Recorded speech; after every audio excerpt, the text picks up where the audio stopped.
Hey everyone. Hope you're all doing well. We're all about bringing high-quality web novel audiobooks to life, and most of our content is completely free to enjoy. Just a quick note, web novels and web novel audiobooks aren't the same thing. Simply reading a novel out loud doesn't always make for a great listening experience. That's why I go through multiple rounds of rewriting and careful editing for every chapter to make sure the narration flows naturally and immerses you in the story, just like reading it yourself. These audiobooks are not just direct copies of the original novels. I've adapted them for a smoother, more engaging experience. And to be fully transparent, these adaptations are made for commercial purposes, so some chapters are paid content. But don't worry, this process is fully copyright compliant. I do all of this because I truly love web novels and audiobooks. I'm a huge fan, and this story is one of my personal favorites. YouTube update: recently, YouTube flagged some of our content for including mature themes, realistic violence, and darker story elements. As a result, we've decided to stop uploading anything that violates YouTube's guidelines. If you'd like access to the full, uncut versions including the more intense or mature content, you can find them on our Patreon page, where we upload everything first. Available now on Patreon: I Am a Legendary Boss audiobook, Versatile Mage starting with the White Tiger Pendant, Naruto the Wind Calamity, the Necromancer is amassing troops like crazy in the apocalypse, the mighty dragons are dead, Naruto, leader of Hidden Grass Village, Naruto Uchiha's Unserious Saga, Your Lord has a screw loose, Apocalypse I Can See the Health Point Bar, Killing Monsters drops loot, Starsea Fleet Age of the Lord, My Monster fuses everything, Naruto, I traveled with a max level account, Fate in Bleach Unlimited Blade Works, Killed for 100 years in Hugo Mundo, Aizen invited me to Soul Society, The World Conquest giving birth to become a god, My Master only breaks through on the edge of death, Bleach the Invincible Slacker from Rakongai, Naruto's Special Shop, One Piece the Strongest Female Pirate Cruise, Reborn as Denzo's grandson, Must I Offend the Entire Ninja World, Naruto starting with snatching the Mangekyo Sharingan, Naruto Card King, in Hugo Mundo with Shindu Template, Naruto the Hidden Denzo, My Journey as Fourth Kazekage, Naruto Troublesome Ninja Haruto, Naruto the Hyuga Mastermind, Bleach the Strongest Shinigami, Bleach the 5th Division Captain, Fate Ultimate Antagonist, Fate of DxD, Fate I Heard After Death, You Can Ascend to the Throne of Heroes, Fate DxD Archer Reborn, Fate Beginning with Type Moon, A Berserk Heart, Fate Grand Order Insert, One Piece Take the Uchiha Clan to the Grand Line, One Piece Don't Worry, I'm a Doctor, Building Harem and Dungeon with Monster Girls, DxD, Multiverse The Day-to-Day Life of the Sephiroth Hero, I'm the bad guy but heroines are obsessed with me, in Naruto, I have an affair with Mikoto and Kushina, Many Children Bring Happiness, A Shameless Start, Naruto Reborn with a Tenseigan, Naruto Sleeping Invincible, One Piece, Life Choice Ask Me to Kiss Marine Goddess Hina, Reborn as the Genius Son of the Richest Family, Start by Eating Jacket Fruit Model, Jacket Human Devil Fruit, The Days of Being the Richest Man in the Ninja World, The Witcher and Madara Uchiha, Villain I Possess the Dragon Yang Dao Physique, All Saintesses Turns into Villainesses, All Beautiful Girls Want to Stick with Me, Interdimensional Farming in Another World, Naruto from Hidden Leaf Village to One Piece, and more. Most of our content there is free, and it's the best place to follow and support our work. The default audio speed is set to 3x, but if that's too fast for you, just let me know, I'm happy to adjust it. Got a favorite web novel you'd love to hear as an audiobook? Drop a suggestion. I'm always open to new ideas. And don't forget to follow us on Facebook and Twitter, X for the latest updates, new releases, and behind-the-scenes content. Thanks so much for your continued support and happy listening. Chapter 1, Infinite Terror VR Game. The lesson for today is over. Everyone can go back now, and remember to finish your homework. Standing at the lectern, Shizuka Hiratsuka had gathered her teaching materials and was ready to leave the classroom, addressing the students below as they started to get noisy. Those of you in clubs, make sure to study as well. Exams are just a few days away. Seeing that many students were getting even more restless, Shizuka Hiratsuka added another reminder, making the students who had already been about to leave groan with disappointment. In this country that values joyful education, there are many students who struggle with studying, and failing exams is a tall barrier in front of them. For many students who had just been energized by club activities, their spirits were quickly dampened by Shizuka's words. Come on, Hiratsuka-sensei, don't rain on our parade like that. Yeah, I was just planning to show off my ball skills to my juniors today, but now I'm totally unmotivated. Complaints from the students immediately echoed around the classroom, but Shizuka Hiratsuka only gave them a glance and left them with one final comment. Anyone who fails this exam will have to attend weekend classes. This remark carried weight, and the classroom fell even quieter. Not that Shizuka minded, making these normally less diligent students feel a little urgency was a good thing. Gathering her materials, she left the classroom. Sitting by the window in the second to last row, Shin observed this and began packing up his books and bag, ready to go home. Unlike other students, Shin wasn't in any clubs and was a proud member of the Go Home Club, so he wasn't in Hiratsuka's line of fire. Shin, heading home already? Want to go to karaoke with us? The class next door will be there too, and I heard they invited Senpai Kasumijoka. Noticing that Shin was getting ready to leave, a boy next to him came up with a grin and extended the invitation. This might be a rare chance to hang out with Senpai Kasumijoka. Are you sure you don't want to come? The Kasumijoka senpai he mentioned was Yutaha Kasumijoka, a well-known beauty at this private Toyosaki high school. Tall, with a lovely face, sleek, long black hair, and consistently ranking first in her grade, she was often the talk of the school. However, Kasumijoka seemed uninterested in others, absorbed in her own world. Many tried to approach her but failed. So it was no surprise the boy called this a rare chance to hang out with Senpai Kasumijoka. But Shin had no intention of accepting. He shook his head and, smiling like an ordinary student, politely declined. No, I have a few things to take care of. Maybe next time. Really? Well, that's a shame. The boy looked a bit disappointed, seemingly regretting Shin's refusal. After all, Shin was also quite good-looking. Although he wasn't well known at school since he tended to keep a low profile, his looks had garnered him confessions from several girls. Yet Shin seemed uninterested in relationships, as though something was holding him back, and he had always gently turned down those girls. Well, then, I'll head out first. Shin picked up his bag, waved to the boy, and left the classroom without looking back. To be honest, he didn't have much faith in the boy's claim that Kasumijoka would be there. Kasumijoka wasn't the type to go to karaoke with her classmates. But he hadn't directly said this, since that might have seemed a bit rude. For now, Shin preferred to live under the radar.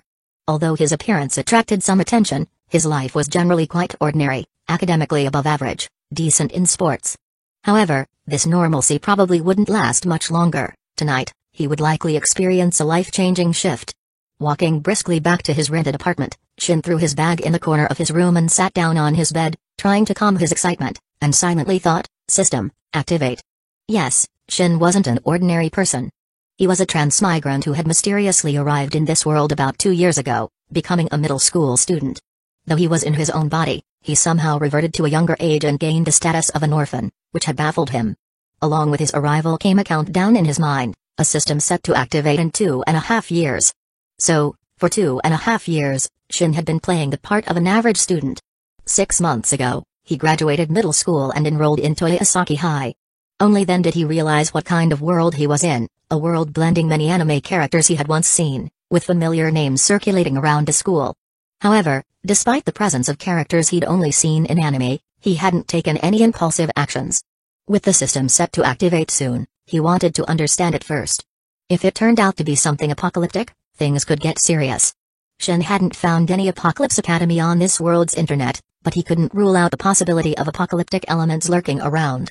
After all, even Yukino Shita Yukino appeared at Toyosaki, suggesting that characters and settings could migrate to different schools, even if the original ones didn't exist. So Shin was both excited and anxious. If this system were linked to an apocalyptic scenario, the world could be more dangerous than it seemed. Hopefully, the system would be relatively low risk. Alright, let's see what kind of system it is. As Shin's anticipation grew, the system he had waited 2.5 years for finally revealed itself, and a cold, emotionless voice sounded in his mind. Welcome to the Infinite Terror VR game. Please enter your username. Chapter 2, Dragon Ball World, Saiyan Infinite Horror. VR game? Shin was momentarily stunned. He hadn't expected that after waiting for 2.5 years, the system that finally activated would actually call itself a game. He knew of Infinite Horror, it was a web novel he'd read in his previous life. The novel revolved around the concept of completing missions by traveling across different worlds, sparking a whole genre known as the Infinity Stream. More importantly, in novels of this genre, the protagonists usually traveled across these worlds as part of a team, not alone. Could it be that I'm not the only player in this Infinite Horror VR game? Scratching his head, Shin hesitated. To be on the safe side, he didn't use his real name for his username. Let's go with Zook as my username. Checking username. Username not taken. Welcome to the game, Zook. You are the only player in this world. Enjoy your game. Please confirm the user agreement. It really is a game, huh? Though there was nothing visible in front of him, Shin felt a flood of text pour into his mind. It was undoubtedly the user agreement. Just like in games where you're expected to read pages of terms and check the box by I agree, most players would usually skip through and check the box blindly.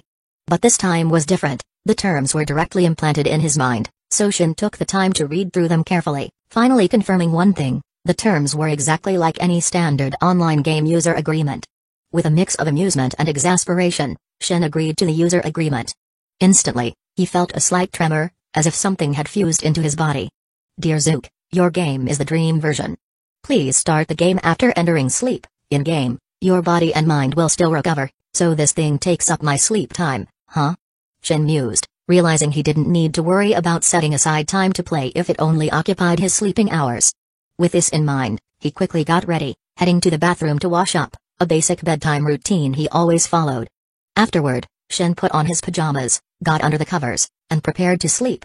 Though it wasn't even 7 p.m. yet, his eagerness to dive into this infinite horror VR game overrode any concern about sleeping too early.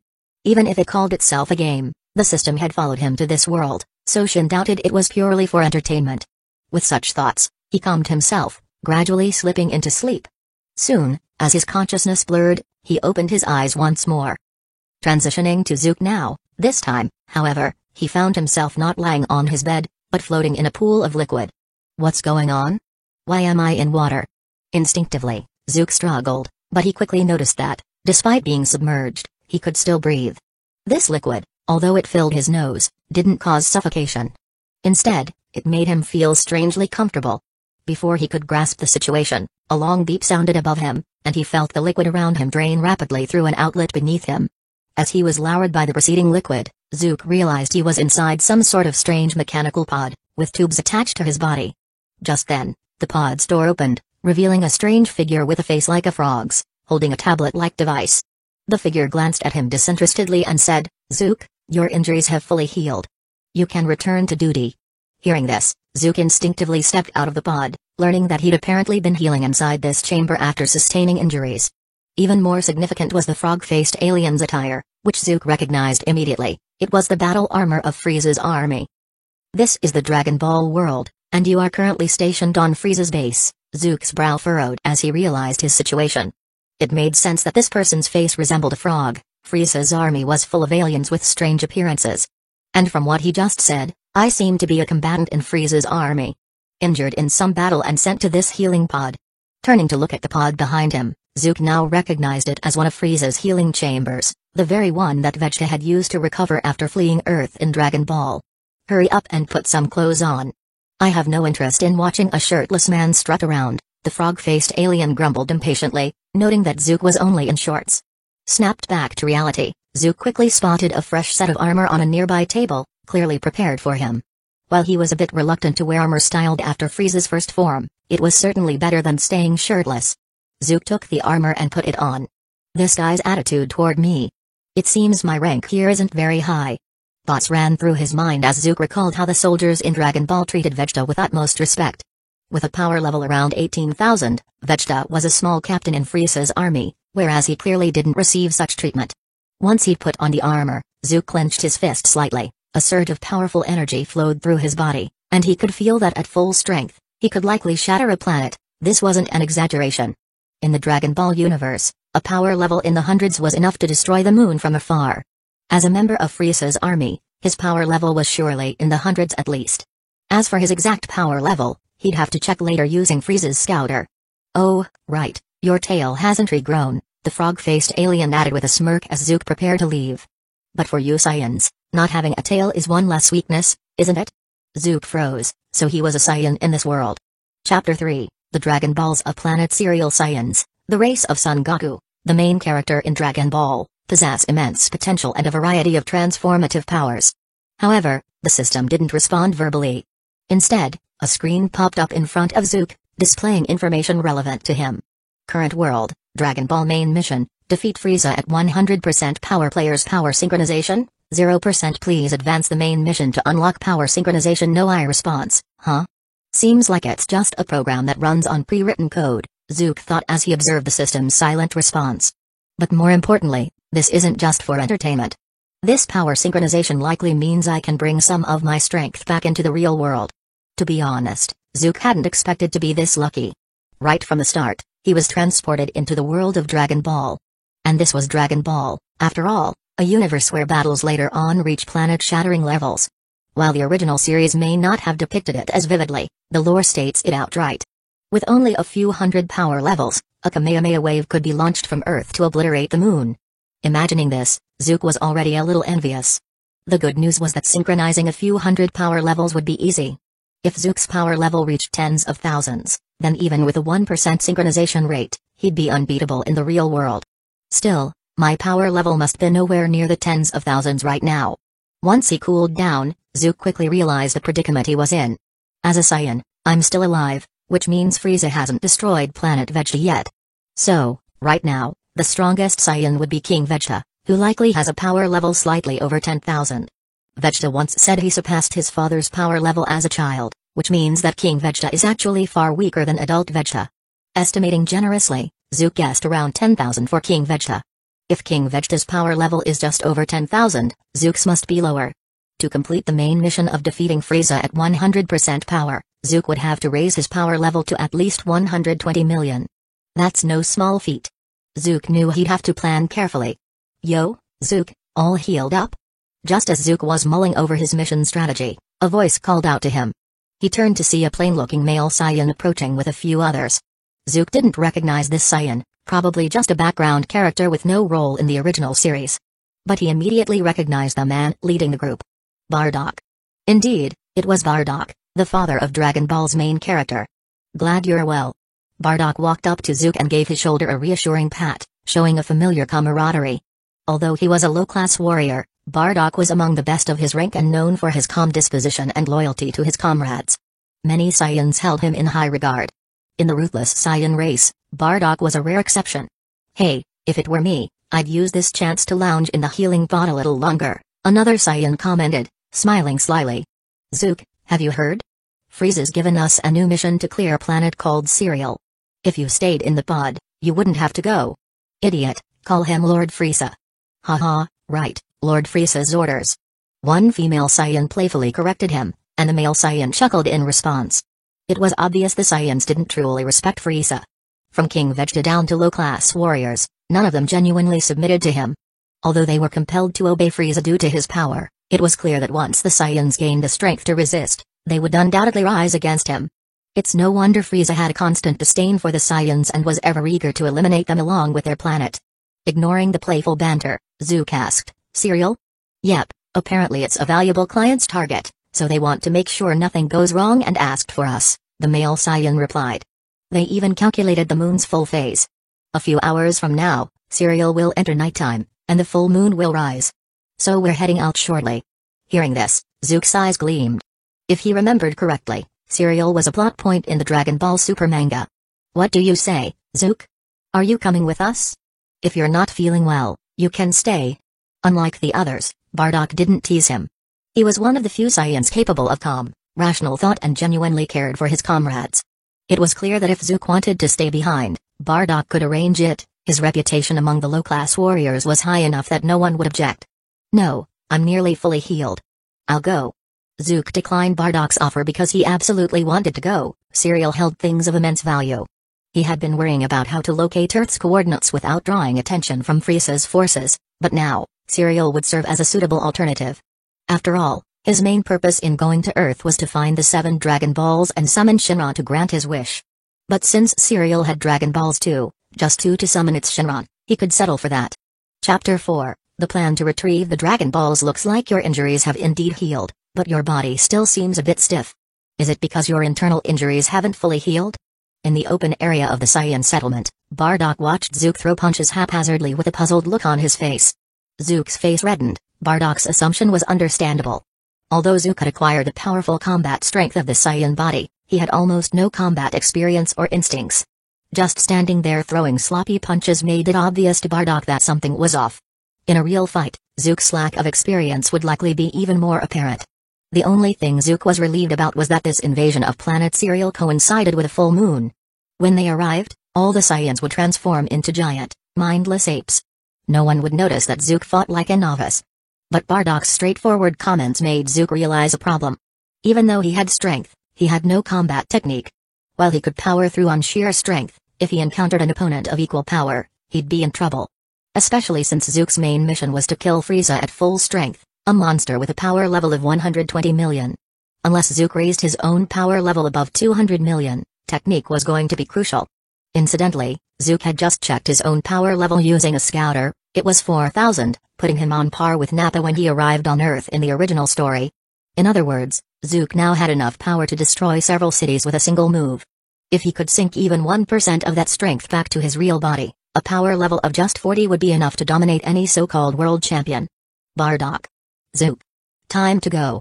As Bardock was about to ask more questions, someone called for them to depart from a distance. They had to board the spherical spaceship and head for Planet Cereal immediately.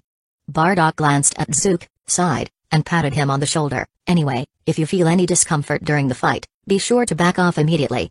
Clearly, Bardock still thought Zook hadn't fully recovered, especially after watching that embarrassing display of punches. Although Saiyans generally didn't care much about technique, relying on brute strength and their great ape transformation to overwhelm most planets, at the very least, they needed to know how to focus their power into their fists.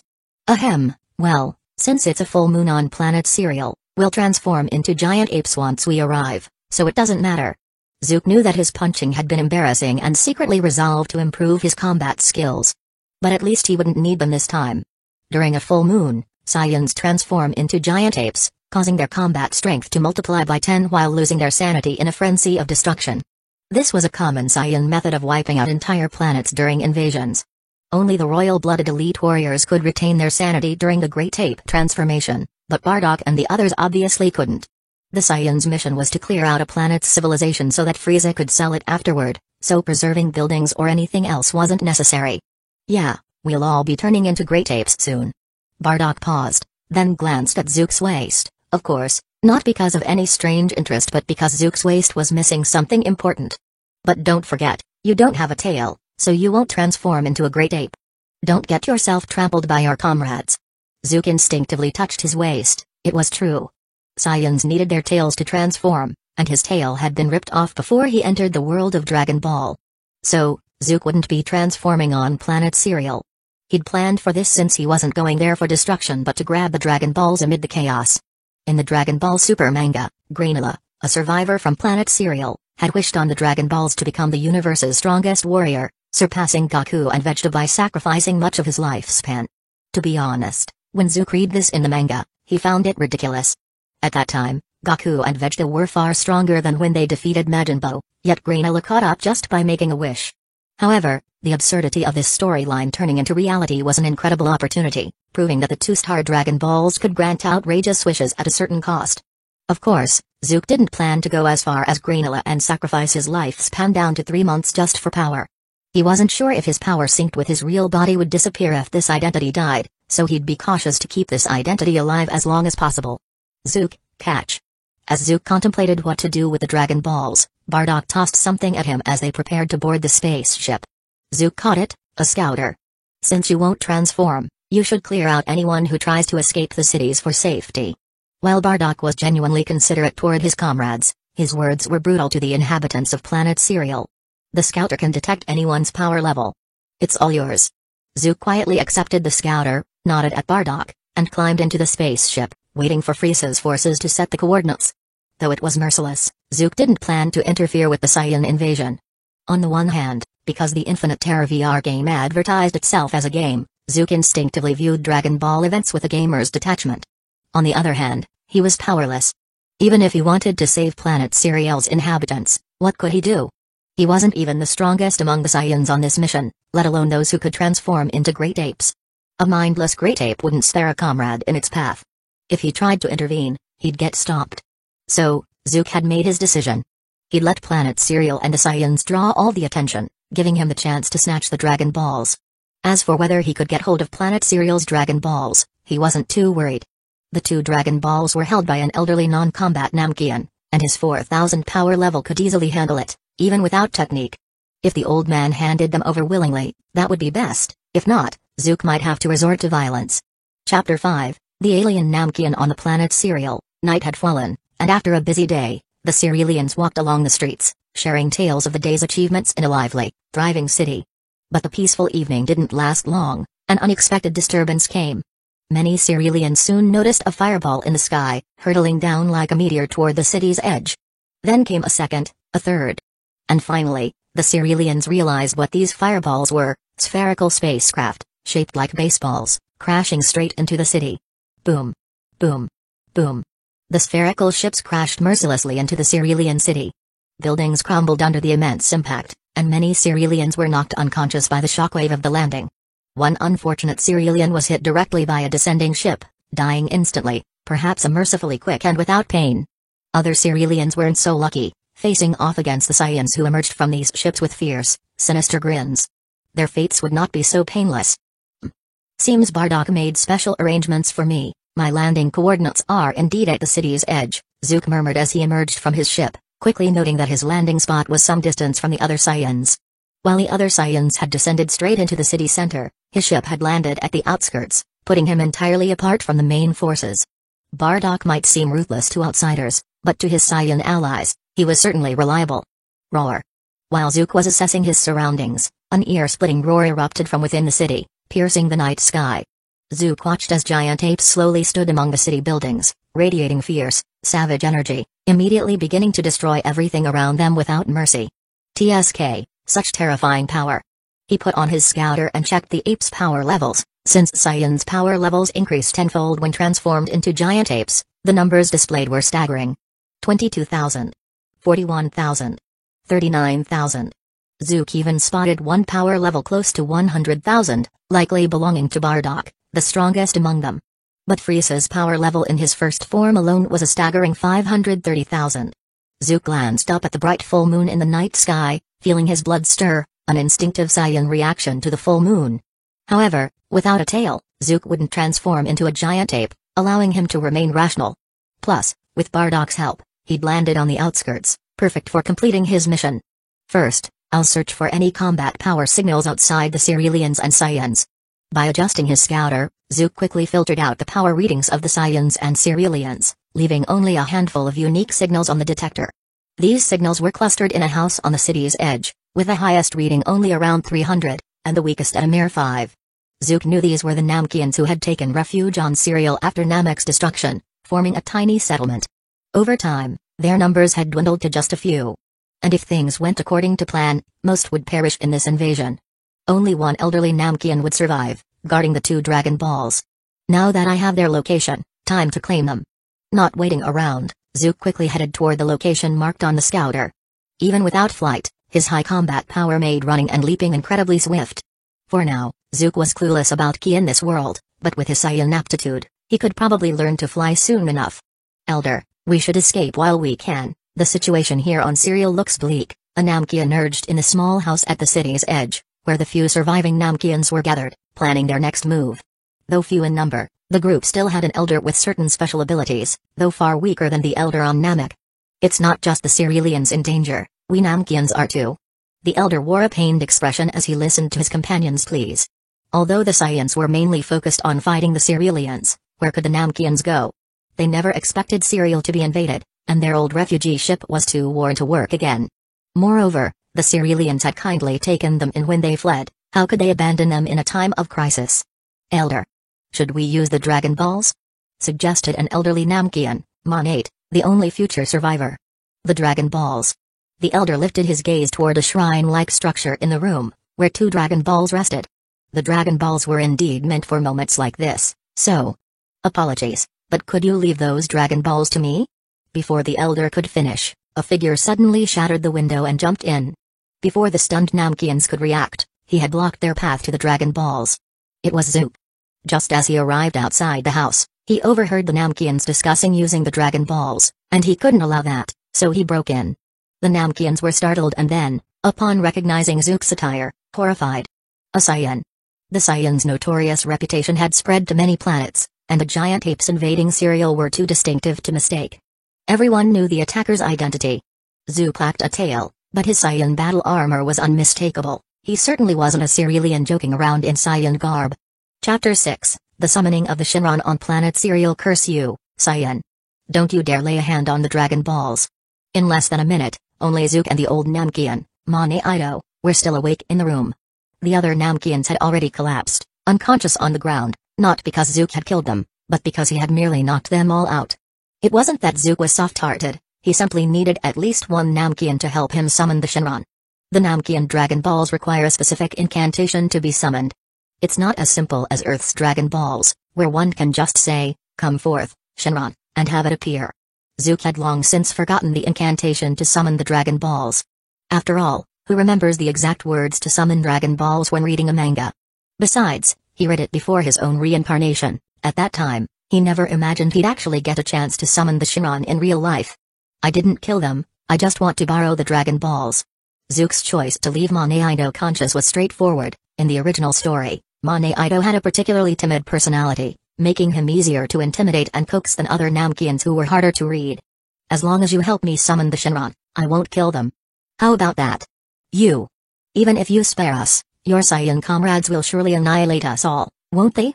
Mane Ido furrowed his brow. Despite his weak nature, he wasn't foolish. He could still hear the sounds of chaos from the nearby city through the window. The Great Apes were still rampaging through the Cerealian city. Mane Ido had heard of the Saiyan reputation. As Frieza's henchman, this brutal warrior race would destroy civilizations until nothing was left but barren, lifeless planets. Although this Saiyan before him hadn't killed his people outright, without the Dragon Ball's help, the Saiyans would eventually wipe out the remaining Namkians. Right now, their only hope of survival lay in summoning the Shinran and making a wish with the 2 Dragon Balls. How could he place that hope in the hands of a Saiyan enemy? "Mane Ido, let me clarify, these 2 Dragon Balls are in my possession now. Even if you disagree, they won't return to you." Zook gazed at Mane Ido, fully expecting the old man's initial refusal. He was undoubtedly brimming with anger and lacked rationality in that moment. "But if you agree to summon the Shinran for me, I will allow you to temporarily leave this planet to take refuge. This way, at least one Namkian survivor will remain." Zook's cold tone sent a shiver through Mane Ido, who had been overcome with fury, bringing him back to his senses. Yes, the Dragon Balls were now in this Saiyan's hands. Even if he refused to summon the Shinran, Zook wouldn't return the Dragon Balls to him, and the Cerealian Namkians would face annihilation. If he agreed to Zook's terms, at least the Saiyan had promised to let one Namkian live. Although abandoning his kin filled him with guilt, he couldn't bear the thought of letting the Namkian lineage perish entirely. Do you really agree to let us go?" Now calmer, Mane Ido looked at Zook, his eyes trembling. If he were a young girl, the expression would seem pitiable, but as an old man, it gave Zook chills. "I said I'd agree, so I will. Rest assured, you don't have another choice anyway." Zook toyed with the 2 small Dragon Balls in his hands. Compared to Namek's Dragon Balls, they were even slightly smaller than Earth's. "Also, I said I would let you go, not all of you. My spaceship can only carry one." Indeed, Zook's plan was to send Mane Ido away on his spherical spaceship. Frieza's army's spherical ships could set planetary coordinates and autopilot. Zook had already set the spaceship to fly to the nearest life-sustaining planet, allowing Mane Ido to escape to safety. As for Zook, he wasn't worried at all. He knew he was in a dream right now, and with a few hours left of travel time, he estimated that he'd wake up soon enough. He would take this chance to make Zook a missing person in Frieza's ranks. When Frieza's army investigated, the conclusion would be that a Saiyan named Zook had encountered an accident during the Cerealian invasion mission, and a refugee had stolen his spaceship. This fit perfectly with the impression Zook had left on Bardock of being still not fully recovered, explaining why he'd encountered an accident on his mission. I agree." Zook hadn't given Mane Ido much time to consider. He didn't even need to push him, as Mane Ido quickly made his decision on his own. The explosions and sounds of battle outside were getting closer, indicating that the Saiyan Great Ape's destruction was expanding. It wouldn't be long before they reached the city outskirts. If Mane Ido didn't decide quickly, a single footstep from those Great Apes could end his chance to make any choice at all. A wise decision. Zook saw Mane Ido's resigned expression, walked over, holding the 2 Dragon Balls in his left hand, grabbed Mane Ido by the collar with his right, and jumped out of the building, landing on a nearby open field. The Great Apes and Cerealians are still some distance away from here. No one else around. Perfect. On the open ground, Zook scanned the surroundings again with his scouter, confirming that no one else was nearby. He remembered that during the Saiyan invasion of Cereal, a group of alien merchants from the Heaters was observing from this planet. They were the ones who had commissioned Frieza's army for the invasion. But fortunately, none of the Heaters were around at the moment, sparing him some trouble. After all, the kid from the Heater clan, Gas, although not as strong as Frieza, was still beyond what he could handle at the moment. "Alright, summon the Shinran." After confirming there were no distractions, Zook dropped the 2 Dragon Balls on the ground and turned to Mane-Ito. He wasn't worried about Mane-Ito trying to steal the Dragon Balls. With his power level barely in the double digits, he wouldn't get far. Understood. Mane-Ito closed his eyes, sighing in resignation, and extended his hands toward the 2 Dragon Balls, chanting the summoning incantation. Dakaraputo Popper Unga Pupirito Paro. The night sky darkened further as Mane-Ito chanted, and a mysterious aura began to emanate from the 2 Dragon Balls.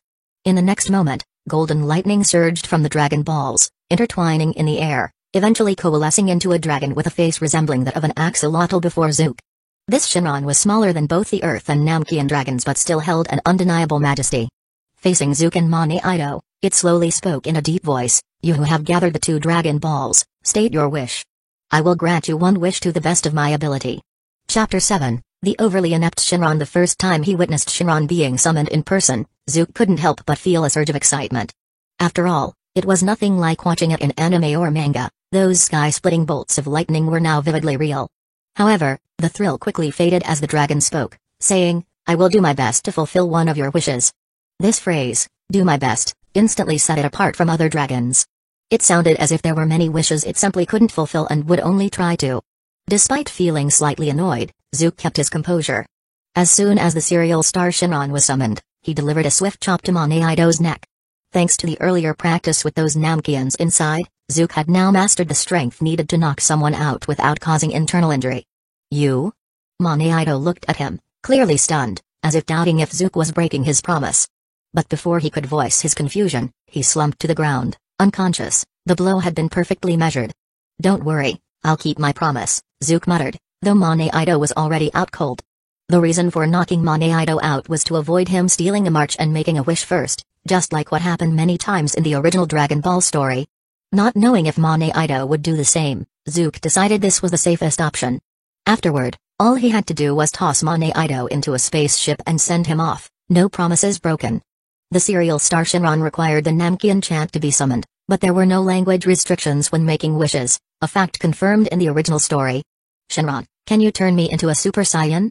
Looking up at the dragon, who appeared less imposing than others, Zook asked his question directly.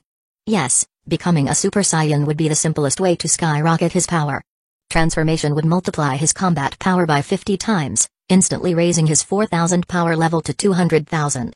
Though still far below Frieza's first stage of 530,000, achieving the Super Saiyan transformation would mean every single increase in combat power thereafter would grow 50-fold. "I'm sorry, but that is beyond my capabilities," the dragon replied without delay. "But if you're willing to pay a price, it might be achievable," Shinron added, as he was committed to trying his best to fulfill wishes despite his limitations. In the manga, this dragon had once raised Granola, whose combat power was likely below 530,000, to the universe's top level by compressing his lifespan, a truly shocking feat. "What's the price?" Zook asked, though he already had an inkling. "If you compress your lifespan to 1 year, you can achieve the Super Saiyan transformation, with some additional power boost," Shinron replied. As expected, Shinron proposed sacrificing lifespan as the price, and Zook immediately shook his head. He was certainly not about to sacrifice years of his life just for power. In truth, this secondary dragon was just one of Zook's avenues for gaining strength. Even without this dragon, he had other options and saw no need for such a steep price. What if, after losing the Saiyan body, his synced powers vanished as well? Wouldn't that make all his efforts pointless? "Can you use Dr. Gero's technology on Earth to make me an android?" In Dragon Ball, the ordinary siblings became androids capable of overpowering Super Saiyans after being modified by Dr. Gero. If Shinron could achieve this, it might be a valid option. After all, an android still resembled a human in every way except for the built-in energy core, a change Zook could accept. "I'm sorry, but I located Dr. Gero, and his android technology is still in its infancy. I can't apply a non-existent technology to you," Shinron replied after a pause. Right, at this time, Gero was probably still an ordinary middle-aged scientist, and Bardock's son had just been born. It would be years before Dr. Gero created Android 8, let alone Android 17 and 18. "Then, can you give me the Tree of Might?" After some thought, Zook made another request, this time for the Tree of Might, which had appeared in a Dragon Ball movie. The fruit of the Tree of Might, fed by a planet's energy, could greatly boost one's combat power. If he could acquire many of these fruits, he could raise his power substantially in a short time. "Sorry, I've never heard of the Tree of Might," Shinron replied, disappointing him again. Apparently, the movie's world line and the one Zook was in were different, what fans call filler versus canon. It seemed that the Tree of Might didn't exist in this world, so relying on its fruits to boost his power was not an option either. It seems that relying on this Shinron for a massive power increase is unrealistic. I'll have to improve gradually, Zook thought, feeling discouraged as his wishes kept being denied. He'd known Shinron had limits, but this dragon's limitations were excessive. Only 2 Dragon Balls were needed to summon this Shinron, so it made sense that it was far inferior to Earth's Shinron, Namek's Shinron, and even the Super Shinron. Since a combat boost wasn't possible, he might as well wish for something practically useful. In that case, can you teach me the instant transmission technique of the Yardrats? Finally, Zook settled on this wish. The serial star Shinron simply had too many limitations, forcing him to settle for the next best thing. Opting for the Yardration instant transmission technique wasn't without reason. In Dragon Ball Super, the Yardrat's instant transmission was essentially mastery over ki, and mastering this technique meant achieving a heightened control over one's own ki. When Goku returned after learning instant transmission from the Yardrats, he had reached a new level in controlling his ki. Later, Vegeta would train with them and only manage to use it once. In other words, mastering instant transmission would mean Zook's ki control would surpass that of the future Vegeta. Chapter 8, The Self-Delivered Punching Bag. Honestly, such a hassle. Shoving Mane Ido into his spherical spaceship, Zook set it to automatically head to the nearest inhabited planet, giving the ship's door a final kick to shut it closed. Although it had taken some twists and turns, his wish for instant transmission had ultimately been granted by the dragon without any real cost. As he mastered the instant transmission technique, Zook felt something flowing within him, undoubtedly ki, the source of fighting power in Dragon Ball. While others with scouters would still see Zook's power level as 4000, his control over ki clearly allowed him to unleash strength well above that level. Now, Zook could even do something that no other Saiyan could, specifically, what Vegeta described on Namek as controlling power level at will. At this moment, he had lowered his power level to the bare minimum. If someone scanned him with a scouter, it would only pick up a single-digit value, likely mistaking him for some wild animal. This wrapped up faster than I expected. Having set the spherical spaceship to launch in 5 minutes, Zook looked up at the sky. The once dim night had turned pitch black, and the full moon that had previously hung in the sky was now gone. This was the desperate effort of the Cerealians. After realizing that the Great Ape transformation relied on the full moon, they had put all their strength into destroying it. Yet, even without the full moon, with the Saiyans reverted to human form, the Cerealians still couldn't match the Saiyans' power, and they continued to fall under the Saiyan invasion. Barring any surprises, the civilization on planet Cereal would soon be wiped out. As for Granola, the lone survivor in the original story, Zook had no idea whether he'd make it this time.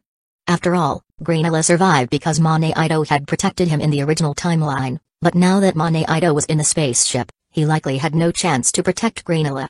As Zook stood guard beside the spaceship, waiting for it to launch, a notification sound suddenly echoed in his mind, with a window popping up in his vision. Anti-addiction system reminder, respected Zook, you've been playing for 8 hours, from now on, your gameplay rewards will be 0. Please wait until the next day to refresh your playtime. Seeing this alert, Zook was stunned. He had thought of many ways to end today's dream, but an anti-addiction notice? That was one he hadn't anticipated. Technically, Zook's physical age was still underage, but this notice was a bit too much of a buzzkill. Laughing to himself, Zook looked at his display panel, noticing a new button had appeared at the bottom with the anti-addiction prompt. Exit game, they really went all out with this. Smacking his lips, Zook was at a loss for words with this system. Despite possessing the ability to sync powers into reality, it still tirelessly maintained that it was just a game. But whether it's a game or not doesn't matter, he's the only player in this world. Player Zook's power sync rate, 0%. Before logging out, Zook glanced at his power sync rate, which remained depressingly low at 0%. During this trip to Planet Cereal, he had only managed to obtain instant transmission and key control.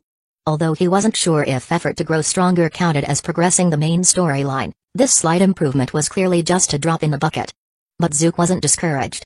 He already had a path in mind, and with instant transmission in hand, many future actions would be much easier. While he was deep in thought, the 5 minutes quickly passed. The spherical spaceship shook a few times and then, under Zook's watchful eye, slowly lifted off and zoomed out of sight. With that done, now. Standing up, Zook prepared to exit the game and return to reality. Now he knew that the game's anti-addiction time was 8 hours, which conveniently aligned with sleep time. In the future, he wouldn't need to sleep early, just use his normal sleep time. However, as soon as he stood, a sense of danger surged through him. Without thinking, Zook concentrated ki into his arm and swung forcefully behind him. Bang! A laser beam struck his forearm, blocked by his ki. Zook turned to see that the shot had come from a man holding a laser gun. "Hey, Cyan, why are you alone out here?" On a nearby cliff stood a man with blue skin and dreadlocks. His laser gun's barrel was still faintly hot. Zook looked at the man. Although the man didn't know him, Zook knew exactly who this guy was. Elec, the leader of the Heaters, the mastermind behind the Frieza Force's invasion of Planet Serial, a cunning merchant, though his strength was rather poor, the weakest of his clan. "What? You're trying to control a Cyan now?" Zook looked at Elec, surprised that he had managed to find him. Still, it wasn't much of a problem. Zook's scouter showed Elec's power level at just above 1000, not very impressive. He had been so focused on the anti-addiction notice that he hadn't noticed someone approaching. It seemed he'd need to be more vigilant in the future. Previously, before arriving on Planet Serial, Zook might have had the raw power of 4000 but lacked the skill to take down Elec.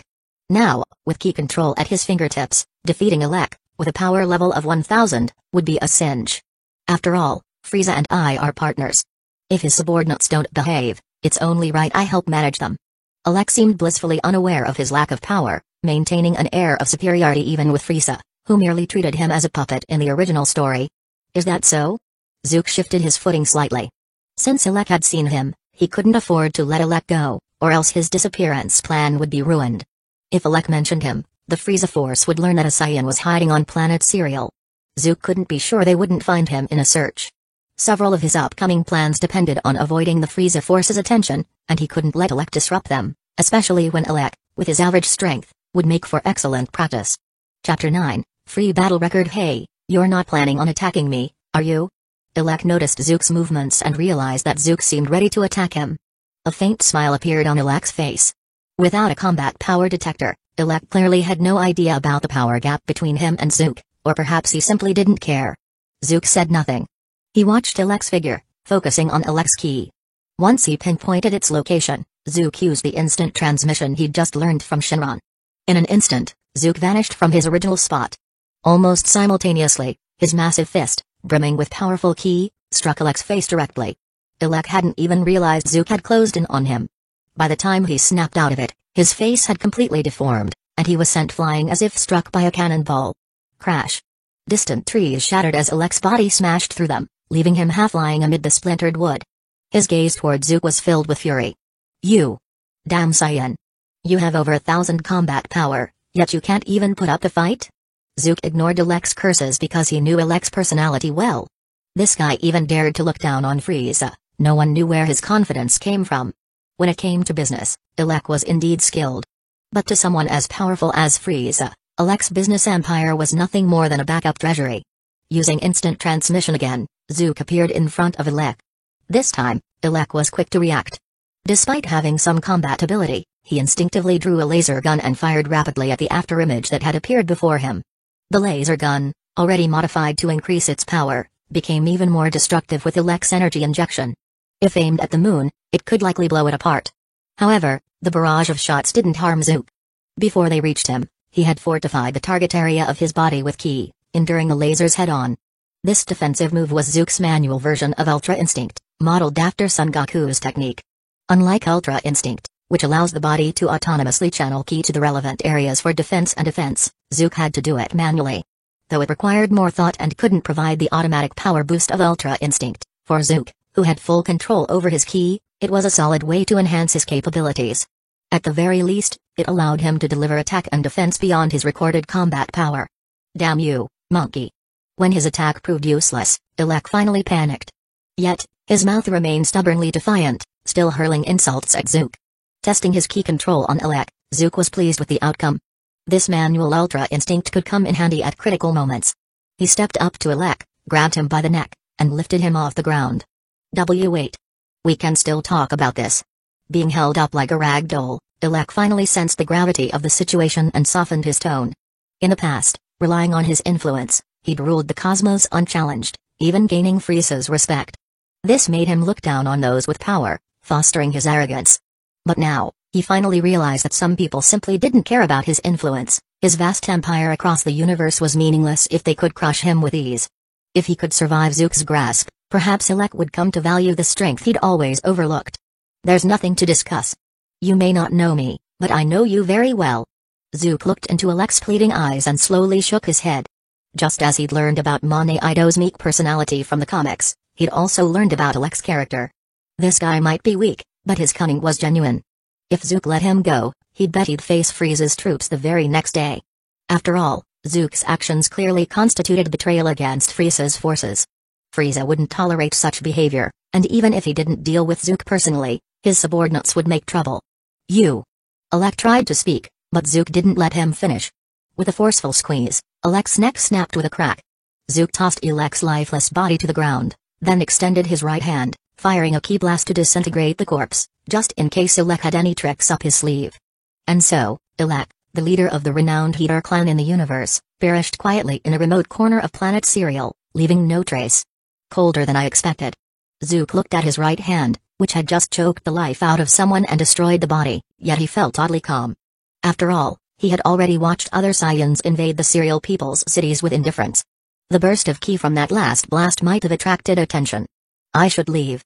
Initially, Zook planned to suppress his ki, pretending to be a wild animal until he could leave this world.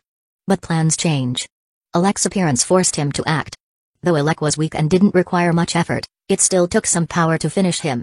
If someone had scanned the area with a combat power detector when he used a ki blast, they might have detected a powerful presence nearby, so he had to leave. Log out. Now, Zook didn't need to suppress his ki or hide. The log out option had appeared, allowing him to disappear from this world. Though he hadn't progressed in the main mission tonight and couldn't synchronize his strength back to reality, he had still laid a solid foundation. Chapter 10, Even a Mosquito's Leg Has Meat. Slowly opening his eyes, Shen found himself back in reality, lying under the warm covers, just as he had been when he fell asleep, still in his pajamas. He picked up his phone from beside his pillow and glanced at the screen. 6:00 a.m. In other words, he had actually slept for 12 hours since going to bed yesterday, a long rest, which explained why he felt so energetic now. But that exit was way too simple. I thought there'd be some kind of results screen or something. Sitting up from under the covers, Shen stretched and couldn't help but complain. Based on how systems in the novels he'd read usually worked, leaving a mission world should come with some kind of summary screen, right? It would recap what he had done in the mission world, any changes that occurred, how many points he'd earned, and then unlock a bunch of shop items. Unfortunately, after calling out to the system, Shen found it unresponsive, completely and utterly dead. His idea of getting some points and maybe a starter pack from the system was shot down, so he could only get out of bed, ready to wash up and head to school. This apartment was one Shen rented. After arriving in this world, he found he had a decent balance in his account, which, if used reasonably, could last him until the end of high school. So, there was no need to rush to find a part-time job. As for his parents, Shen hadn't heard a thing about them. His phone's contacts list didn't even have any numbers for them, so it seemed like this identity truly was that of an orphan. Stepping into the bathroom, Shen, as usual, picked up his toothbrush and rinse cup. But soon, he sensed something was off. It feels like I'm stronger. No, not just a bit stronger. I'm way stronger. He furrowed his brow slightly, looking down at his hand gripping the toothbrush. Unlike in novels where people crush things because they can't control their strength, he hadn't snapped the toothbrush. Still, this sudden surge in strength was real. Not only the toothbrush, he vaguely felt that if he wanted, he could crush the wall next to him as if it were made of tofu. Could it be? Realizing the change, Shen quickly opened the system game, checking his stats. Mission World, Dragon Ball, Main Mission, Defeat 100% Power Frieza, Player Kobold Strength Synchronization, 0%, please strive to advance the main mission to unlock strength synchronization, still at 0%, no progress? Then where did this strength come from? Seeing the big 0 on the screen, Shen was stunned. After thinking for a moment, he made a guess. Could it be that this 0% actually has decimals? Like 0.5% or something? And since the panel doesn't display decimals, it just shows 0%. Though it was just a theory, Shen felt this was likely, otherwise, he had no way to explain why his strength had increased so much. Moreover, the level of power boost was pretty impressive. Apart from Saiyan synchronization, he couldn't think of any other possibility. If I remember right, according to Dragon Ball, a regular adult has a power level of 5. Based on this, my power level should be around 20. Meaning I probably synchronized about 0.5% of my power? Clenching his fist, Shen sensed the strength within him, along with the faint ki he could now feel inside. He estimated his current power level. Having previously experienced a power level of 4000, Shin could make a rough guess at his current power, which, though it might not be exact, wouldn't be too far off. Sure, a power level of 20 might be trivial in the Dragon Ball world, but in a modern, city-centric mixed anime world like this, it made him a small superhero. With his power, what should I do? After washing up, Shin returned to his bedroom, packing his school bag as he pondered. So far, he hadn't noticed anything unusual about this world. Other than a mix of some daily life manga characters, everything seemed quite peaceful. No man-eating ghouls, no zombie crises, and no superheroes across the ocean keeping world peace. After thinking for a bit, Shin made a decision. Given the situation, he'd just go to school for now. Yes, he really couldn't think of anything to do in the real world. He was a person who preferred to avoid trouble, and while this strength could bring fame and wealth quickly, it was also a hassle. He was someone who went with the flow. A power level of 20 was strong, but still within a martial artist's scope. It could stop bullets, but maybe not cannonballs. At least it was far from letting him do whatever he wanted. Given that, there was no need to worry about it now. He'd rather keep building his power and synchronization in the dream world. Compared to enjoying life in the real world, his focus was still on the main mission in the Dragon Ball world. Defeating a 100% powered Frieza. Even though the main mission didn't state what constituted failure, if he didn't keep pushing forward, his synchronization rate would probably remain at 0%. Though. It seems I can use instant transmission. Picking up his bag, Shin tried out the instant transmission skill in his mind. In the next instant, he teleported from his bedroom to the living room. Since his synchronization was only around 0.5%, the instant transmission wasn't perfect, and the distance he could travel wasn't far. But for Shin in the real world, it was enough. Plus, this Infinite Terror VR game, since it's called Infinite Terror, it should have other mission worlds to explore too. I wonder how to unlock them. Leaving home and walking to school, Shin continued to ponder his system. After all, compared to the mundane life of the real world, the mission worlds were far more exciting. Even though he enjoyed a peaceful life here, it didn't mean he couldn't seek thrills in the mission worlds. Becoming stronger was something every man desired, and Shin was no exception. If he got the chance to become a Super Saiyan and take down Frieza in his full power, just imagining it was thrilling. Does it unlock automatically over time? Or do I have to complete a world's main mission to access the next one?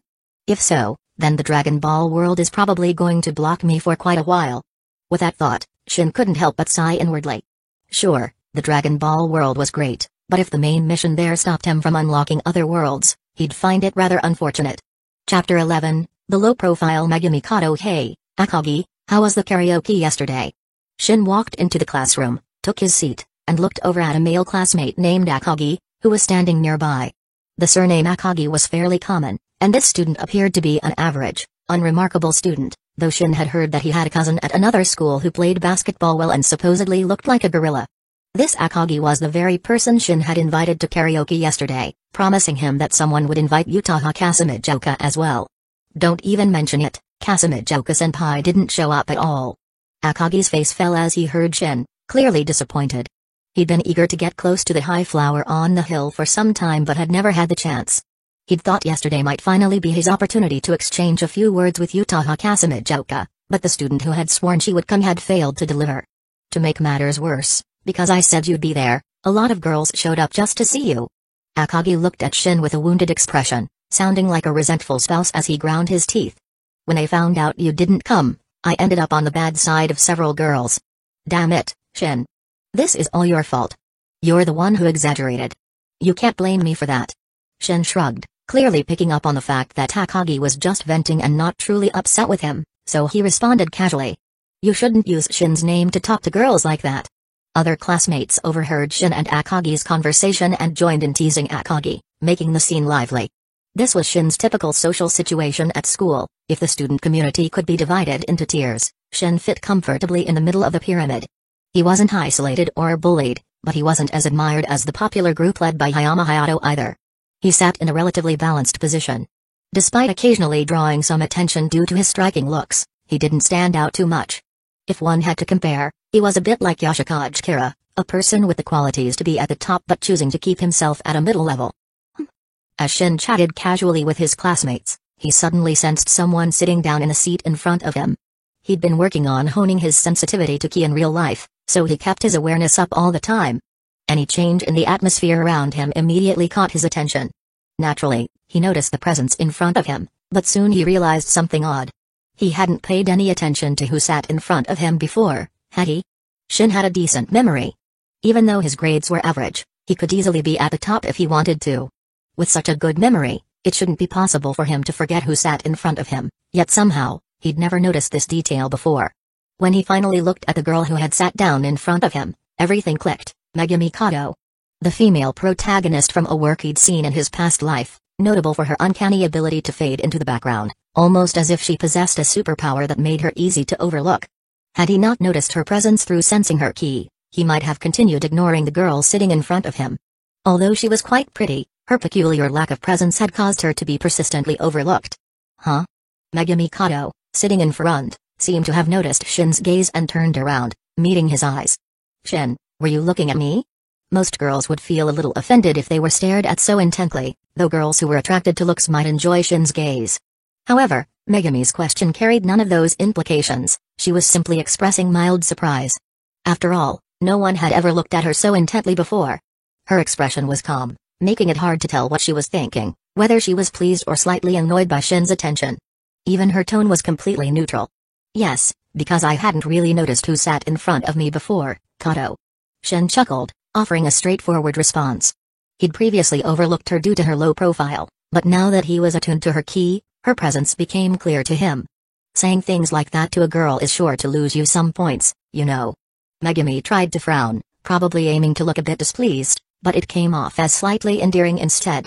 Clearly, she wasn't actually offended by Shin's words.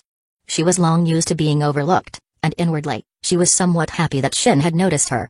But if Shin talks to me more often from now on, I might be happy. Despite her words, Megumi didn't have high hopes. She suspected Shin had only noticed her by chance this time and would soon overlook her again. Is that so? Then I'll take you up on that offer. Shin detected the hint of regret in Megumi's words and, understanding her thoughts, decided he wouldn't overlook her anymore. So he agreed readily. Shin, after school today, come with me somewhere. At that moment, Akagi suddenly interrupted the conversation, clasping his hands together in a pleading gesture. It wasn't that he was being rude on purpose, he simply hadn't noticed Megumi's presence or that Shin had been talking to her. Megumi, however, was already accustomed to this, so she smiled at Shin and turned around, preparing her textbooks for class. Annoyed at having his conversation with Megumi interrupted, Shin gave Akagi an exasperated look and asked, "Where to?" Since he knew he had up to 8 hours before his next mission, he wasn't in any rush to go home early and sleep, so he could keep his usual schedule. Chapter 12, The Non-Problem Child and the Service Club. Usually, Shin went straight home after school without spending time with classmates, so Akagi hadn't expected much when he invited him. But unexpectedly, Shin seemed to change his tune, asking where they were going, which caught Akagi by surprise and sparked his enthusiasm. While Shin appeared ordinary, Akagi knew his true abilities were far beyond what he showed. Having Shin along gave him confidence. The service club? Shin was surprised by Akagi's answer. He recognized the name. It was a club featured in a work from his previous life. It had been founded by Yukino Shita Yukino, a well-known girl at school. With her excellent grades and aloof attitude toward others, she often attracted attention. Of course, her disregard for others' opinions made her unpopular with some, and despite her exceptional looks and talents, many teachers saw her as a problematic child. Shin's homeroom teacher, Hiratsuka Shizuka, was one of those teachers deeply concerned with students' mental health. She repeatedly tried to address Yukino Shita Yukino's problematic personality. In the original story, Hiratsuka's approach was to throw another problem child into Yukino's service club, hoping the two troubled kids might support each other. Shin couldn't quite grasp her reasoning, but he doubted such a scenario would play out in this world. After all, he hadn't heard of the master, the protagonist Hukuman Hikagaya, as readers in his previous life had called him. This wasn't Sobu High School but rather the private Toya Asaki Academy. With students from different works crammed into one school, it was inevitable that some students wouldn't make the cut.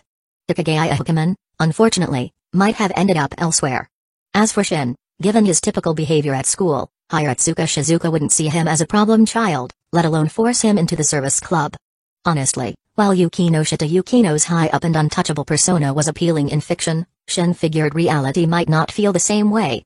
Even if you're out of touch, you should have heard of it, right? After all, it's the club Yukino Shita Yukino established. Akagi wore an eager smile as he extended the invitation to Shin. The service club was already well known. Yukino Shita Yukino had explained that it offered support to students facing difficulties and would accept any request from students. However, it was evident that Akagi had other motives. He was simply eager to meet the elusive Yukino Shita Yukino. In fairness, Akagi wasn't lacking. Possibly due to family genetics, he was athletic and didn't share his cousin's overly bulky build. This ideal athlete boy image gave Akagi some popularity among girls. If he wanted, he could probably find a cute girlfriend to experience a sweet high school romance. But his ambition was too high, always seeking out the school's renowned girls, only to be disappointed every time. Yesterday it was Kasumijoka Utaha, and now Yukino Shita Yukino. Rumor had it that Akagi once tried to join the art club just to meet another famous beauty, Sawamura Spencer Ariri, only to be kicked out because he'd eaten all their fruit supplies before even meeting her. His classmates teased him for days. Even if I know your motive, you should have a reason to go to the service club, right? Shin looked at Akagi, helplessly. The service club is a place where students submit requests. If you go with nothing, Yukino Shita might just kick you out. Hearing this, Akagi's expression shifted, and he nodded earnestly, probably recalling how he'd been booted from the art club. Good point. How about I ask them to teach me soccer? Aren't you the star of the soccer club? Going to the service club to learn soccer sounds like you're just picking a fight. Shin rubbed his forehead, exasperated. Akagi was a top player in the soccer club, few in the entire school matched his skills. Did he really expect Yukino Shita Yukino to teach him soccer? Was he going there to stir things up? Despite Akagi's haphazard approach, Shin decided to go with him to the service club. After all, Akagi would probably head there on his own anyway. It seemed better to accompany him, partly to prevent Akagi from embarrassing himself too much, and partly because he was curious to see Yukino Shita Yukino, a character he'd only seen in illustrations in his previous life. Alright, it's settled. I'll come up with a request for Yukino Shita today, and after school, you're coming with me, Shin. Now that Shin had agreed, Akagi's confidence surged. It seemed he knew how unreliable he could be and felt better with Shin to keep things steady. You should focus on your studies. Shin couldn't help but throw in a jab. Judging by Akagi's words, he'd spend the whole day thinking of a request for the service club, leaving no room for studying. Shin, are you also interested in Yukino Shita?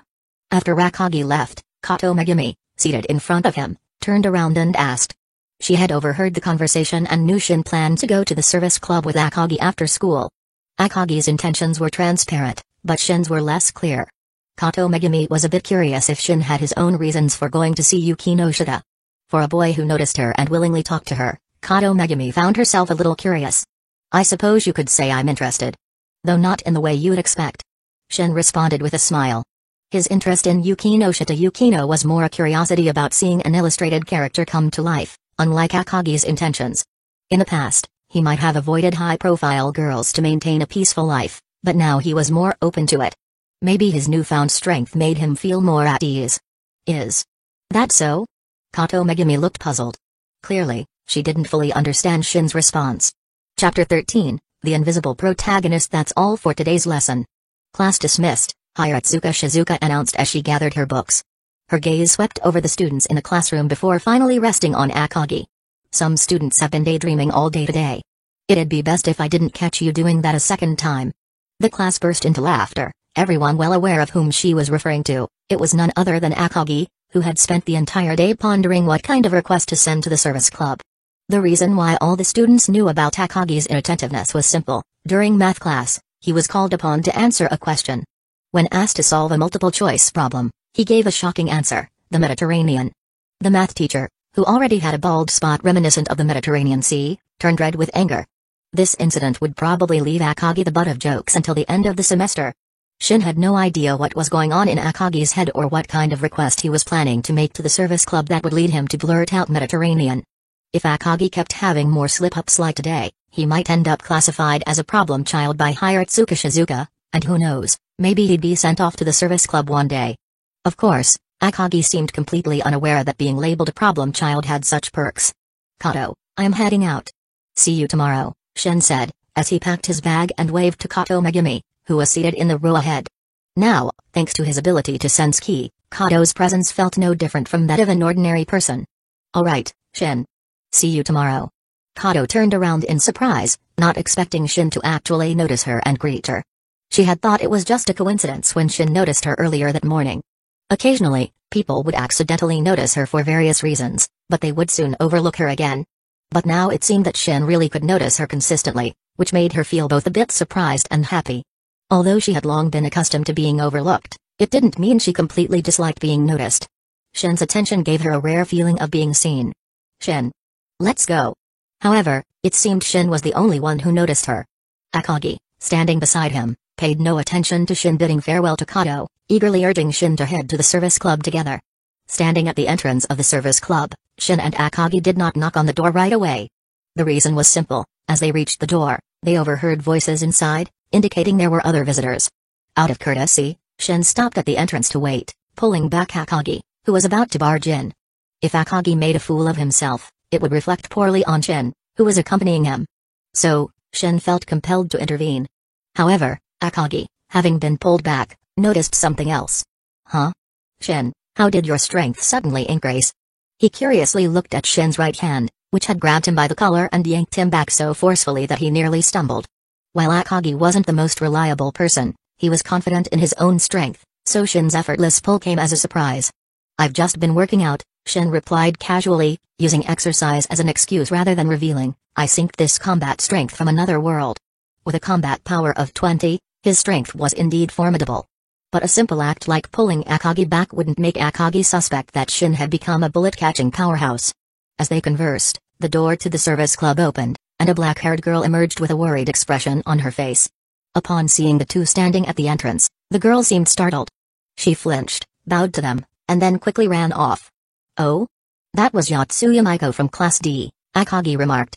Unlike Shin, Akagi, who was more outgoing, had acquaintances in many classes and happened to know some of the students, including the panicked girl who had just run off. Yotsuya Maiko? Hearing her name made Shin's expression turn odd. The reason was simple: Yotsuya Maiko was also a character from a manga he had read in his previous life. But the premise of that manga was unusual. It depicted a world where evil spirits that were invisible to most people existed everywhere. These spirits typically wouldn't harm people, but if they discovered someone could see them, they would attack. Yotsuya Maiko was that unfortunate individual who had suddenly gained the ability to see these spirits but hadn't acquired any means to deal with them. As a result, she had to pretend not to see them, enduring a life surrounded by malevolent entities while trying to appear normal. Judging by her fearful and flustered appearance just now, she must already be able to see the spirits. She was probably visiting the service club to see if there was a solution. Evil spirits. Shin frowned slightly as he glanced around, but he saw nothing. The limitation of the Dragon Ball world lay here. While its warriors possessed immense physical strength and could unleash energy blasts using ki, they lacked capabilities in spiritual or soul-related matters.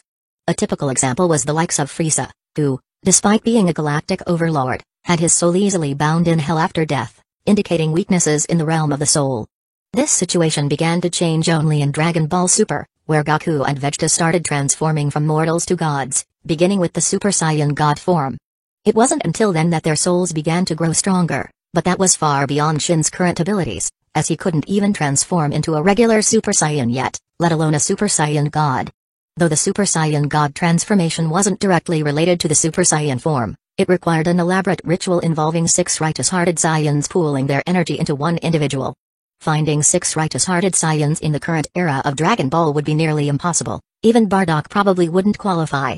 Focusing ki on my eyes can enhance my dynamic vision, but it doesn't allow me to see spirits. It seems I need to strengthen my mind and soul.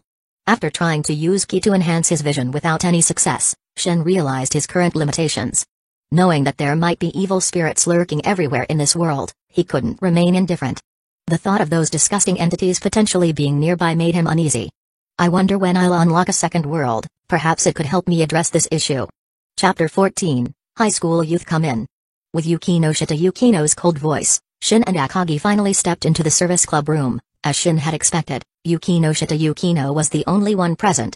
It seemed that Hukaman Hukagaya, the protagonist from the original work, really wasn't at this school, or else Hiratsuka Shizuka would have likely thrown him in here by now. So, is there anything you would like to request? Yukino Shita Yukino's gaze swept over Shin and Akagi, lingering briefly on Shin. People are visual creatures, and even Yukino Shita Yukino wasn't immune to this. Compared to Akagi, Shin clearly aligned more with her aesthetic preferences, which made her look at him a bit longer. However, Yukino Shita Yukino wasn't shallow, and appearances were something she didn't particularly care about, So she quickly withdrew her gaze and asked them both, "Go ahead, what is it you would like to request?" Shin glanced at Akagi beside him, unsure of what Akagi had in mind for the request. Surely it wouldn't be something absurd like asking for help with a Mediterranean hairstyle. Ahem, actually. Akagi cleared his throat twice, and then, as if reading from a prepared speech, he spoke up loudly, "I want to ask the service club to help me pursue a girl." Huh? Hearing Akagi's request, Yukino Shita showed no particular reaction, but Shin, standing next to him, was taken aback. It wasn't surprising for him to be caught off guard, considering that Akagi had been so adamant about meeting all the well-known beautiful girls at the school. Shin had always assumed he intended to pursue one of them. But now, faced with Yukino Shita, Akagi said he wanted to pursue another girl. Of course, if it were someone else, Shin might have thought, could it be that the girl he's referring to is Yukino Shita herself? But in Akagi's case, he probably lacked the subtlety for such a roundabout approach.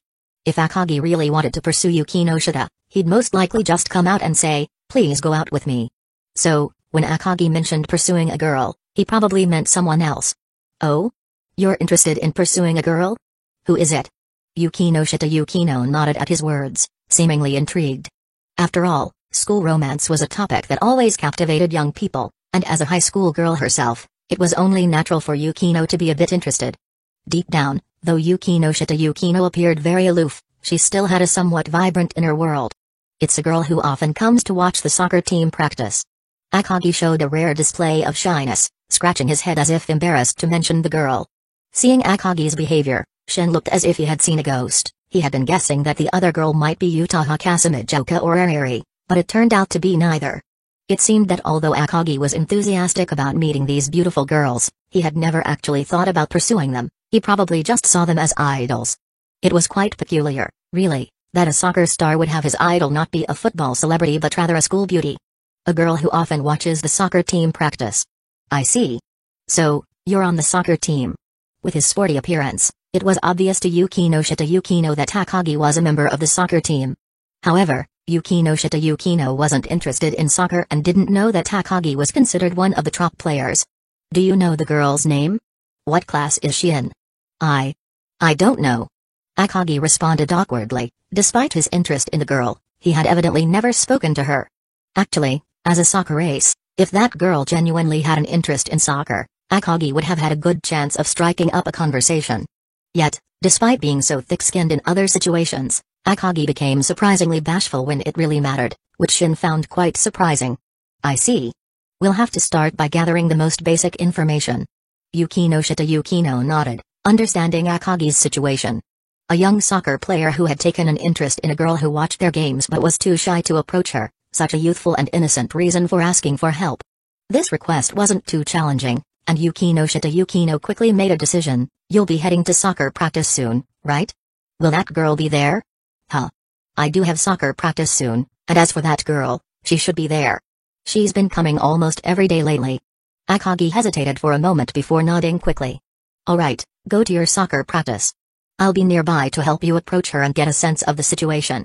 Yukino Shita was the kind of person who acted promptly. Once she had made a plan, she immediately set it into motion. "Right now? Don't you need to keep an eye on the service club?" Shin asked curiously. Leaving now would mean the service club would be left unattended. Currently, the service club didn't have Hakuman Hikagaya or any other members. Yukino Shita was the only one in charge. If she left, the room would be empty. This can't be helped. Handling requests is the service club's duty. If someone truly needs our help and doesn't find us here this time, they will come back another time. Yukino Shita replied calmly and looked at Shin.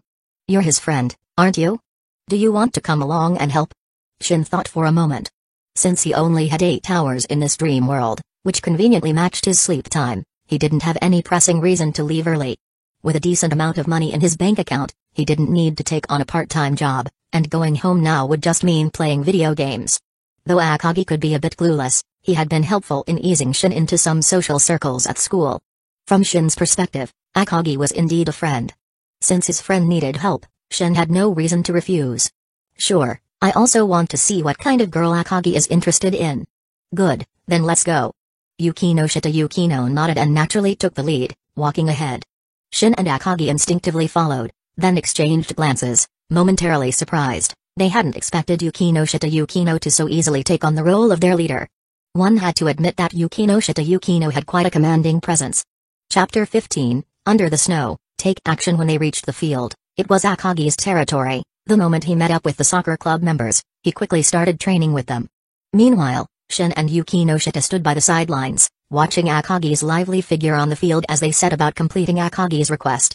Shin, do you think Akagi is good at soccer? Shita Yukino stood by the field, watching the back and forth action, and voiced her curiosity. I'm not very familiar with soccer, and I don't really understand the rules. Indeed, Shita Yukino didn't seem like someone who would be interested in soccer. She looked more like the typical talented girl, the kind who would be better suited to discussing academics than sports. He's pretty good, I guess. After all, he's the star player of the soccer club. Shin stroked his chin while watching Akagi on the field. From his current perspective, everyone on the soccer field seemed to be moving in slow motion, but then, he wasn't an ordinary person anymore.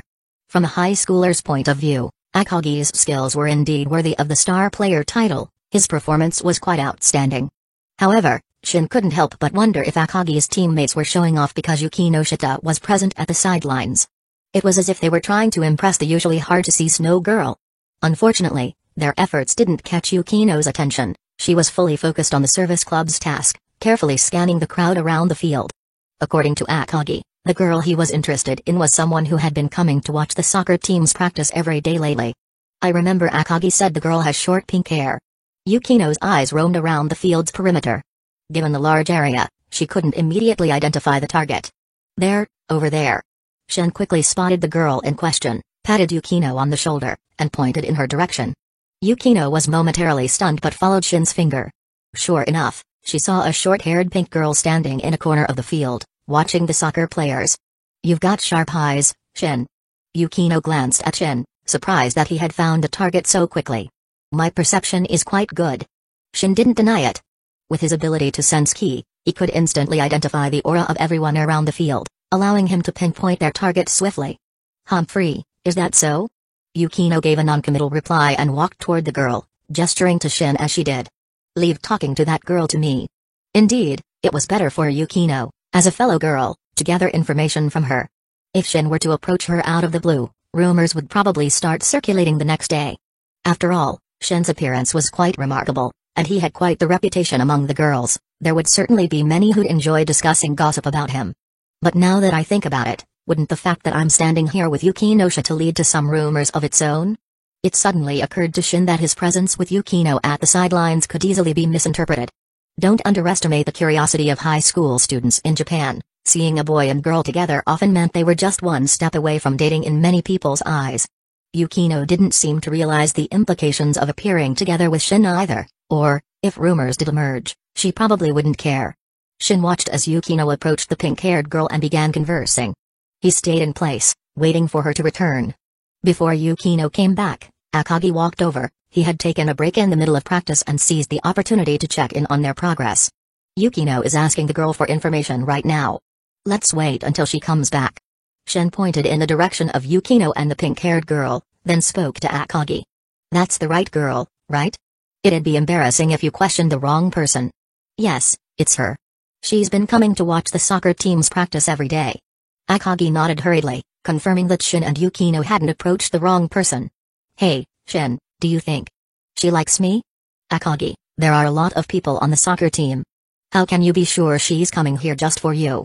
Though Shin didn't want to discourage his friend, Akagi's confidence was a bit over the top. Shin felt he had to temper it a little.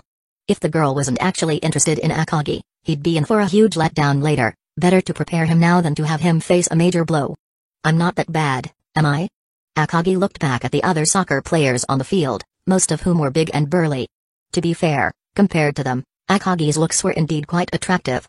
No wonder Akagi had such confidence. His teammates made him look better by comparison. More importantly, Shita coming to the field seems to have really fired up those guys. After comparing himself to the other players and finding his confidence, Akagi shifted the topic to Yukino. Clearly, Shin's earlier suspicion was correct. The soccer players were indeed trying harder because of Yukino's presence. Shin commented on their behavior with a touch of amusement, displaying themselves in front of a female to perform mating behavior. How foolish of these male animals. Are you not a male too? Akagi looked at Shin in disbelief, wondering why he was even berating himself. And actually, A few of the players have asked me if there's anything going on between you and Yuki no Shita. Akagi's face showed genuine curiosity, as if he also wanted to know the answer. Those soccer players might not know, but shouldn't you? Shin glared at Akagi. This is the first time I've even met Yuki no Shita, and it's because you dragged me here. How could there be anything between us? Well. Feels good though, right? Akagi poked Shin with his elbow, parroting a line straight out of a Chenpaizi skit, with an expression that said, I totally get it. Earlier, didn't you pat Yuki no Shita on the shoulder? What are you, a grade schooler? Just a shoulder pat and you're already thinking nonsense? Shin gave Akagi a light kick on the butt. Though it wasn't forceful, it was enough to send him stumbling back onto the field. Your teammates are calling you. Get back to training. Once you're done, we'll share the information Yuki no Shita gathers. Chapter 16, The scheming advisor Yuki no Shita. Akagi was sent back to continue training with the soccer club members, and before long, Yuki no Shita Yukino returned to Shin's side. How did it go?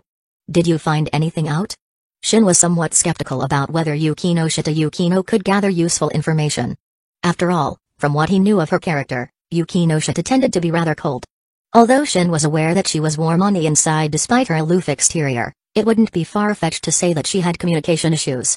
Even acquaintances could find it hard to keep up with her pace and easily get flustered. However, from what he saw earlier, the girl she had been talking to seemed to get along quite well with Yuki no Shita, suggesting she was the type who could keep up with Yuki no Shita's rhythm. To put it simply, the girl wasn't too self-centered and was good at going along with what others said. If she were also someone who spoke bluntly, she probably would have ended up arguing with Yuki no Shita. Of course. Yuki no Shita raised an eyebrow and even had a small notebook in her hand. It seemed she not only gathered information but also took notes.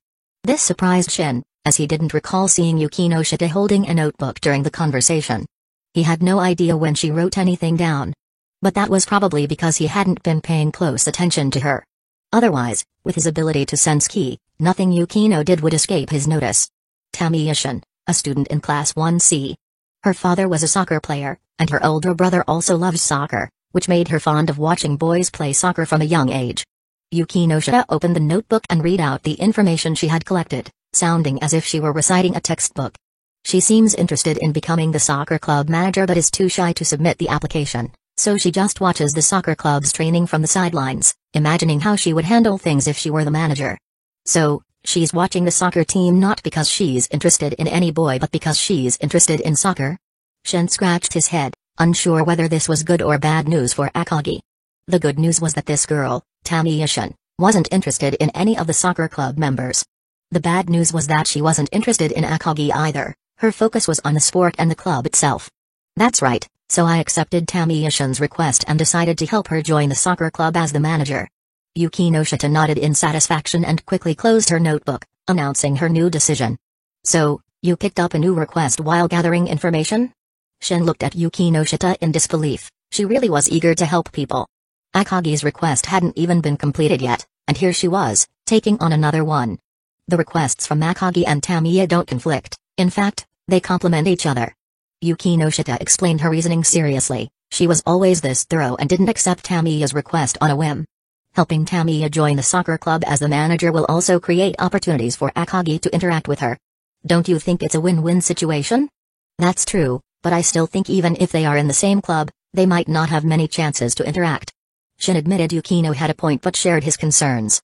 As you said, Tamiya is too shy to even submit the application, and Akagi always hesitates at crucial moments, never daring to speak to her.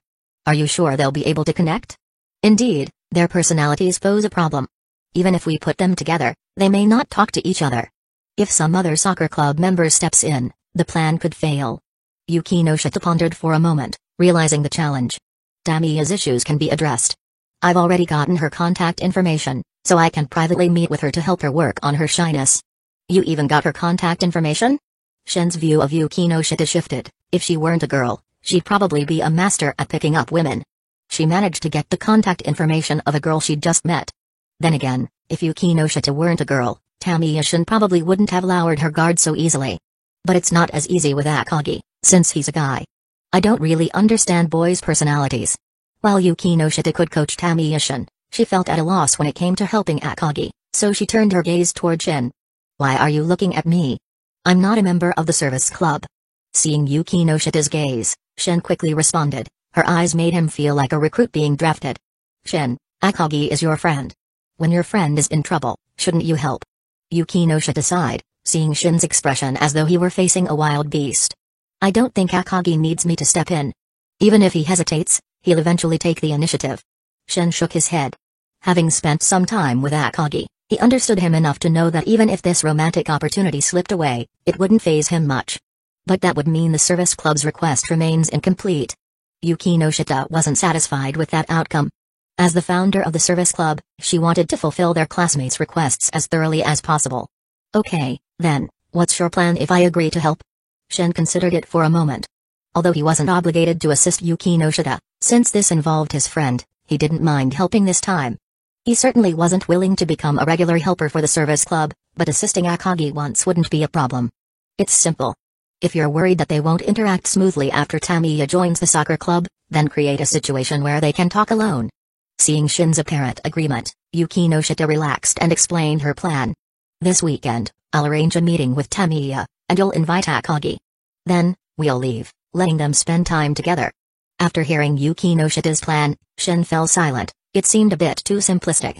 Even if they left them alone, there was no guarantee Tamiya and Akagi wouldn't part ways immediately.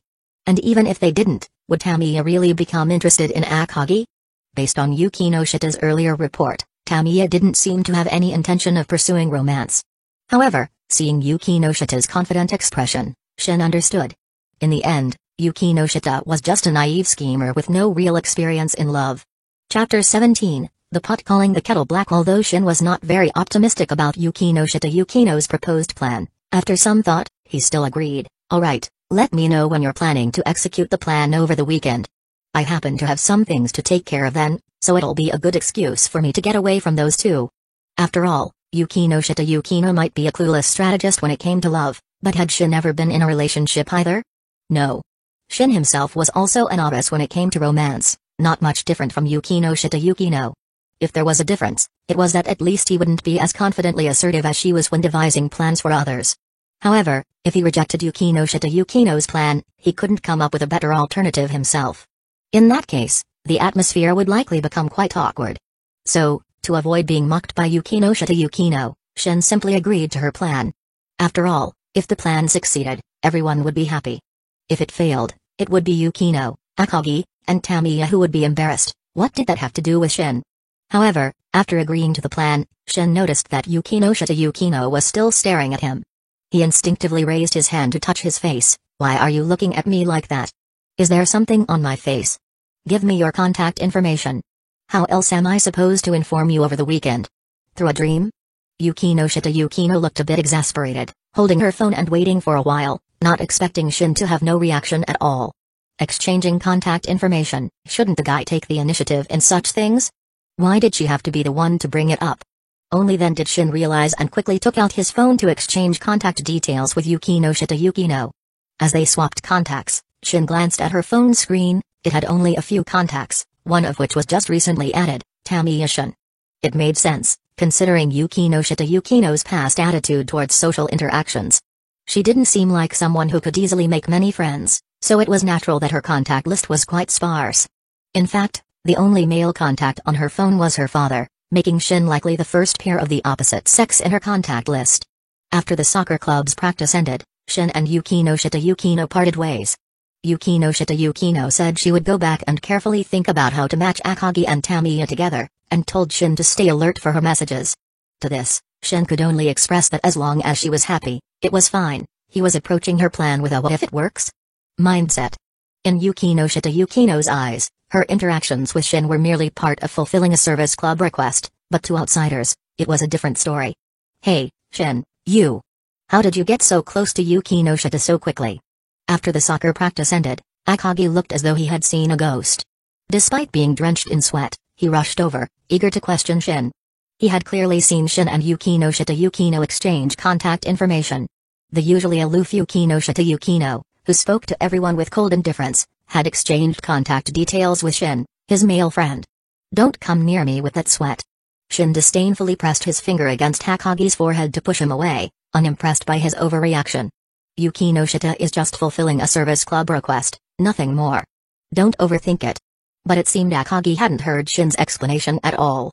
He was already lost in his thoughts, much to Shin's helplessness. Just as he had thought, when it came to these teenagers in the midst of their youth, even a small spark could be blown out of proportion. He had merely exchanged contact information with Yukino Shita Yukino, yet judging by Akagi's reaction, it was as if Shin had already stepped into adulthood. Alright, let me tell you what Yukino Shita found out about that girl you're interested in. After that, we'll figure out how to get you closer to her. Shin knew that continuing to explain would be pointless, so he simply changed the subject, offering information about Tamiya Shin to catch Akagi's attention. Indeed, the mention of Tamiya Shin's details quickly made Akagi forget about his friend being romantically involved with a famous beauty at school. Really? Tell me quickly, I can't wait. After a day at school, Shin returned home. He made a simple meal for dinner, intending to take a bath and then lie down. Yes, he was preparing for his second exploration of the Dragon Ball world. Last night, in his dreams, he had gained the instant transmission technique and some control over Ki, but he was still far from completing the main quest. The main quest required him to defeat Frieza at 100% power, which meant Shin couldn't resort to sneak attacks and kill Frieza during his first form's 530,000 power level. For Shin, there was no shortcut. Only by improving his strength to the point where he could defeat Frieza head-on could he progress in the main quest. After bathing and changing into his pajamas, Shin sat on his bed, just like the night before. Before going to sleep, he glanced at his phone. To his surprise, there was a message from Yukino Shita Yukino on the screen. What is she messaging me for at this hour? Curious, Shin opened her message. If it had been another girl messaging him late at night, Shin might have gotten excited. But since it was Yukino Shita Yukino, he could guess the content even with his toes. Sure enough, it's a plan. This girl really went all out, writing down every step meticulously. Looking at the long plan on the screen, Shin couldn't help but chuckle. Should he praise Yukino Shita Yukino for being serious or call her stubborn?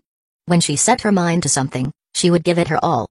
For most people, matchmaking two high school students would be handled casually, but Yukino Shita Yukino had crafted such a detailed plan. That was just like her, it matched her personality perfectly. I understand. See you on Saturday morning. After skimming through the lengthy plan, Shin gave a simple reply and put down his phone. Compared to Yukino Shita Yukino, the Dragon Ball world was more appealing to him right now.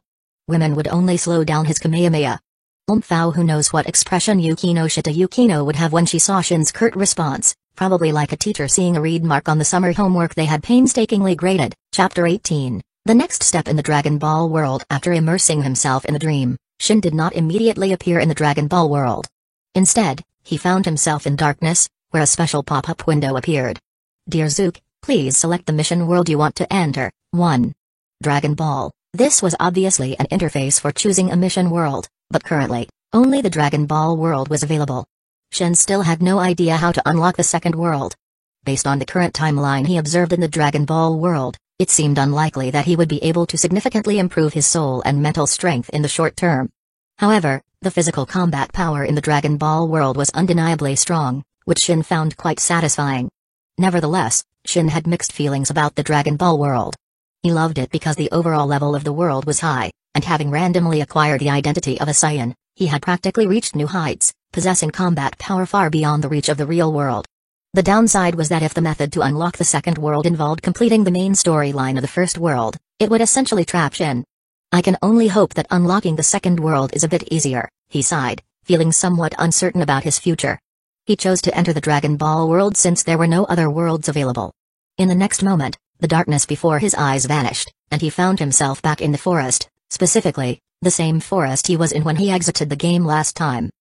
Transitioning to Zook, the cave created by a Ki blast, where he had disposed of Elek's remains, was still at his feet. Realizing his location hadn't changed since his last exit, Zook immediately suppressed his Ki, lowering his combat power to the minimum. Sure enough, a beam of light soon swept over from a distance. A large lighting device was scanning the surroundings and just happened to illuminate his location. Peeking out, Zook looked toward the distance. What was once a city of the Cerealians was now completely in ruins, with a large group of Frieza's army personnel cleaning up the area. Frieza's business involved selling these planets to interested aliens. Since they were commodities, their appearance was important, and the ruins needed to be cleaned up. Zook was aware of this, so he suppressed his Ki right away. This way, even if someone from Frieza's army unintentionally detected him with a scouter, they would only see a combat power in the double digits. A combat power in the double digits was akin to that of a large beast on some planets, something the Frieza army wouldn't care about. After all, they were not exterminating the entire biosphere, just the human civilization. No one would want to buy a planet that didn't even have animals on it. However, the ones moving through the city ruins were not only members of Frieza's army. There was also another group. These individuals were dressed differently, showing a lack of discipline. They didn't follow the orders of Frieza's army but rather took commands from a small, blue-skinned woman with dreadlocks. Just from her hairstyle and skin color, it was easy to tell that this woman was from the same race as Elec. Zook recognized her. She was Maki, a member of the Heater family like Elec. The disappearance of Elec, the leader of the Heaters, on planet Serial was a major event for the Heater family, prompting Maki to search for his whereabouts. Unlike Frieza, the Heater family, although also involved in business throughout the universe, did not have their own armed forces. They relied on mercenaries from across the universe. As long as they paid well, there were always people willing to work for them. Frieza clearly wasn't ready to break ties with the Heater family, so he didn't mind them hiring mercenaries to search planet Serial. Thus, there were two groups on planet Serial, a large number of mercenaries hired by the Heater family and Frieza's army personnel, who were carrying out their respective tasks with minimal interaction. Good, just as I expected. Zook was pleased with the situation. This was precisely within his predictions after eliminating Elec. The two groups mingling together worked to Shin's advantage because it meant that if someone suddenly took off in a spaceship, each side would assume it was the other acting independently. Frieza's soldiers looked down on the mercenaries, while the mercenaries had no respect for Frieza's army. The lack of communication made it easy for Zook to slip away unnoticed. Maintaining his suppressed combat power, Zook quickly found a landing site for Frieza's spherical spaceships nearby, where the ground was covered in craters left by the ships. No one was even guarding them. To Frieza's army, these spherical ships probably weren't considered particularly valuable. This was convenient for Zook, who chose one that appeared relatively new, opened the hatch, and climbed inside, immediately pulling out the tracking system. This tracking system allowed Frieza's headquarters to locate the ship's position. Zook had learned about it yesterday from a logistics officer responsible for maintaining the ships, who had divulged the information without hesitation. After all, in Frieza's army, combat personnel had a much higher status than logistics staff. Though Saiyans were often derogatorily called monkeys in Frieza's army, the logistics officer did not dare to defy Zook's questioning.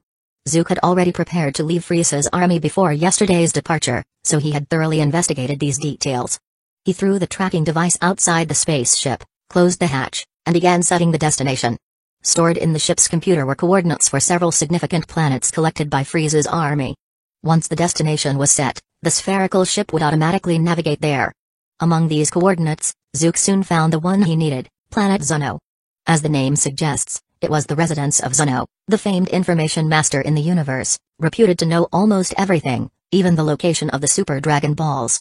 He was essentially a more advanced version of Fortunator Bubba. Zuno was Zook's next target. Since Zuno was known for his information services, Zook had speculated that the coordinates for his planet would be among Frieza's records, and it turned out to be true. Of course, if the coordinates weren't there, Zook had a backup plan, obtaining them from the Heater family. As fellow information merchants, they would surely have a way to find Zuno. But it turned out to be unnecessary. As for the cost of Zuno's information services, according to the original story, one had to offer him a kiss, and Zuno would decide the number of questions based on his impression of the kisser. This setup was undoubtedly Toriyama Kira's quirky humor, but in reality, it wasn't just a matter of eccentricity. Zook had no intention of kissing Zuno. He had already decided that if Zuno refused to answer, he would resort to force. Zuno himself had little combat power. His rules might work for those who played by them, but for someone strong and unruly, there wasn't much Zuno could do. In the original story, Zamasu from Universe 10 had once violently coerced Zuno into providing information about the Super Dragon Balls. If Zamasu could do it, why couldn't Zook? Chapter 19, The Special Distress Signal. After setting the destination to Planet Zuno, the spherical spaceship immediately launched, slowly ascending into the sky and gradually accelerating as it departed from Planet Serial. As Zook expected, no one paid any attention to the spaceship's departure. Even if a few people saw it, they would likely assume that someone was acting independently. The mercenaries of the Sita clan might think that someone from Frieza's army had some task to handle, while Frieza's forces would assume it was a Sita clan mercenary taking a solo action using their ship. After all, the Sita clan's ships were large, typically carrying many people. For individual actions, borrowing a single-person spherical ship from Frieza's army was the only option. Spherical ships weren't particularly valuable within Frieza's forces. Many were destroyed on missions, especially by Saiyans, who would often crush the ships after transforming into great apes. Thus, Frieza's troops weren't concerned about someone taking off with a ship. They could track it using the onboard locator system and recover it any time. Naturally, they had no idea that Zook had already dismantled the tracking device before launching. No one's following. Good. After the ship launched, Zook kept his eyes on the view outside through the spherical ship's window. Even when they reached space, no one had come after him, indicating that his escape was indeed successful. However, the time needed to reach planet Zuno is ridiculous. Although it was fortunate that no one noticed Zook stealing the spherical ship, the estimated travel time displayed on the small screen was disheartening. The screen showed 21,514 tacks remaining. Tacks were a universal time unit in space. Zook recalled that 100 tacks were roughly equivalent to 48 minutes on Earth. In other words, it would take a full 7 days to travel from here to planet Zuno. Zook felt somewhat helpless. Crossing the distance between planets was, after all, a significant journey, and the speed of Frieza's spherical ships was already quite fast.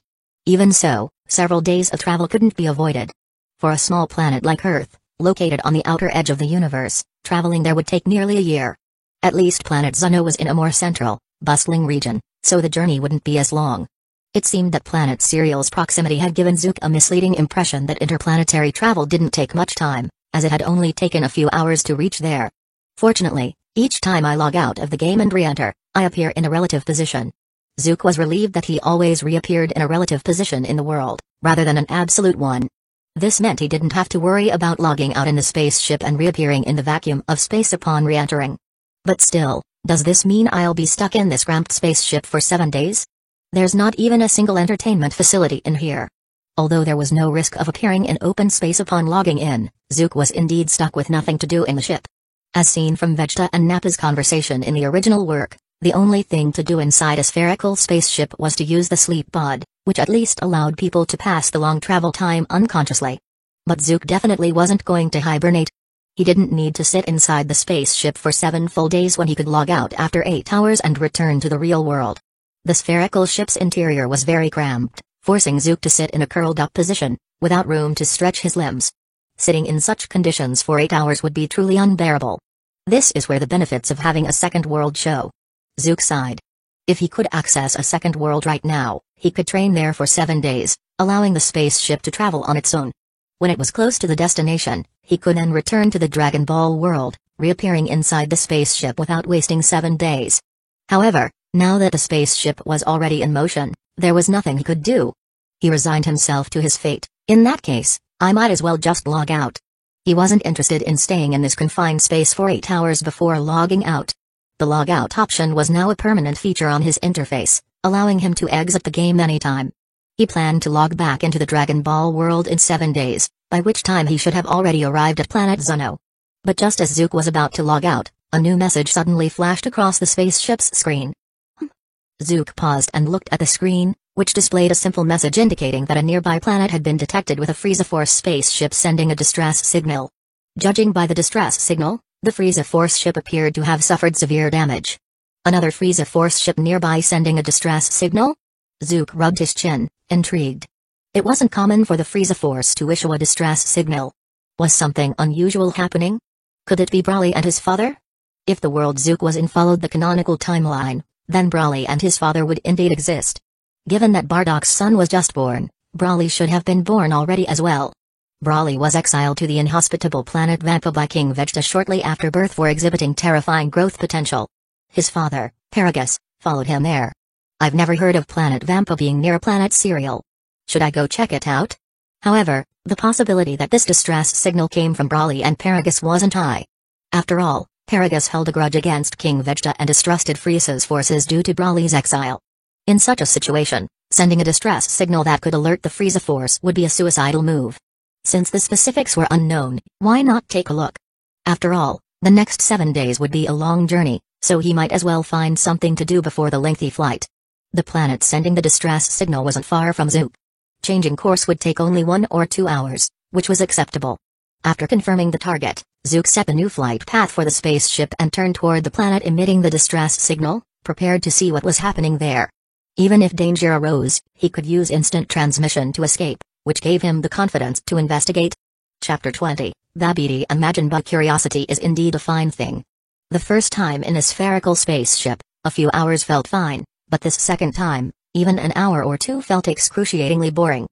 As the spaceship smoothly landed, Zook emerged from the cabin with a lifeless expression. He'd been so bored during that 1 to 2 hours that he had actually fallen asleep. Dr. Brief's original suggestion in the series about adding entertainment facilities to Gaku's spaceship was spot on. The lack of any recreational activities during long flights was painfully unbearable. Even someone as obsessed with training as Gaku would need at least a bit of space to move around. This spherical spaceship required the whole body to be cramped inside, which felt almost inhumane. But after landing, Zook got a sense of this planet's general situation. Different from his earlier guess, this wasn't Planet Vampa but a planet without a name, known only by its numerical designation. Based on the information available from the spaceship, this planet seemed to host a vast population of wild beasts with considerable combat power. Non-combat personnel would likely be at risk of being devoured by these creatures.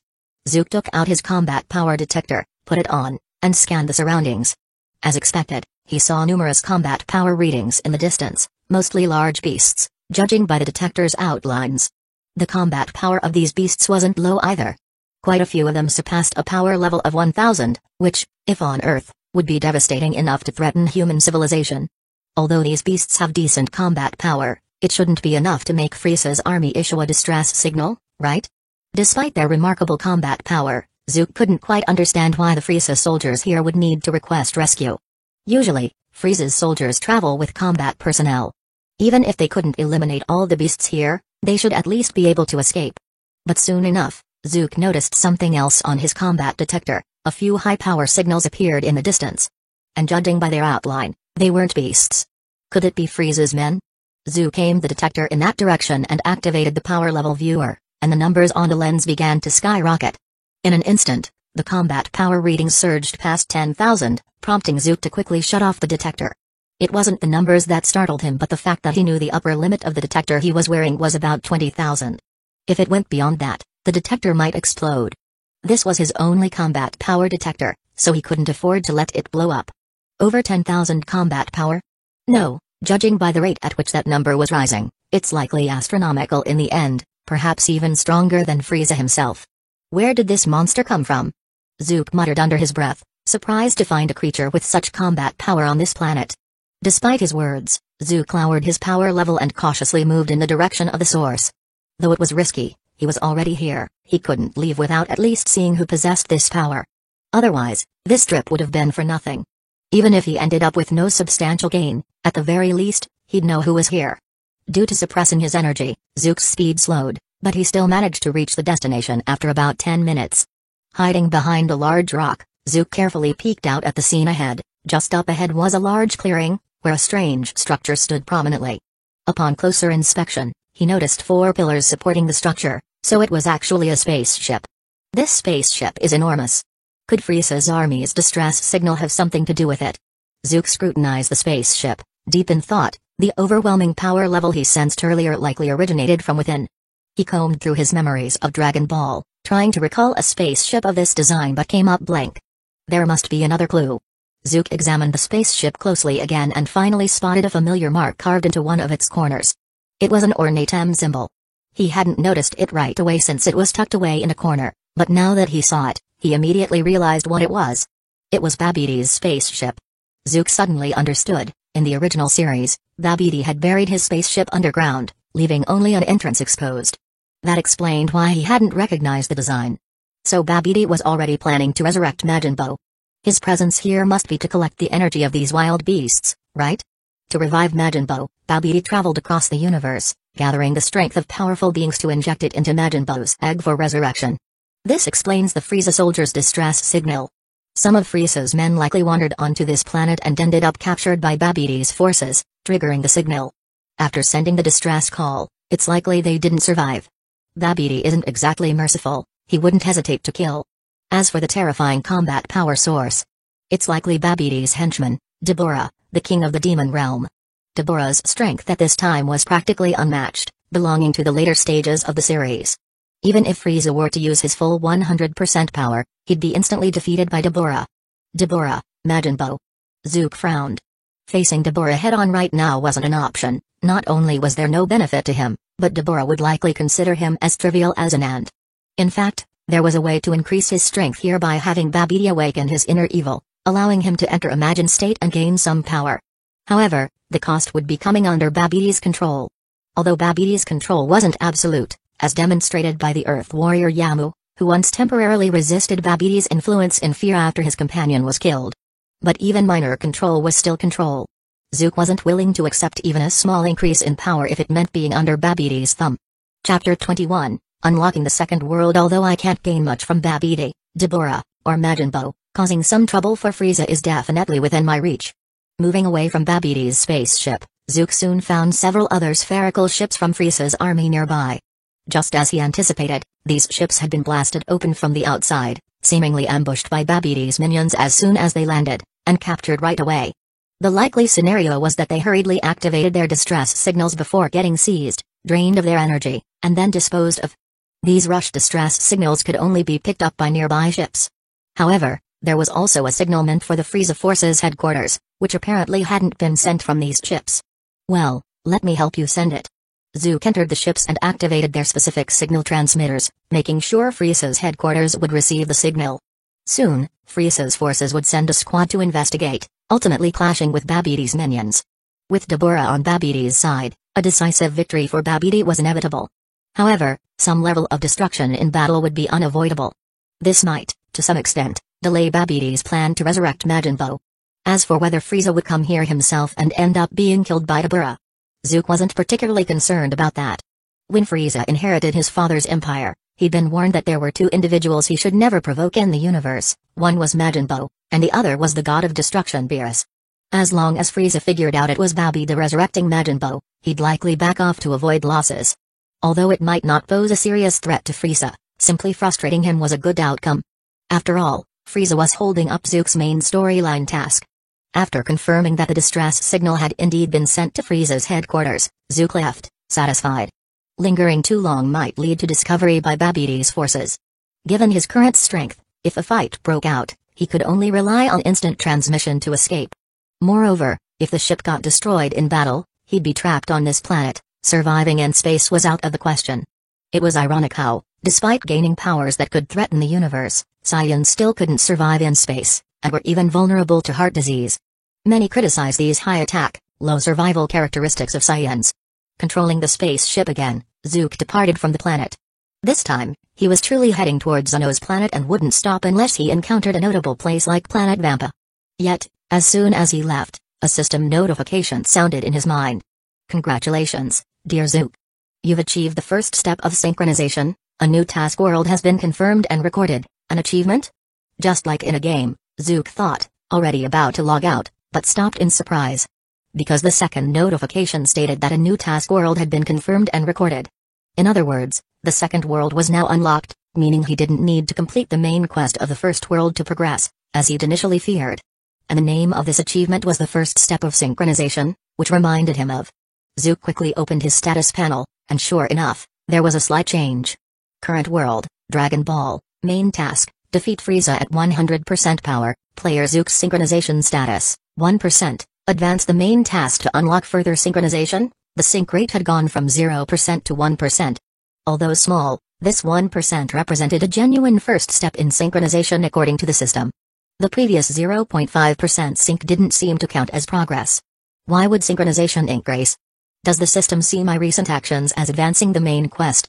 While happy about the panel changes and the second world's unlock, Zook was puzzled by the sync rate increase.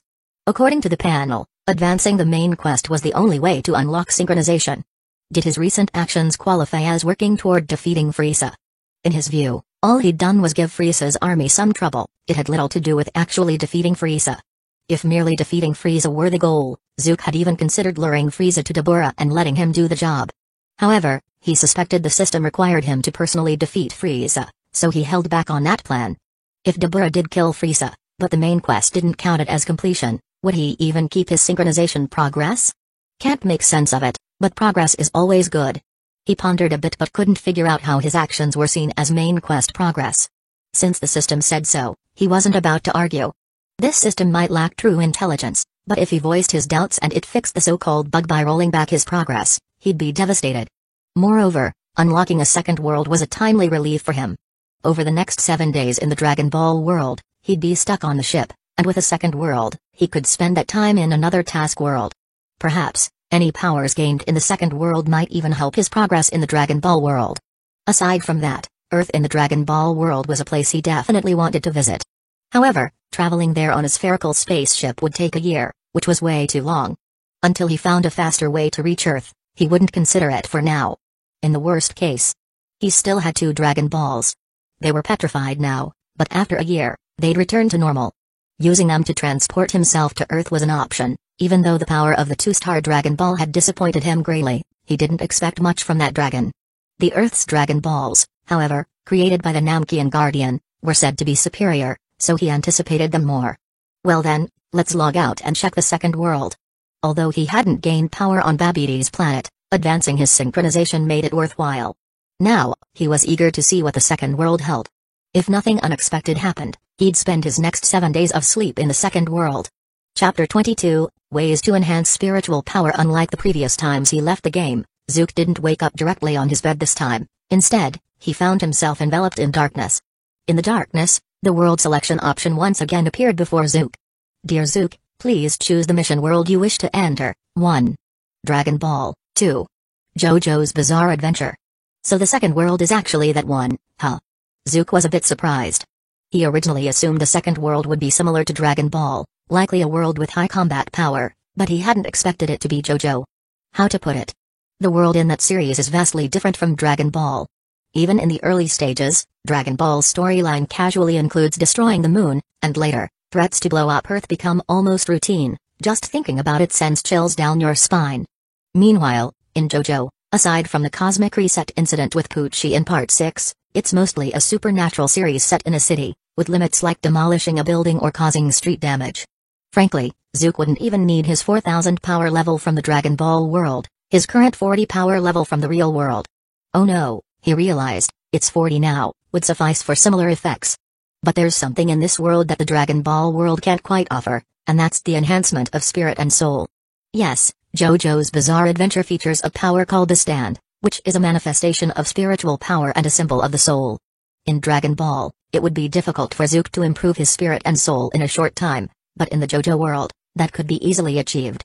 One way to awaken a stand is to be struck by the special arrow from the series, which instantly grants one a stand without any complicated steps or high costs. Though, if the stand doesn't awaken, you might die. Zook wasn't too worried about that, though. Even if he did die, he'd only lose access to that mission world, which he could afford. After all, the biggest advantage of this world is that it offers him an opportunity for mental and spiritual evolution. In terms of raw power, Dragon Ball is still simpler and more direct. Well, let's try out this new mission world. Thinking too much here wouldn't change anything, so Zook decided to jump in and see the situation. He directly selected the second mission world. Then the system immediately showed a message that made Zook speechless. Dear Zook, you have 0 plays left for today. Please try again tomorrow. So I can only enter 1 mission world per day? Zook scratched his head.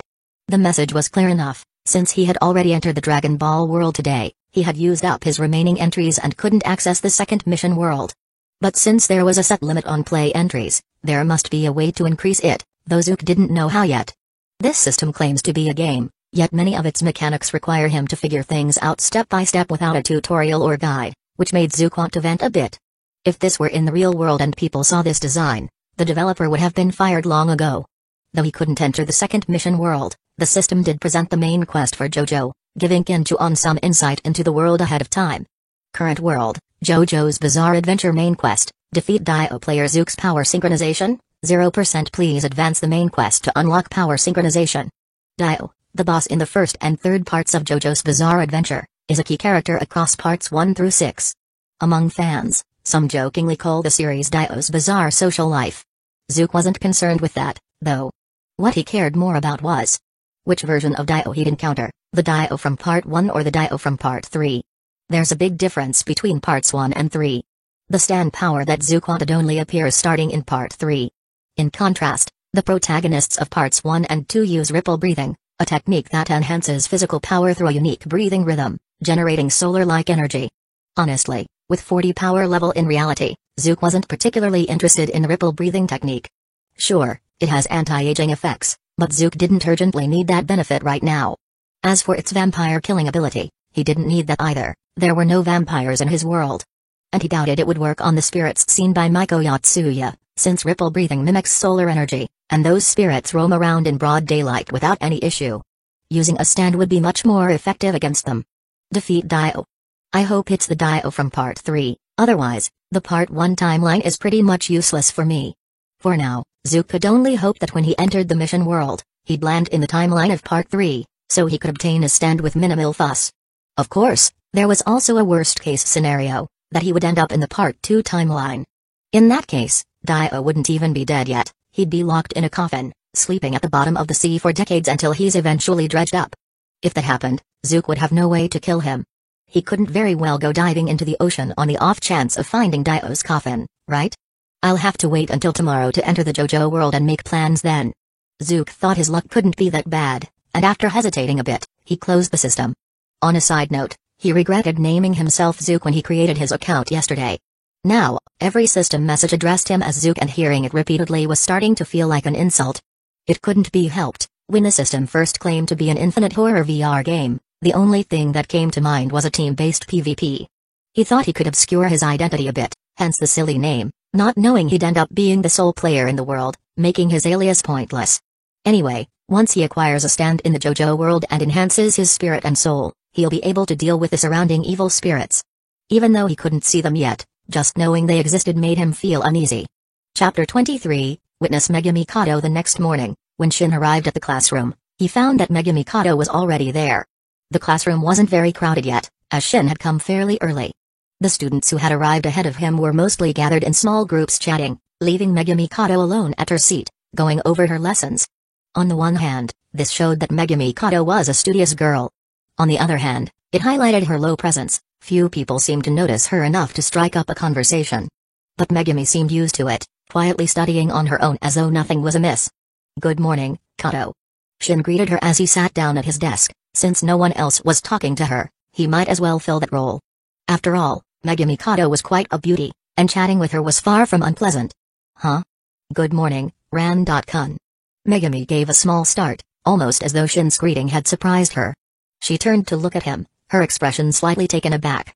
Although Megumi always appeared calm, she was far from expressionless, her emotions were still clearly discernible.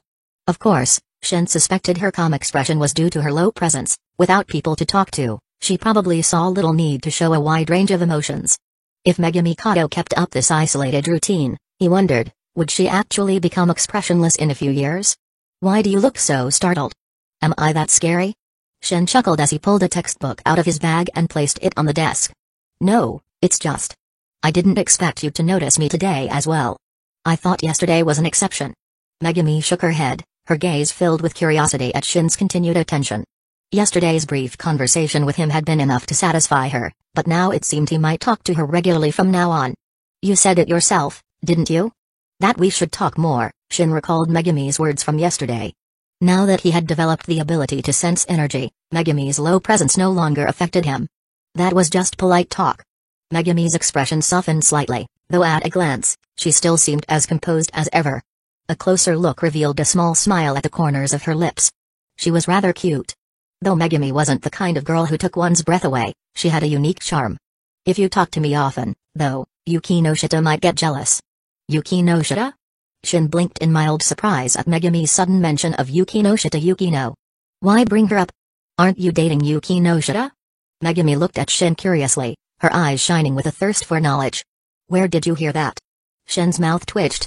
He'd only met Yuki no Shita for the first time yesterday. How did Megumi already know about their interaction? Had rumors about him and Yuki no Shita spread so quickly? That couldn't be, could it? They'd only met after school yesterday, and already this morning Megumi knew about it? It wasn't like the soccer team members had stayed up all night spreading gossip, was it? "I saw you with her by the field after school yesterday. You looked quite close." In fact, Megumi hadn't heard any rumors, she had seen it firsthand. "Did I misunderstand something?" "Oh, that. I was just helping a friend with his romantic pursuit." Shin realized why Megumi thought he and Yuki no Shita had something going on. "You probably know him, Akagi.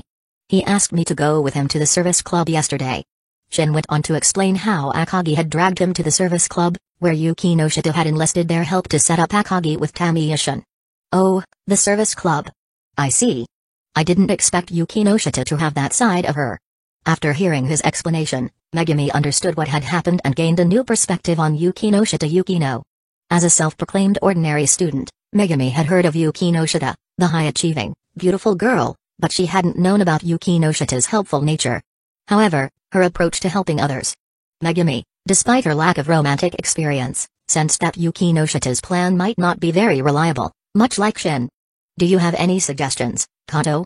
You could tell me, and I'll pass them on to Yuki Noshita.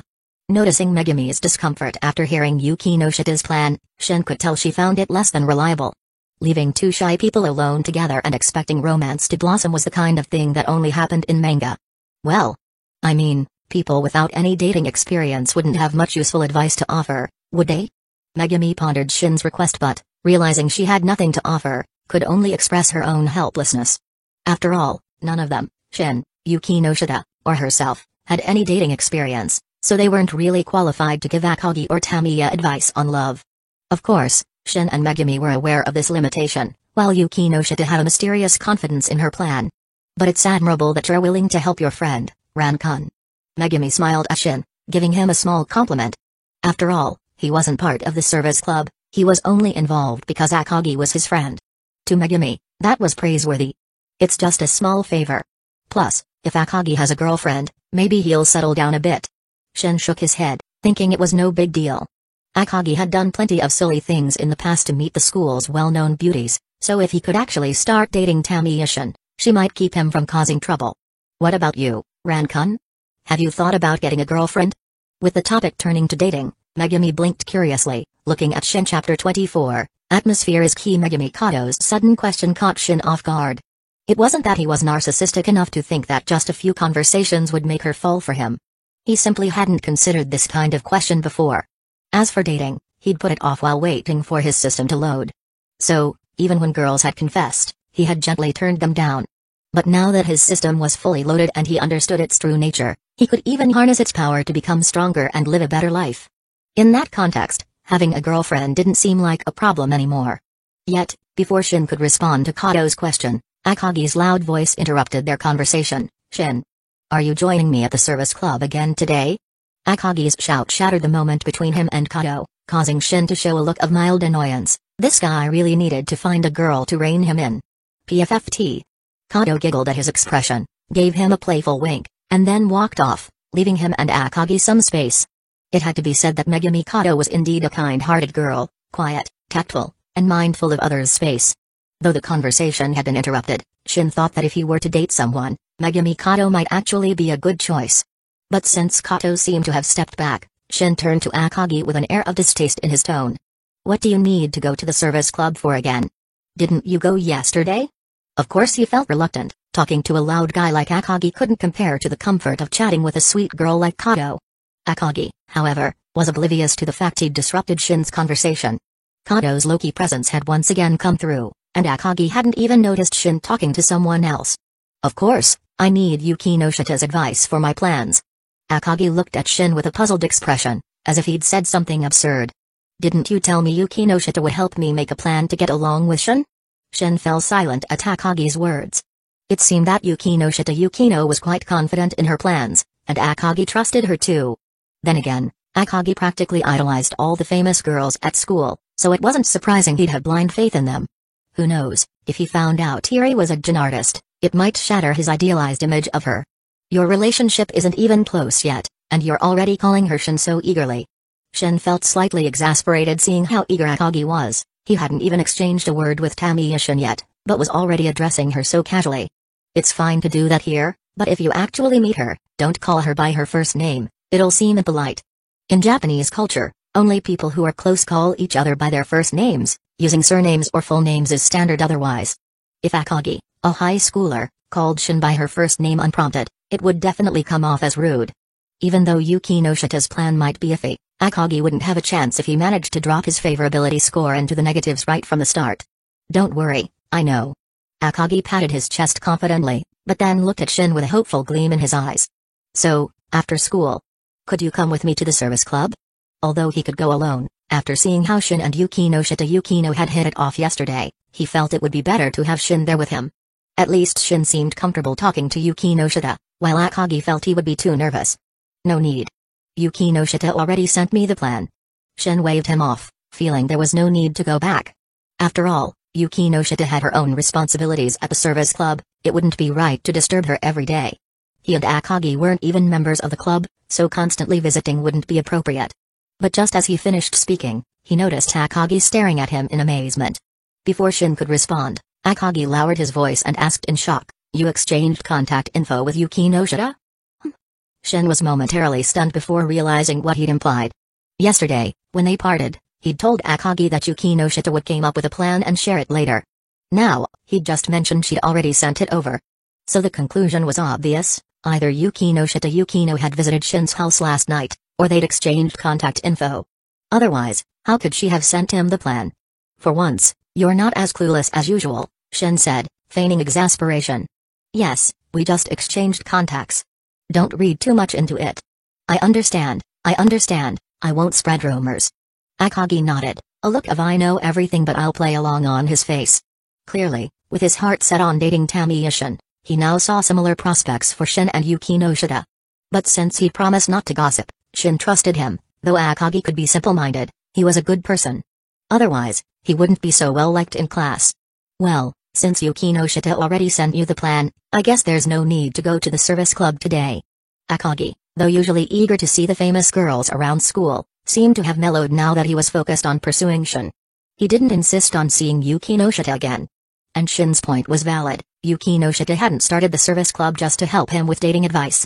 They couldn't hog all her time. Alright then. Let's chat more over lunch, and you can show me the plan then. As they talked, Akagi saw the teacher walking into the classroom, signaling the start of class. Naturally, he couldn't linger around Shin any longer, so with a quick wave, he dashed to his seat. Chapter 25, Megumi Kato's contact information on the podium. Shizuka Hiratsuka was giving a Japanese language lecture, and most of the students below were listening intently. One reason was that exams were approaching, and even some of the procrastinators were making a final push.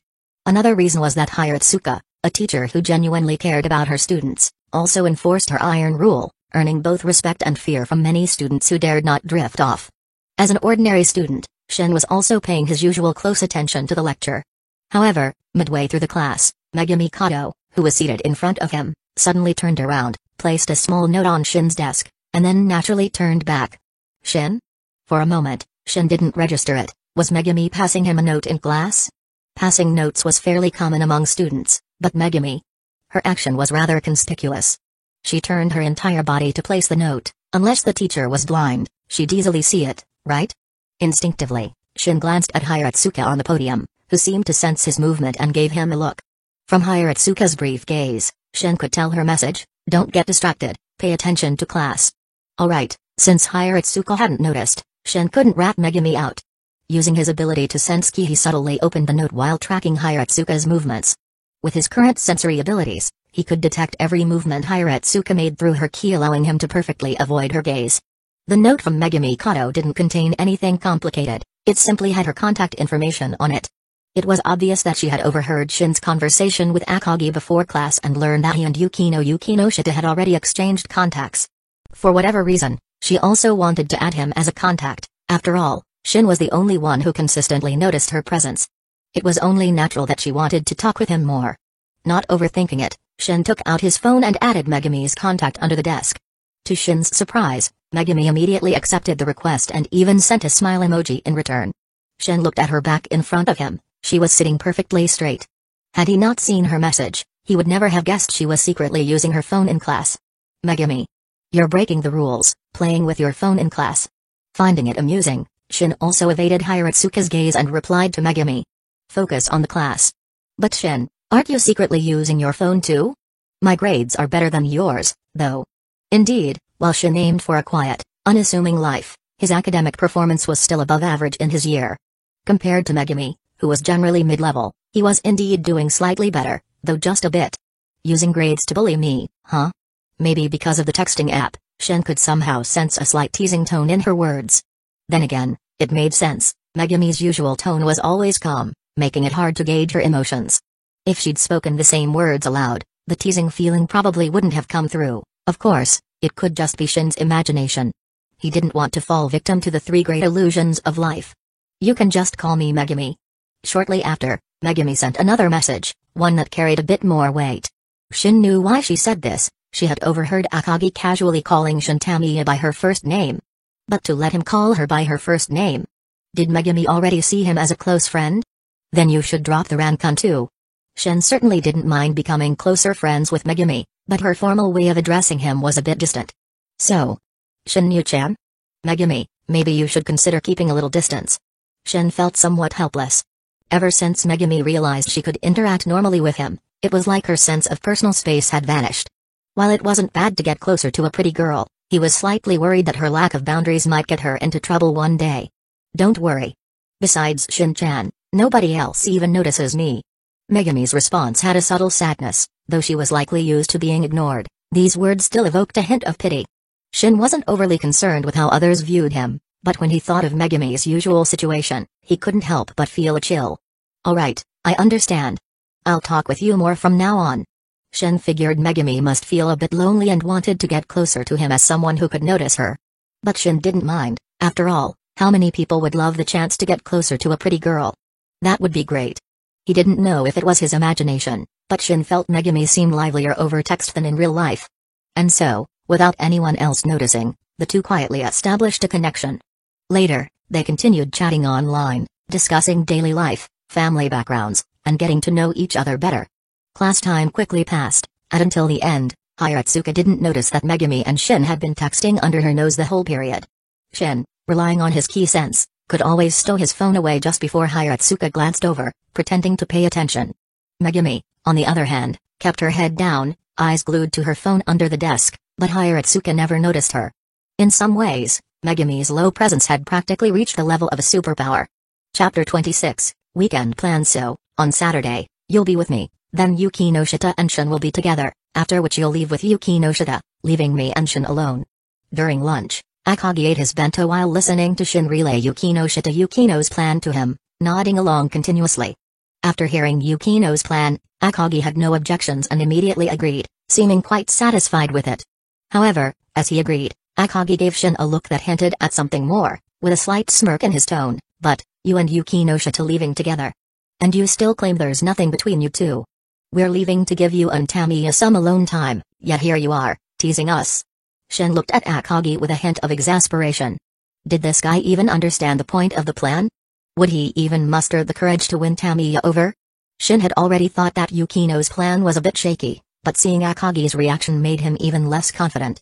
Just remember, according to what we found out from Yuki no Shita, Tamiya doesn't seem to have a particular interest in anyone in the soccer club, so you have to seize this chance. I get it. Once you guys create the opportunity, I'll definitely go for it. Akagi knew this was a chance created by Shin and Yukino for him, so he nodded earnestly.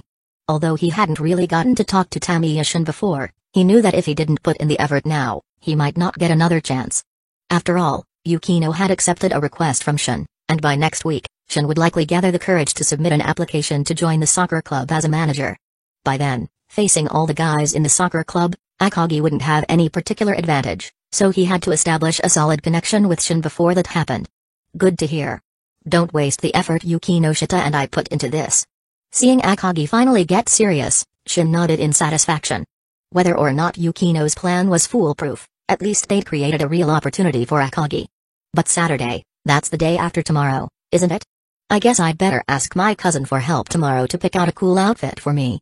Taking a bite of the drumstick in his bento, Akagi glanced at his phone. Today was Thursday, so the day after tomorrow would be the day they all met up.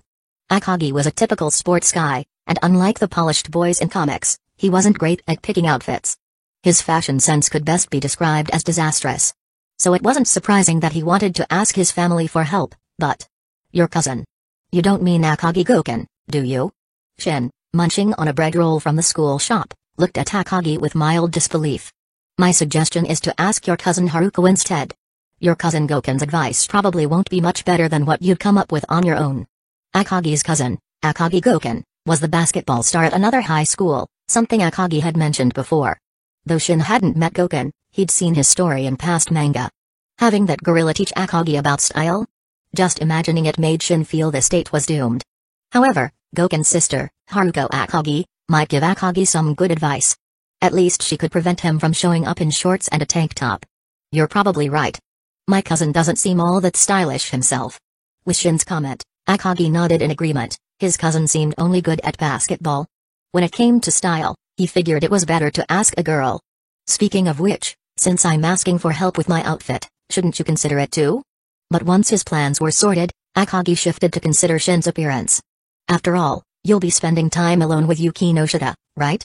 I'm only leaving with Yukino Shita to give you and Tamiya some private time. It doesn't mean we'll be spending time together afterward. Shin looked at Akagi, feeling slightly helpless. What was up with this guy? Why did he insist on implying something was going on between him and Yukino Shita? Though they'd quickly exchanged contacts, it was purely for the purpose of helping Akagi with Shin, nothing more. Yukino wasn't someone to fall for a person at first sight. Shin was self-aware enough to know that she wouldn't develop feelings just from a brief encounter. Despite Akagi's persistent teasing, Shin wouldn't let a few comments give him any wrong ideas. After we split on Saturday, I've got other plans and won't be with Yukino Shita. What are you doing on Saturday? Akagi looked at Shin curiously, as he generally knew how Shin spent his weekends. Usually, Shin would hole up at home doing three things: gaming, and more gaming. If not for the fact that he still socialized well enough at school, Akagi might really have thought he was a total shut-in. Hearing Shin say he had plans outside was quite a surprise. I'm planning to find a martial arts dojo or something to brush up on some techniques. Shin didn't try to hide it, it wasn't exactly a secret. His power level had increased, and his mastery of ki was proficient, but his combat technique was still lacking. While he could unleash a force stronger than his power level in specific areas by channeling ki with skill, it was simply a matter of technique. Even Saiyans, for all their brute strength, had their own fighting style, a system honed through countless battles. Unfortunately, when Shin entered the mission world, he inherited Saiyan abilities but not their combat techniques. In the Dragon Ball world, Earth was the best place to learn martial arts. Both the Turtle and Demon schools offered solid systems. Too bad he couldn't head to Earth in the Dragon Ball world anytime soon. Rather than stubbornly waiting to learn only Dragon Ball-style jutsus, he decided to pick up skills in the real world instead. Although real-world martial arts wouldn't teach him to fire energy blasts, it was still better than his clumsy brawling. He could still remember when he'd tried to demonstrate his moves to Bardock and was asked if he had any lingering injuries. Chapter 27. No one else in the service club today ended uneventfully, with Hiratsuka Shizuka's usual farewell, and the students in the classroom scattered quickly.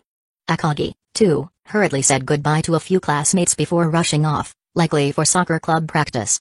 Today, Shin didn't do much else besides attending class and chatting with Megumi Kato, chatting face-to-face during breaks and texting during class when he had a moment. To be honest, after a whole day of talking, Shin and Megumi Kato had definitely gotten closer. It was as if Megumi, who seemed like she hadn't found a good conversation partner for a long time, opened up to Shin about all sorts of things, venting her pent-up need for conversation. Perhaps out of understanding Megumi's situation, Shin went along with it and had a great conversation with her. But even though they talked a lot, Megumi still kept that calm expression during face-to-face conversations, and her tone revealed no hint of emotion. It was a long-standing habit of hers, and Shin didn't expect Megumi to suddenly become expressive in just a day. As long as she didn't continue down the path of becoming entirely expressionless, he was fine with it. However, Shin was slightly worried that Megumi seemed to only talk to him now. If this kept up, would she end up only showing emotions in front of him? A beautiful girl who's cold to others but shows her feelings only in front of him. That actually sounds kind of intriguing. After saying goodbye to Megumi and a few other classmates, Shin picked up his bag and left the classroom, ready to head home. Going to the service club yesterday had been a special case. Normally, he was in the go-home club, in other words, he went straight home after school. But just as he reached the school gate, his phone chimed with a notification. Someone had sent him a message. Could it be that Megumi wants to chat again so soon? At the sound of the notification and the vibration in his pocket, Shin's first thought was that Megumi had contacted him again. You couldn't blame him for thinking that. After spending the whole day chatting with Megumi, it was natural that any notification made him subconsciously think it was her. For someone who's often ignored, finding someone who genuinely pays attention to them can bring an outpouring of emotion that's hard to control. Shin stopped, pulled out his phone at the gate, and was ready to reply to Megumi, as he'd done during class today. But upon closer inspection, he realized something was off. It wasn't Megumi who had messaged him, it was someone he hadn't expected at all. Yukino Shita. Yukino, why didn't you come to the service club today? Huh? Shin was stunned, not expecting a message from Yukino Shita. Yukino. He hadn't considered the possibility since Yukino usually seemed quite cold and didn't seem like the type to reach out to a guy.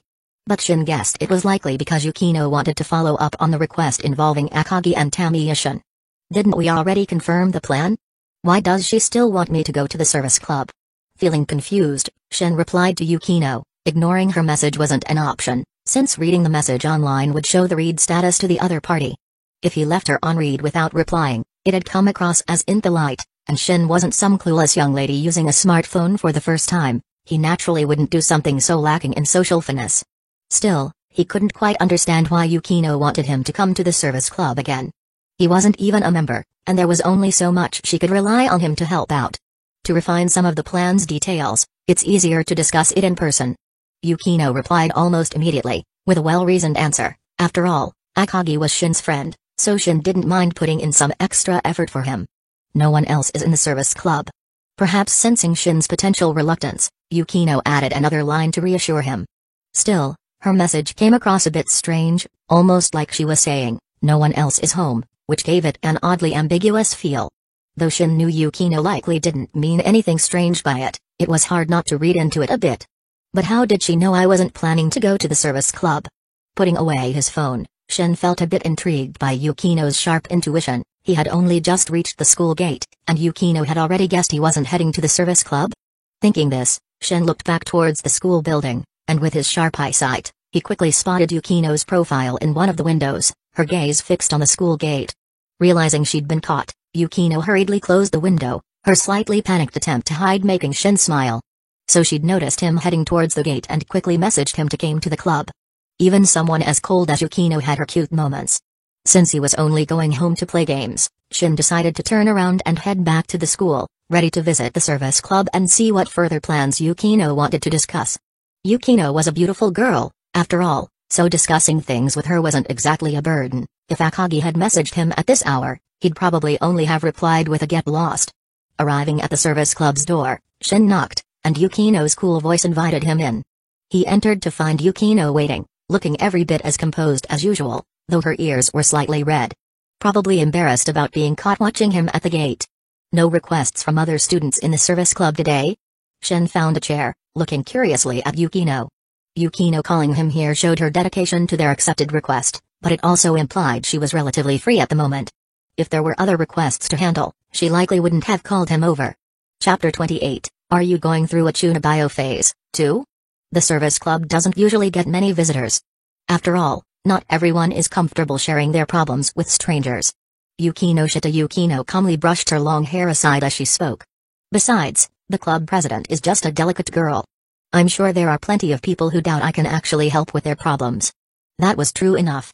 Though Yukino was a well-known beauty at school, looks alone don't solve problems. If students had issues, asking family, teachers, or friends was a good choice. Coming to the service club was likely their last resort. Of course, some people sought out the club just to have a chance to talk to Yukino. Akagi was one of those people. But Akagi was pretty straightforward, while others would hesitate. After all, isn't it embarrassing to ask a female classmate for help with something you can't handle yourself? So, in reality, not many people came to the service club. What happened yesterday, with two groups coming in one after the other, was extremely rare. Speaking of which, didn't a girl come to the service club yesterday? Her name was Yotsuya Miko, right? Shin recalled the black-haired girl, Yotsuya Miko, whom he and Akagi had seen leaving the service club when they entered yesterday. It was because of her that Shin began to suspect the existence of malevolent spirits that regular people couldn't see, inspiring him to want to strengthen his own mind and spirit. You know her? Yukino looked at Shin in surprise, as though she hadn't expected him to know even Yotsuya Miko's name. Yotsuya's request. Well, how should I put it, was a bit unusual. She asked if I believed in the existence of evil spirits. As expected, Yotsuya Miko had come to the service club hoping someone could help her deal with the spirits she could see. For Yotsuya, she must have tried various methods to get rid of her ability to see spirits but found no solution. Out of sheer desperation, she'd tried coming to the service club to see if it could help. The result was predictable, though. Yukino couldn't see spirits either, so she simply dismissed Yotsuya's question as some kind of Chunibyo, delusional adolescent, behavior. However, looking at it another way, Yotsuya daring to bring up spirits in the club likely meant she sensed no spirits around the service club itself. So you didn't take on her request? Shin was curious about how Yukino had handled Yotsuya's situation. Judging by her mood when she left yesterday, it seemed she didn't receive any help. After all, Yuki no Shita didn't seem like someone who could handle issues involving spirits. But Yuki no Shita did seem like someone who wanted to help others, so it was unlikely she outright rejected Yotsuya's request, right? I did consider accepting it and was going to suggest she meet with the school counselor. Yuki no Shita, with a serious expression, said something that would come across as rude if anyone else said it. If it were just anyone talking, Shin might think they were provoking, but hearing it from Yuki no Shita, he could tell she genuinely meant it. But Yotsuya seemed disappointed, turned down the offer, and left right away.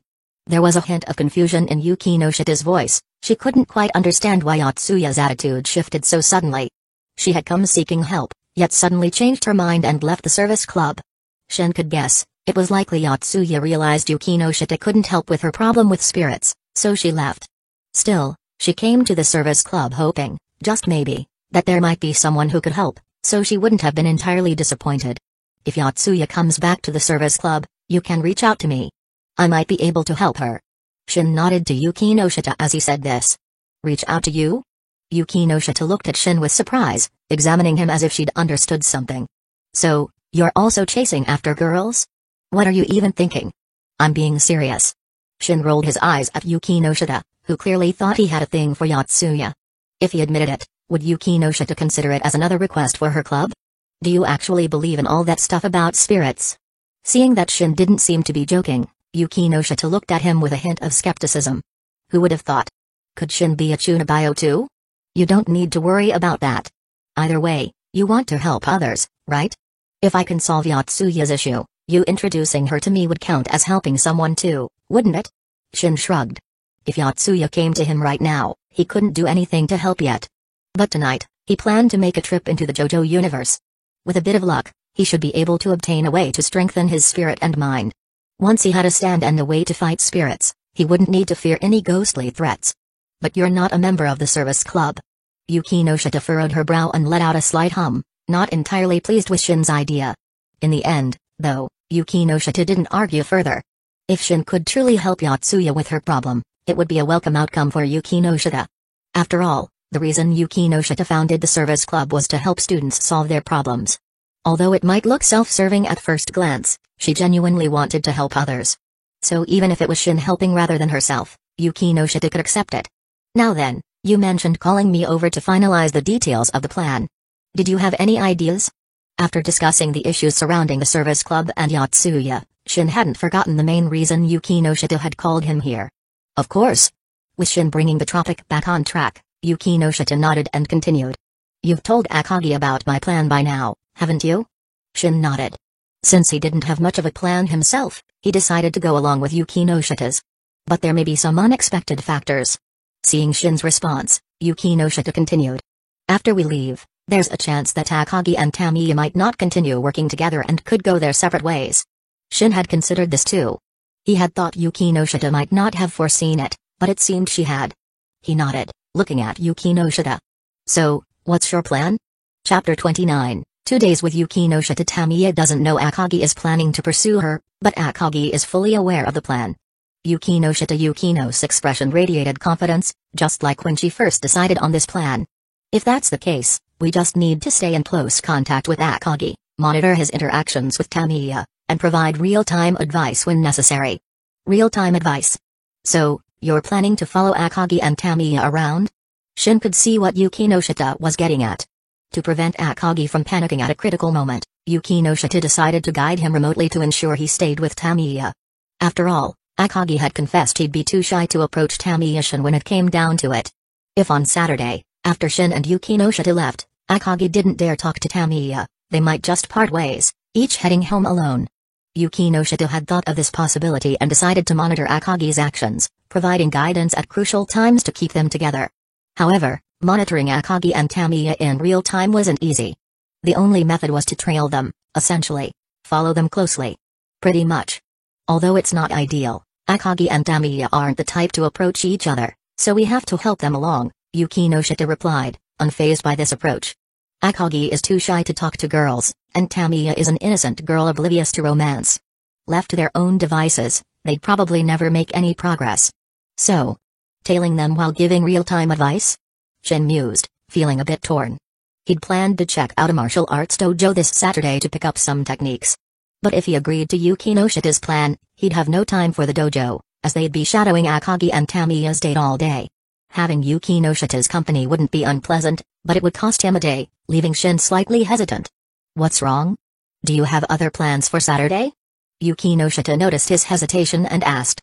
She wasn't the type to pressure others. If Shin had other plans, she would adjust.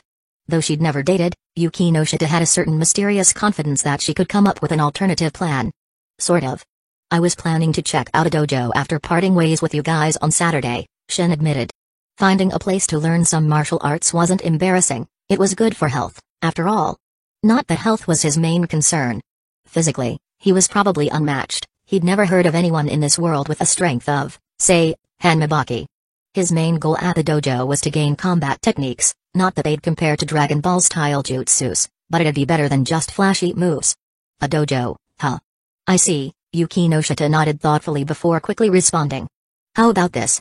In return for helping you, I can take you to a dojo run by a famous kendo instructor I know. It's not a dojo exactly, but it should do, right? A kendo dojo. Shin was surprised, then fell into thought. Many in Dragon Ball use weapons, though weapons aren't the main focus. The power of ki in Dragon Ball far surpasses that of weapons. Even Trunks, who once used a sword, rarely uses it later on. But creating weapons out of ki is another path. In Dragon Ball, there are examples of using ki as weapons. For example, Zamasu in Dragon Ball Super, who used a giant energy scythe after becoming Goku Black. Krillin's Destructo Disc, though a projectile, has shown to take down enemies beyond his level. If Shin could shape ki into a weapon like a sword, kendo techniques might be a good fit. Imagining himself wielding a blade with the same destructive power as the Destructo Disc in battle, he figured it'd be more potent than simple energy blasts. Rest assured, the kendo dojo I know is very reputable. So, what do you think? Yuki Noshita asked, with a slight smile. He trusted the quality of Yuki Noshita's recommendation. Her family had some influence, so her kendo contacts would likely be skilled. All right, I'll go with you on Saturday, he agreed after some thought. Instead of randomly picking a dojo, he'd let Yuki Noshita lead him to a top-tier kendo dojo. Great. Then we're all set for Sunday, Yuki Noshita replied, looking pleased. Huh? You're coming too? Shin was surprised. He'd thought Yuki Noshita would merely refer him to the dojo. But from what she said, it sounded like she planned to accompany him. Of course. I wouldn't want any miscommunication between you and the dojo, so I'll be there to oversee things, Yuki Noshita said, her perfectionism showing. Still, Shin couldn't help scratching his head. His weekend seemed to be fully claimed by Yuki Noshita. Chapter 30, The gaming shut-in. On the other side of the screen. After leaving the service club, Shin returned home, dropped his bag by the bed, and sat at his desk, turning on his computer. Homework could wait, gaming came first. Shin was currently into an online RPG, a standard Japanese RPG with a slow pace. Shin wasn't picky, though. The moment he logged in, a private message popped up. Rescue Angel, hey, Zook. Are you up for a raid this Saturday? It's the new high difficulty one. Yes, Shin's in-game name was Zook, which he also used as his username when he entered Infinite Horror VR. Usernames are like habits, once you get used to one, you tend to reuse it across platforms. So, if you ever see Zook around, it might just be Shin. Zook, got plans this Saturday, can't make it. Shin quickly messaged back to Rescue Angel that he was busy Saturday. Since he'd promised Yuki Noshita, he'd keep his word, though he'd rather be gaming. Rescue Angel, what? You, busy on a Saturday? A miracle. Not to date, is it? Rescue Angel was even more of a shut-in than Shin. While he mostly stayed home on weekends, this player was online nearly 24/7. Supposedly a girl, though Shin wasn't sure, anyone online could claim to be anything. Zook, not a date, but I might spend the whole day watching others date. He sighed. He and Yuki Noshita, two singles, spending the weekend helping a couple, just felt odd. Rescue Angel, that sounds like a weird hobby. Can you do Sunday instead? Apparently content with Shin's vague explanation, Rescue Angel moved on to suggesting Sunday. It was true that Shin typically gamed all weekend, so Sunday seemed open. Unfortunately, just yesterday that would have worked. Now, thanks to the service club, Yuki Noshita had also booked his Sunday. Zook, I'm busy Sunday too. Rescue Angel, what? Are you turning into a normie? Clearly, Rescue Angel had assumed they were cut from the same shut-in cloth. Zook, it's just some personal stuff. Not everyone is online 24/7 like you know. Rescue Angel, how rude. I do leave the house for school. Zook, you're still in school? Shin was surprised to learn this. He'd assumed she spent all day gaming. Apparently. She might just be a chronic late arrival and early leaver. Rescue Angel, as long as it's not a date. All the decent players I know drop out as soon as they get a girlfriend. Rescue Angel wasn't worried about his situation out of any special feelings, purely for his gaming skills. Zook, true, but still, that sounds harsh. Rescue Angel, I'm just saying, if you ever really want a date, I might help you out. Zook, pretty confident in calling yourself cute, huh? For all the raids they'd done together, this was the most he'd heard her talk. Rescue Angel, I'm not exaggerating. Back home, I was called a once-in-a-lifetime beauty. Zook, what, are the people there all ancient spirits? Zook didn't take it seriously. Online, anyone can claim anything. Zook, anyway, I'm busy this weekend. Let's raid next week. Rescue Angel, fine. If you're out, I can't find enough teammates anyway. Good time to go to my job, I guess. Zook, you have a job? Rescue Angel, my allowance is tight, it barely covers my gaming expenses, so I got a part-time job. Though I haven't gone in ages. Zook, the fact you still have the job is a miracle. That boss must be a saint. From this conversation, Shin could practically picture this player's lifestyle, late to school, obsessed with online games, being absent from work. No, the more I think about it, the more I feel that this girl is a useless person. Chapter 31, First look into the JoJo world. After playing some games and taking a bit of time to finish his homework, Shin finally went to wash up, put on his pajamas, and lay down in bed.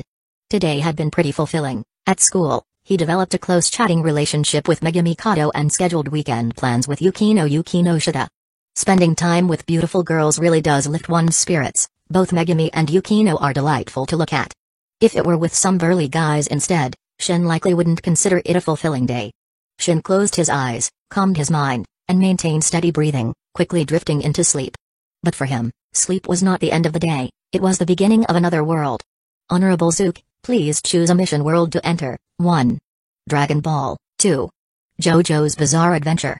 The system's world selection prompt popped up again, but this time, Shin could enter the JoJo world for exploration. In the Dragon Ball world, his spherical spaceship was still on its long journey to planet Zuno. According to the estimated arrival time, it would take another 6 days to reach its destination. So, for the next 6 days, he'd be busy in the JoJo world, hopefully acquiring the stand ability he wanted. The method to gain a stand was simple, just get pierced by one of those arrows that can activate a stand. However, getting an arrow would be tricky. These special arrows were initially monopolized by only a few individuals, so getting one would depend on the circumstances. Enter JoJo's Bizarre Adventure world. This time, there was no warning about insufficient entry attempts. Shin felt his body plummeting through a void before a flash of light appeared, and he found himself in a different world. Transitioning to Zook, as his surroundings brightened, a wave of heat hit him instantly, causing beads of sweat to form on his forehead. Is this a desert? Could I have been sent straight to Egypt? Looking around quickly, he noticed that he was indeed surrounded by yellow sand, a desert landscape. It was no wonder he felt so hot. Upon closer inspection, there was a town in the distance, and he only had to walk a bit to get there. Thankfully, he hadn't been dropped right in the middle of the desert. He recalled that the main storyline of JoJo's Bizarre Adventure Part 3 culminates in Egypt. Could he have been lucky enough to land in the Part 3 timeline? Before heading to the desert town, Zook first stretched and assessed his physical condition. As with entering the Dragon Ball world, his appearance and body were almost unchanged. A powerful energy surged within him, and his 40 combat points from the real world had also followed him here. So, every time I enter a new world, my abilities from the real world sync up with it. Zook understood the synchronization process. The 40 combat points from his real world body were carried over to the JoJo world. If that's the case, then any strength he gains in JoJo might carry over to Dragon Ball next time too. At first, he felt disadvantaged by the lack of spiritual and mental defenses among Dragon Ball characters, but now it seemed it might actually work to his advantage. To defeat Frieza, he previously thought increasing his combat power was his only option. But now, he might also consider spiritual and mental attack methods. Of course, this would depend on him acquiring techniques for such attacks. Stands are manifestations of mental power, but their attack methods don't always target the mind or soul. Hey there, young man, traveling alone? Need a guide? As soon as he entered the town, a burly local man started bothering Zook. Probably due to Zook's relatively slender build, lack of luggage, and absence of companions, the man decided to approach him. Technically, Zook wouldn't understand Egyptian, but since this is an anime world, He naturally understood what the local was saying. No, thank you. Zook simply waved him off, uninterested in dealing with this man. He wasn't here to sightsee, he was here to find Dio. First, he needed to determine where this town was located at the current date and time. Although it's Egypt, his primary target, Dio, should be in Cairo. If this town wasn't Cairo, he wouldn't waste time here. Hey, young man, traveling alone in Egypt without a guide can lead to trouble with street thugs. Just a few steps in, Zook felt the man place a hand on his shoulder. Though Zook could easily shrug off the man's grip if he wanted, he decided to stop and look at the man. The previously friendly-looking man now had a hint of menace in his eyes, and several other men behind him were eyeing Zook with strange smiles. By this point, it was obvious that this wasn't a genuine guide but a thug looking to extort a tourist. However, upon realizing this, Zook's eyes lit up. The reason was simple: since gaining these 40 combat points from Dragon Ball, he hadn't had a chance to use them. In the real world, he led an ordinary life, didn't attract bullies, and hardly encountered street thugs. His fists had been itching for 2 days. In fact, even the idea of visiting a martial arts school was partly motivated by the urge to release some pent-up energy. Now, in the JoJo world, he finally had some thugs to test his strength on. Zook's gaze toward the men became enthusiastic. Smiling, he peeled the man's hand off his shoulder and replied with a bright smile, "Alright, let's find a quiet spot to discuss your guide fee, shall we?" "Ah. Sure." The man, surprised by how easily Zook had removed his hand, hesitated but, tempted by the lure of money, ignored this detail. He'd done this many times before, and although Zook's expression seemed a bit off, his response was similar to that of other tourists who had caved in. So, without much thought, he and his accomplices led Zook toward a nearby alleyway. Chapter 32, Ransacking a thug's wealth is a traditional skill with a swift kick to the local thug's stomach. He was sent flying, crashing into the wall and slowly sliding down. Ugh! The thug curled up on the ground, clutching his stomach. He retched the moment he opened his mouth. Even though Zook had held back his strength, it was still too much for an average person to endure. How disgusting. Don't let your vomit splatter on me. If any gets on my shoes, you'll be licking the floor clean. Zook glanced disdainfully at the thug, whose eyes were nearly popping out of his head, then looked at the other unconscious gang members sprawled around him, shaking his foot a little. After all, these were just regular people. Zook had questions to ask, so killing them outright wasn't an option. Since he'd already killed Lek, Zook no longer felt any psychological discomfort with killing. However, he also knew he had to learn to control his strength. These thugs were the perfect test to figure out what level of force could bring intense pain to a normal person without killing them. That way, if he ever found himself in a similar situation in the real world, he'd know just how much force to use. I was wrong, please spare me. I won't do anything like this ever again. The thug, now terrified, didn't care about the searing pain in his stomach. He quickly kowtowed in apology, fearing that Zook's next kick would land on his head. A footprint was clearly visible on the wall beside him, a mark of the kick Zook had just unleashed. The thug was well aware his skull was not as hard as that stone wall. If Zook hadn't held back, that wall would have been smashed, much like how Bacterian in Dragon Ball smashed the wall with his elbow. Who is Bacterian, you ask? He's the henchman that little Goku defeated in 3 strikes during the 22nd World Martial Arts Tournament. Zook's combat power is a bit higher than his now. Hand over all the money you have. Zook commanded the thug to empty his pockets. He had no currency for this world, so it was as good a time as any to collect some. If they weren't in Cairo, then the money these thugs had on them could at least cover his travel expenses. Hearing Zook's words, the thug quickly nodded and hurriedly went around to collect all the money from his companions. He didn't dare try to escape. Zook's speed was clear to him. Just a moment ago, Zook had closed the distance and delivered that kick in the blink of an eye. There was no way he could outrun him. It's all here. After gathering his comrades' money, the thug also handed over his own wallet, hoping Zook would let them go once he'd taken it. Zook pocketed the cash without a second thought, then continued questioning him. What year is it now? What month and day? How far is it to Cairo? Ordinarily, these questions would seem absurd. No one, even if they didn't keep track of the date, would forget what year it was. Even if he had been locked up for years, he wouldn't be this out of touch. However, the thug was in no position to argue. The excruciating stomach pain made him suspect he'd suffered serious internal damage, and he only wanted Zook to leave so he could get to a hospital. It's 1987. December 26th. Having just passed Christmas, the thug was able to recall the date even in his pain-addled state. December 26, 1987. Excellent. Zook nodded in satisfaction. He couldn't remember the exact timing of JoJo's third arc, but he knew Dio's death was slated for January. So, he had entered JoJo's third arc just in time, with a month left before Dio's demise. Since his main quest required him to kill Dio, Zook wouldn't let the Joestar group handle it. He had to strike before them. While he could consider teaming up with the Joestar group to take down Dio, waiting for that moment seemed too time-consuming. Moreover, at this point, the arrow needed for a stand awakening should be in Dio's possession. Without a stand, dealing with Dio would be risky. Even though his combat power far exceeded human limits, Dio's stand, the world, had the ability to stop time. If time was stopped, no matter how strong Zook was, he'd be at a severe disadvantage. If Zook had a power level of over 100, he might be confident enough to crush Dio's head before he could activate his time stop. But unfortunately, his combat power was only around 40, while shattering walls was easy, he couldn't prevent Dio from reacting. Besides, he'd have to get close to Dio, or Dio would likely pummel him from a distance with the world. The world's destructive power was rated as an A, placing it among the strongest stands, second only to exceptions like Star Platinum, which also could break walls with a single punch. In other words, Zook didn't have much of a power advantage when dealing with the world. I still need to acquire a stand. After considering his options, Zook realized that acquiring a stand was essential to defeating Dio. With a powerful enough stand ability, combined with his own strength, he could easily bring Dio to his knees. Well, maybe. We're not done yet. How far are we from Cairo? Although Zook had been thinking intensely, only a moment had passed. He kicked the thug again, pressing him for an answer. This is Cairo, just the outskirts. The thug dared not lie, answering quickly to avoid another beating. If you want to go into the city center, just take a bus. I see. Got it. You may go.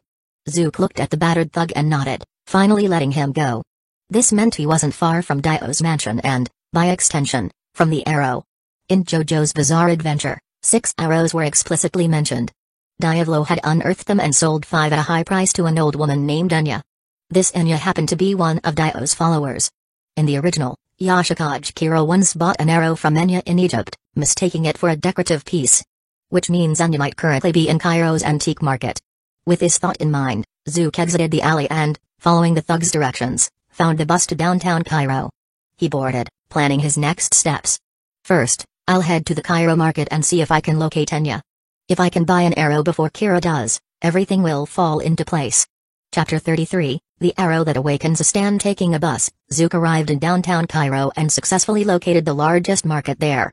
In 1980s Egypt, nearly all stereotypical images of the country were present, Egyptians dressed in traditional garb, rugged stone buildings, and bustling markets filled with ancient artifacts. Zook even saw a stall selling a few skulls, who knows from which pyramid they'd been unearthed.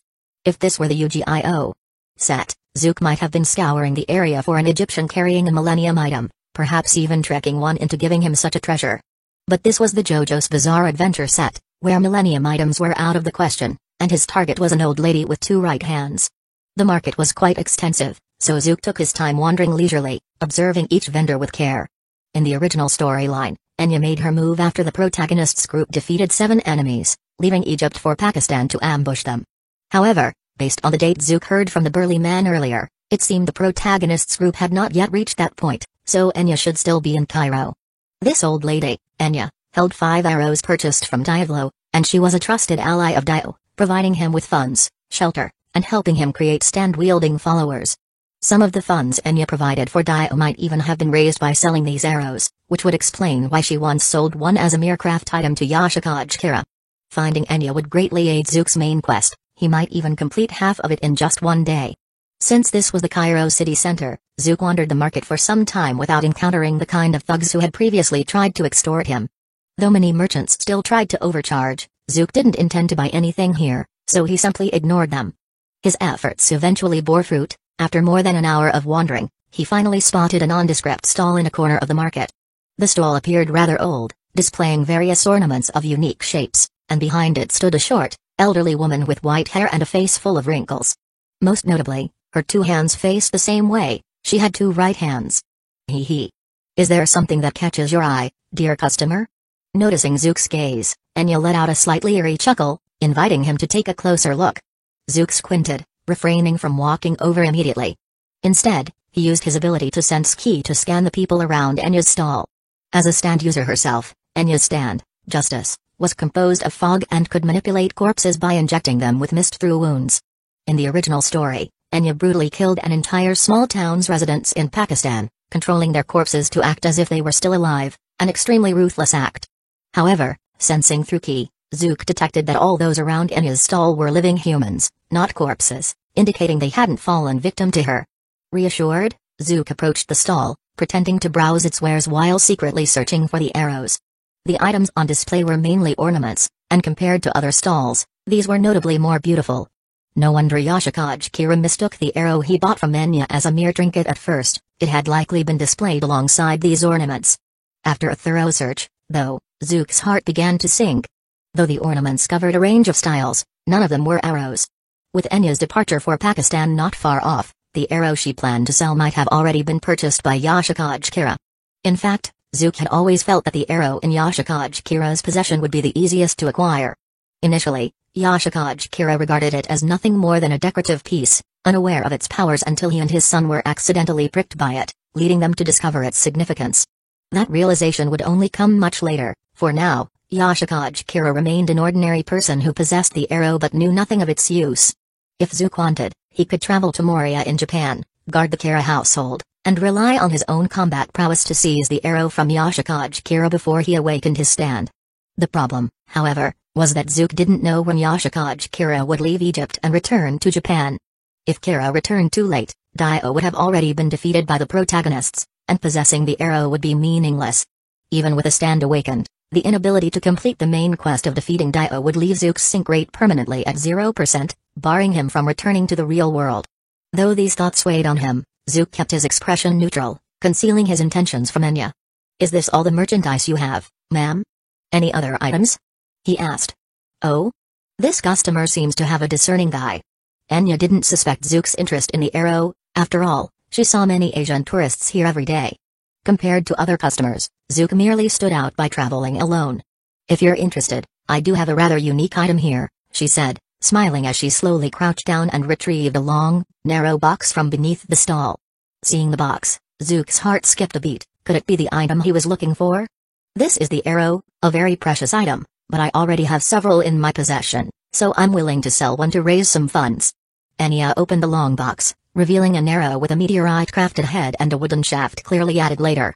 Though not the special beetle arrow, this was indeed an arrow capable of awakening a stand. Zook's heart raced, relieved that he'd asked for additional items instead of leaving. It seemed Yoshikage Kira hadn't purchased the arrow yet. Perhaps he, like Zook, had asked an extra question, prompting Enya to bring it out. Chapter 34, Still Not Enough Power. "Oh? This arrow's pretty nice. How much is it?" Zook pretended to be seeing the arrow for the first time, casually reaching into the box to pick it up and examine it in his hand. He casually asked about the price, even though he knew it wouldn't be cheap. Enya would definitely name a price several times higher than her cost, aiming for a profit. Zook only had the money he took from some local thugs. Even after spending a bit on bus fare, so he knew it wouldn't be enough. "This arrow isn't cheap at all.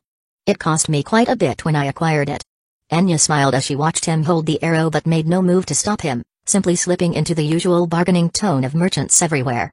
To be fair, she wasn't lying, she'd spent quite a lot buying 5 arrows from Diavolo. "How much, exactly?" "Well, put it this way, with the initial funding Enya gave him, Diavolo built the Passion Organization, which became powerful enough to influence politics, business, and the underworld alike. Of course, this rise was due in part to Diavolo's methods, but a huge amount of startup capital was essential, too." Zook was fully prepared to hear an astronomical price.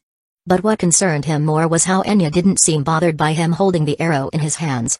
Keep in mind, Enya was a short, elderly woman. If Zook decided to run off with it, she wouldn't be able to catch him. Yet she showed no concern at all, implying she was certain she could stop him before he escaped. A stand. Enya's mist-like stand, justice, must be her confidence. Zook knew exactly what Enya's confidence came from. In truth, he had no reliable way of dealing with her stand. His fighting power of 40 was strong enough to crush most people in terms of strength and speed, but her mist stand, justice, happened to be immune to physical damage. If Zook's power were higher, he could blast it with a strong enough ki wave to evaporate it altogether. But with his current strength, he couldn't create such a wave. If he learned the Kamehameha, it might be possible. The Kamehameha is one of the most powerful ki waves, but unfortunately, he couldn't learn it for now. Why one of the most powerful? There's actually another, even stronger ki wave, the Tri-Beam, though it's dangerous to the user's life. As for instant transmission, His 1% synchronization rate isn't enough for him to teleport out of the market. From the original story, Enya's stand Justice could cover an entire town, making it difficult for Zook to escape her range. This amount. And the arrow is yours. Sure enough, under Zook's gaze, Enya named an exaggeratedly high price, making his eyelid twitch. The exact figure? Suffice it to say, it was a sum ordinary people couldn't afford. After hearing it, Zook's heart raced as he remembered that old man Yoshihiro Kira. How could he afford such a high price for a craft item? But then he remembered Yoshikage Kira's introduction in the original story, where he mentioned his family descended from samurai, meaning they likely had a decent inheritance. Still, spending so much on a craft item was absurd. Could Enya have given Yoshihiro a much lower price than she offered Zook? It's too expensive, I didn't bring that much cash. Zook calmly put the arrow back in the box, pretending to be deeply interested, and said to Enya, "But I am genuinely interested in this craft item. Could you hold it for me? I'll bring the money by tomorrow at the latest." This was mainly to prevent Yoshihiro Kira from showing up and taking an interest in the arrow, as he did in the original story, where he ultimately bought it. So Zook hoped Enya would keep it aside for him and not sell it to someone else. I can tell you really like this arrow. Very well, I'll hold it for you. I won't sell it to anyone else until this time tomorrow. Enya saw the genuine interest in Zook's eyes and didn't suspect any other motives. She simply smiled kindly and nodded in agreement. If someone didn't know her true nature, they might think she was just a kindly old woman. But Zook knew very well, this woman wouldn't blink while killing. As I said, this arrow has a unique power, it chooses specific people. I can sense it, this arrow is as interested in you as you are in it. Watching Zook put the arrow back in the box, Enya's voice carried a strange, eerie chuckle, like a mystic's air. If you can't gather the money by tomorrow, you can come see me. There might be other ways to replace payment. The arrow truly did choose people, and this arrow was likely the one Yoshihiro Kira possessed in Part 4 of the original story. In Part 4, the arrow chose people with potential and even awakened new abilities in stand users when needed. The final boss of Part 4, Yoshikage Kira, used this arrow to awaken new powers in his stand. Though the arrow lay motionless in the box, Enya seemed to see something and gave Zook a chilling smile. Zook knew her other methods probably involved swearing allegiance to Dio and aiding him against the Part 3 protagonists. If merely pretending to be loyal would get him the arrow, he didn't mind. But Dio had ways of controlling his followers. As a vampire, Dio could implant a special flesh bud to control his followers' thoughts and actions. Even after his death, these buds would turn people into mindless, undead monsters. If Zook pretended to be loyal, Dio would probably plant one of these buds in him, which he absolutely couldn't accept. It would be better to be controlled by Babidi, at least, in that case, you could resist with willpower. So the best option was to gather enough funds to buy the arrow directly from Enya. Would Enya back out? From the fact that Yoshihiro Kira had it in Part 4, Zook was confident she would sell it, so he wasn't worried. If I could synchronize more fighting power from the Dragon Ball world, I wouldn't need to play these games. Leaving the market, Zook sighed.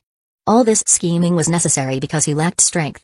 Chapter 35, the episode most reminiscent of the beautiful country. After leaving the market, Zook first made sure to distance himself from where Enya was, taking care not to be spotted by her stand-in before he began gathering funds. Gathering funds, in Zook's case, was similar to how many newly empowered protagonists go about it, starting with a bit of rob the robbers. This is all the money I have. In a dimly lit alley, a strangely dressed thug knelt on the ground, trembling as he handed over all the valuables he had to Zook. Judging by the bruises covering his body, it was obvious he had received some rough treatment prior to this. Zook collected the money but didn't immediately let the thug go. Instead, he asked the question he had already asked a few other lowlifes: "Do you know any places nearby where I could make some fast money?" Places to make fast money? "I don't know," the thug stammered, shaking his head in ignorance. If he knew where to make fast money, he wouldn't need to live like a petty thug. "What I mean is, are there any places around here where people bet on underground fights or anything of that sort? You're a thug, you should know something, right?" Zook pressed further, clearly frustrated by his financial desperation. The money he had gotten so far from these thugs was negligible. "There's really nothing.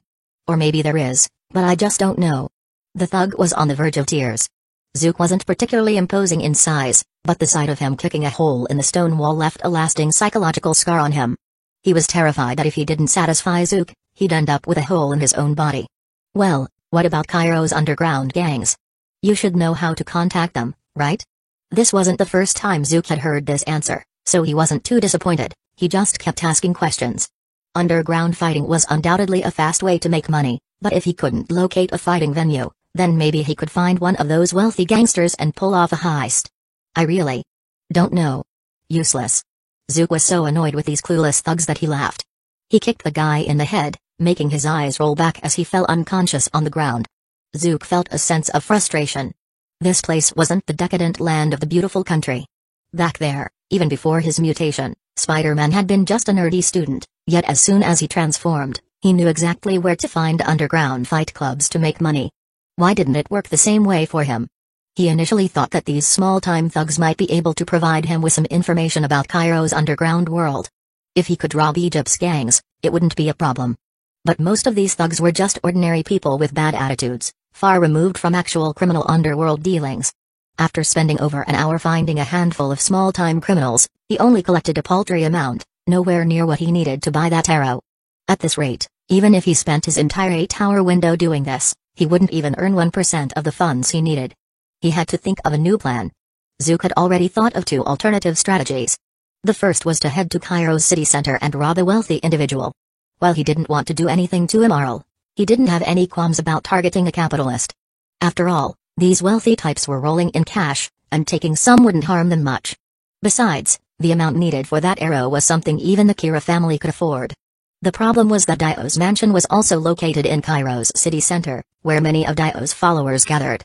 If Zook drew too much attention, he might end up on Dio's radar sooner than expected.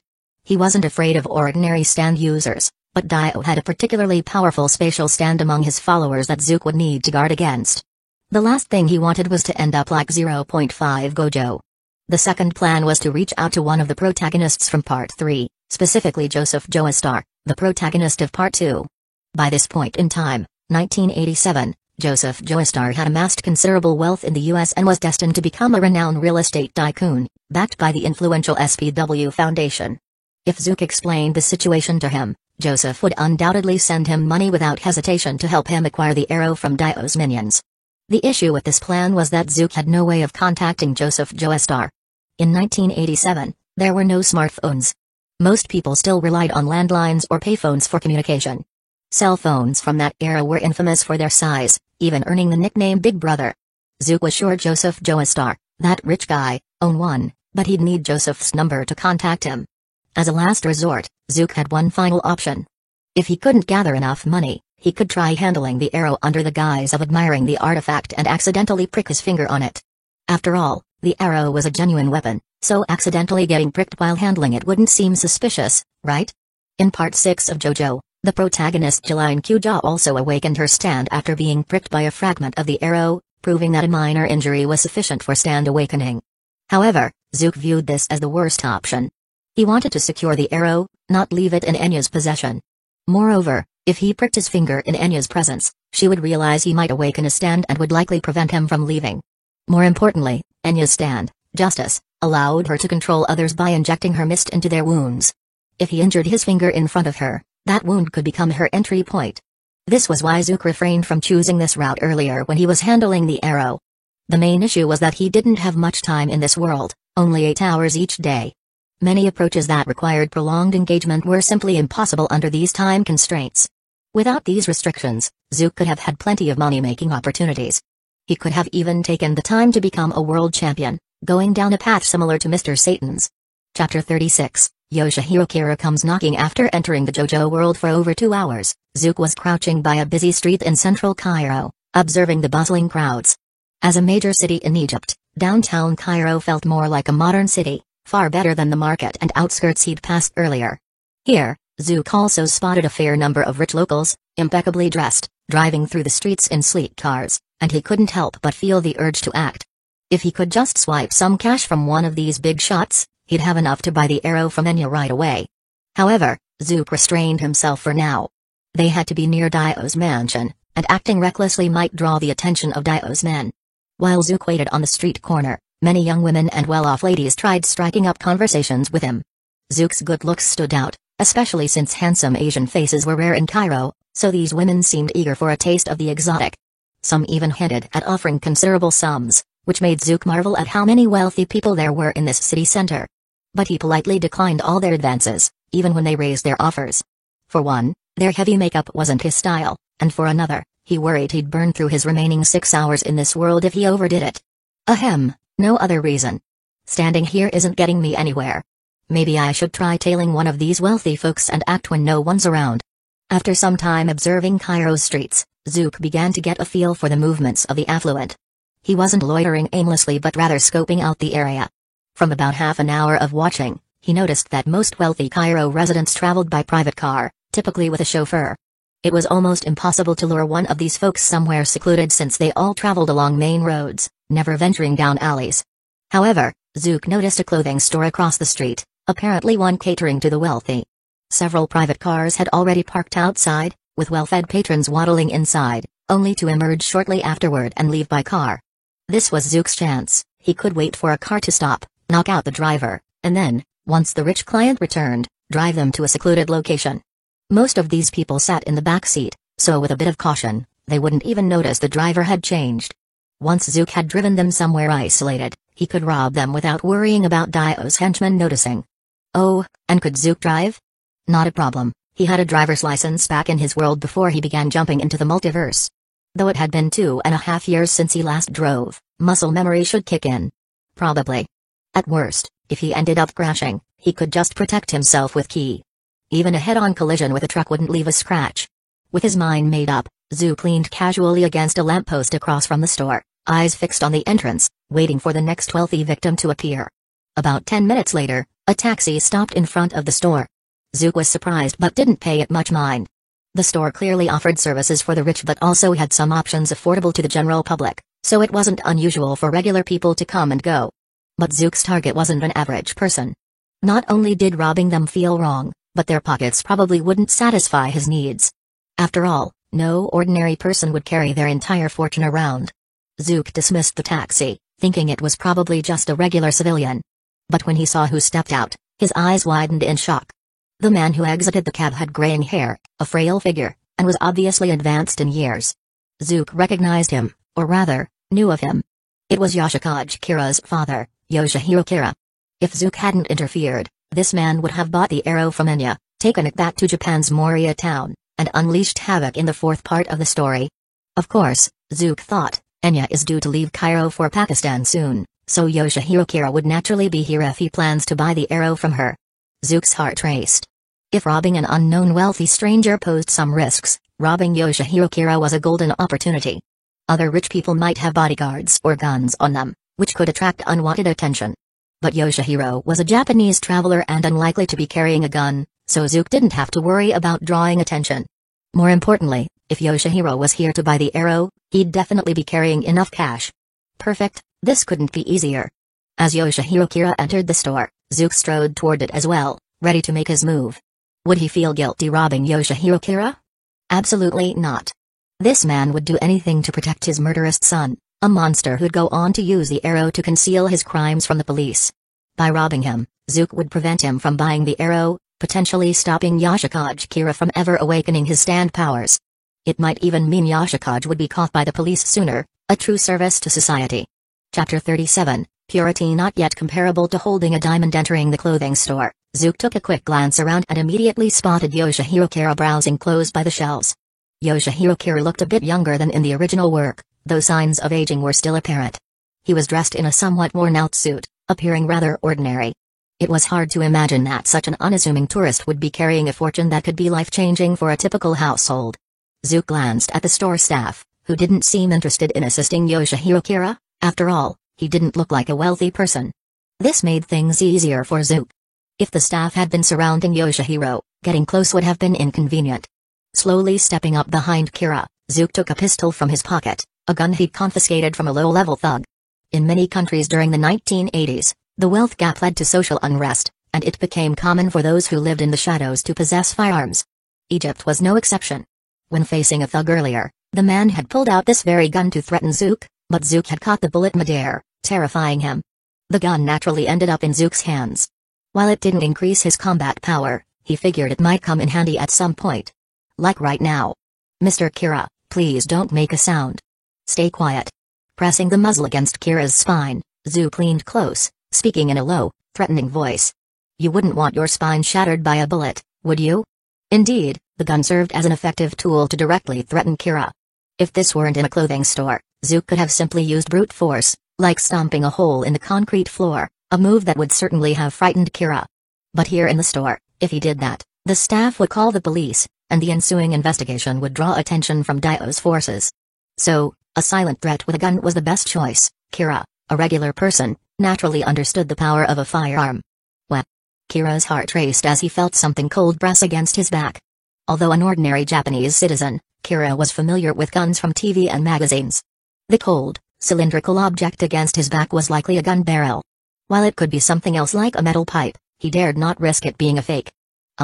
Perhaps noticing the unusual interaction between Zook and Kira, a store clerk turned their head. "We're acquaintances, just saying hi. Don't worry about it." Zook lied with a straight face, as if he weren't threatening Kira at all. Evidently, the staff bought it. They likely assumed that, as fellow Asians, the two must know each other. If Kira knew what the staff was thinking, he would likely curse. "All right, please come outside with me, Mr. Kira." After dismissing the clerk, Zook gestured toward the door, signaling for Kira to leave the store with him, preparing to take him somewhere secluded. "Our position. People will notice you're threatening me once we're outside." Kira swallowed nervously, his voice trembling, trying to dissuade Zook, fearing he'd meet an ill fate if taken away. And he was right, walking close behind Kira in the street would indeed look suspicious. A person pressed against another from behind would draw attention. Curious officers might approach, potentially noticing Zook holding a gun to Kira's back. True. In that case, "Mr. Kira, look." Realizing this, Zook removed the gun and casually slung an arm around Kira's shoulder, as if they were old friends. With his left arm around Kira's neck, Zook raised his right hand, revealing a genuine gun. As Kira wondered why Zook was showing him the gun, Zook gripped it tightly. Crunch. The solid black metal twisted instantly, bullets spilling out onto the floor as Kira broke into a cold sweat. "Get it? If I wanted, I could twist your neck just as easily." Zook grinned, holding Kira's shoulder like a friend. "Play along, and come quietly." Without a single shot fired, Zook's display of strength brought even more pressure to Kira. That seemingly ordinary right hand had crushed the gun into twisted scrap. Kira had no illusions about his neck being sturdier than the gun. Now, with Zook's arm around his shoulder, he knew one wrong move could end disastrously. And so, the two left the store together, an odd pair but less conspicuous than a direct threat. The staff inside looked at them, bewildered, as the pair left without purchasing anything. By the time they'd noticed the broken gun parts and bullets on the floor, Zook would have already led Kira to an empty alley to strip him of all valuables. Chapter 38, Part 4, completed. Though Zook had anticipated that Yoshihiro Kira would carry a substantial amount of money, he was still taken aback when he found a large stash of cash in Kira's bag. "Carrying this much cash? Did you just rob a bank?" As Zook held the thick wads of cash, he couldn't help but wonder where Yoshihiro Kira could have gotten it all. After all, it was only the 1980s, mobile payment systems were nowhere close to reality, but it was unusual for someone to bring so much cash on an overseas trip. "It's just for emergencies." Kira replied cautiously to Zook's question, clearly intimidated by Zook's power, and dared not resist. As Zook had already learned, Kira's family had once been wealthy. Though they were now only left with an estate in Moria Town, they still had considerable liquid assets. Zook vaguely recalled Yoshikage once lamenting about his family's declining fortunes, likely due to his father spending too much money on Nataro. Perhaps there was some truth to the theory of a universal correction line.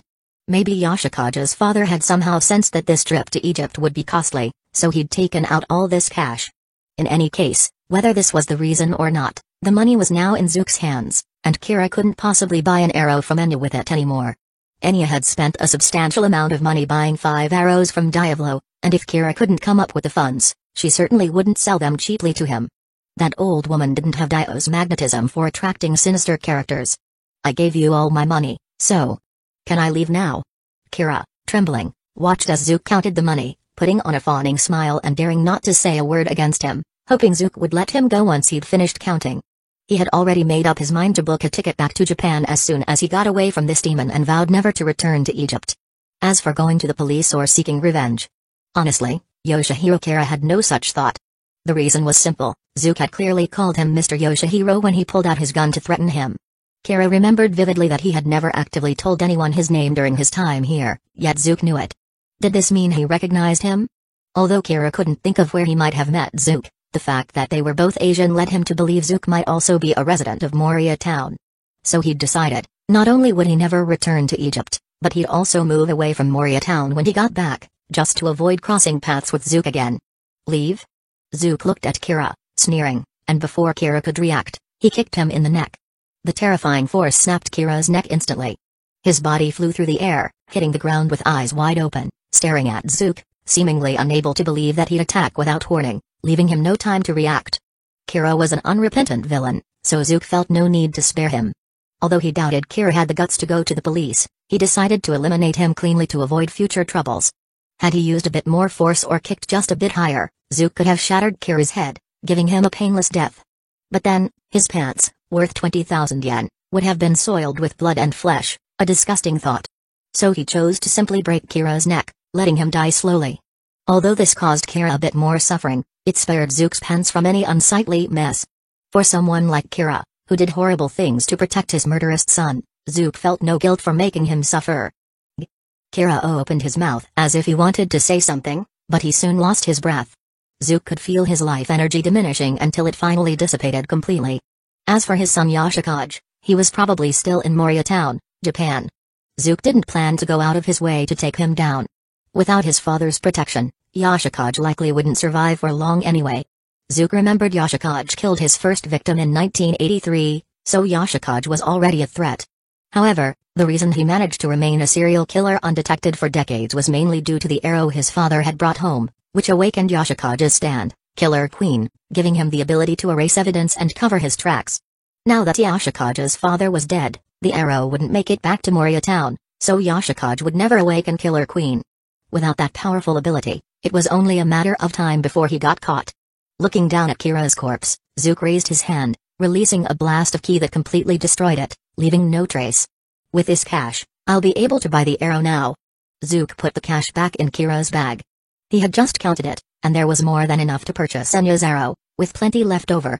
He'd been in the JoJo world for nearly 3 hours now, and with 5 hours remaining, he had enough time to buy the arrow, find a quiet place to awaken his stand, and explore its abilities. If he made quick progress, he might even storm Daio's mansion and finish the main storyline in a single day. If that happened, he could consider it a speedrun of the JoJo world's main storyline, quite a contrast to the Dragon Ball world storyline, which was still at 1%.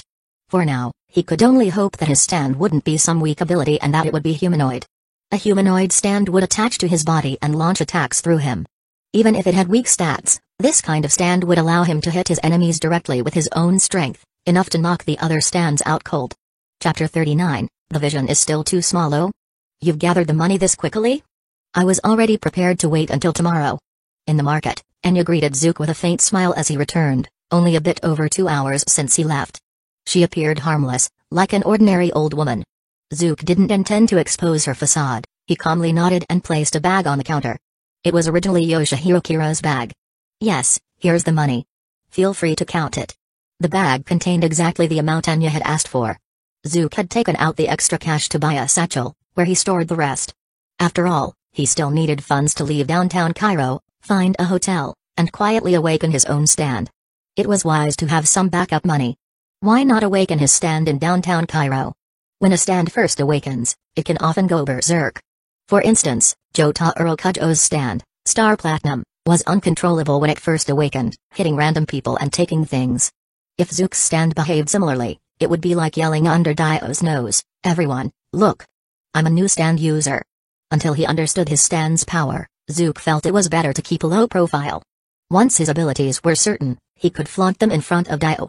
Getting a quiet room away from the city center would help avoid detection by Daio and his subordinates, even if his stand acted up. The amount is correct. The arrow is yours. Enya didn't pretend to be generous. Like a shrewd shopkeeper, she took the cash from the bag and counted it carefully, confirming it was the correct amount. Zook noticed that as Enya took out the wads of cash, many people around them cast greedy glances. After all, Enya looked like a frail old woman, someone who might topple over in a breeze, and she held a lot of money, naturally attracting attention. But if anyone dared to make a move on Enya, it would likely be their doom. Enya's stand, Justice, would show them what it means to be unable to live or die by their own will. However, Zook didn't care if anyone would attempt to rob Enya or if she would take action against them. He closed the long box holding the arrow and prepared to leave. "Oh, young man, though I don't mind where you got this money from, if you ever run into trouble, feel free to find me." Enya spoke up again. Her stole still had the cash-filled bag, but she'd zipped it closed. From the outside, no one could tell how much was stuffed inside. Her words seemed loaded with meaning. Zook's heart sank as he noticed something. On the bag of cash, there was a trace of blood. It was likely from when he kicked and broke Yoshihiro Kira's neck, and blood splattered on the bag's corner, which he hadn't noticed. Enya had, though. Clearly, she realized Zook's money was acquired illicitly. Yet she didn't care. Enya idolized Dio, who garnered followers because he accepted and embraced their evil. As a devoted follower of Dio, Enya shared this view. So even though Zook had obtained the money through shady means, she had no problem with it. In fact, she felt he was a perfect candidate to join Dio's ranks. We have some influence in Cairo. We can help you resolve issues and even tell you the true use of that arrow. Enya gave him a sinister smile. Her gaze toward Zook was now more approving. If you're willing to pay a fee for some assistance, just come find me. I'll likely be here. Zook didn't say much. He just nodded to Enya, then took the arrow and left, keeping his senses sharp, aware of any presence around him to prevent Enya from sending anyone to follow him. But he sensed nothing unusual as he left the market. It seemed Enya truly had no hidden scheme in selling the arrow, she simply wanted the cash. Otherwise, an ordinary person like Yoshihiro Kira wouldn't have left Egypt safely with the arrow. As for Enya's suggestion of paying for help, it likely wasn't as simple as cash. She'd probably require his stand awakening and joining Dio's ranks.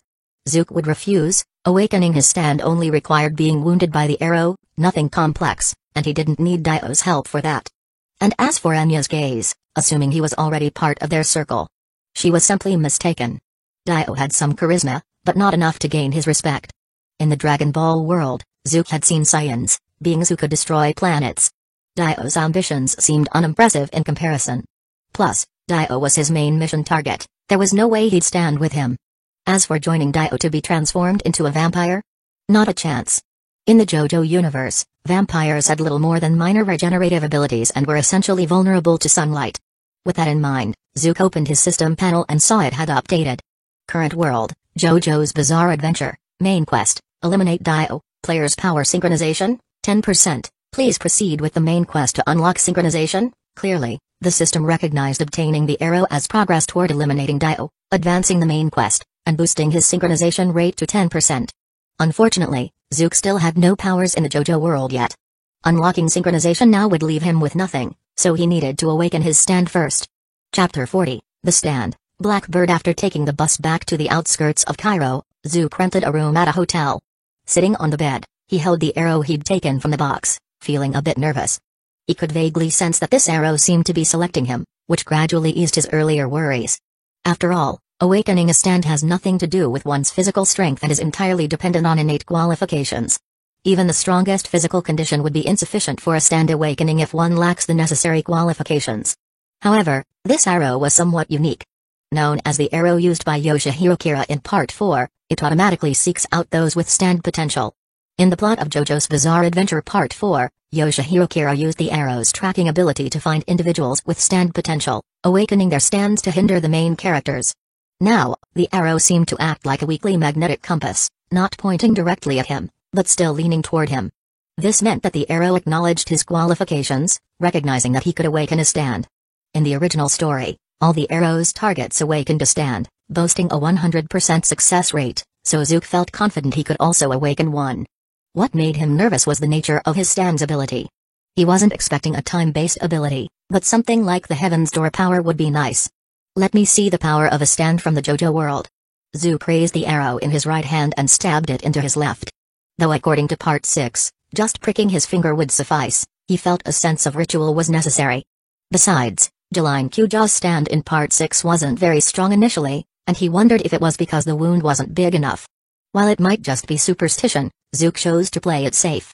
After all, even if he punctured his hand, his body, strengthened by ki, would heal faster than an ordinary person's and wouldn't hinder his combat ability. A moment later, the sharp blade of the arrow pierced Zook's palm, but clang. The blade seemed to strike a tenacious surface. Although his skin indented slightly, the arrow failed to pierce his left hand. Ah, right. I forgot to turn off my ki. Zook was momentarily stunned, then remembered that he maintained a continuous flow of ki throughout his body to avoid oversight in Dragon Ball. In the Dragon Ball world, bodily durability relies on ki, and if one relaxes, neglecting to shield their body with ki, their durability plummets. Instances like Goku getting scratched by a bullet, knocked out by tranquilizers, or shot in the chest by Frieza's laser happened when he'd let his guard down and withdrawn his ki. Naturally, Zook didn't want to face such a predicament. Since gaining full control over his ki, he had begun making ki protection a habit. He'd already grown accustomed to this feeling, as the ki shield didn't make his body feel like iron, it felt quite normal to the touch. But breaking through his defense wasn't so easy. Having fully acclimatized to this, he'd forgotten he still had his body shielded with ki, causing the arrow to leave no mark. This at least shows I've successfully integrated ki defense, he thought, pleased. Zook removed the ki shield from his left hand, then infused more ki into the arrow to make it sharper, just in case the stab wasn't potent enough. The next instant, he thrust down, and his left hand was easily pierced. Pain surged from his palm as a mysterious force began to flow through the wound. Zook knew it was likely the virus from the arrow. The arrow's stand awakening mechanism is simple. The arrowheads are crafted from extraterrestrial meteorite material and carry an alien virus that invades the body through the wound. The virus is lethal. Without sufficient qualification, a person would die from it. Those with the qualification, however, are immune to its harmful effects. Survivors, as a reward for overcoming this biological selection, awaken a stand, undergoing a transformation on both mental and spiritual levels. The virus isn't the stand itself but serves as a filtering mechanism. Through his ki perception, Zook sensed the foreign matter invading his hand, but soon he felt the pain ease, and even the wound began to close. Observing this, Zook understood, the virus had finished testing him. He had passed its test with hardly any pain. As the wound healed, Zook sensed a transformation in his spirit and soul, a new force swelling within him, ready to break free, like an animal shedding its skin. Curiously, a name surfaced in his mind, as if by instinct. He whispered it with a feeling of innate recognition, Blackbird. A black shadow surged from his back, a swirling mass of darkness taking form, molding into a tall figure. Draped in a black feathered cloak, with flowing dark hair and studded black clothing, the figure was entirely cloaked in darkness, embodying Zook's newfound power. Turning to face this imposing black figure, Zook sensed it as an extension of his own body, controlled by his will and brimming with potent spiritual energy. So, this is my stand. Blackbird. Chapter 41, The Sudden Attack of the Void Miasma, Current World, JoJo's Bizarre Adventure, Main Quest, Eliminate Dio, Player Zook's Synchronization Level, 30%, please continue advancing the main quest to unlock further synchronization. After awakening his stand, Blackbird, Zook's synchronization rate immediately reached 30%. Clearly, the system deemed that with Zook's newly awakened stand, his chance of defeating Dio had risen significantly, hence a sudden 20% boost in his synchronization rate. Back in the Dragon Ball world, his synchronization rate had only been increasing incrementally by a fraction of a percent each time, so getting this much at once in the JoJo world left Zook a bit unaccustomed to it. With his stand now in hand, Zook's first step was to test its power, as it would be crucial in his eventual showdown with Dio. Testing indoors wasn't a good idea, as it could disturb others, so Zook made his way to the alley behind the inn, though he was starting to get tired of alleyways. But it was unavoidable, there were few people in alleyways, after all. Let's test Blackbird's strength. Starting with a punch. Zook summoned Blackbird, a pitch-black humanoid stand that appeared beside him. Under his command, Blackbird picked up a brick from the ground and gave it a light squeeze. Crack. The brick crumbled in Blackbird's hand as effortlessly as a piece of green bean cake, showing just how strong it was. Yet, something didn't feel quite right to Zook. This power of Blackbird's felt oddly familiar. Could it be? He turned to the nearby wall, an abandoned, makeshift barrier of stacked bricks slathered with cement, with no special purpose. In other words, it wouldn't matter if it was destroyed, making it a convenient test dummy for his strength. Let's try punching the wall together with Blackbird. Zook took the right side, while Blackbird took the left.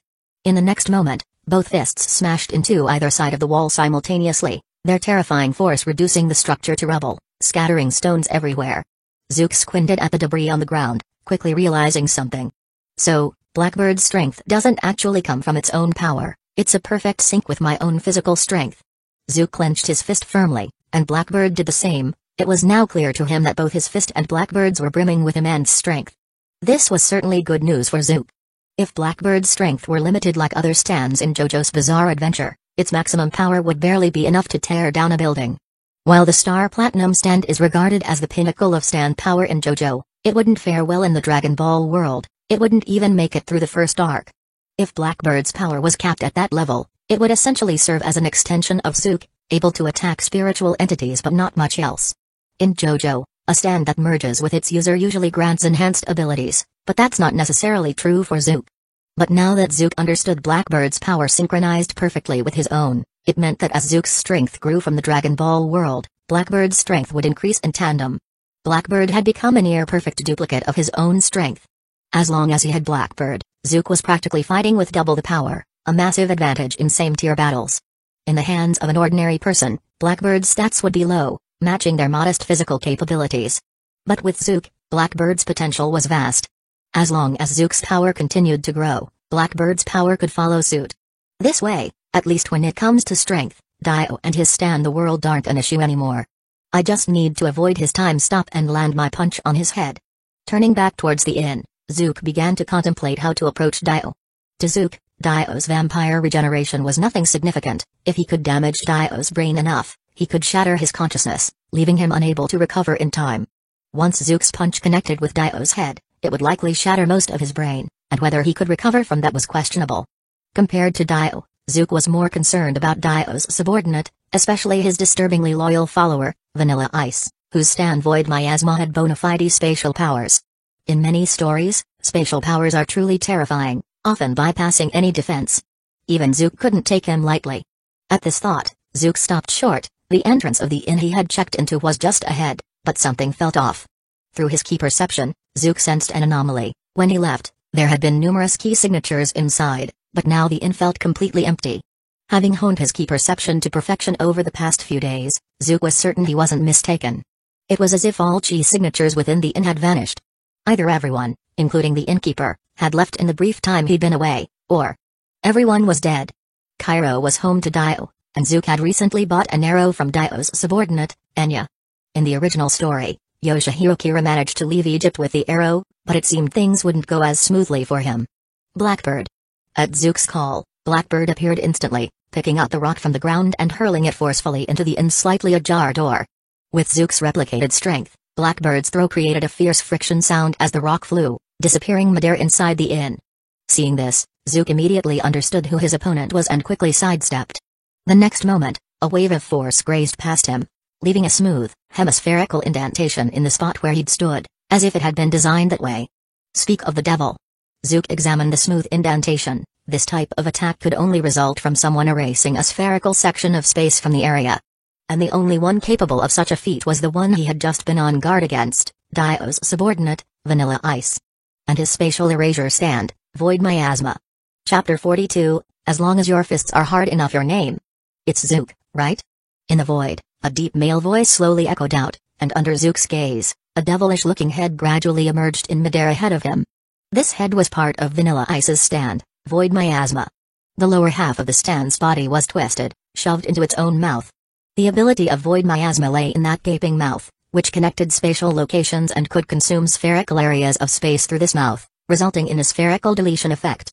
Within the mouth of Void Miasma, Vanilla Ice's face slowly emerged. He concealed his real body within the stand's mouth space, making it impossible for others to attack him. Now he had poked his head out and was addressing Zook, seemingly trying to apply pressure on him. But Zook understood this was just Vanilla's way of observing his position. Vanilla, hiding his true body in his stand's mouth, couldn't see the outside world and had to stumble around like a headless fly. So, if he wanted to launch a precise attack on a target, he had to first poke his head out, see his target's location, or anticipate their movements, and then command his stand to rush over and delete the space in that area. Did you see that from the hotel register? Vanilla was confirming Zook's position, but Zook was likewise confirming Vanilla's. Vanilla's stand was indeed troublesome, but if he seized the moment Vanilla's head poked out to attack, he could end it. At this moment, Vanilla hadn't yet been transformed into a vampire by Dio's blood, so he could appear in sunlight. But this also meant that if Zook struck his head, Vanilla wouldn't survive. Vanilla calling his name was actually Zook's oversight. Just now, he instinctively signed his real name in the hotel register. This had led to Vanilla now knowing his name. But it was no big deal, he only had to kill Vanilla here to prevent any report back. Next time, he'd learn his lesson and use a fake name. That's right. You bought the arrow from Enya, so I came to check on you. If you're not a threat to Lord Dio, you can leave. Vanilla's voice carried a trace of coldness, and his gaze at Zook was filled with a flicker of anger. But the moment I saw you, I could tell, you harbor deep malice toward Lord Dio. I don't know if you're with the Joestar crew, but I must eliminate you. So that's it. Zook now understood. Originally, Kira Yoshihiro had also bought an arrow from Enya, and Vanilla had likely observed him from the shadows too. But Kira Yoshihiro didn't know Dio or the Joestar family, so Vanilla deemed him harmless and let him leave Egypt. But Zook was different. Zook knew Dio, and Dio was his target to kill. Vanilla, Dio's fanatical follower, had somehow sensed it. To most, this might seem strange, but Vanilla Ice in the original story had displayed an unusual obsession with Dio, even to the point of willingly decapitating himself for Dio's sake. For him to sense others' malice toward Dio wasn't entirely unbelievable. Zook could even understand it. Zook, I'll tear you apart and bring the arrow back to Lord Dio. After uttering his threat, Vanilla locked his gaze on Zook's position, then withdrew his head, and Void Miasma vanished from Zook's sight. But Zook knew that Void Miasma had only disappeared in appearance. In reality, it was charging toward him from another space. If it struck him, his body would be deleted. Moreover, Void Miasma wouldn't necessarily come at him in a straight line, it could strike from the left or right.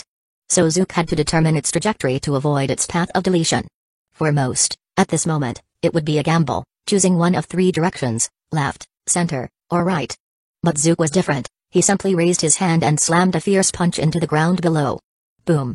The ground shattered under his terrifying punch, revealing a massive pit.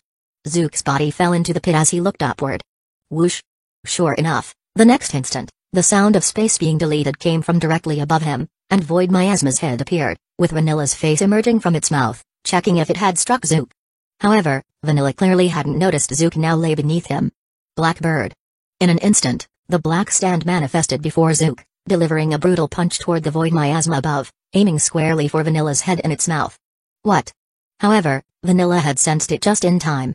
The moment Void Miasma appeared, he felt the empty space beneath him. Glancing down, he saw a massive pit. From the pit's shape, it was clear it had been smashed open with brute force.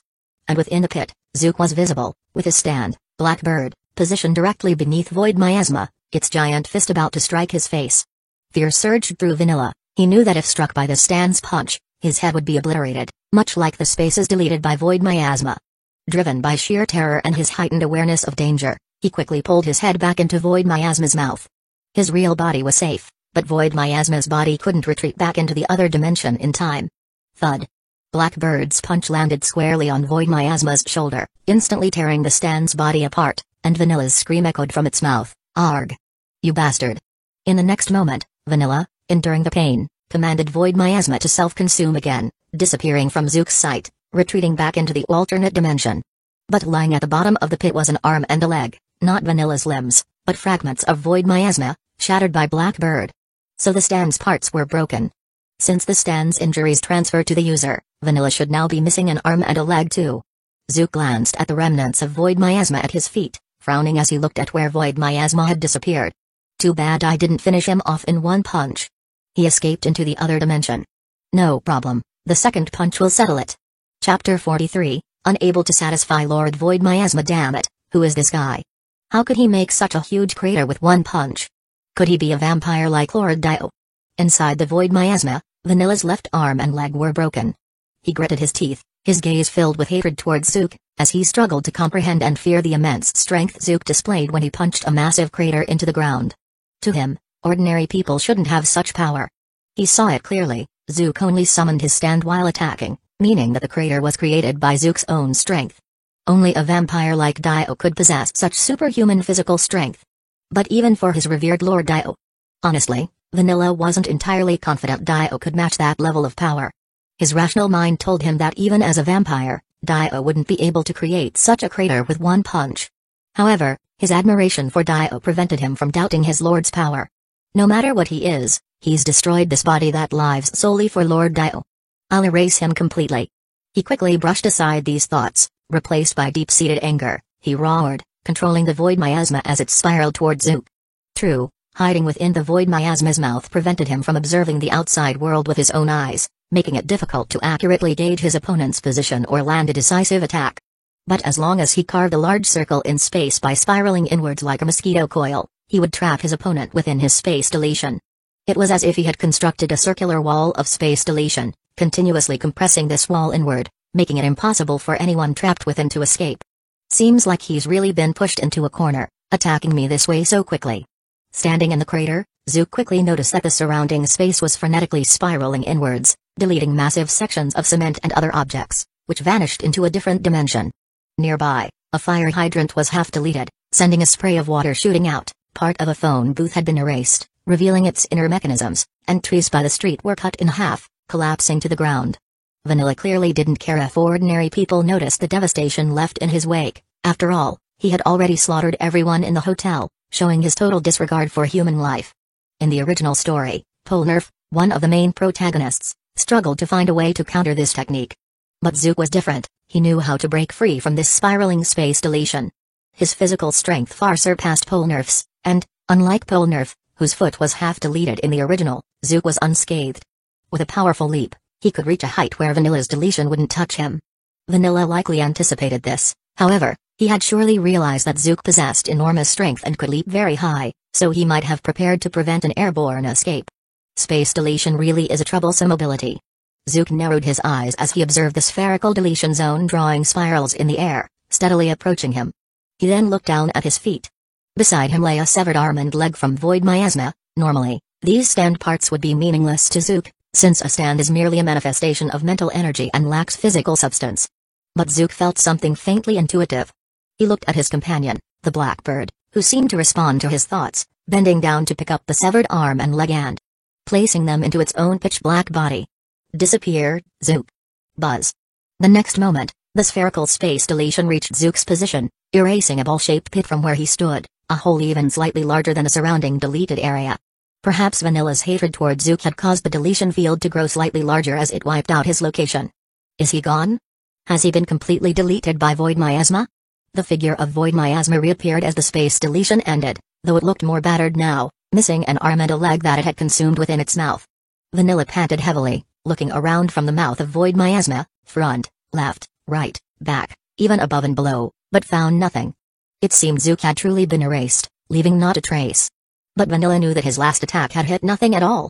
The essence of Void Miasma's deletion is to consume space with its mouth, meaning that the deletion is, in fact, a process of eating. Vanilla could clearly tell if his stand had actually bitten anything. Soon, however, he noticed something black lingering in a spot where his spiral deletion had previously passed. Remaining curled inside Void Miasma's mouth, Vanilla floated over and saw what it was. It was a black, humanoid figure, reduced to only the lower half of its body, a sight that Vanilla recognized. Zook's stand, the blackbird, was an all-black humanoid stand. So that's it. When I was spiraling toward him, he was already cut in half. Seeing this, Vanilla felt a wave of relief. With Zook's stand severed in two, Zook's fate was as good as sealed. Though his final bite had hit nothing, that was likely because Zook's upper body had already been deleted earlier.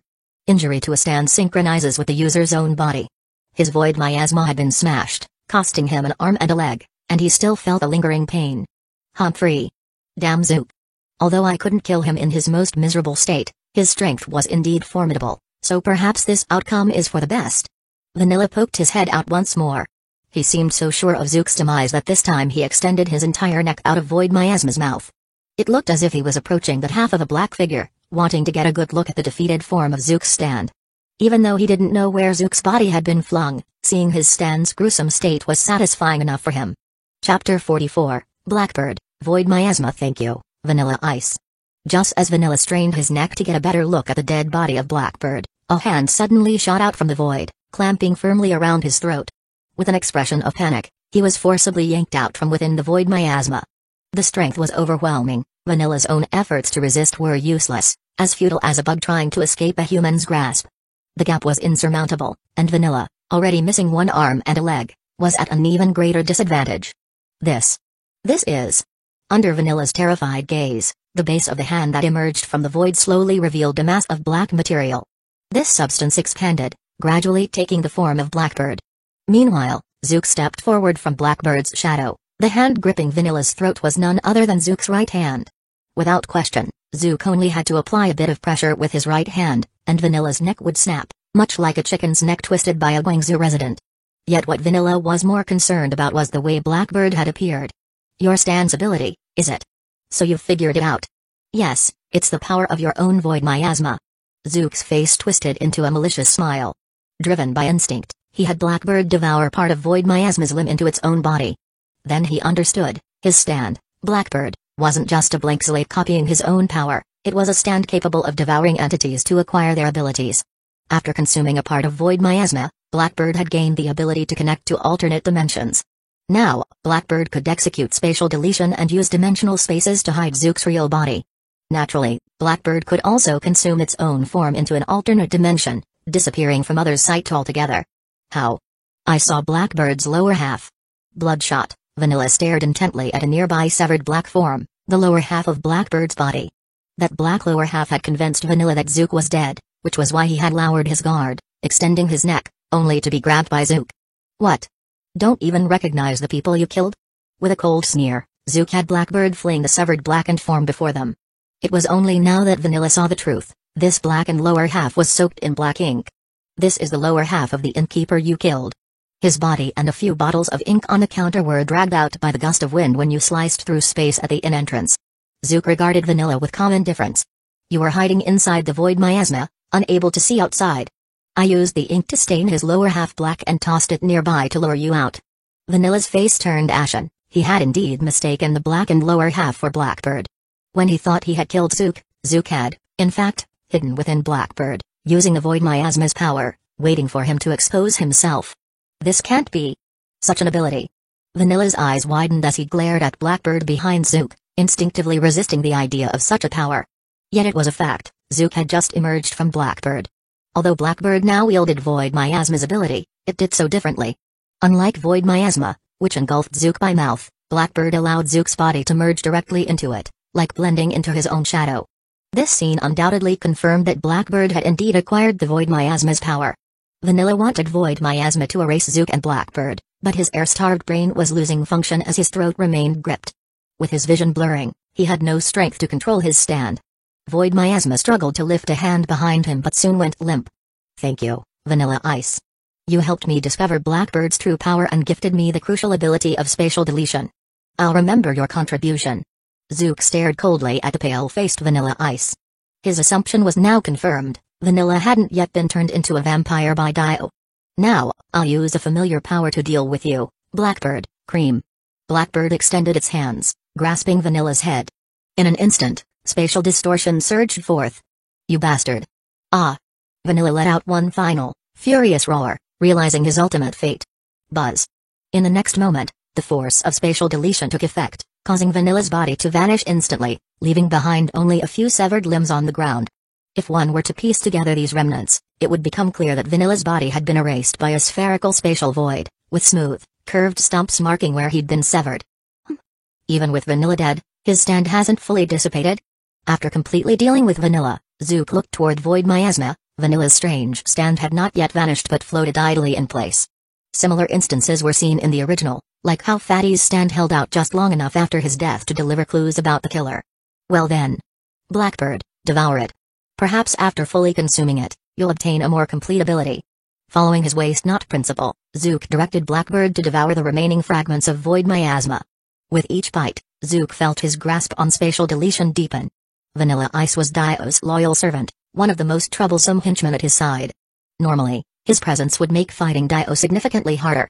Watching Blackbird finish consuming void miasma, Zook thought carefully. By killing Vanilla early, my main quest progress should advance as well. In the next moment, Zook opened the system panel, and indeed, the sync rate on the panel had changed again. Current world, JoJo's Bizarre Adventure main quest, eliminate Dio player Zook's power sync, 50%. Please continue progressing on the main quest to unlock power synchronization. Chapter 45, Cleaning Up the Aftermath. Now this is what we call making progress. This is real progress. On the first day of entering the JoJo world, it took about 4 hours to push the synchronization rate up to 50%. In comparison, the synchronization rate in the Dragon Ball world only reached 1% after 2 days, such a huge disparity. However, the 40 battle power points synchronized from the Dragon Ball world proved invaluable in this fight against Vanilla. Without that strength, I couldn't have punched through the ground to dodge the space erasure, nor could I have broken Vanilla's arm and leg with a single strike. And I wouldn't have been able to yank Vanilla out of the subspace like pulling out a chick. With enough battle power, many troublesome abilities can be countered. Pure strength and speed can help avoid many forms of damage. So while Zook might seem to be complaining about the slow synchronization rate in the Dragon Ball world, he actually wants more of it. What a mess. Vanilla didn't care about the surroundings at all. Zook looked around at the chaotic scene. The battle had taken place right outside the inn, so the commotion was bound to have attracted attention from afar. However, he couldn't leave just yet. He needed to find the inn's guest registry. It still had his name on it. If he didn't get rid of the registry, Dio's minions could trace his name from it. Earlier, Vanilla's subspace miasma had been circling the inn's entrance, erasing space around it, which created intense pressure waves that sucked a lot of the inn's contents outside. It was like standing by train tracks. If a train passes by, the change in air pressure pulls things toward the tracks. The high-speed space erasure of Vanilla's miasma caused a similar effect, scattering a mess of objects across the ground.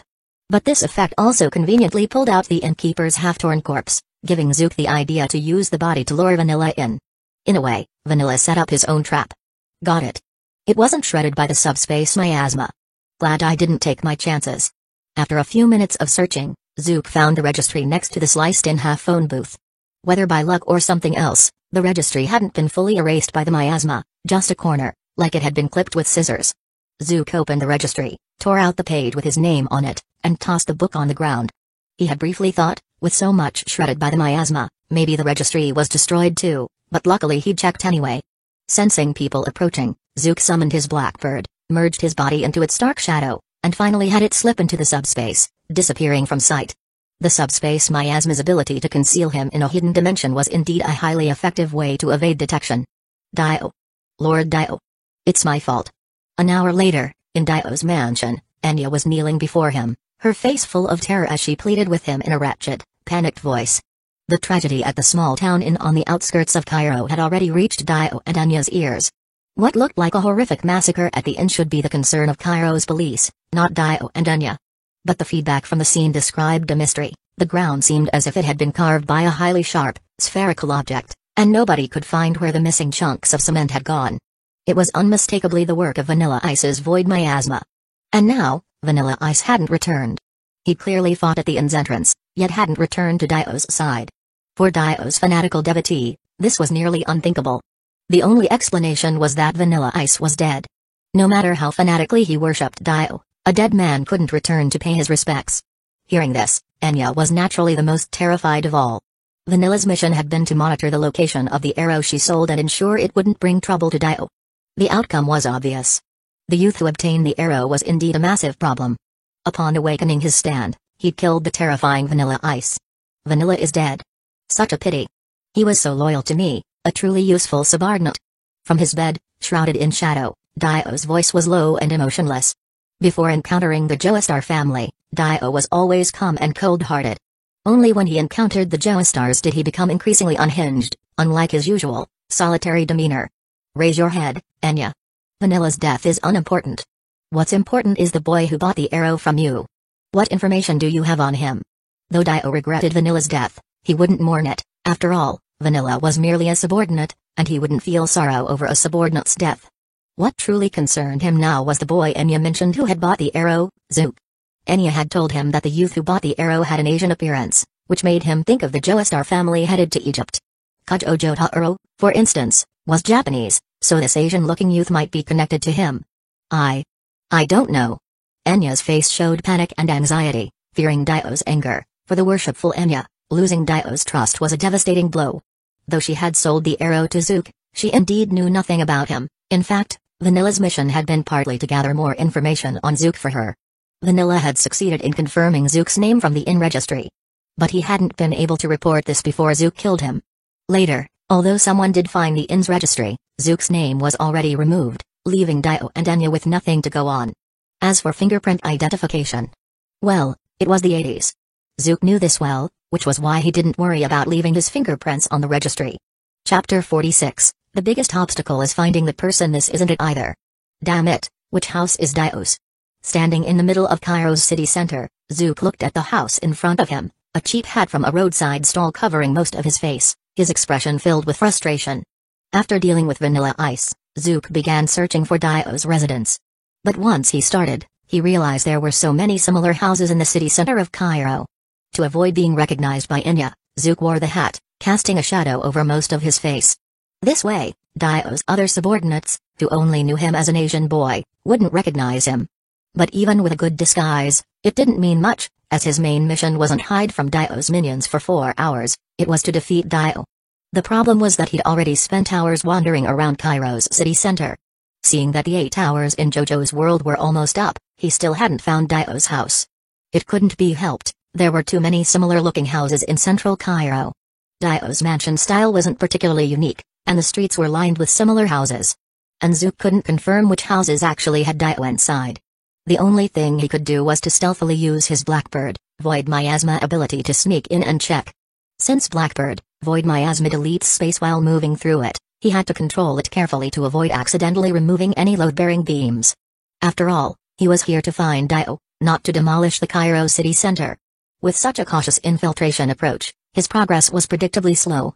After more than 3 hours of searching, Zook had only managed to inspect about 10 houses that looked promising, none of which had any sign of Dio. In the original story, the main characters found Dio's house with the help of a perceptive dog, Iggy. But Zook didn't have a dog's nose or the Joestar bloodline, which could sense Dio's presence from afar, so searching for Dio's mansion was driving him crazy. Zook was now incredibly eager to eliminate Dio. One reason was to complete the main mission and bring his Blackbird out with its full strength. Another was his envy of Dio's stand, the world. Time Stop, though capped at 9 seconds in the original story, is a powerful ability in battle. In Dragon Ball, time stopping is also a valuable skill for fighting above one's level. Guldo of the Jinyu Force used a few seconds of time stopping to mix in with elite warriors despite his low power level. In Dragon Ball Super, Hit from Universe 6 relied on his time skip, which affected only fractions of a second, to become his universe's most feared assassin. It's clear how strong this ability is. After all, this is a power from a battle manga, not a comedy series, otherwise, Time Stop would probably have no limits. Now that Zook knew Blackbird could gain powers by devouring others' fragments, he definitely planned to consume Dio's stand, the world. As for consuming Dio's own fragments, Zook thought about it and decided against it. Dio's powers come from his vampiric abilities, and if Blackbird consumed it, it would probably gain only some extra regenerative power and the weakness of sunlight. While a vampire's body is stronger than an ordinary human's, it's insignificant for Zook, who now has Dragon Ball as his foundation. Besides the world, Zook also wanted to devour some of the abilities of Dio's other subordinates' stands. For example, the mist-like stand, Justice, which Enya, the woman who sold him the arrow, wielded. He'd quite like to have that power. However, he'd just visited the market, only to find Enya's shop abandoned. She must have hurried off to meet Dio after his orders. After all, her connection to Vanilla Ice's defeat wasn't insignificant. Dio might have summoned her to question her or extract more information. But without finding Dio's mansion, all of this is useless. Zook sighed deeply, standing in the middle of the street. Who would have thought that the main obstacle to defeating Dio wouldn't be strength but finding him? With his immense power and the space deletion ability of Void Miasma, Zook could definitely eliminate Dio, but he just couldn't find him. Time is running out. In just over 10 minutes, all my efforts here will go to waste. I can't wait until everything I've earned goes to zero before facing Dio. With a pained expression, Zook looked at the timer on his interface, showing he'd been playing for 7 hours and 47 minutes. In 13 minutes, he would trigger the anti-addiction system, which would erase all his progress in this world. Although the anti-addiction system wouldn't force him to leave, he couldn't confront Dio with a zero-gain debuff. Defeating Dio and then losing the mission because of a zero-sync penalty would be a huge loss. Forget it, I don't have enough time left to search another house. After standing there for a moment, Zook decided to exit this task world. If I happen to find Dio in the next house, it would be even more troublesome, and there might not be enough time to kill him. Though exiting now would mean only a 50% synchronization rate with JoJo's world, taking only half of Blackbird's power, it was still enough. Even with only half of its strength and Void Miasma, Blackbird would be a strong ally. He wanted JoJo's stand power mainly to enhance his mental and spiritual strength, so he'd achieved his goal. Once he was out, he should be able to see evil spirits, and with Blackbird's help, he'd be able to deal with them. Maybe he could even help Miko Yotsuya clear some of the spirits haunting her school, so she wouldn't have to live in fear. Shin was always there to look out for his classmates. Chapter 47, 50% stand power. After his 8 hours of in-game sleep ran out, Shin woke up directly in his bed. However, he was startled by a shadow beside him the moment he opened his eyes.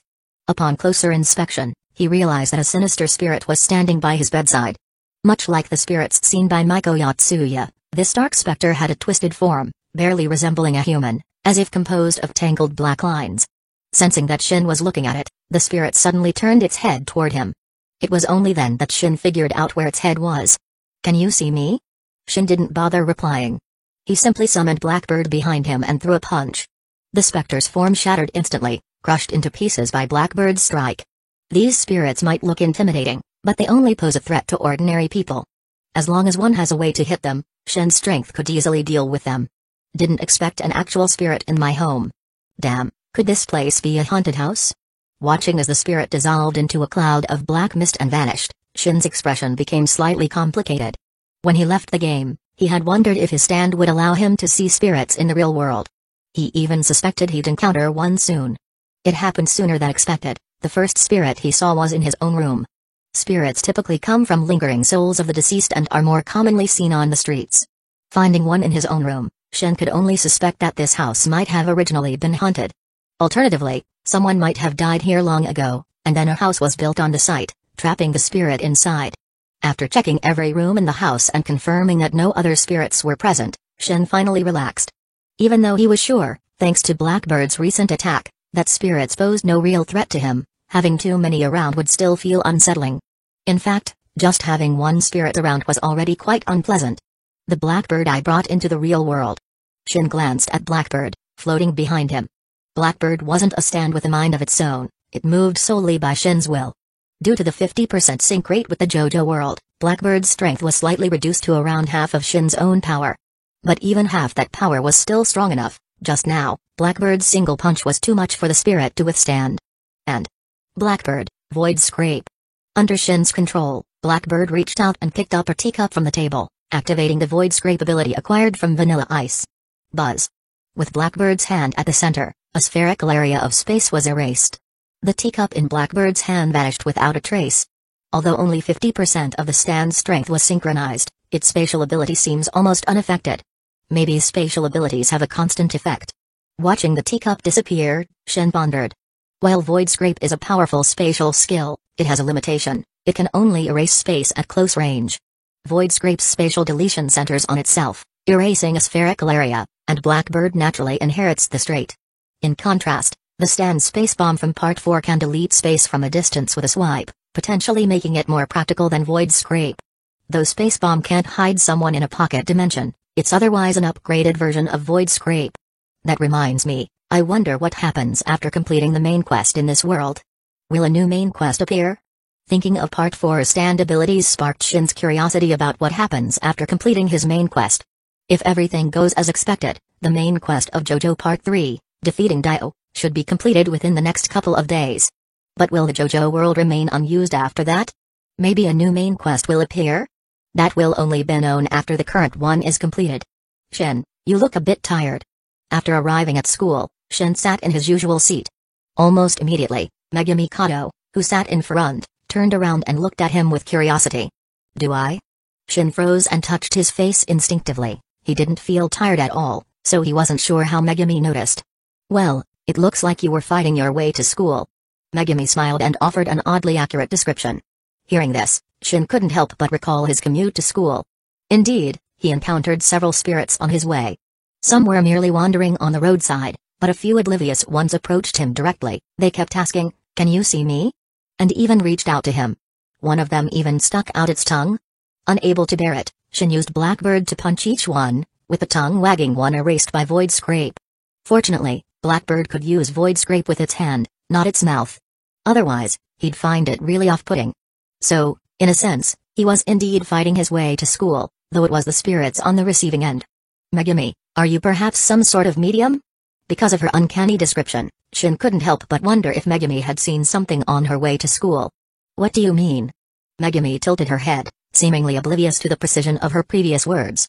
Her expression revealed no additional emotions, and after a long moment of eye contact with Shin, she showed no sign of embarrassment, simply staring back at him. Ultimately, Shin broke eye contact, not out of shyness, but because he had summoned Blackbird behind him.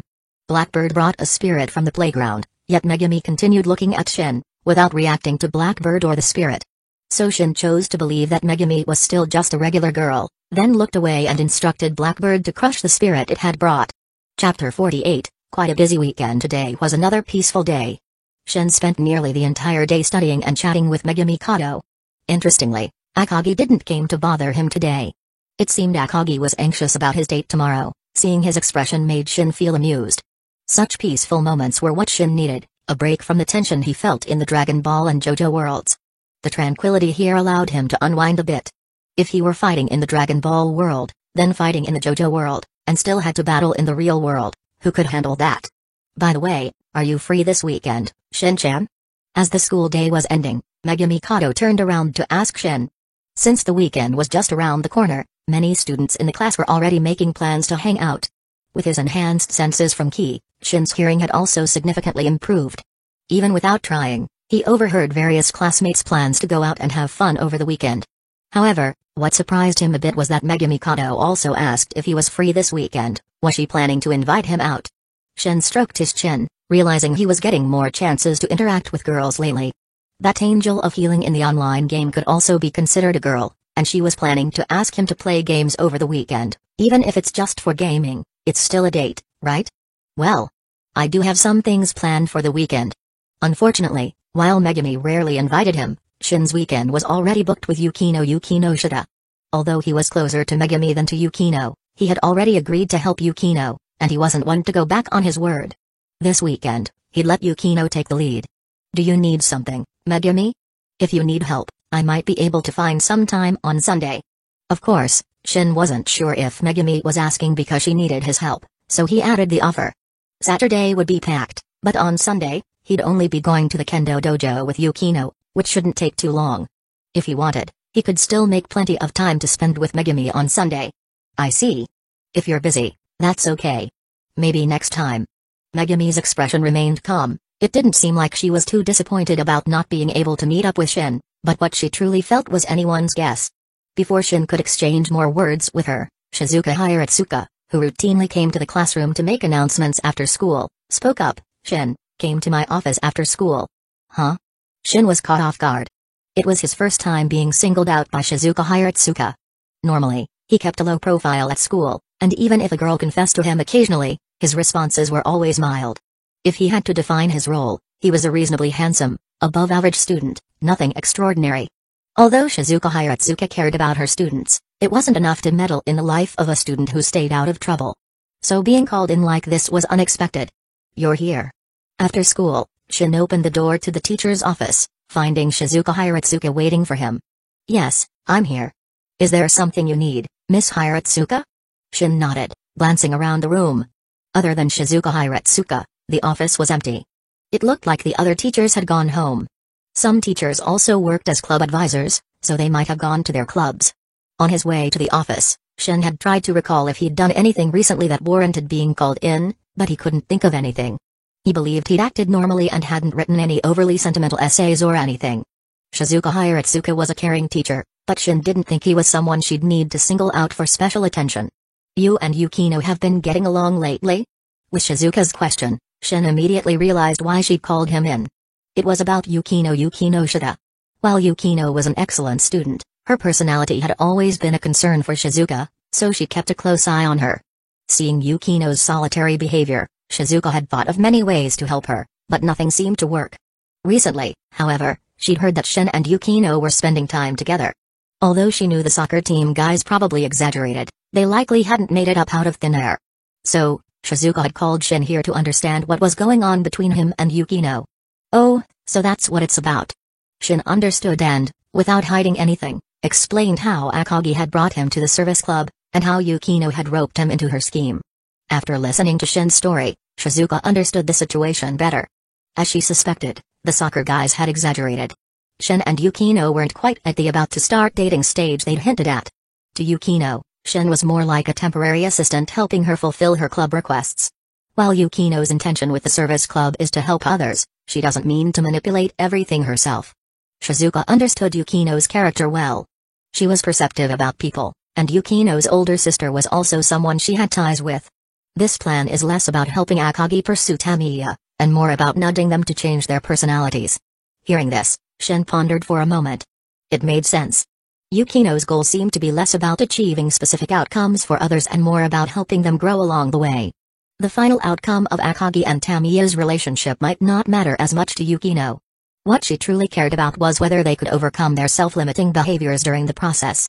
But Yukino has her own personality issues to deal with, doesn't she? While Shin now understood Yukino's deeper intentions, he couldn't resist making a comment. She was trying to help others grow, hoping that Akagi and Tamami would open up more. But wasn't she the same way? That's why I'm concerned about her relationships. Shizuka nodded, agreeing with Shin's observation. To others, Yukino's solitary behavior made her look like an aloof beauty. But to Shizuka, it was simply a self-defense mechanism for someone with a solitary personality. Though, it seems like you and Yukino get along well. Nothing like the issues I'd anticipated. Glancing at Shin, Shizuka's face held a hint of approval. If she were paired with someone with a similar temperament, they might argue more often. But you. Maybe your personality complements Yukino's.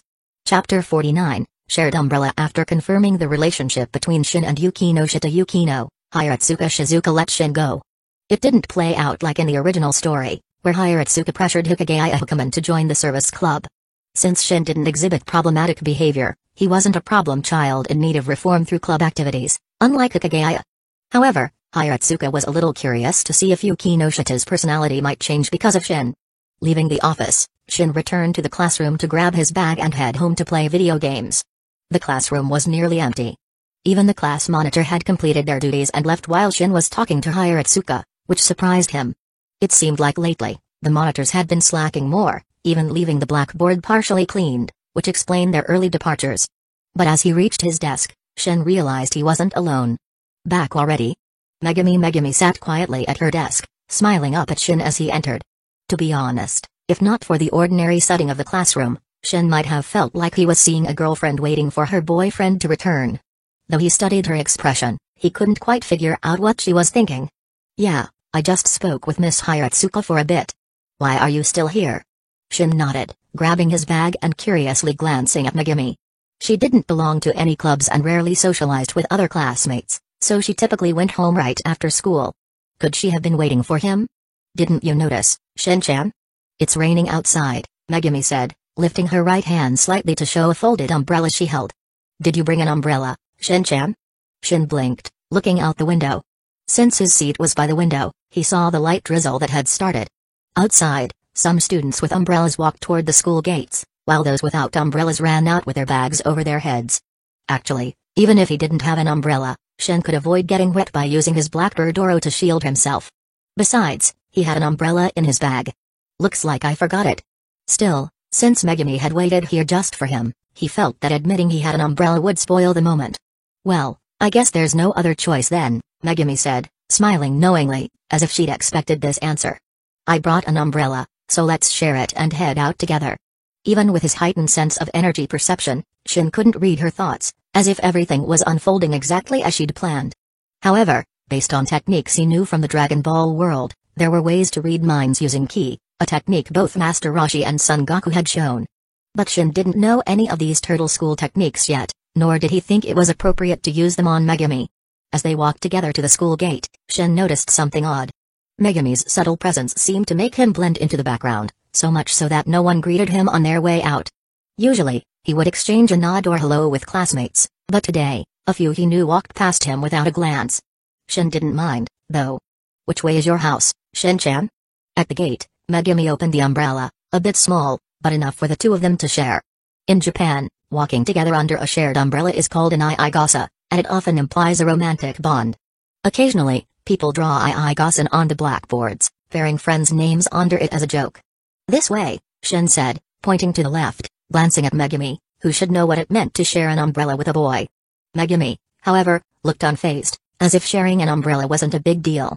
Oh, that's unfortunate, my house is in the other direction, Megumi said, pointing right. They looked at each other in silence, surprised their routes were opposite.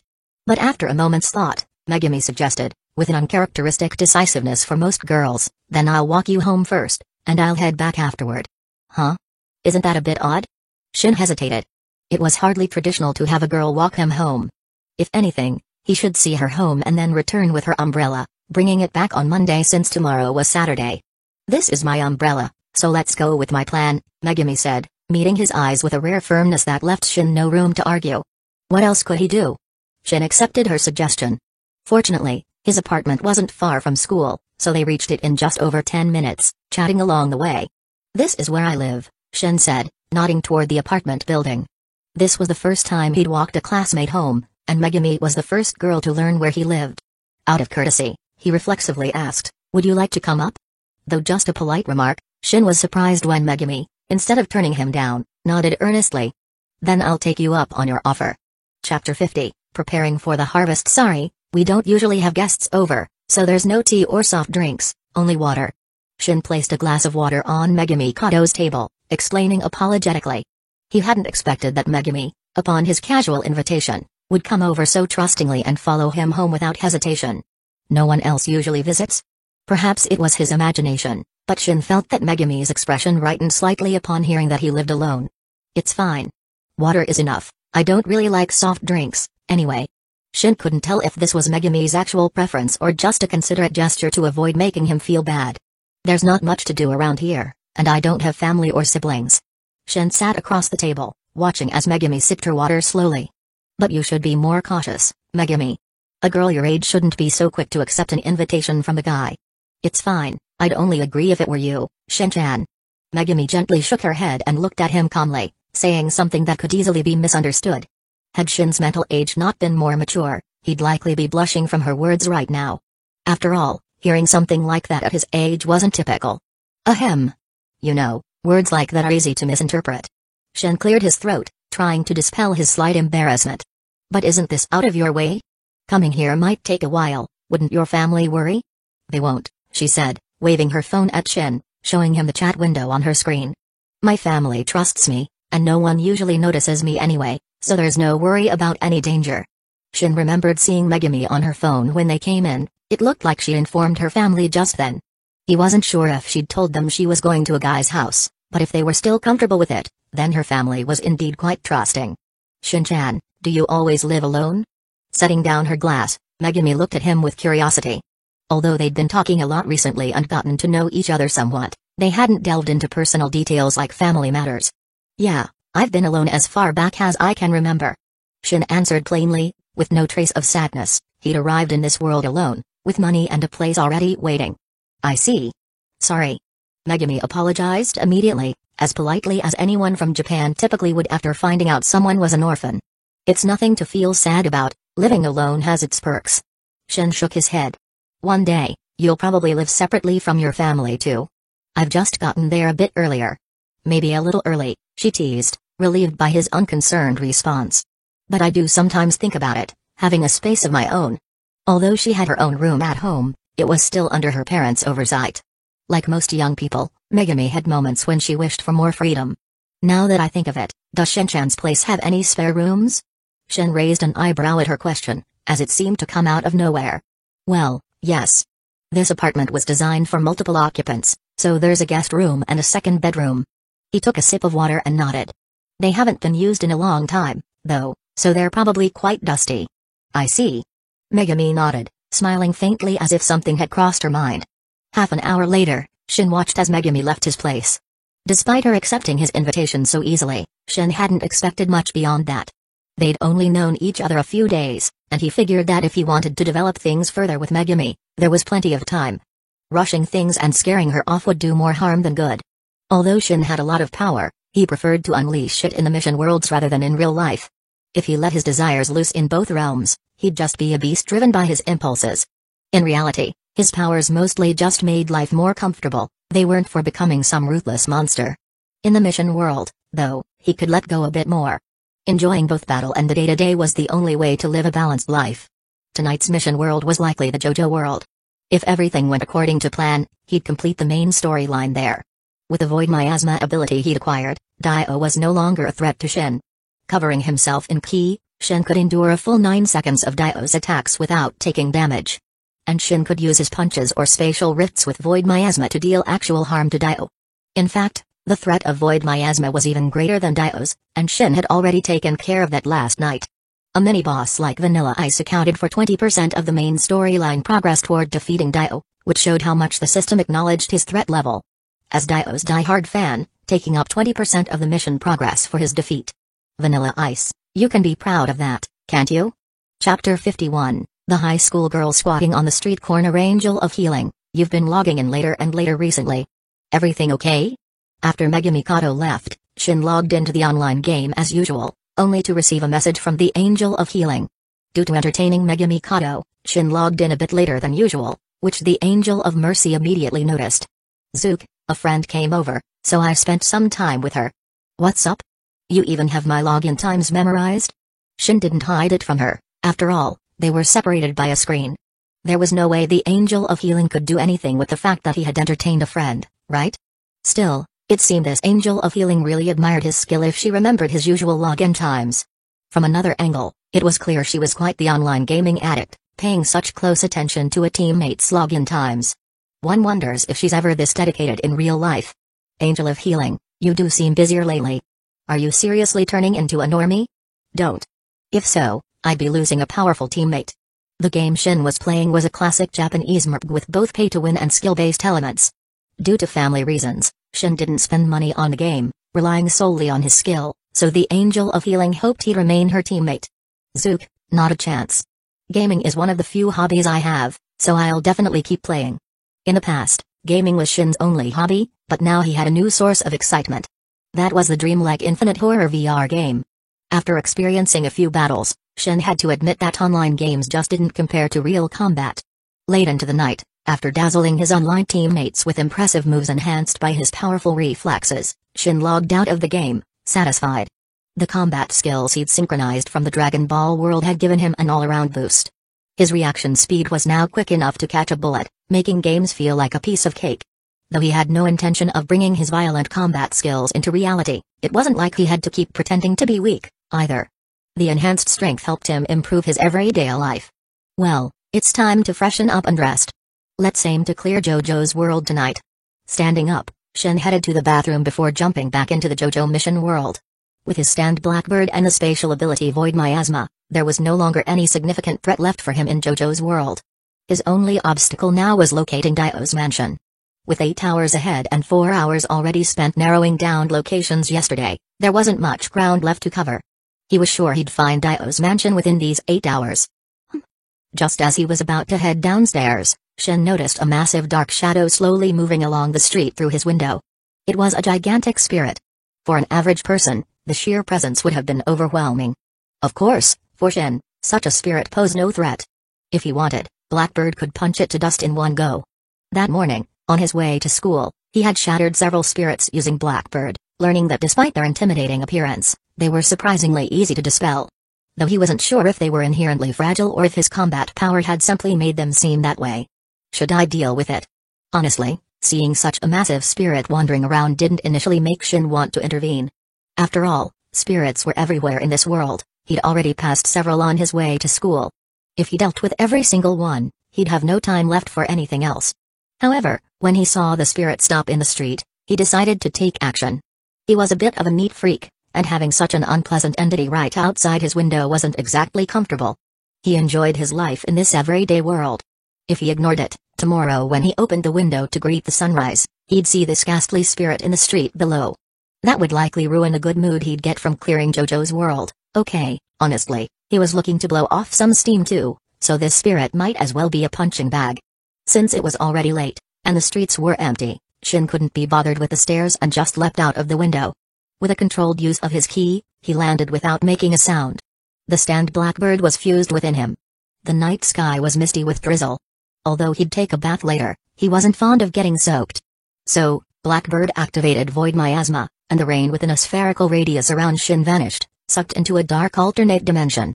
From a distance, it looked as though a protective sphere had opened up in the rain. If someone captured it on camera, it would probably be uploaded online as an urban legend. With his hands in his pockets, Shin strolled toward the enormous spirit, ready to finish it off. But just then, he heard the spirit speak, "Can you see me?" That was their usual trick. They'd ask each person they encountered if they could see them. If the answer was yes, they'd attack, if not, they'd move on to the next target. Initially, Shin thought the spirit was addressing him, but upon closer inspection, it was facing forward. Curious, he peered around it, only to find a girl squatting at the corner of the street. She had long black hair, wore a high school uniform he didn't recognize, and her expression was one of dejection. She didn't have an umbrella and looked like she might have run away from home. She squatted in the corner, apparently unaware that a massive spirit was looming over her, asking if she could see it.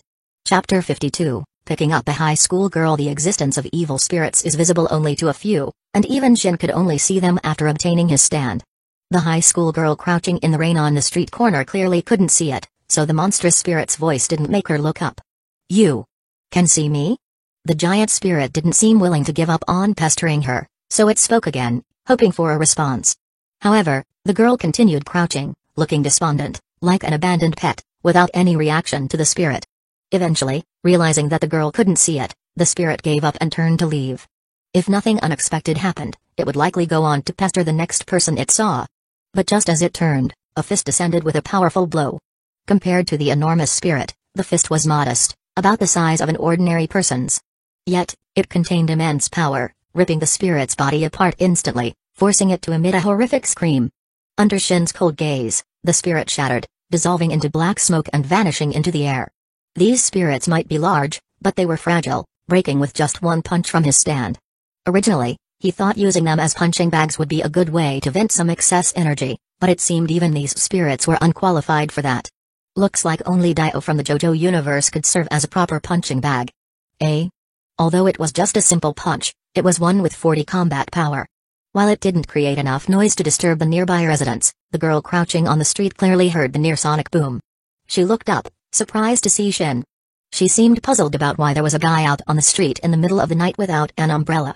Why is a girl out on the street in the middle of the night without an umbrella? Before she could question him, Shin asked her the same thing. Realizing her situation, she suddenly noticed that she had little room to judge him, as her own actions were rather strange too. A high school girl, sitting in the rain on a deserted street at night, it wasn't exactly the norm, was it? The girl seemed unaccustomed to conversation. She opened her mouth but soon closed it again. Shin took a look at her. She was quite pretty and, by all logic, probably popular at school. Of course, it was also possible that she attracted trouble because of her looks, perhaps leading to bullying. In Japan, such cases were quite common. Many bullies, fearing being bullied themselves, would join in bullying others. Regardless of what's going on, if you keep sitting here in the rain, you're bound to catch a cold. Shin, while aware of her beauty, wasn't the type to be moved by it. Out of kindness, he reminded her, thinking she might get into trouble if she stayed there in the middle of the night. Otherwise, he'd likely have to answer some questions later. Go home early. Don't wander outside in the middle of the night. Shaking his head, Shin turned to leave. He still had to deal with Dio tonight and didn't have time to waste with a clueless high school girl. After taking one step, he sensed something, canceling the void mist enveloping his whole body and shifting it to deflect only the rain above his head. The next moment, a small hand reached out and grabbed the edge of his coat. Fortunately, with his key sense, Shin could sense people's movements around him, so he withdrew the void mist just in time. Otherwise, that little hand might have been severed and vanished into another dimension. Please. Please wait. It was the girl who held his coat. Seeing him about to leave, she seemed to muster up the courage to grab him. If he really wanted to walk away, she wouldn't have been able to stop him, but he paused, curious to hear what she wanted to say. In this mundane world, Shin didn't want to act too cold. If it wasn't too troublesome, he didn't mind listening. Of course, if it were too much trouble, he'd still ignore her. Just because he didn't want to seem cold didn't mean he was willing to play caretaker for a stranger. Could I stay at your place for the night? Just one night, please. He heard her trembling voice behind him. The request sounded unusual no matter how he heard it. Are high school girls really this open nowadays? Or was there something deeper going on? Shin turned to look at her, seeing her nervously biting her lip. Judging by her expression, she didn't seem to be a loose girl. This was likely her first time making such a request, which explained her hesitation. Perhaps she was in a difficult situation. When he first saw her, he suspected she might have run away from home, and that could very well be the case. Just to check, you're not a young lady escaping an arranged marriage, are you? Though he found it unlikely, he still asked out of curiosity. What kind of light novel setup is that? The girl reflexively retorted, then seemed to realize it was an odd reaction and withdrew a bit. Not that, huh? Well, then taking you in shouldn't cause any trouble. Shin stroked his chin. His question stemmed from the fact that in many stories, taking in an unknown girl often led to a parade of bodyguards bursting in the next day, yelling, "Release the young lady." Sometimes, it would even involve the Yakuza. Not that he was afraid of such scenarios, but they were troublesome. But it seemed he was overthinking it. This girl probably had no such background. Letting her stay one night shouldn't be an issue. What's your name? My name is Sayo Ojawara. Chapter 53, Shin wants to be a good person. Excuse me. There's no one else at home, no need to be so formal. Bringing the high school girl named Sayo Hagawara inside, Shin entered his house and quickly returned with an unopened towel. Here, dry yourself off with this. You're soaked, take a bath in a bit. Sayo Hagawara, a bit flustered, accepted the new towel from Shin, nodding hastily. Although the towel was new, the packaging looked a bit old, suggesting it had been in the cabinet for quite a while, unused. Since Shin rarely had any visitors, especially overnight ones, the towels he kept for guests were just gathering dust. Today, for the first time, 2 high school girls had visited his place in succession, something teenage boys would likely be envious of if they knew.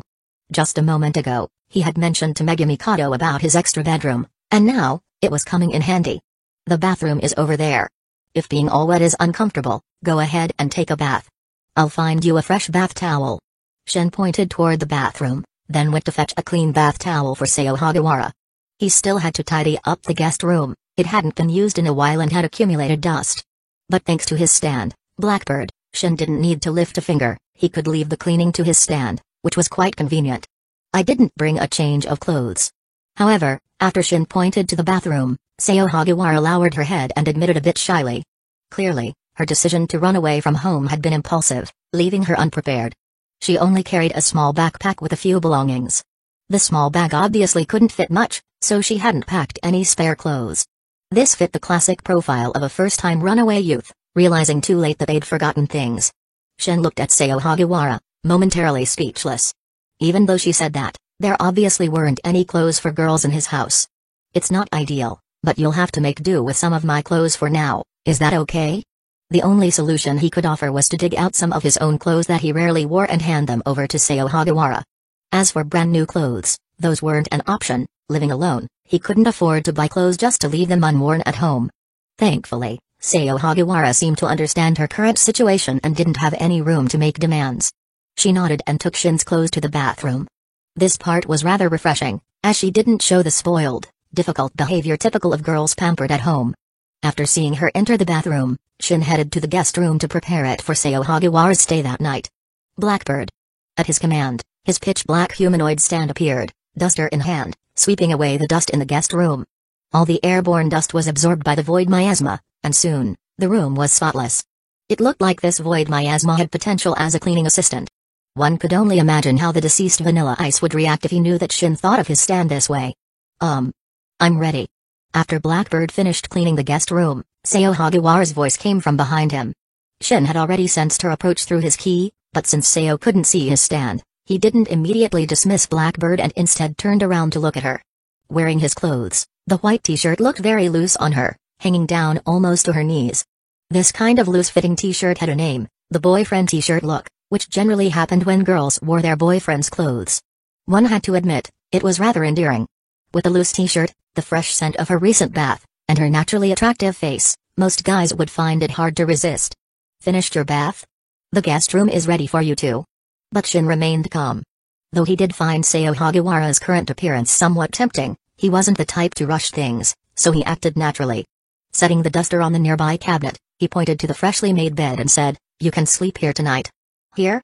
Sayo Hagiwara glanced around the guest room, her expression a bit tense. Does Shin-kun usually sleep here? During their walk back, they had introduced themselves, so Sayo Hagiwara already knew his name. Me? I sleep in my room upstairs. I don't sleep here. Raising an eyebrow, Shin clarified that his apartment was a 2-story unit, with his bedroom upstairs, while the room on the first floor was for guests. What? Do you want to sleep with me? This was, of course, a joke. It was only their first meeting, after all, there was no way they'd share a bed. Even though it was a slightly edgy joke, since he was giving her a place to stay, she likely wouldn't mind. But after saying it, he noticed that Sayo Hagiwara had lowered her head, her cheeks turning red, and she didn't respond. Seeing this, Shin rubbed his temples, feeling a bit troubled. You didn't actually think of it that way, did you? From her reaction, Shin guessed that Sayo Hagiwara probably had prepared herself to share his bed if needed. In her mind, there was no way someone would let a stranger stay in their home for nothing. Since he was willing to let her stay, she assumed he must want something in return, and with no money, only a few small items in her bag, and nothing of financial value, she concluded that the only thing she could offer him was her body. Honestly, that wasn't an unreasonable assumption. Most people wouldn't take the risk of letting a stranger stay without expecting something in return. What if it was a trap? But Shin had no such intentions. He simply wanted to help her out for the night out of kindness. Just because he had strength didn't mean he had to abandon his humanity. Shin liked to think of himself as a good person. But with Sayo Hagiwara acting like this, it seemed she wasn't going to let him stay a simple good guy. Chapter 54, Suddenly, It became not so innocent anymore in the end. The guest room went unused, rendering the effort of Blackbird, who had spent over 10 minutes cleaning it, pointless. But Blackbird was only Shin's substitute, lacking any self-awareness, so even if the cleaning was in vain, there'd be no complaints. As for why the guest room wasn't needed. Phew. Shin pulled up his pants and looked at Sao Ojawara, now sound asleep on his bed, with a slightly conflicted expression. Sigh, I wanted to be a good person, but someone didn't give me the chance. It was Sao Ojawara's first time doing something like this, so she hadn't lasted long before falling asleep in tears. When Shin found himself in a reflective state, he wondered whether she had fainted or simply fallen asleep. But since he couldn't figure it out, he gave up thinking about it. Initially, Shin hadn't wanted to do something that could be seen as taking advantage of a favor owed. However, Sao Ojawara seemed firmly set on repaying him. Even though Shin tried to refuse, he couldn't, and eventually, they had their first experience together, though not without some reluctance. Looking back, he suspected that Sao Ojawara's complicated family background had shaped her somewhat awkward personality, making it difficult for her to accept someone's goodwill without feeling the need to give something back. So, even if it meant offering her own body, she felt she had to do something in return. This mistrust of others suggested that Sao Ojawara probably hadn't had an easy life. Previously, Shin had thought that with her appearance, she might belong to the popular crowd, similar to Yumeko Mira from their class. But now, it seemed likely that Sao Ojawara had been among those bullied. Her school uniform wasn't from the private Toyosaki school but from somewhere else. She had likely wandered around quite a bit before ending up here. She had probably had some money initially, but it was all used up today, which is why she'd been sitting on the street nearby, wondering what to do next. Then, Shin had found her and brought her back. Who would have thought my first time would be with a high school girl I just met today? Shin sat on the bed, absent-mindedly stroking Sao Ojawara's long hair. It was quite smooth, fitting the image most people have of a beautiful girl's hair texture. After this incident, Shin reconsidered his earlier decision slightly. Originally, he had planned to let Sao Ojawara stay in the guest room for one night and then go on her way. But now, it seemed like he'd have to let her stay longer. Given her unusual sense of values, sending her off penniless might mean her days would become quite tough. Whether it was out of concern for a beautiful girl or because they had now developed a physical relationship, Shin couldn't just let her wander off on her own. Though I bet Megumi didn't expect someone else would move in so soon. Lying down with his hands behind his head, Shin saw Sao Ojawara shift slightly in her sleep, instinctively moving closer to him, pressing her soft skin against his. She still appeared to be asleep. Her movement was merely an unconscious reaction, possibly because she felt insecure and sought the proximity of someone she had just shared an intimate moment with. This means I'll need to buy Sao some daily necessities, clothes and other things. This is going to cost money. As Sao's body drew near, Shin closed his eyes, pondering what to do next. Sao was essentially out of money, with her only valuable possession being a cell phone, so naturally, he'd have to cover her other needs. Until now, living alone, he had enough savings to last him until he graduated high school. But with Sao added to the picture, those savings might not stretch as far. He had thought he wouldn't have to worry about money for the time being, but now it seemed he had been too optimistic. Oh well, with my current abilities, there are plenty of ways to make money, no need to worry about that. Closing his eyes, Shin sighed softly. With a power level of 40 and his substitute Blackbird, there was no one in this ordinary world who could pose a threat to him. If he couldn't find an easy way, he could always take a stroll through the underworld. The yakuza in Japan were legal, and finding them here was much simpler than Cairo's underworld. Even in the face of guns, he could catch bullets barehanded or even show off a chest-breaking bullet trick using his energy. For a force-oriented underworld, Shin could easily treat the Japanese yakuza as his own ATM. There's no need to worry about this world's problems. Let's focus on finishing the tasks in the mission world. With that thought, Shin drifted off to sleep, only, unlike Sao Ojawara, when he slept, the Infinite Terror VR game began. Honored Zook, please select the mission world you want to enter. 1. Dragon Ball. 2. JoJo's Bizarre Adventure. The familiar mission world selection screen appeared, with the same two worlds listed. His synchronization rate with Dragon Ball World had unlocked 1%, allowing a second world to be unlocked. However, although his synchronization rate with the JoJo world had reached 50%, the third mission world remained locked. Seems like the second world was a beginner's perk, and unlocking the third world will be trickier. Shin mused to himself. Do I need to increase a world's synchronization rate to 100% to unlock the next one? If that were the case, it wouldn't be too challenging. Tonight, he intended to complete the main mission in the JoJo world. Thanks to the high potential of the Dragon Ball world, even sinking a bit of strength allowed him to dominate weaker worlds. The JoJo world had its own advantages, though. At the very least, stand abilities were far more varied than Dragon Ball's energy. His Blackbird stand could acquire many unique abilities through devouring. Abilities like time stopping, for instance, would be incredibly difficult to learn in Dragon Ball, but in JoJo, he could acquire it simply by absorbing Dio's stand, the world. What was a grueling battle for the main characters of JoJo Part 3 was now a non-issue for him. Well then, let's head into the JoJo world. Having selected his target world, Shen's mind fully slipped into the mission world. Tonight, he would seek out Dio, smash his head, consume his stand, and gain the power of time stopping. Not even Pucci could stop him, he'd make sure of that. Chapter 55, The Method to Find Dio. Upon opening his eyes again, Zook found himself standing on the edge of a Cairo street. Technically, he should have appeared out of nowhere on the street, but the passers-by seemed oblivious to his sudden presence. It was as if he had always been standing there, with everyone instinctively ignoring him. Though it wasn't explicitly explained, Zook understood that this was likely a protective mechanism for entering the mission world. However, this effect would only last a moment. Once he was fully integrated into the mission world, others would notice him. Aware that this world was filled with bizarre stand abilities, some potentially aimed at ambushing him, Zook immediately summoned his stand. Blackbird, Void Miasma. A shadowy, humanoid stand emerged behind Zook, then transformed into a shadow that enveloped his body, eventually merging into the shadows of nearby buildings and vanishing without a trace. He arrived undetected and departed in silence. The Void Miasma power acquired from Vanilla Ice not only excelled in spatial attacks but also made for excellent concealment. Using Blackbird's Void Miasma, Zook moved through the streets, occasionally peeking out to observe his surroundings. Compared to his arrival in the mission world the day before, the streets were now teeming with police officers, armed and patrolling. This was likely a tactic from Dio and his subordinate Tenya. They probably intended to use the police to track down Zook. As for how they managed to command these officers, there were plenty of methods, whether through money or Dio's ability, they could easily manipulate the police. In fact, Dio could even take it a step further. By inserting his hand into a person's neck, he could manipulate their actions by controlling their blood. Such actions that might expose him did not concern Dio in the slightest. As a vampire, he considered himself superior, indifferent to the lives of lowly humans. However, Dio clearly hadn't realized that Zook had gained the Void Miasma ability, allowing him to remain perfectly hidden. The police wouldn't be able to locate him. Dio was completely in the dark about Zook's powers, whereas Zook knew all about Dio's abilities, making defeat seem inconceivable to him. Not here either. Could my luck really be this bad? After yet another unsuccessful search of a mansion, Zook emerged from the backyard, looking visibly frustrated. An hour had passed since he entered this mission world. With the experience from yesterday, he moved faster through the mansions today. However, even after an hour, none of the mansions he searched had any connection to Dio. This made him start doubting his luck. If he were in the Type Moon world, he might have a luck stat of E, right?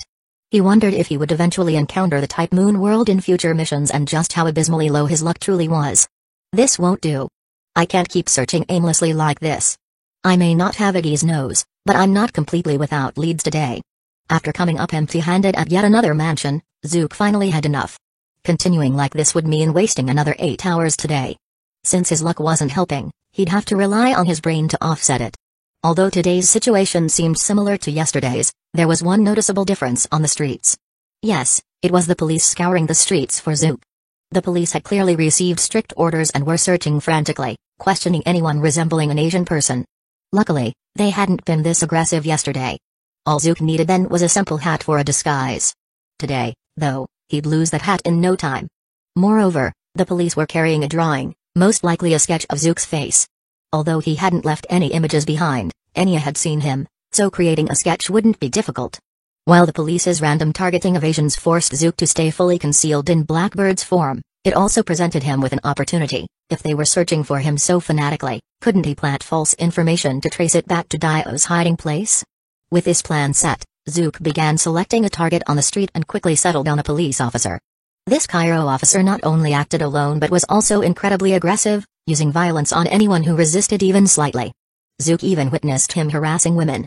Clearly, this guy was a scumbag. Perfect for passing along false information. Keeping his eyes on the officer, Zook stayed hidden in Blackbird's shadows and trailed him.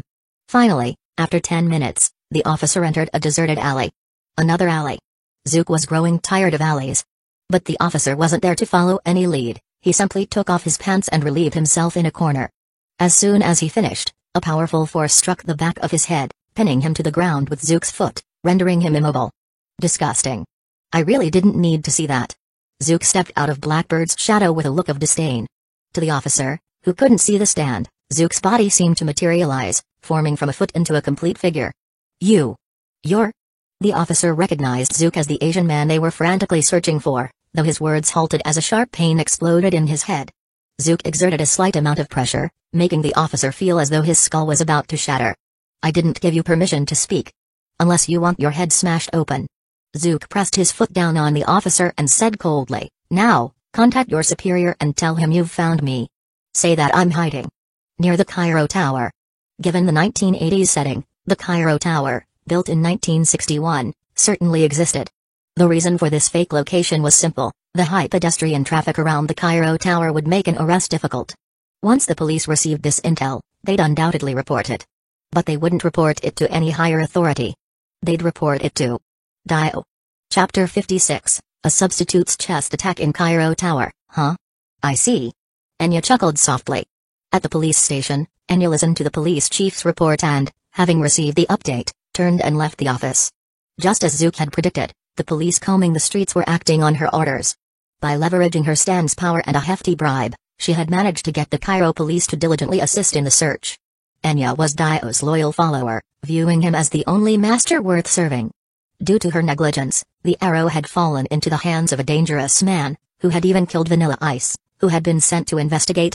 Although Dio hadn't expressed it, Enya believed her master was surely disappointed in her, and she felt the need to make amends.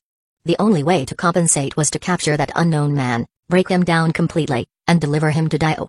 Not long after handling the police, Enya received good news. A police officer, using a sketch, confirmed that the man was indeed at Cairo Tower.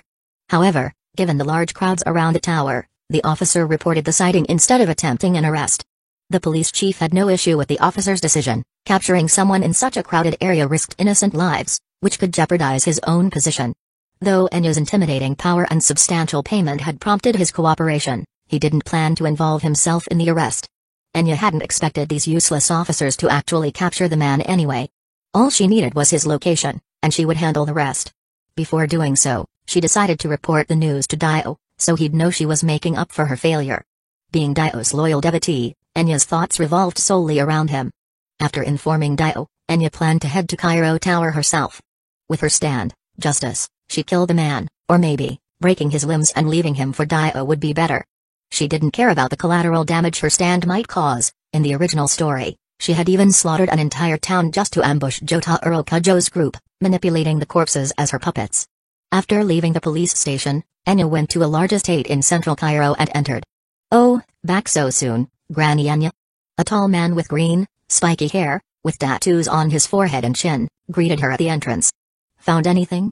Lord Dio's growing impatient. This man was Talon's T. Darby, also a stand user, who had only recently joined Dio's ranks. A mocking smile played on his face, irritating Enya. Out of my way, Talons, she snapped. I've found the man's trail. Move aside, or you and your brother will both suffer the consequences. Seeing her anger, Talons shrugged and stepped aside, letting the furious Enya pass. Comparing his tall frame with Enya's small stature, her need to take several steps to match one of his looked almost comical. Humphrey, just a feeble old woman. Talons muttered, watching her go. He felt something faint brush past his face, but dismissed it as nothing more than a gust from the open door. In the mansion's hall stood another short man, Kenny G, whose stand, tenor sax, created realistic illusions whenever strangers entered Dio's mansion. But he knew Enya, so he didn't activate his stand, merely watching her climb the stairs to Dio's room on the top floor. Enya was familiar with the path, she had climbed these stairs countless times to report to Dio. Yet, as she neared the top floor, she froze. At the head of the stairs stood Dio, his silhouette shadowed against the window. Enya stopped in her tracks, unsure why he was waiting outside his room. Stop where you are, Enya. Dio's cold voice made her halt immediately. She had placed all her loyalty and trust in him, so she obeyed without question. Lord Dio. What's wrong? I've discovered the whereabouts of the man who bought the arrow and came to report. She had no reason to doubt that this was truly Dio. At his feet lay a woman, almost devoid of life, her neck punctured with bloodless holes, a mark of Dio's vampiric power. Only Dio could have left such a wound. Enya. How long have you served me? He asked, seemingly out of the blue. 4, maybe 5 years? Enya stammered, surprised by the odd question but answering honestly. 4 or 5 years, yes. Enya, you've served me well, Dio said, his crimson eyes watching her from above. You've provided me with funds, awakened my stand. Your contributions are invaluable. But this time, you brought a great threat to me. What? Before she could grasp his meaning, a terrifying force tore through her chest. She felt a coldness in her heart as her strength drained. Trembling, she looked down, only to see a black fist had pierced her chest from behind, protruding out the front. So, you found me out, Zook's cold voice murmured behind her. Chapter 57, Blackbird, Justice. From the moment Enya entered the police station, Zook had been following her closely, concealed within the miasmic shadows of his stand, Blackbird. After manipulating a hapless police officer to relay false information, Zook asked him about the police chief's whereabouts, then waited patiently. Sure enough, Enya appeared, and upon leaving the station, she went directly to Dio's mansion without delay. This time, Zook finally located Dio's residence, and once inside, he spotted Terrence T. D'Arby guarding the entrance and Kenny G standing in the hall. Both were stand users from the original manga, serving as guards at Dio's mansion entrance, further confirming that this was indeed Dio's lair. In the original story, there was also a third guard, Vanilla Ice, but Zook had already taken care of him in advance. He then followed Enya all the way to Dio's room, his body hidden in the alternate dimension of Blackbird's miasmic shadows. Unaware of the pursuer behind her, Enya continued on. However, the miasmic shadows had a drawback. While hiding in the alternate dimension, Zook couldn't see outside, forcing him to periodically reveal an eye to monitor the situation and ensure he wouldn't lose track of Anya. When he peeked out, a slight breeze stirred, alerting Terrence T. D'Arby at the door, though he ultimately failed to detect Zook's presence. Though tempted to take down Terrence T. D'Arby and Kenny G's stands then and there, Zook decided to eliminate Dio first to avoid alarming the rest. Most of Dio's stand users weren't a real threat. After dealing with Dio, he could take them down one by one, as their stands still held practical utility for him. With his impatience held in check, Zook followed Enya up the stairs to Dio's room, where he finally encountered Dio. From Dio's words, Zook gathered that Dio had noticed him and thus warned Enya to stay back. Realizing this, Zook stopped hiding, emerging from Enya's shadow. Without hesitation, he commanded Blackbird to strike Enya with a punch. In this task world, Blackbird's power was inherited directly from Zook. With a 40-point attack, Enya's body crumpled like paper. Blackbird's punch pierced through Enya's body effortlessly, leading to the current scene. How? How did you follow me? Enya's eyes widened in disbelief. She had been vigilant on her return from the police station, even activating her stand, Justice, to observe the area from above. But she had seen no one following her, not even a hint of suspicion in the smallest shadows. That's not something you need to worry about. Zook's tone was indifferent. He had no intention of revealing his stand's power. Although Dio might have glimpsed Zook stepping from Blackbird's shadow, he would be hard-pressed to deduce that it was akin to Vanilla Ice's Void Miasma ability. After all, the original method for hiding in the Void Miasma was grotesque, requiring the user to swallow their own body, whereas Zook blended seamlessly into Blackbird's shadow, giving the same ability a vastly different appearance. Damn it. Kill him. Justice. Knowing her heart had been completely pierced and that she wouldn't survive, Enya had initially hoped to learn more about Zook's stand ability. But realizing he wouldn't disclose it, her expression twisted with fury. If she couldn't survive, she wouldn't let Zook stand before Dio unscathed. Even in death, she would leave Zook wounded. With a furious shout, dense fog erupted from her body. It looked like an overloaded machine, but Zook knew this fog wasn't real. If there were ordinary people nearby, they wouldn't even see it. This fog was actually Enya's stand, Justice, a misty stand immune to physical attacks due to its lack of a solid form.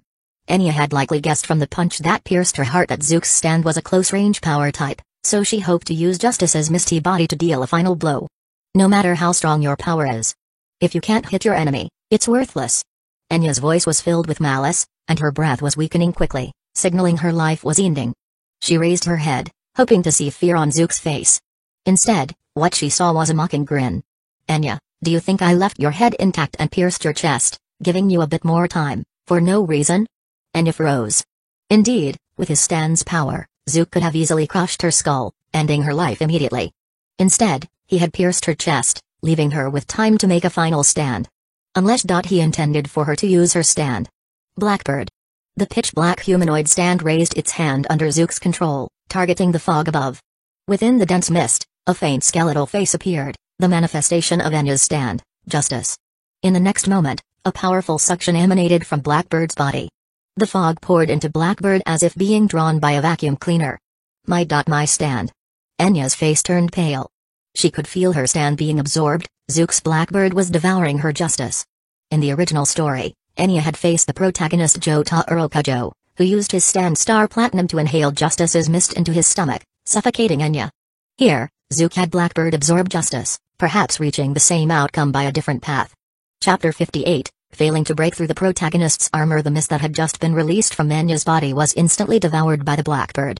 Rather than using a spatial erasure via the void miasma, it was the Blackbird's direct devouring ability that effortlessly absorbed the mist. The mist form substitute did indeed have a significant advantage, immunity to physical attacks. But its weaknesses were just as obvious. It was highly susceptible to abilities that could absorb or influence it, with its loose misty form making it difficult to control. Zook, however, didn't worry about the Blackbird absorbing Justice and encountering this flaw while using his mist form. This was because, when using the Void Miasma ability earlier, Zook had already confirmed that he could freely toggle any abilities gained through devouring. In other words, if someone attempted to counter the mist form Blackbird by inhaling it, he could revert Blackbird back to a solid state at any time. At that point, anyone trying to suck up Blackbird would probably have to see what it's like to take a punch from him. Impossible, my stand actually. A look of terror flashed across Enya's pale face, and the suffocating sensation overwhelmed her, causing her to instantly lose consciousness. Already on the verge of death from the hole in her chest, coupled with her stand being entirely absorbed, she struggled to breathe, and with multiple factors combined, Enya passed away with barely a struggle. Watching your loyal subordinate die just like that? Such a cold-hearted vampire. Controlling the Blackbird, Zook swung a fist, flinging Enya's corpse off its arm. Her lifeless body, stained with blood that barely looked vital, landed by the staircase. Now he stood at the bottom of the stairs, and Dio stood at the top, a scene straight out of the iconic moment in JoJo's Bizarre Adventure Part 3. In the original work, Polnareff attempted to walk up the stairs to face Dio, only for Dio to stop time with the world and return Polnareff to the bottom, creating the illusion he had never moved. This is why, at the time, many fans jokingly referred to Dio's stand ability as stair manipulation. Of course, Zook knew the real power of Dio's stand, the world, a powerful ability to stop time for several seconds. In Part 3's climax, Dio absorbed Joseph Joestar's blood, allowing his head and the stolen Joestar body to fully merge, extending the time stop to 9 seconds. Now, though, Dio could only stop time for about 5 seconds, right? Even so, it was powerful, but Zook felt no threat at all. Unlike the original protagonists, Zook had coated himself in ki, so even if Dio stopped time, he couldn't possibly penetrate Zook's defense. Enya's usefulness has came to an end. Her incompetence brought about her own death, such was her fate. Despite Zook's taunting remark, Dio remained posed at the top of the stairs, his expression obscured in shadow. Dio indeed displayed no concern over Enya's death. To him, subordinates were disposable pawns. Even Enya, who had provided him with the means to awaken his stand, this mansion, and various followers, was no exception. But your stand is Blackbird, correct? An interesting name. Did you come up with it yourself? Enya's topic was brushed aside so casually. Who knows what Enya would think if she knew how indifferent Dio was to her. But Dio clearly didn't care about Enya's feelings now. He looked at Zook, speaking as if they were old friends. Your ability seems shadow-based, able to devour and contain things. Quite a power. Indeed, without an omniscient viewpoint, Dio couldn't discern the true nature of Zook's Blackbird. After all, Dio saw his own stand, the world, as the ultimate stand, possessing truly invincible power and abilities, the capacity to control the world itself. To consume other stands and acquire their powers, an ability so exaggerated, went beyond Dio's understanding of stand abilities. He couldn't imagine it and would certainly never admit to something stronger than his own stand. My name, you should already know, Dio. Since Zook didn't respond, Dio continued on his own. I value you. Your power surpasses Enya's. Join me, and you shall be part of the new world. This offer was in line with Dio's personality. In the original series, he invited members of the protagonist group and even spoke of becoming friends. But anyone with a bit of sense could tell Dio was just bluffing. There was no way he would see anyone as a friend. The only people Dio might truly acknowledge as friends were likely for special reasons. No need for such nonsense, right? After Dio finished his rather laughable invitation, Zook cracked his neck and replied. I've seen how you treated Enya. Do you really think I'd fall for your crap? It was possible, though, that some would see Dio's treatment of his subordinates and still join him. According to such people, Dio was their savior as villains, only under Dio's banner would their villainous deeds hold any value. But unfortunately, This mindset meant nothing to Zook. He wasn't some scumbag who killed for pleasure. If he killed, it was for a reason. Is that so? The invitation failed, then. Dio lowered his head, apparently not too disappointed, suggesting that Zook's refusal was anticipated. Then, please die. With those words, Zook saw Dio's body suddenly vanish from the stairs. This wasn't high-speed movement. While Dio's physical abilities were superior to an ordinary person's, they were entirely insignificant before Zook. Leaving no afterimage, Dio's action meant only two possibilities: either he had also mastered teleportation, or he had stopped time. Zook's heart tightened. Time stop was indeed formidable. Without his awareness, Dio had already disappeared. In Dragon Ball, the Jinyu Force's Guldo could similarly affect even the strong Vegeta with time stop, despite his own lower power. But just then, Zook felt a tap on his back, making his body jolt slightly. He turned around to find Dio behind him, an expression of disbelief on his face. His left hand clutched his right wrist, which hung limply as if dislocated. Chapter 59, 40 Power Level, Bozo. Just moments ago, Dio had stopped time and calmly moved to stand behind Zook. Since time stop lasted a full 5 seconds, Dio moved leisurely, but he still reached Zook's back just as time resumed. What a pity. You killed Vanilla Ice, and your power would be much more effective if you joined me. Spending most of his time in his room, Dio seemed to have a lot he wanted to say, so even knowing that Zook couldn't hear him during stop time, he couldn't resist speaking out loud. His desire to recruit Zook was genuine, but since the other side wouldn't accept, he could only act decisively. A powerful stand user who couldn't be recruited had to be eliminated, especially if there was any chance he'd side with the Joestar family. Die. Standing behind Zook, Dio threw a punch at his back, aiming to recreate what Zook had done to Enya. He then lifted the time stop. And time resumes. Bang. As soon as time resumed, Dio's right fist landed squarely on Zook's spine. How strong was Dio's vampire strength? Let's just say he could crush a brick with the same ease as a piece of tofu. So Dio didn't use his stand, the world, he attacked with his own hand, believing an ordinary human body wouldn't withstand the impact.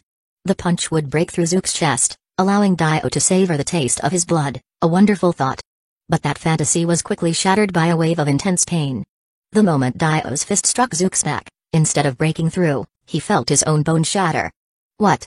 Feeling his right hand bones fracture, Dio's face showed utter shock as he hastily retreated, clutching his limp right wrist with his left, pupils trembling. How is this possible? My fist landed on him, yet he's unharmed, while my hand broke. Dio had immense confidence in his strength, but that confidence was now thwarted by Zook. So, you attacked me. Zook now understood what had happened. While he didn't grasp the exact situation during time stop, the strange feeling in his back and Dio's broken right hand told him everything. Not totally unscathed, you ripped my clothes. Indeed, Dio's punch did have some power. The back of Zook's shirt had a large tear, faintly revealing his muscular back. However, this seemingly playful comment only made Dio more cautious. Does this guy's stand ability not only deal with shadows but also absorb and reflect damage? Dio could tell Zook wasn't a vampire, so he naturally assumed the outcome was due to Zook's stand ability. As a vampire in this world, he couldn't possibly understand the concept of a 40 power level. In early Dragon Ball, young Goku had only a few dozen power levels when taking down the Red Ribbon Army. He could take a rocket head-on without a scratch. Zook, though not quite at that level, was still far stronger than Dio's punch, which was hardly equivalent to a bullet. My turn? Seeing that Dio seemed unwilling to attack again, Zook raised an eyebrow and threw a punch aimed directly at Dio's head. What? Dio saw only a shadow flash before his eyes. Instinctively, he tried to stop time, but his reaction was still slower than Zook's punch. Boom. A deafening crash echoed through the stairwell as Zook's punch instantly struck Dio's head. With the sound of bones breaking, Dio's body flew like a rag doll. Oh no, did I kill him with one punch? Seeing Dio's body collapse limply after flying backward, Zook froze. He hadn't expected Dio to be so fragile, he'd even held back his strength to avoid shattering Dio's head. Wasn't a vampire's body supposed to be much tougher than a regular human's? This didn't seem much stronger at all. The reason he didn't go full force and kill Dio outright was that Dio hadn't summoned his stand, the world.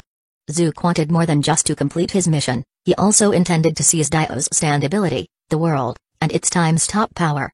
Cough. How can this be? What kind of power is this? Dio, who had flown down to the first floor lobby, was filled with a fear he hadn't felt in a long time. That punch had made it clear, his fist, which had landed on Zook, not only failed to harm him but had broken on impact. This wasn't a stand ability, it was real, overwhelming physical strength. Realizing this, Dio was even more shocked. In this world, as a vampire made by the stone mask, his strength should be unrivaled. Only another stand user could pose a physical threat to him. How could anyone, without becoming a vampire, overpower him with raw strength? What was the point of him risking everything to become a vampire? What? Lord Dio. In the first floor lobby, Kaniji was horrified at the sight of Dio's shattered form flying down from the stairs. He had always revered Dio, yet now he was witnessing the vampire sprawled on the floor, his head bloody and part of his skull and brain exposed. What happened? Wasn't it only Enya who went up? Small fry shouldn't prattle here. Before he could finish, a blow struck Kaniji from behind, and he collapsed, unconscious. As Kaniji fell, Zook appeared behind him, once again standing before Dio. Unlike Dio's battered and pathetic state, Zook's instantaneous movement placed him silently behind Kaniji to knock him out. The reason he didn't kill Kaniji immediately was that his stand, tenor sax, and its illusion-creating ability were useful. Zook planned to force him to summon his stand before finishing him off. Chapter 60, Terror. When Zook appeared, Dio's body instinctively flinched. This reaction humiliated Dio. Once, he had been the one others feared. How could he ever be afraid of anyone else? I can see your brain is recovering, but it's just too slow. Zook glanced at Dio's head. It seemed his control over his strength had worked. While Dio's skull was shattered and his brain injured, it hadn't reached a lethal point. Dio's vampiric constitution allowed his head to keep regenerating, but his recovery speed. To be blunt, it was slow enough for Zook to stomp him to death dozens of times over. He was holding back for now, waiting for Dio to release his stand, the world. Once Blackbird could grab the world and absorb its power, Dio would have outlived his usefulness. Though my power isn't on par with yours, if I add my stand's power. Dio's pride surged when he saw the disdainful look on Zook's face. Growing up in the lowest ranks of society, Dio had long vowed to rise above everyone else, to make a name for himself. Becoming a vampire later had only inflated his ego further, causing him to view humans as insignificant. And now, with his stand, he felt unstoppable, as if the world should bow at his feet. That was how it should have been. No, it was how it should be. Dio's face twisted, and a golden glow flashed behind him, like the sunlight that could kill vampires outright. But it wasn't sunlight. It was a muscular figure clad entirely in gold, with a head shaped like a faceted prism and sharp eyes staring intently at Zook. This was Dio's stand, the world. It could leave Dio's body within a range of about 10 meters, possessing immense power, speed, and the ability to stop time across the entire world for a few seconds. It's here. Seeing the powerful stand materialize, a glint of anticipation flashed in Zook's eyes. This was what he had been waiting for. But he couldn't act just yet. This stand could stop time for about 5 seconds, and though Zook was confident in his speed, Dio could freeze time at any moment. Once time was stopped, Zook's speed meant nothing. The best approach, then, was to wait for Dio to stop time once. Afterward, Dio would need a few breaths to recover before he could stop time again. That brief interval would be Zook's window to attack. A few breaths might seem short, but for Zook, it was more than enough. Here's where you meet your end. The world. Stop time. Feeling that his brain was mostly healed, Dio grinned maliciously, then let out a loud shout and activated his stand's power. An invisible wave spread from the world as its center, freezing everything in an instant. The clock stopped swinging, dust hung in the air, and even Terrence T. Darby, who had rushed into the hall sensing the commotion, froze mid-step. Most importantly, Zook stood motionless, hands in his pockets, without a single movement. It's over. With my stand's power, I'll finish you. No matter how durable your body is, it's nothing against the world. Even though he had suffered some setbacks, Dio still believed that his stand, the world, was unbeatable. With time frozen, Dio attached the world to himself and unleashed a furious barrage of punches on Zook's body. Useless, useless, useless, useless, useless. Though Zook lacked the Joestar bloodline, his sheer resilience infuriated Dio, who lost his composure and began to strike in a frenzied state. But then, Dio stopped. His pupils quivered, his fists fell, and he looked in horror at Zook, who was completely unfazed. This. How can this be? Zook was indeed injured. Under Dio's relentless onslaught, his skin had developed a faint bruise. The world's punches packed power, and though it wasn't quite as potent as a rocket launcher, the impact accumulated. If unleashed on a building, it could destroy half of it. Even with Zook's durability, it left him slightly bruised. But that was it. By comparison, Dio's own hands were drenched in blood, and the world's fists had completely shattered. Zook remained unmoved, yet Dio's barrage had rendered his hands useless. Impossible. This can't be. Terror flooded Dio's heart. At this moment, He finally realized that Zook wasn't someone who relied on his stand for battle. His body alone was a weapon that could crush any stand power. This sight was beyond Dio's comprehension, just like how, when he first became a vampire and slaughtered a human warrior, the man's look of incredulous horror was an emotion Dio never thought he would feel himself. It was the fear a weakling felt upon encountering an insurmountable wall. I have to escape. Time will resume any moment, I have to get out of here immediately. For the first time, as time's flow neared restoration, Dio felt a chilling dread instead of the thrill of his enemy's impending doom. Without hesitation, he turned and fled, discarding any thoughts of being a king in the darkness or a superior being destined to rule humanity. His old survival instincts from his days on the streets resurfaced, driving him to flee from Zook at the fastest speed he could muster. But time's resumed, Dio. 0.1 seconds. Though Dio had dashed out of his mansion and was racing down the street, Zook's voice appeared behind him almost instantly. It was no joke, Zook could teleport. No matter how far Dio ran, as long as he was within Zook's key senses, Zook could appear beside him instantly. Boom. Zook gripped Dio's head and smashed it into the ground, creating a massive crater in the once pristine street, sending debris flying that struck nearby pedestrians. I'll be taking the world. As Zook commanded, the figure of Blackbird slowly emerged, reaching out and grabbing the world by the throat, lifting it in the air. Devour it, Blackbird. Chapter 61, Clearing the JoJo World. From the moment Zook teleported after Dio, pinning him to the ground, to the moment Blackbird grabbed the world by the neck and lifted it up, only an instant had passed since time resumed. Dio's the world and Jotaro Kujo's Star Platinum, both stand abilities capable of stopping time, aren't limitless. After each activation, a brief pause is required before either can be used again. This limitation was explained by Jotaro Kujo in Part 6, where, amidst a tense situation, he confirmed it. Naturally, Dio, who shares this stand ability, is bound by the same rules. A few breaths don't seem long, but for Dio, they stretch out in agonizing slow motion. You damn fool. With his head pressed firmly to the ground and his stand's neck held tightly, Dio is beginning to feel the pressure on his breathing. Though being a vampire spares him from suffocating to death, he knows Zook has no intention of just holding him down. Whatever happens next will likely be fatal. While fleeing, Dio had deliberately stuck to shadows, though he's now out on the street, the surrounding buildings shield him from direct sunlight. But with Zook's strength, tossing him into an open area to let the sunlight disintegrate him would be easy. Then he'd crumble like dust, dissolving into the air. Before Dio could resist, a sharp pain shot up both his arms. Ah! On Dio's stand, the world, Blackbird had already devoured both arms and was absorbing the world's power.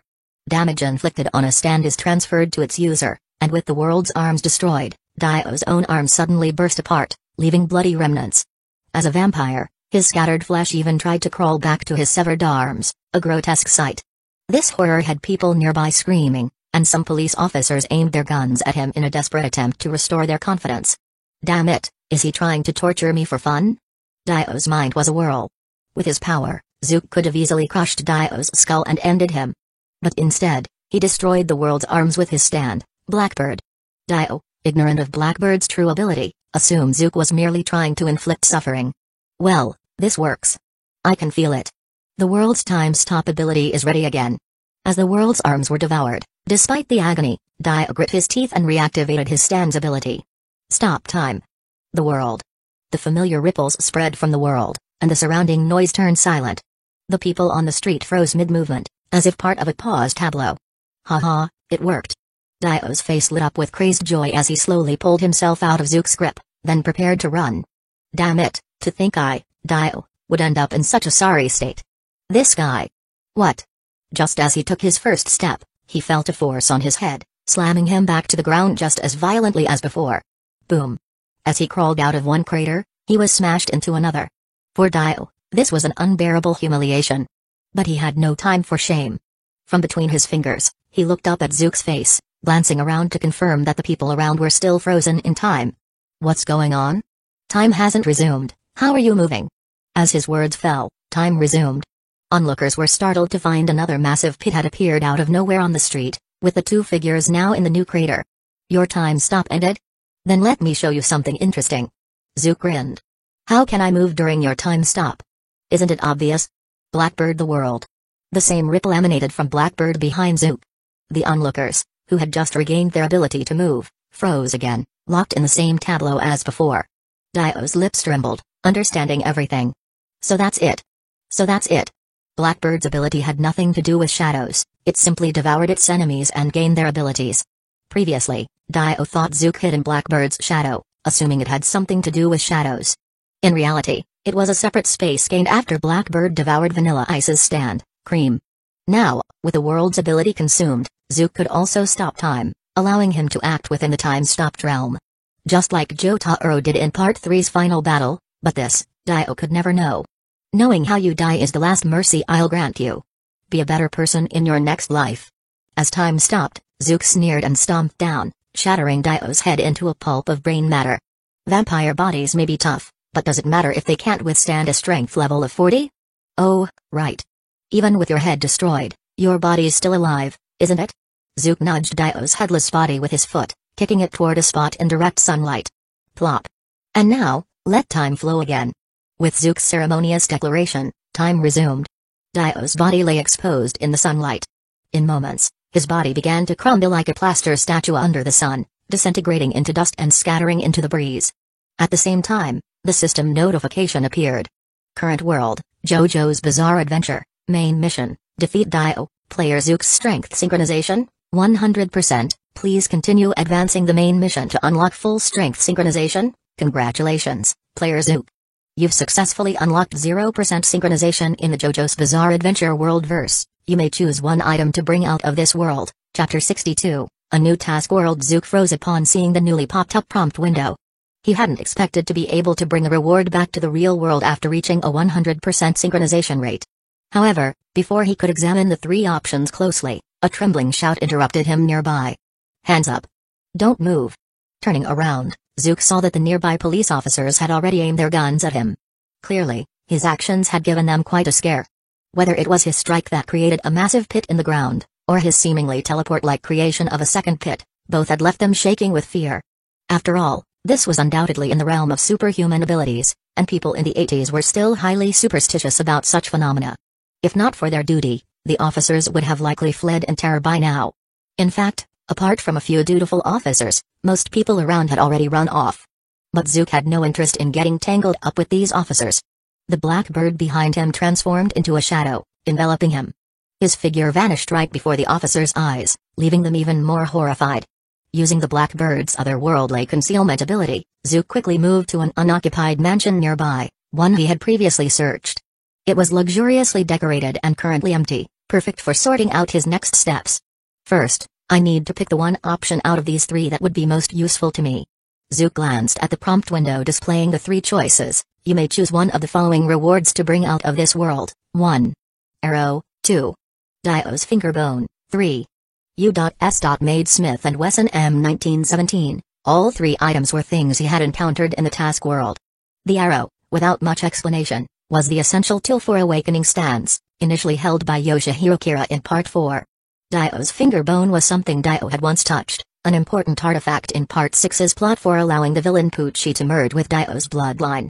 The Smith & Wesson M1917, a revolver in service from 1917 to 1945, was later circulated in the black market as a retired weapon, eventually snatched by Zook from a small-time thug in Cairo. From any perspective, it seemed like only the arrow would be genuinely useful to him. Dio's Fingerbone could be used to merge with Dio and Joestar bloodlines, but Zook had no need for such a thing. If he could travel to Part 6, it might serve as a bargaining chip with Pucci. But as he currently couldn't access that timeline, and Pucci didn't possess anything worth trading for, it wasn't worth it. The Smith & Wesson M1917 was even less relevant. Why would he need an outdated revolver? Unless his real self was as fragile as an ordinary person and his stand controlled bullets like Sex Pistols from Part 5, it might be useful. Right now, it was practically scrap metal. But the arrow held by Yoshihiro Kira was different. This arrow not only could awaken stands but also had the ability to test stand potential and, under certain conditions, further enhance stand abilities. Yoshikage Kira awakened his third stand ability, Bites the Dust, thanks to this arrow. Keeping it on hand might one day help Blackbird awaken a new ability at a critical moment, enhancing his power further. Plus, bringing it into the real world could even allow him to create stand users in reality. The Part 5 boss, Diavolo, used an arrow to develop stand users, quickly establishing a deeply rooted organization in Italy called Passion, which nearly controlled the nation's power from the shadows. While achieving such a scale might lead to inevitable betrayals, Zook could still control a small circle of stand users to serve him. He had previously wondered how he'd make money, but with the arrow in hand, he wouldn't even need to think about it. I choose the arrow. Upon making his choice, the prompt window disappeared, and Zook didn't feel any immediate changes. That made sense. Since the item was to be brought to the real world, it would only appear after leaving the task world. With the choice made, Zook prepared to wrap things up in this world. He wasn't sure if he'd be able to re-enter this world after completing the main task, so just in case, he planned to secure everything he needed in the remaining few hours. First on the list was obtaining certain stand abilities from Dio's subordinates. A few were quite useful, and missing them would be a waste. Congratulations, player Zook, on achieving perfect synchronization. A new task world has been confirmed and recorded. As Zook consumed a few of Dio's subordinate stands and exited the task world, the system notification sounded again. Upon exiting, his consciousness didn't immediately awaken. Instead, he found himself in darkness, much like when he chose a world. So, the third world unlocks when the synchronization rate of a world reaches 100%. Seeing this prompt, Zook understood. He had previously thought there might be an achievement at 50% synchronization, but there hadn't been one. What could the condition be to unlock the fourth task world? Since he'd already achieved the 100% synchronization achievement, reaching 100% in the Dragon Ball world probably wouldn't grant anything new. Besides, how could he achieve full synchronization in that world? Apart from that, he was curious about what would happen next in the JoJo world after completing the main task. Would a new main quest appear, continuing the plot? But with Part 4's villain Yoshikage Kira eradicated early by him, the story couldn't just ignore his progress in Part 3 and force the world line back to normal, could it? That'd be too odd. While mulling this over, he turned his gaze to the world selection screen. Although he likely couldn't enter the second world today, he could at least preview the new task world's main mission. Chapter 63, It's all because of the main mission. Dear Zook, please choose the mission world to enter. 1. Dragon Ball. 2. JoJo's Bizarre Adventure. 3. Fate. 0.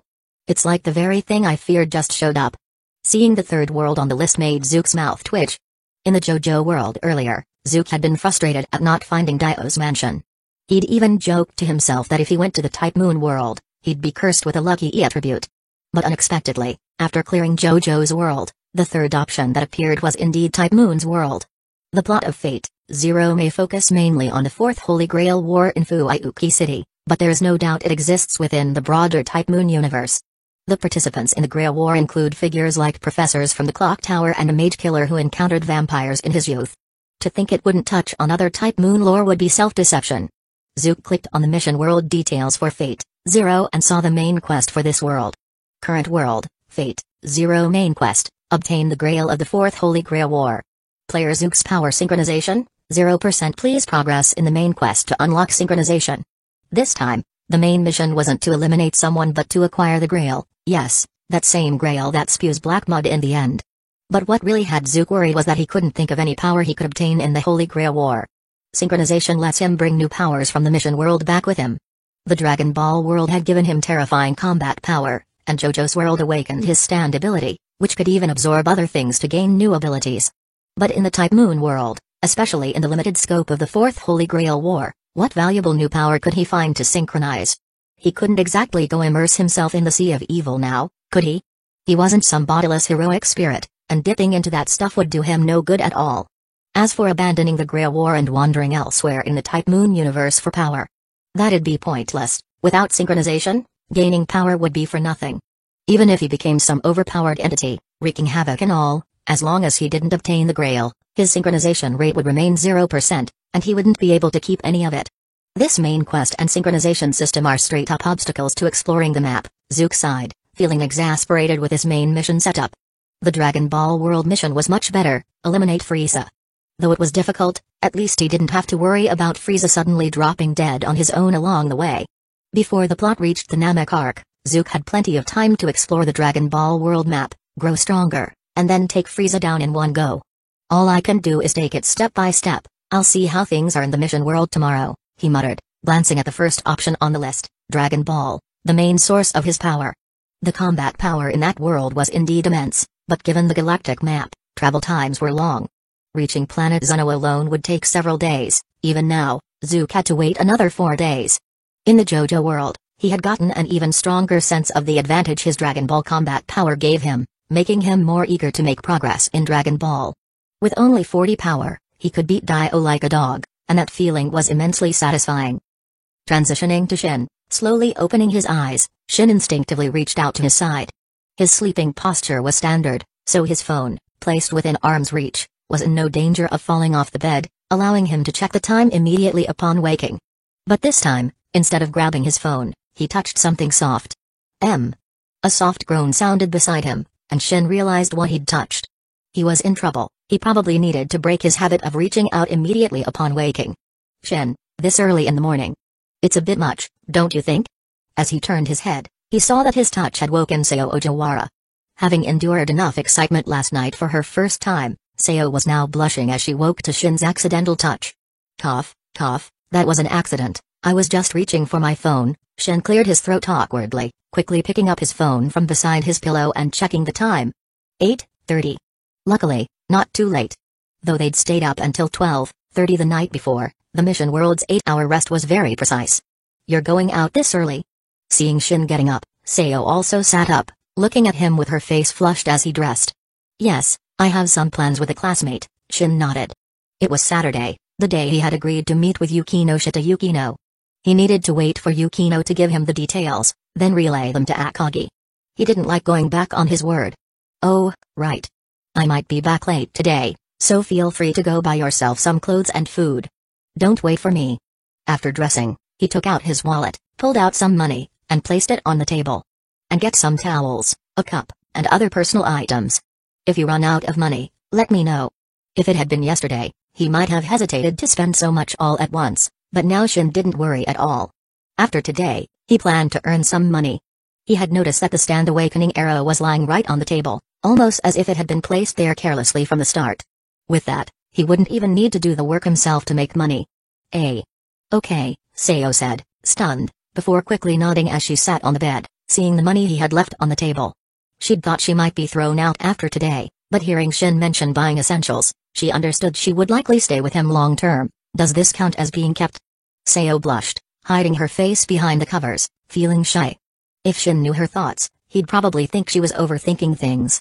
If simply offering a place to stay counted as keeping someone, then this would be the cheapest arrangement ever. In a way, Sayo's values were indeed a little skewed, and perhaps Shin would have to guide her back to a more grounded perspective in the future. Chapter 64, sounds like we're meeting the parents at exactly 10:00 a.m. Shin arrived at the entrance of Akihabara Station, where he saw Yukino Shita Yukino standing alongside Akagi and Tamiya. Right on time, but maybe a bit too on time. Seeing Shin appear, Yukino Shita Yukino glanced at her watch, showing a faintly speechless expression. Usually, people would arrive a little early, wouldn't they? They had agreed via phone to meet right at 10:00 in front of Akihabara Station, and Shin did arrive on time, almost too on time, as he walked out the moment the clock struck 10. If Yukino hadn't just happened to glance inside the station, she might have thought Shin was purposely waiting inside, only coming out once it was exactly 10:00. This shows I have a strong sense of punctuality. Shin nodded calmly, making it hard for Yukino to respond with any sarcasm. He looked at Yukino. She looked as pretty as ever in her casual clothes. If no one else were around, she might have attracted a few admirers. But, back to the point, why Akihabara? Shin knew Yukino was a literature lover, but he hadn't pegged her as an otaku. Although Akihabara is known for electronics and not solely otaku culture, it still didn't seem like a place Yukino would choose for a meetup. It wasn't my suggestion, Tamiya wanted to come here. Regarding this matter, Yukino seemed a bit resigned. Tamiya Shin had taken the initiative, suggesting they go out together and proposing Akihabara as their destination. Yukino typically didn't frequent Akihabara, but since this outing was to help Tamiya and Akagi bond, she decided to go along with it. After all, her purpose wasn't merely to matchmake them but to help them improve their personalities. Tamiya usually didn't speak much, but once they arrived in Akihabara, her expression brightened considerably, a change Yukino was glad to see. I see. Shin nodded, understanding why they'd ended up in Akihabara. So, what's the plan from here? That depends on what Tamiya wants to do, since coming here was her idea. Yukino massaged her temples, looking somewhat troubled. While it's good Tamiya took the initiative, I'm not too familiar with Akihabara either. We'll probably have to follow her lead. Isn't that a good thing? Weren't you worried earlier that Tamiya and Akagi would struggle to make conversation? Shin thought it wasn't a bad thing and smiled. Now that we're here in Akihabara, It looks like Tamiya is becoming more proactive, so you won't need to worry about awkward silences between them. Following Shin's gaze, Yukino also noticed Tamiya-shin enthusiastically explaining something to Akagi. It seemed she was introducing the various works advertised on the billboards, and Akagi, intent on winning her favor, nodded along attentively.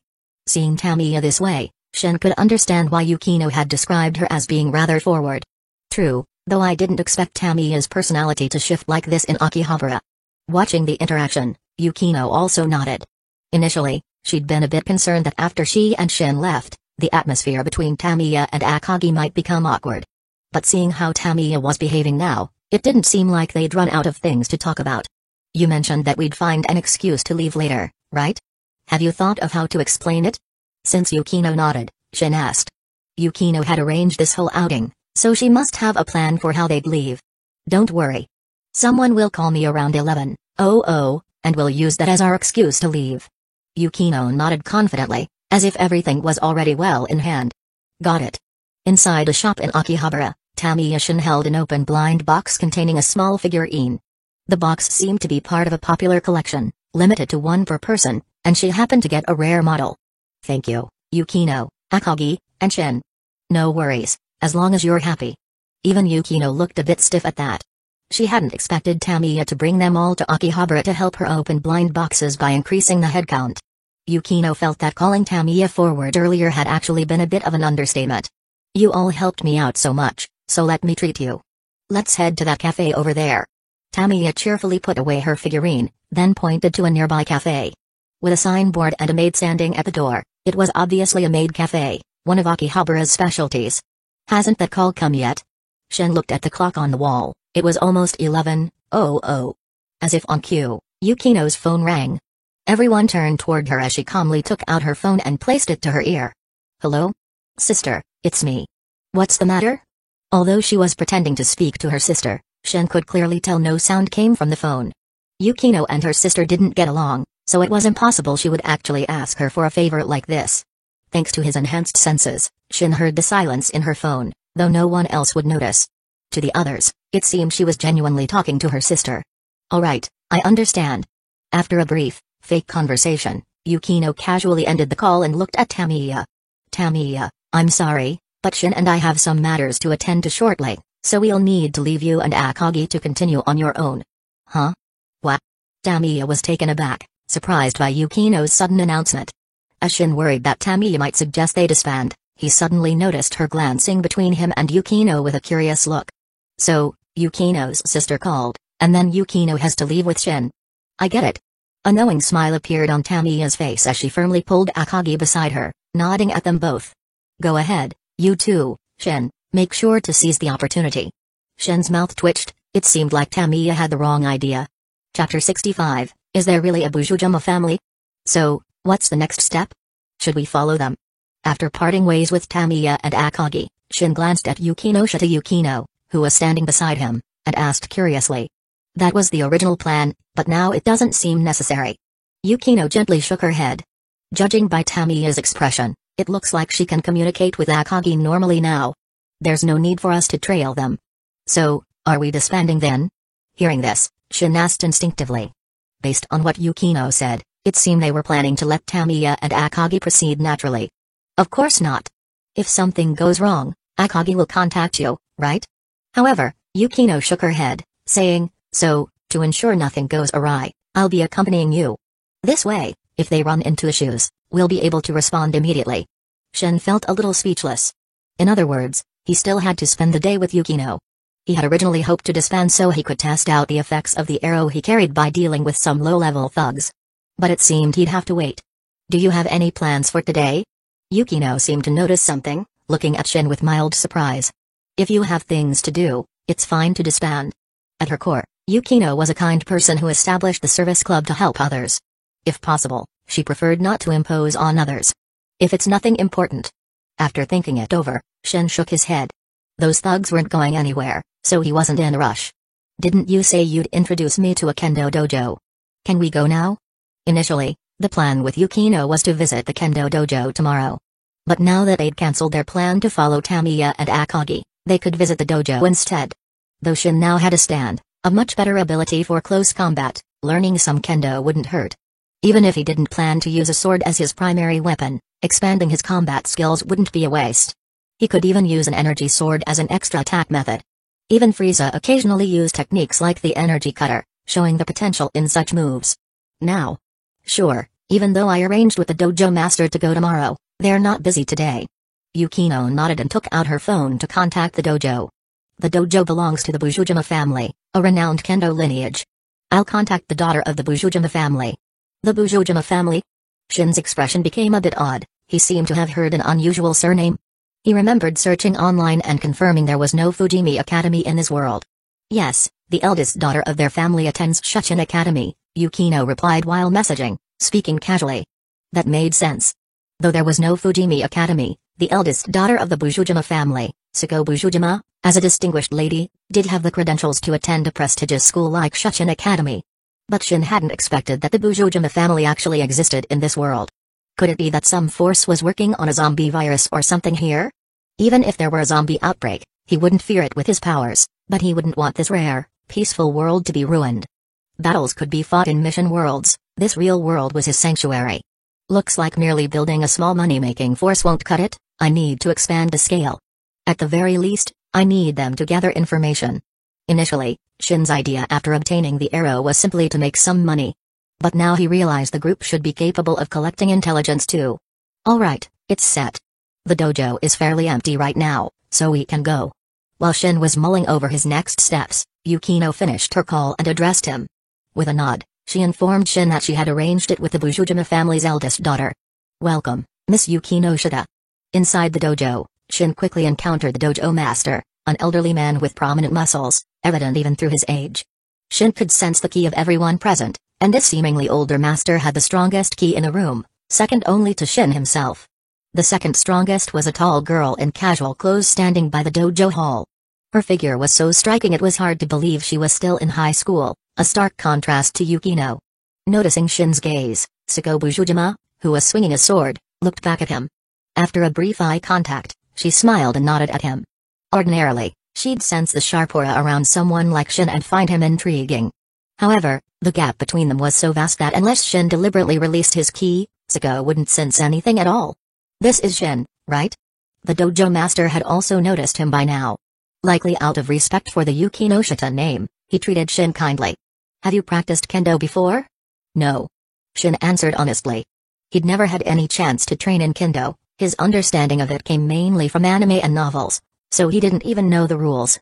And frankly, he wasn't that interested in the rules, he only wanted to learn kendo techniques. People in mission worlds didn't follow any formal rules when they fought. I see. How about giving it a try? Sako, would you mind? The dojo master, unconcerned, nodded before turning to Sako Bujujima, asking for her cooperation. To be continued. No problem. Sako Bujujima had no objections and, with a smile, addressed Shin. Junior, let's get you suited up in kendo attire. Shin didn't refuse. Although he doubted kendo gear would provide much protection for him, it was standard procedure. Since changing clothes wasn't much trouble, he saw no reason to refuse. Chapter 66, Sako Bujujima and Technique. It looks pretty decent. Seeing Shin emerge from the changing room in his kendo attire, Yukino Shita commented approvingly. Without a mask, Shin's naturally striking look stood out. Recently, after a few battles, he'd also acquired a sharp and commanding aura. Even Yukino, who had never been one for romance, found her heart skip a beat when she saw Shin walk out. He probably received his fair share of love letters at school. Oblivious to Yukino's thoughts, Shin took a wooden sword from Sako Bujujima. The wooden sword was light, and Shin felt an urge to try infusing it with ki.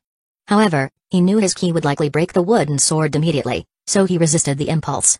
Well then, Junior, try to observe my sword swings and trajectories as closely as possible, Sako said, standing opposite Shin with a wooden sword in her hand. Since she was instructing a beginner, she didn't plan on going full force. As Shin held his wooden sword, Sako stepped forward and thrust toward his shoulder. The speed wasn't too fast, but it would be hard for an average person to react. Sako fully expected to land the blow. However, Shin casually raised his wooden sword, effortlessly blocking her strike and stopping it in its tracks. So this is what wielding a sword feels like. Though it was his first time holding a wooden sword, Shin seemed to grasp something about the experience of weapon combat. Despite his low synchronization rate, his Saiyan combat instincts kicked in, giving him a faint sense of battle rhythm. Sako, surprised that her thrust was blocked so accurately, felt a spark of interest ignite. She pivoted her sword and aimed a strike at Shin's waist, this time with a bit more speed and force. But Shin simply twisted his wooden sword and easily deflected her slash again.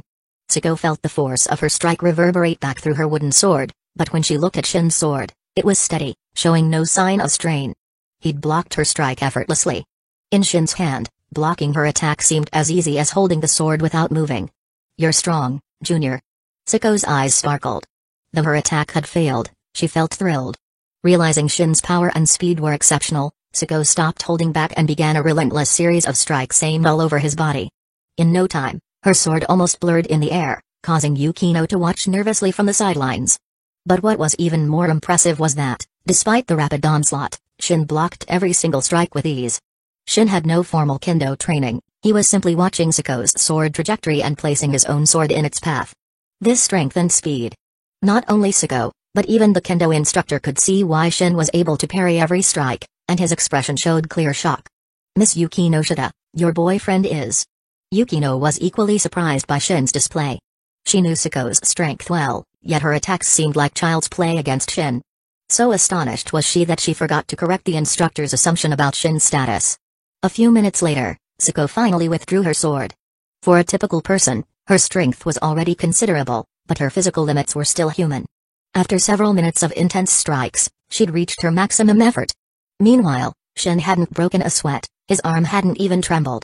Sako's strikes, which she delivered with all her strength, hadn't caused his hand to waver even once.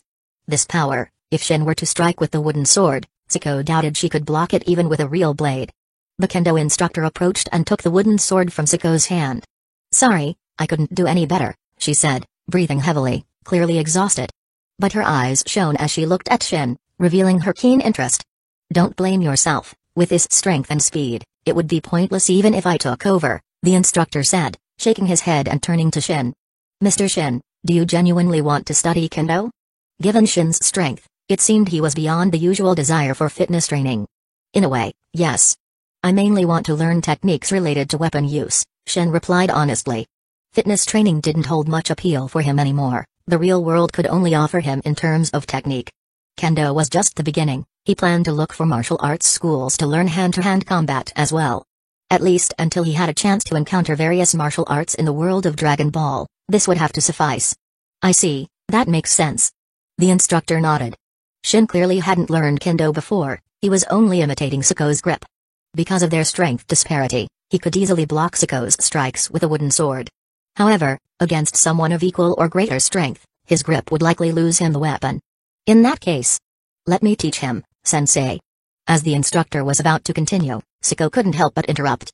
Under normal circumstances, she would never interrupt someone like this, but she couldn't resist now. Seeing Sako's eager expression, Shin felt like she was a hungry person who just spotted a delicious meal. "You, Sako? Well, that's not a problem, but I'll need Shin's agreement," the instructor replied, turning to Shin. "Mr. Shin, don't be deceived by Sako's youth, her kendo technique is nearly as advanced as mine. She's more than capable of teaching technique." "I don't mind," Shin replied, nodding in agreement. Chapter 67, beginning with Shimogatazawa's underworld. "You really spent the whole day watching me at the kendo dojo." After a full day of kendo lessons from Sako Bujujima, Shin finally left the dojo, having even exchanged contact information with her. To his surprise, Yukino Shita had also stayed with him all day at the dojo, quietly watching him practice sword techniques. He hadn't expected Yukino to be interested in kendo at all. "It's just watching, it's not like I had to wield a sword myself." "What's so strange about it?" Yukino turned her head, her cheeks slightly flushed, perhaps due to the sunset. In truth, her time at the dojo was mostly spent watching Shin himself, she wasn't particularly interested in kendo. Shin, focused and serious, looked quite handsome, especially in combat. He exuded a mysterious charm that captivated her. Hearing Yukino's words, Shin didn't know what to say.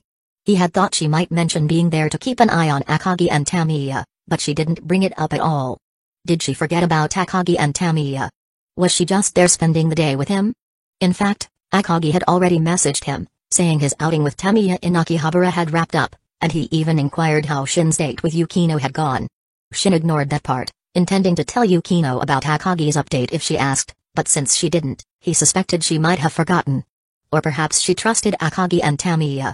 As they parted, Yukino turned to him and asked, "Are you going to the dojo again tomorrow?" Though Shin had spent the day practicing with Sako Bujujima, she had mostly been teaching him weapon techniques. Sako even mentioned he could contact her anytime if he needed more lessons, so Yukino assumed he'd likely return to the dojo. But Shin thought about it and shook his head, probably not tomorrow. Given his strength, learning weapon techniques was more of a supplement, meant for an element of surprise. For instance, unleashing an energy slash like the key sword against Frieza might be unexpectedly effective. But relying solely on these techniques wouldn't be enough to defeat Frieza, so he wouldn't spend much time at the dojo. Occasional training would suffice. His main goal was to gain power through missions.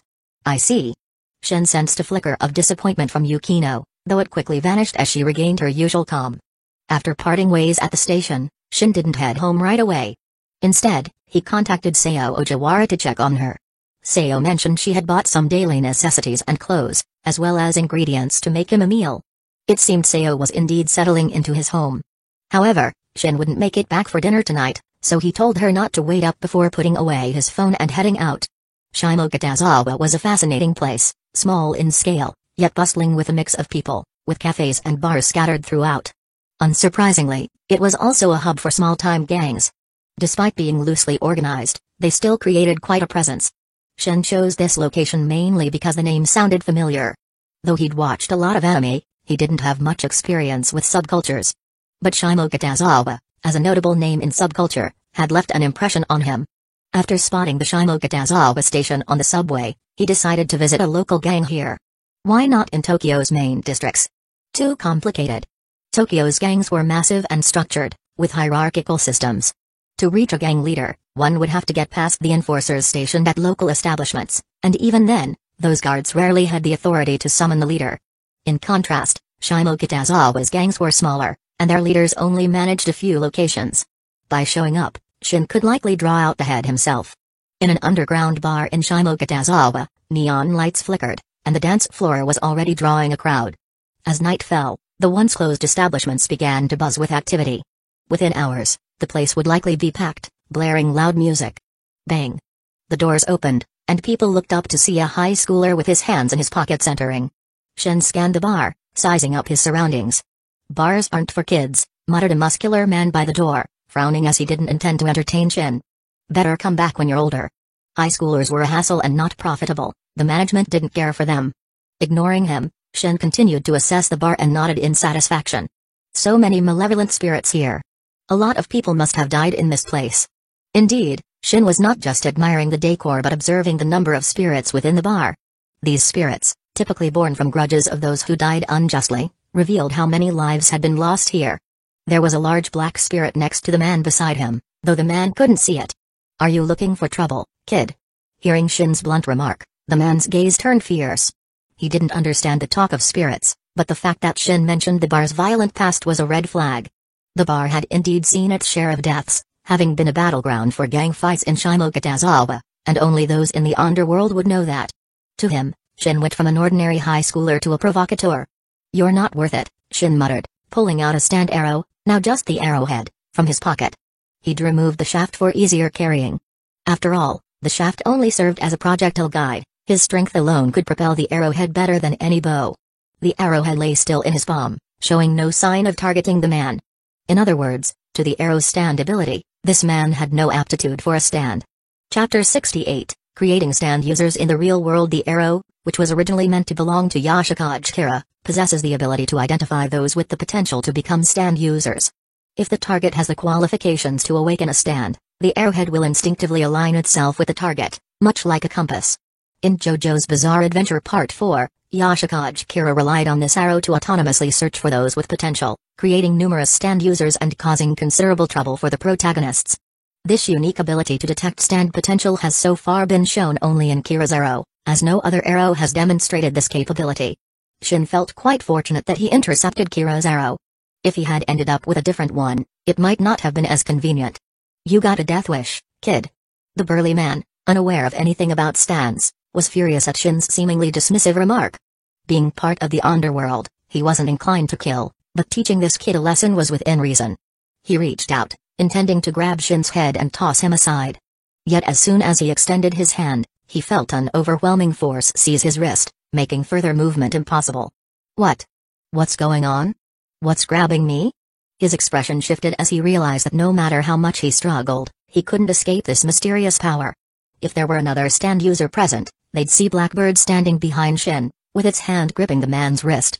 Having conquered the JoJo world, Shin had brought Blackbird, now at 100% power, into the real world.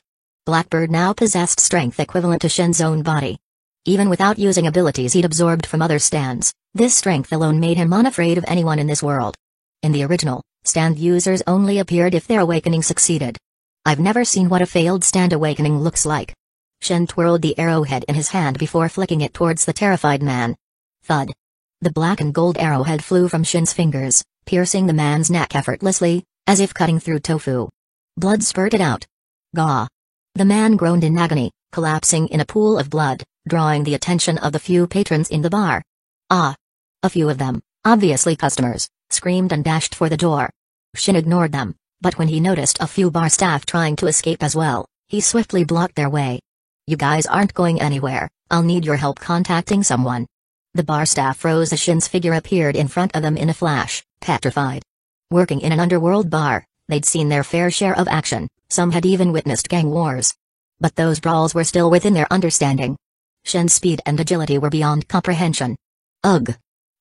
The burly man, lying on the ground, continued to struggle, but soon his movements ceased, yet Shin's keen senses picked up something strange. Boom! The man's body suddenly exploded like dynamite, and Shin immediately moved. Blackbird the world. Time came to a halt as Shin dashed over to the man's body, plucking the arrowhead from the blast zone before it could be damaged. And time resumes. Time flowed again, and the man's body continued to explode, sending debris flying throughout the bar. The arrowhead, unharmed, landed back in Shin's hand. This arrowhead didn't have any invulnerability. In JoJo Part 5, Diavolo's arrow was shattered by a gunshot fired by Pulpo's suicidal orders. What happened? Why did Gero just explode? Was there a bomb planted on him? The bar staff, panicked, looked at Shin, suspecting he'd somehow rigged the man with explosives. Shin ignored their frightened looks and instead gazed thoughtfully at the spot where the man had exploded. In JoJo Part 5, Polnareff had mentioned that the arrows contained an alien virus necessary for stand awakening, and that some researchers who had inadvertently come into contact with the virus didn't survive, being consumed by flames and lightning before they died. In other words, even those who didn't survive would momentarily exhibit something akin to stand powers. If this man had survived, his stand might have involved explosions, but lacking the potential, he just detonated, leaving no trace. Satisfied with having witnessed a failed stand awakening, Shin used the arrowhead to check the bar staff for stand potential as well. Unfortunately, none of them had it. You guys are in the underworld, right? Putting away the arrowhead, Shin looked at the bar staff. They exchanged uneasy glances. Seriously? You storm in, blow someone up, and now you're asking if we're in the underworld? They dared not protest and nodded hesitantly. Bring your boss here, if that's not too much to ask. Shin pulled up a chair and casually grabbed a nearby metal shaker, crushing it into a solid iron ball with ease. No one dared to say it was a problem. The staff quickly nodded, too scared to defy him. Watching the bar staff go to make a call, Shin remained unperturbed. It was normal for only a few to have stand potential. Even if he wanted to build a following, he couldn't turn everyone into stand users. A handful of stand users would be sufficient. As his power grew, he would eventually come across more people with stand potential. With this arrow, he could create superior stand users, ensuring his faction's steady growth. If he wanted, Shin could start from scratch, but that would be slow. It was better to co-opt an existing underworld group for his foundation. Chapter 69. Unfortunately, not that Kuru was it you, kid, who said you wanted to meet me. Shin didn't have to wait long. About half an hour later, a sharp-looking middle-aged man pushed open the bar door and walked in. Naturally, being part of the underworld, a group of men followed behind him. As soon as they entered, they instinctively surged forward, surrounding Shin completely, leaving the middle-aged man standing face-to-face with him in the middle. Through his perception of ki, Shin could feel someone behind him reaching for something, likely a gun. Yes, I'm the one who wanted to see you. What's your name? Shin remained seated, calm and indifferent, as if he couldn't care less about the number of people surrounding him. Seeing this, the middle-aged man frowned, instinctively feeling that something was off. Shin looked like a high school student, so what gave him the confidence to remain so calm in front of so many people? Uncertain of Shin's background, the man paused but still answered his question. Everyone on the street calls me Kuru. And who might you be? Kuru? Don't tell me your name is Kazuma Kuru? Hearing the familiar surname, Shin froze. then instinctively asked further. That name made him think of another guy, also involved in the underworld. Who's that? Unfortunately, the response wasn't what Shin had hoped for. The man who called himself Kuru looked puzzled, seeming not to recognize the name. I see. You don't look much like him anyway. It must just be a coincidence. Realizing the man wasn't lying, Shin sighed. It seemed to be nothing more than a strange coincidence. With that little interlude out of the way, Shin didn't feel like engaging in idle chatter and got straight to the point. Kuru, to put it simply, I want you to work for me. Kuru's face showed a puzzled expression as he glanced around at his men. They shared his reaction, stunned by Shin's words. It wasn't surprising. A seemingly unarmed high school student had barged into a bar, called out the gang boss, and without a second thought asked him to work for him. Kuru could even imagine the ridicule he'd face if word got out. The other underworld figures would laugh at him for years. At this thought, Kuru's expression turned fierce. Kid, if you're just trying to make me mad, then, boom. Before he could finish, the situation around them changed drastically. Without Kuru even realizing, countless powerful impacts erupted almost simultaneously. In the next moment, Kuru was horrified to see all his men fly into the air, seemingly punched upward by some incredible force. Some even hit the ceiling, sustaining secondary injuries. Afterward, his men fell to the ground with pitiful cries, many passed out from the pain. What? What did you do? Kuru was completely stunned. He'd been in the underworld a long time but had never seen anything like this. That display of force wasn't something a human could achieve. Every person had been struck at the same time, lifted into the air by an overwhelming power. A superpower. How could such a thing exist in this world? Kuru, unaware of anything like a stand user, naturally assumed Shin possessed a superpower. In fact, he wasn't entirely wrong. Shin had just used Blackbird World to stop time. During the few seconds of halted time, Blackbird had punched all the men around him, then released the time stop. The resulting scene was exactly as Kuru saw. Kuru had earned a reputation in the Shimogatazawa underworld, and even connected with several Tokyo crime bosses. But despite this, he had never heard any of these big shots mention superpowers. This was his first time witnessing a power beyond normal human imagination. Well? Impressive strength, isn't it? Shin stood up from his chair and walked over to Kuru. Though Shin, a high schooler, was naturally shorter than the well-built middle-aged man, Kuru felt as if he were the smaller one. Do you want this kind of power? You mean I could have this power too? Kuru's heart raced at Shin's words. As a man, who wouldn't want to possess extraordinary strength? Though Shin's display of power frightened him, the temptation of gaining superpowers was impossible to resist. Of course, you have the potential. Shin smiled and took out an arrow, letting it spin in his hand until it pointed directly at Kuru. Kuru did indeed have the potential for a stand, which made things easier for Shin. After all, Kuru was already the boss of this organization, so there was no need to find another stand user to take over. But as I said, if you accept this power, you'll work for me. Are you ready for that? Of course. I'm willing to do anything for you. Kuru looked at the arrow in Shin's hand. Though he didn't know its purpose, the thought of gaining superpowers overrode everything. He knelt before Shin in a traditional Japanese gesture of submission, a practice quite common among the Japanese underworld. Mere words mean nothing. I have my ways of keeping you under my control, you'll have no way out. Shin chuckled lightly and, seeing Kuru raise his head, flicked the arrow into his throat, piercing it. As the arrow pierced his throat, Kuru's face turned pale, and he instinctively tried to resist. But soon, he felt a strange sensation spreading throughout his body, and the wound in his throat began to heal on its own. As he looked behind Shin, he saw a dark figure slowly materializing in his vision. Chapter 70, Control of the Stando? You can see a stand? Looks like you do have the potential to awaken one. Shin noticed Kuru's gaze and realized that he had seen his stand, Blackbird. He couldn't help but nod. Kuru was essentially an experiment to test whether the arrow could indeed awaken a stand in the real world. It seemed promising. Even people from this world could gain stand abilities by using the arrow. Since you can see my Blackbird, it's just as well, I'll let you see what comes next, to prevent any unwanted ideas. Though Kuru could see stands now, Shin didn't intend to halt his next actions.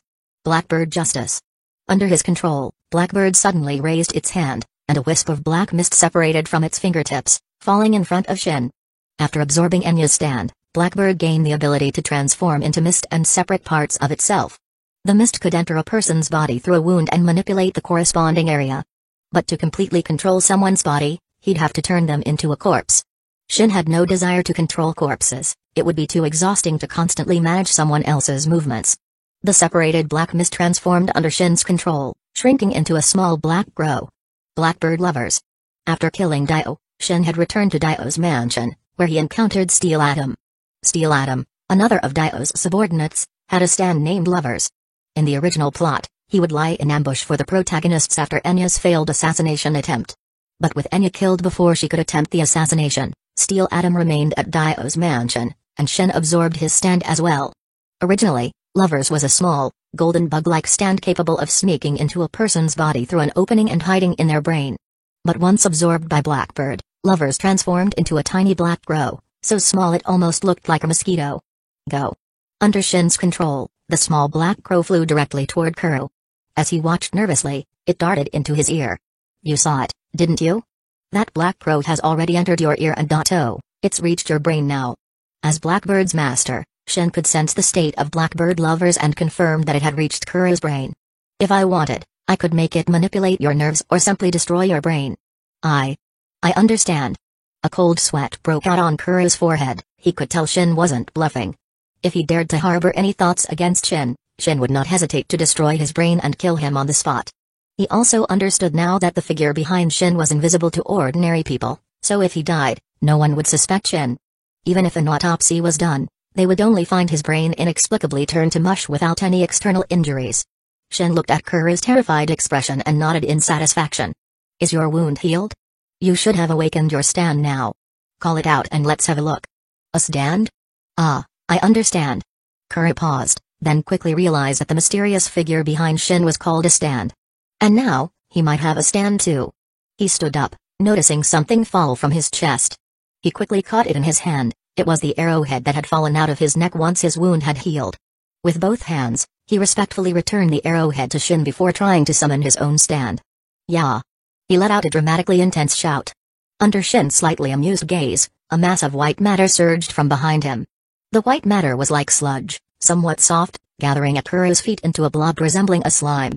Huh. Why does my stand look like this? Kuro stared at the white slime at his feet, a look of disbelief on his face. This was far from what he had imagined. Shin's stand was a cool black figure, but his own was not. This. Stands aren't always humanoid. They can take on animal forms, inanimate shapes, and even function as wearable stands. Shin put the arrowhead away and commanded Blackbird to take a sample of the white slime, which it promptly absorbed. What's your stand's ability? My stand's ability. Seems to be shape-shifting. It can also solidify into something like metal. After sensing it briefly, Kuro understood his stand's ability. The white slime wrapped itself around his hand, transforming into a long, sharp blade with a distinct edge. It's not the most interesting ability, but it's decent. If you handle it well, you could create numerous weapons to surround yourself, making it hard for others to approach. Shin nodded, smiling. You were also smart enough not to hide your ability, so it seems you understand the situation.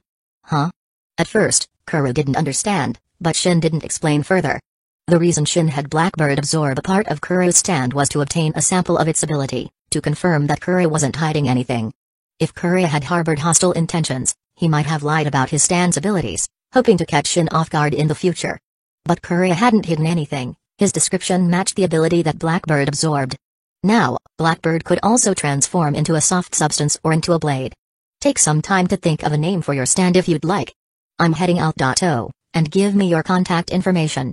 After receiving Kuro's contact info, Shin prepared to leave. But as he stepped out of the bar, he gave Kuro a meaningful look. Now that you're a stand user, your world shouldn't be limited to the small confines of Shimogatazaba. Try expanding your horizons. Yes. I understand. Hearing Shin's hint, Kuro's eyes lit up. Even before Shin's suggestion, he had already thought about this.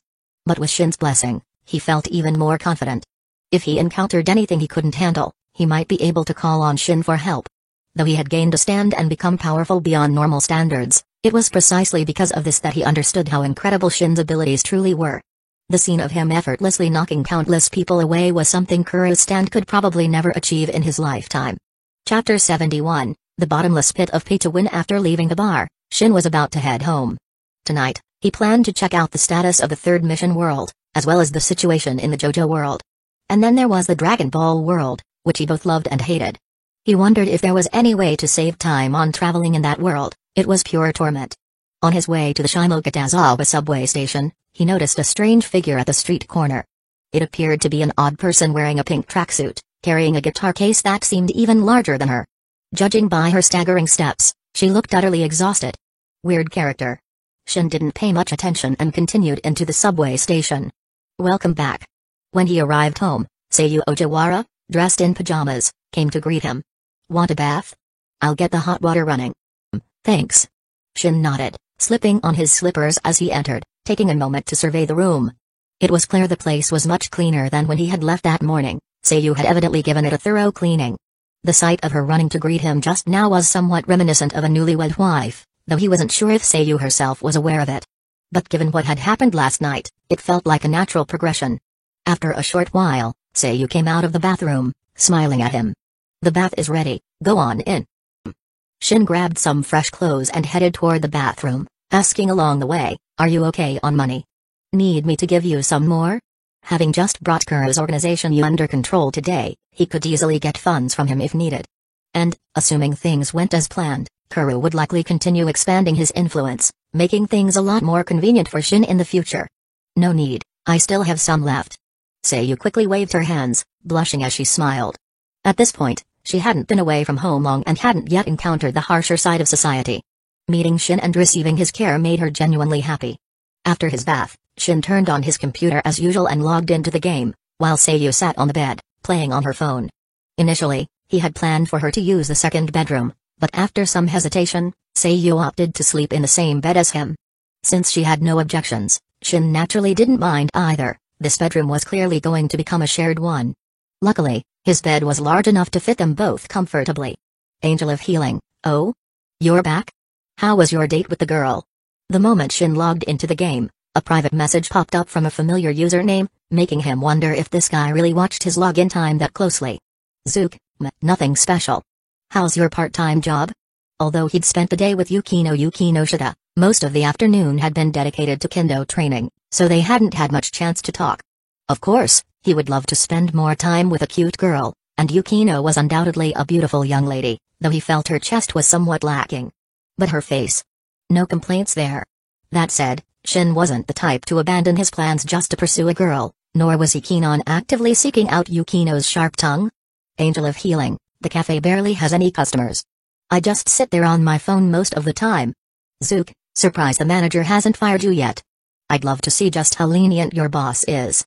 He knew that Angel of Healing had picked up a part-time job over the weekend, but hearing about this level of slacking made him feel a bit sorry for the unknown manager. Zook, so what's the plan for the team today? Are we raiding? Angel of Healing, of course. The devs released a new event, and the weekly mission is to beat a specific high-difficulty dungeon. I wouldn't want to tackle it without you. In their online gaming team, Shin was one of the few who didn't rely on pay-to-win and instead excelled through skill, so Angel of Healing definitely wanted him around for the raid. However, those days of not spending might be over. With money no longer an issue, he could consider indulging in some pay-to-win tactics.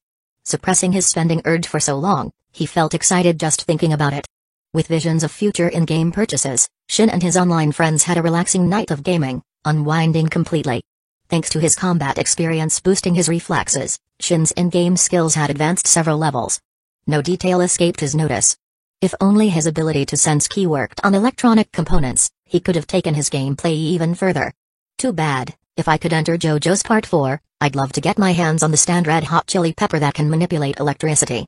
As he thought about it, he couldn't help but recall a minor villain from JoJo's Part 4, Akira Toishi, whose stand red hot chili pepper could control electricity. In the manga's 90s setting, it might not have seemed particularly powerful, but in a world full of electronic devices, it would be a formidable weapon. Red hot chili pepper could even integrate itself into a TV screen, demonstrating precision control over electricity, a lethal ability in today's world, almost like a physical hacker. Shame, though. The JoJo world is already completed, so I'm not sure what it'll become next. I guess I'll find out when I go to sleep. Several hours later, Shin turned off his game. Going to bed? Sitting on the bed with her phone, Seiyu immediately looked over at him. Yeah, it's about time. He shut down his computer and walked over to the bed, noticing Seiyu's intent gaze. What? Got something you want to do? Seiyu didn't respond, she just pouted, seeing the teasing grin at the corner of his mouth. You know exactly what I want to do. It was clear that, after her first experience with him, this teenage girl had started to enjoy their closeness. With a soft chuckle, Shin pulled her into his arms and rolled onto the bed. It seemed like his entry into the mission world would be delayed a bit tonight. Chapter 72, The Holy Grail War and Heroic Spirits. Girls who savor the experience can be pretty intense when they get clingy. There's some truth to the old saying, only the ox gets worn out, not the field. But luckily, Shen wasn't just anyone. With his current physique, one Seiyu Ojawara alone wasn't enough to wear him out, no matter how many times they went. After their little battle, Shen finally embraced Seiyu and drifted off to sleep. Honored Zook, please select the mission world to enter. 1. Dragon Ball. 2. JoJo's Bizarre Adventure, main quest currently generating. 3. Fate/0. As Zook fell asleep, he once again saw the world selection interface for the Infinite Terror VR game. The 3 options were just as he'd seen them before he logged out. But this time, there was a new line of text after the second option, JoJo's Bizarre Adventure, indicating that a main quest was being generated. Could it be generating a new main quest? So, can I still enter? Curious, Zook clicked on the JoJo option to see if he could still enter that world. Even if he could get in, Zook wasn't worried. After all, the Dragon Ball world he was most interested in was still en route, and he wasn't in any rush to explore the Type Moon world. However, his curiosity was cut short. When he selected the JoJo world, a new window popped up in front of him. Honored Zook, the main quest for this world is still being generated and cannot be entered at this time.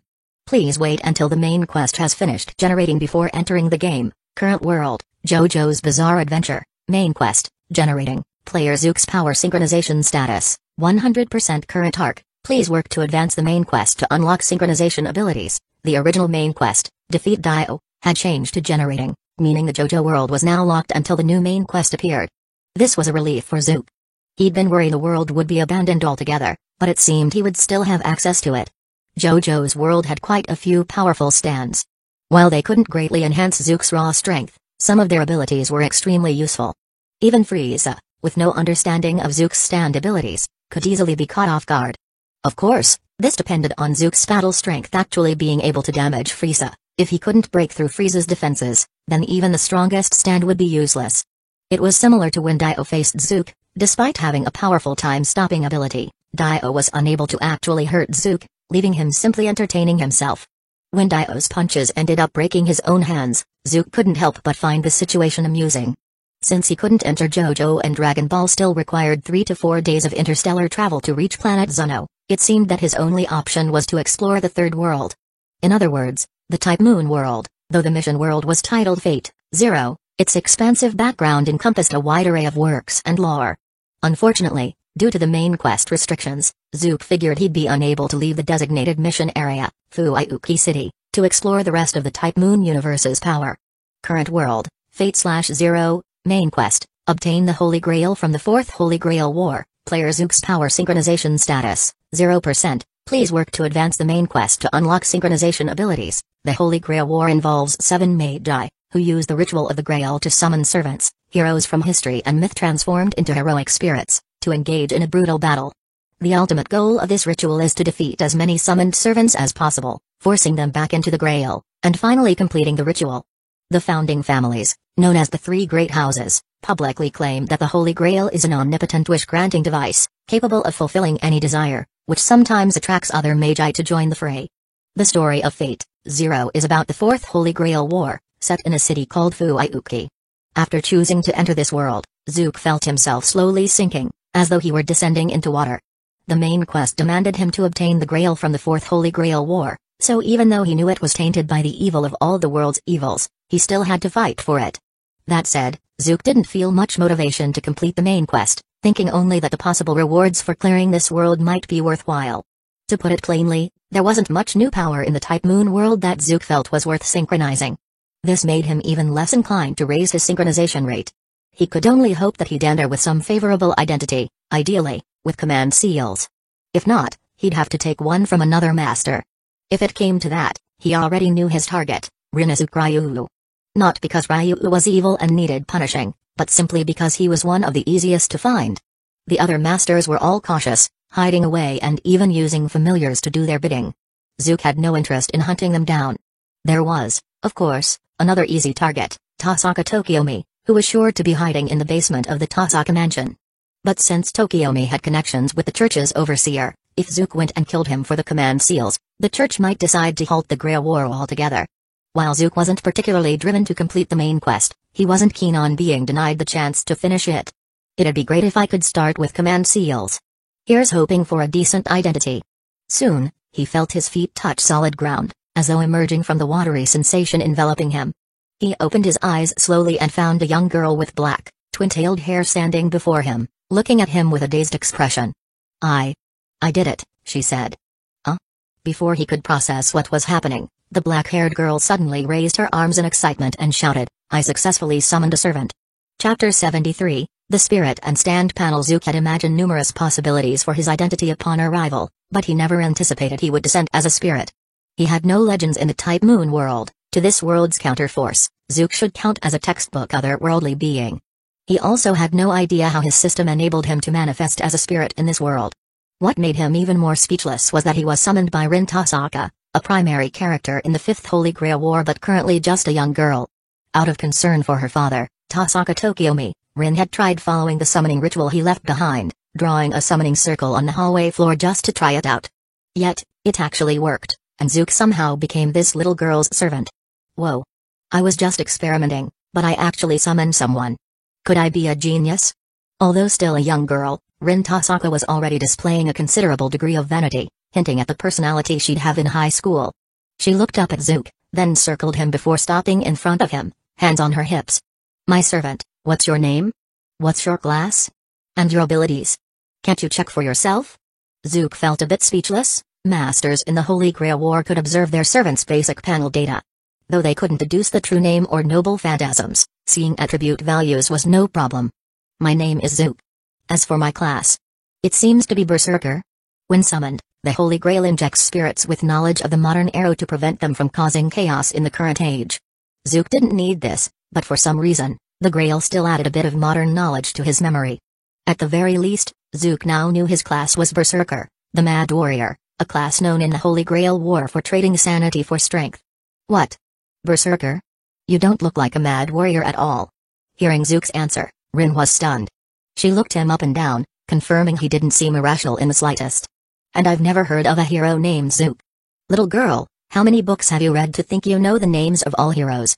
Zook unceremoniously reached out and ruffled Rin's head, watching as she struggled out of his large hand, visibly annoyed. Through this moment, Zook caught sight of his own spirit panel in this world: strength, EX endurance, EX agility, EX mana, pluck, ignoble phantasm, EX classed skill, madness enhancement EA. For unknown reasons, madness enhancement can be toggled on and off. When activated, all parameters except luck and mana double, but language ability is lost. Noble phantasm, blackbird stand, destructive power E, speed E, range A, endurance B, precision C, growth A, a black, humanoid stand with the same power and speed as the user. It can absorb other things to gain their abilities, thanks to his transformation into a spirit. This was Zook's first time seeing his stand's panel. The minimum and maximum for destructive power and speed were inherited from his physical self. But his mana parameter was only C. It seemed the Grail didn't recognize his mastery of Ki as mana. Otherwise, with his total control over Ki, there was no way he'd be rated at just C. Nevertheless, even with this, the panel was already intimidating, 4x parameters. If other masters saw this, they'd probably back out on the spot. Is this panel real? Rin was also stunned by Zook's parameters. As his master, she hadn't expected to summon such a terrifying spirit. What was even more impressive was that despite this monstrous panel, Rin hadn't felt she needed to provide an enormous amount of mana to support him. It seemed Zook could sustain himself. If Zook knew what Rin was thinking, he'd probably realized that the key in his body was maintaining his existence. Since he didn't require much mana from Rin, she couldn't exert much control over him. However, Zook's attention wasn't on the parameters, his focus had locked on to his classed skill, madness enhancement. As the description indicated, he could toggle this ability on and off. When off, he functioned as usual, able to speak and act without hindrance. But when activated, he'd receive a doubling of all attributes at the cost of his ability to speak. Isn't his practically the Kaioken, just with a mute side effect? At first glance, Zook immediately realized how significant this class skill was for him. It doubled his stats. In Dragon Ball, Goku relied on Kaioken to deal with enemies before he could go Super Saiyan. Although madness enhancement didn't stack in the same way as Kaioken, it didn't have the side effect of physical strain either. At least in the Type Moon world, plenty of spirits with madness enhancement existed, and none of them suffered bodily collapse from it. Before entering this mission world, Zook had zero motivation to complete the main task. Now, however, Zook was determined to complete the main quest, no matter what it took, and bring this madness enhancement ability back with him. With this, his path to power in the Dragon Ball world would be cut in half. Berserker, I am your master, right? Just as Zook resolved to complete the main quest, Rin seemed to regain her composure. She looked at Zook with a hint of seriousness and asked, "As your master, I expect you to fulfill my commands, right? What kind of master has so little confidence?" Zook looked at her, amused. Although Rin had been very confident when she'd first summoned him, matching his impression of her, now, after seeing his absurd panel, she seemed unsure if he was truly her servant. "So, what do you want me to do?" Seeing that Zook still seemed respectful toward her as his master, Rin relaxed a bit and told him, "I want for you to go to the Mito family and check on someone for me." Chapter 74, The Importance of Battle Power. Mito Sakura, originally named Tasaka Sakura, is Tasaka Rin's younger sister by a year. Since she was born into the Tasaka family, a family bound by the strict ideals of magicians, they faced a dilemma. The Tasaka family's magecraft crest could only be inherited by one person, prompting the idea of transferring the other child to another mage family. The result was that Tasaka Rin stayed to inherit the Tasaka family crest, while Tasaka Sakura was sent to the Mito family, adopting the name Mito Sakura. If events were to unfold as they did in the original storyline, next would be Sakura's horrific transformation by the Mito family's insect magecraft, leading her into a life of unbearable suffering. Zook remembered that, according to the creators, Tasaka Tokiomi was unaware of the Mito family's insect magecraft when he sent his daughter there. However, it remained a fact that he had pushed his daughter into an abyss. "So, you want to check on your sister in the Mito household?" Zook asked, looking at Rin as he gauged her request, nodding in understanding. This mission indeed aligned well with Rin's desires as a child. Unlike Rin, however, Zook knew the kind of suffering Sakura would eventually face in the Mito family. So after hearing her request, Zook added another question. "If your sister is treated inhumanely in the Mito household, what would you like me to do?" "Inhumanely? The Mito family is a mage family too. Why would they do something like that?" Rin shot Zook an indignant look, clearly displeased by his choice of words. To young Rin, all mage families should be just like the Tasaka family, noble, elegant, and steeped in aristocratic grace. As one of the three founding families like the Tasakas, how could the Mito family possibly mistreat their future heir? This was Rin's innocent side.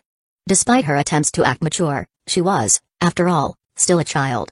"I'm just saying, if we have to consider every possibility when carrying out a mission, right?" Zook spoke as though coaxing a child, though he had no experience with kids. He did know a thing or two about dealing with a slightly haughty child. Granted, all his knowledge came from dating Sims. Well, that makes sense. Rin hesitated. It wasn't that she really thought the Mito family would harm Sakura, but Zook's consider every possibility did make sense. Despite her pride, if something sounded reasonable to her, Rin would accept it. Then, if anything bad happens to Sakura, get her out of there. She pumped a small fist in a show of bravado. And if they go too far, show them what you're made of. Though her summoning ritual was an imitation, Rin had genuinely studied up on the Holy Grail War. At the very least, she knew what Zook's parameters signified, a truly top-tier heroic spirit. "Understood, young master," Zook chuckled, giving her head a light rub. It turned out a little girl's head was quite soft to the touch. "Hey, don't mess up my hair." Rin slapped his hand away, though really, only because Zook had already let go. Otherwise, there was no way she'd swat his hand down. Watching Zook smiling at her, Rin stamped her foot in annoyance. "Hurry up and get going." Holding the map Rin had given him, Zook stepped out of the house. The residence wasn't the Tasaka estate but a property in Fuiuki's suburbs that Tasaka Tokiomi had purchased to shield his family from the potential dangers of the Holy Grail War. According to the plan, Rin and her mother, Tasaka Aoi, would live here until the war ended. Tasaka Tokiomi seemed not to have considered the possibility of losing. His follow-up plan was simply to bring you home once I've won. As Zook left, he didn't see Rin's mother, Tasaka Aoi, who was likely in another room. It was unclear when Rin would tell her mother or even Tasaka Tokiomi about her request. Zook had no doubt that Rin would spill the beans. After all, to her, he was just a newly summoned heroic spirit, and family certainly mattered more. But Zook wasn't one to be trifled with. If Tasaka Tokiomi tried to make him do anything unreasonable, Zook was ready to show him the hard truth of the fist. Not relying much on Rin's meager mana, Zook had a lot of autonomy, likely even surpassing Archer's independent action skill. Could the command spells overpower his inner chi and force him into submission?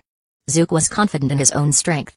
If the Tasaka mother and daughter have moved out of the estate, it means the Holy Grail War must be entering its final preparation stage. Looking at the deserted streets, Zook started running. If I delay, Sakura will soon be thrown into the Mito family's worm pit, which will provoke Mitokaraya, pushing him further along the path of becoming a master.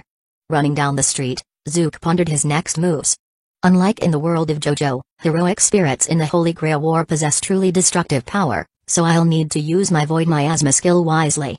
Though the JoJo world has a variety of unique abilities, they don't generally inflict much damage. Even in Part 5, guns are still the primary means of offense. With Zook's strength, there was no concern about getting hurt in the JoJo world, except for special spatial abilities. Even if he stood still, the stance wouldn't even scratch him. Zook's combat power now might be slightly less than that of young Goku when he fought the Red Ribbon Army. At that time, Goku could tank a rocket without a scratch. Zook wasn't sure he'd come out unscathed. Some heroic spirits' noble phantasms, once released, far surpassed the power of rockets. Still not strong enough, Zook muttered, thinking of Dragon Ball power levels again. If only I could bring along a few hundred battle power points. Wouldn't have to bother with all this. Just one ki blast, and I'd wipe out the moon. You think a little photon cannon would scare me? Chapter 75, The Mito Residence. The Mito Residence is styled after Japan's famous fish scale house, an old Western-style building originally built for foreign residents. It sounds odd that a Japanese family would live in a Western-style house for foreigners, but it makes sense, considering the Mito family originally came from abroad. The three founding families of the Holy Grail War really aren't short on money. Despite how poor the Mito family's magical prowess seemed in the original story, they're actually quite wealthy. Standing at the gates of the Mito estate, Zook rubbed his chin as he examined the fish scale house, thinking about how to bring Sakura Mito out. Yes, from the start, he hadn't just intended to check on how Sakura Mito was doing. His plan from the beginning was to take her away. That's why he'd specifically prepared Rin Tosaka for the possibility of Sakura Mito suffering inhumane treatment. This way, taking Sakura wouldn't count as breaking his agreement with Rin Tosaka. And why was he doing this? Probably just because he found the Mito family's behavior distasteful. He really had no liking for anything involving insects. With his decision made, Zook stepped through the gates of the Mito estate. As soon as he approached, the large, barred gate was sliced open by an invisible force, creating a massive circular gap, and Zook walked right through it. Conceal himself? Not necessary. When searching Dio's mansion in the JoJo world, he had concealed himself to avoid alerting the enemy, but here, that was unnecessary. Even if he caused a disturbance, the Mito family headsman Mito wouldn't flee. Not unless he was willing to give up on the Holy Grail he'd pursued for 200 years. After Zook forcibly breached the gates, the magical traps in the courtyard immediately activated. As a mage family, the Mito residence was, of course, equipped with numerous magical defenses. When someone invaded, the courtyard and interior of the estate turned into merciless killing mechanisms. But unlike the Tosaka family's gem-based magic, the Mito family's head, Zuken Mito, specialized in insect-based magic, so naturally, the methods for dealing with intruders involved insects. In the next instant, swarms of flying insects emerged from the grass and trees in the yard. Each one had sharp fangs and radiated a distinct magical aura as they rushed toward Zook. For an ordinary mage, these insects would quickly devour their body, reducing them to a pile of bones. But Zook didn't even glance at the insects and continued toward the estate's main door. Snap! Just as the insects neared Zook, they disappeared in an instant, leaving behind a harsh sound like something had sliced through them. If someone were watching nearby, they'd notice that within the spherical area centered on Zook, no insect could enter. Whenever the insects entered this spherical range, they vanished from existence like a drawing erased with a rubber eraser, leaving no trace behind. This was the Blackbird's Void, a space-devouring presence released by the Blackbird behind Zook. There was no way these insects could break through that barrier. The ability to erase space is difficult to counter in many stories, and the Mito family's insect magic was, of course, powerless against it. With nothing in his way, Zook easily entered the Mito mansion. The door, reinforced with magic, was mercilessly sliced open by the Blackbird's Void, leaving a large hole. And as he stepped into the building, he saw a hunched, shriveled figure standing in the center of the main hall. Hey. Quite the rude guest, aren't you? Standing in the center of the hall was Zuken Mito, head of the Mito family. This man's original name was Makiri Zoljin. He came to Fuyuki City 200 years ago and, together with two other mage families, established the Holy Grail War system. To achieve his goal, he refused to die before reaching it, so he chose to prolong his life by modifying his body with insect magic, managing to survive to this day. In essence, his body was now merely a mass of insects, no longer truly human. To ordinary people, Zuken Mito was an exceptionally powerful mage and a serious threat. Yet, in front of Zook, it was Zuken who stood cautiously prepared. He'd seen clearly what Zook did on his way here, and to be blunt, he had no way to deal with Zook. The spherical space surrounding Zook seemed like a death zone, anything entering it died. He'd sent countless insects to their deaths, yet hadn't even figured out how Zook was doing it. After all, Skinmatu wasn't a stand user, and having prolonged his life unnaturally, his soul had decayed to the point where he couldn't perceive the presence of a stand. Zook had no interest in chatting. He asked directly, "Where's Sakuramatu?" In fact, Zook had considered using his key sensing ability to locate Sakura in the mansion, but after a quick scan, he found it unbearable. Every corner of the place was filled with insects, even bizarre ones lurking on the ceiling. These insects possessed only faint traces of aura, but given Zook's complete mastery of aura, he easily sensed each of them. For the first time, Zook felt that his sensitivity to aura wasn't always a good thing. The sheer number of insects in the Matu residence was a severe assault on his senses. Unable to tolerate the insects any longer, Zook decided against using Ki to search for Sakuramatu's location. Asking Skinmatu would be faster. "You came for that?" Hearing Zook's question, Skinmatu's withered face struggled to remain composed. Upon detecting Zook's invasion, he had considered many possibilities. Perhaps an outsider participant had come to make an example of the Matu family or to spy boldly on them. He'd even prepared for the possibility that someone might intend to destroy the Matu family and eliminate a competitor. But he hadn't expected that the first thing this intruder would ask was where Sakuramatu was. Was this some sort of prank by a modern youth? Could it be that you're an ally of Tokiomi Tasaka? Sakuramatu was already given to the Matu family with Tokiomi's consent. If you have an issue with that, go find Tasa, just answer the question. Why waste so many words? In the next instant, Zook's body appeared right in front of Skinmatu. He'd been at the entrance only a moment ago, but in the blink of an eye. No, it hadn't even taken a blink. Skinmatu's body was no longer that of an ordinary person. He hadn't blinked. Zook had simply crossed the distance between the door and the hallway instantly, now standing right in front of him. Seeing Zook's cold gaze, the well-versed Skinmatu felt an unexpected weight settle in his heart. Chapter 76, The Black-Haired Sakuramatu. I understand. Follow me.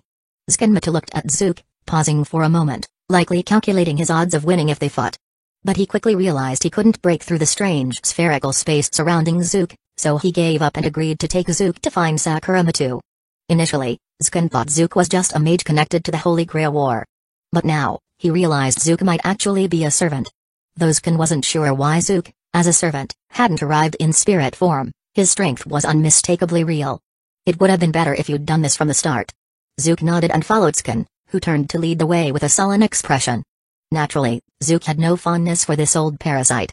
If he didn't need to find Sakuramatu, he would have already dealt with him. While Skin had initially extended his life for the Holy Grail and a vision of justice, he had long forgotten those ideals, now merely existing for the sake of living. Before long, under Skin's lead, Zook arrived at a staircase leading down to the basement, where he felt an unsettling presence. It wasn't that there was a powerful threat down there, just something that made him feel slightly disgusted. Zook knew that this was likely the Mita family's infamous worm pit, a place filled with vile creatures used to modify human bodies. Could it be that this old man has already thrown Sakura into the worm pit? As Skin led him to the pit's entrance, Zook felt a chill. Had he arrived a step too late? There was no point in overthinking it, so he followed Skin down into the pit. Sure enough, the bottom of the pit was packed with a multitude of writhing insects, the sight alone enough to make anyone with a fear of clusters faint. Standing by the edge of the worm pit was a visibly frightened Sakuramatu. Zook glanced at Sakura. Her hair was still black, which meant her body had yet to undergo the Matu family's worm magic transformation. Grandfather? Sakura, upon seeing Skin leading Zook into the worm pit, instinctively shrank back and spoke timidly. At this moment, Sakura was still gripped with fear toward her new grandfather. She had barely managed not to run away, using every bit of her courage. Seeing her reaction, Zook confirmed that she had not yet undergone the transformation. On one hand, her hair and eye colors hadn't changed as in the original story, on the other, her reaction to Skin still resembled that of a normal child. The worm pit transformation would also have drastically altered her personality, making her numb from the horrific treatment she endured. But now, seeing her expression of fear confirmed that she had not yet gone through such an ordeal. Since Sakura was standing here near the pit, today was likely the day she was supposed to be thrown in. Skin had brought her to the pit and was just about to send her down when the manor's defenses were triggered.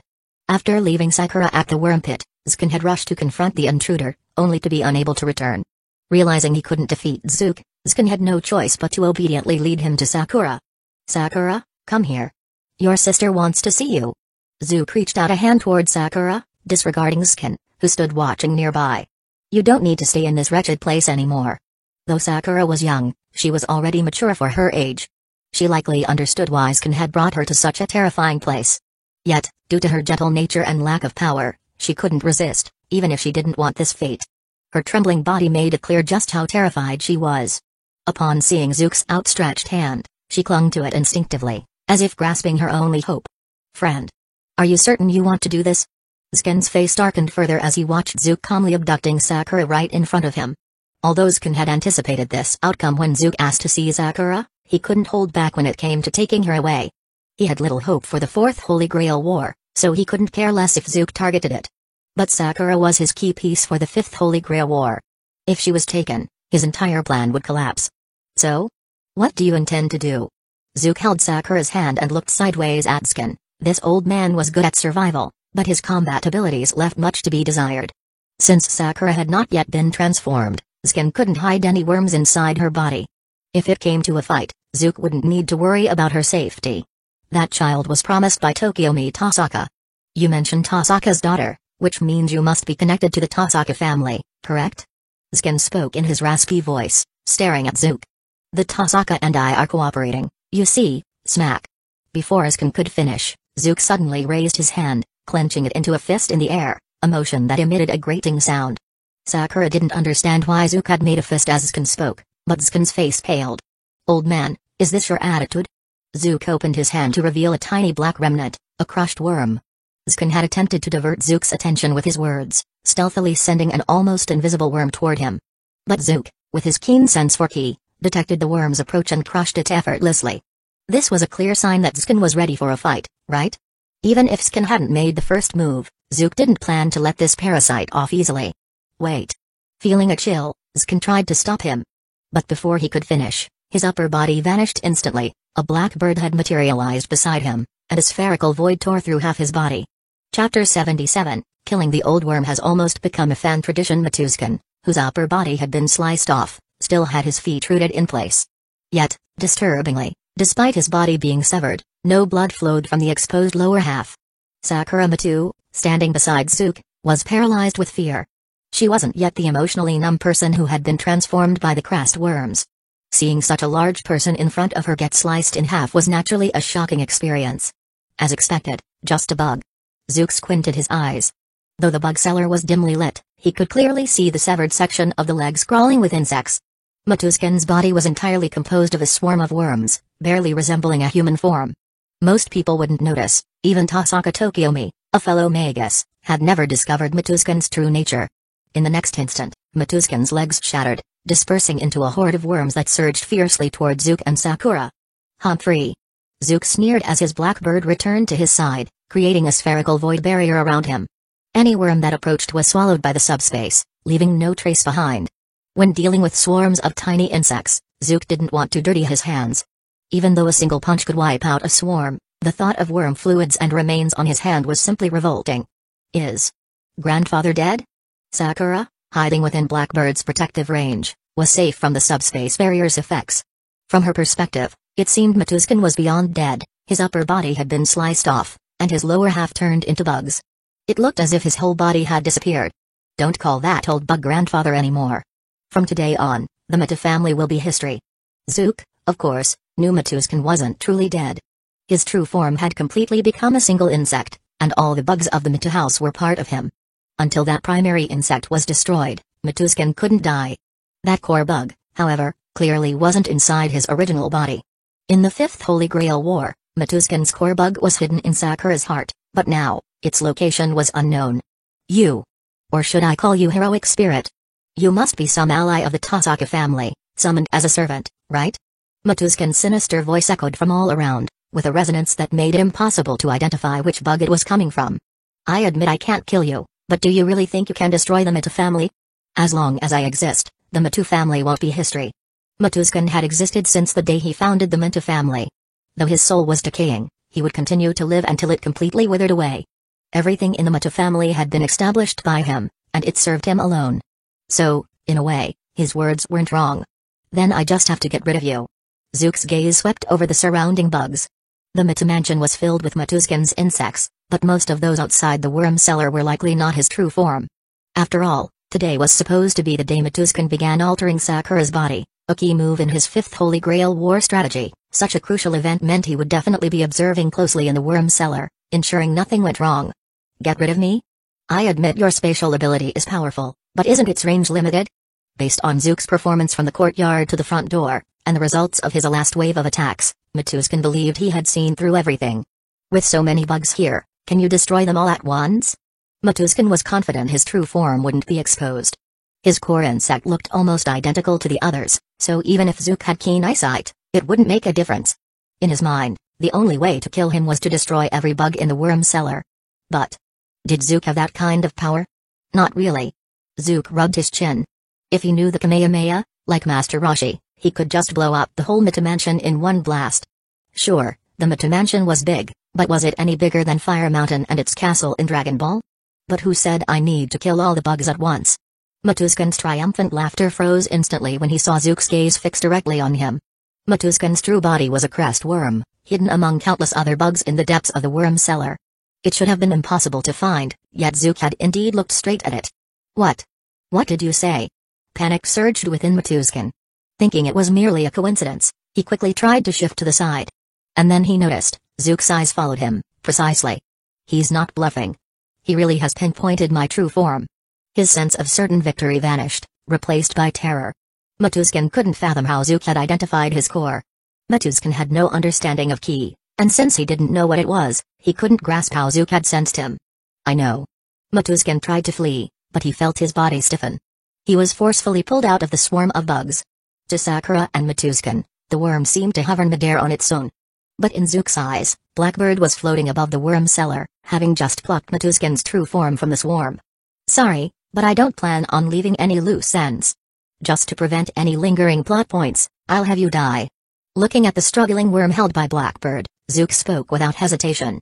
Without waiting for Matuskun's retort, Zook commanded Blackbird to tighten its grip. With 40 points of battle power, it crushed the disgusting worm into pieces. To prevent any potential for revival, Zook had Blackbird follow up with a blast of void miasma, completely erasing the remnants of Matuskun's true form. Chapter 78, Zook's holy relic. Is Matu really dead? As Zook walked out of the Matu residence with Sakura Matu, he heard her ask anxiously. Although she hadn't yet been thrown into the worm pit by Zook, just the sight of the insects inside made it clear that her fate wouldn't have been pleasant. For Sakura, there was no sense of attachment to Zook Matu. His death was, in fact, a relief to her. Rest assured, he is as dead as can be. Zook smiled. While others might be uncertain about Zook's death, Zook was entirely sure. For one thing, after he killed Matu, the insects in the Matu household lost control completely. The previously quiet insects in the pit suddenly became agitated, and those hidden in the ceiling crevices even began to crawl out. This happened because all those insects had been under Zook's control. With him dead, they reverted to their basic instincts and scattered. Although disgusting, Zook had no immediate means of dealing with the insects, so he did the decent thing and reported it to the authorities. Soon, the police would arrive to inspect, only to find the Mita residents crawling with insects. While these insects had magical connections, without Zook's control, their threat was minimal, comparable to large hornets, and could be left for the police and fire department to handle.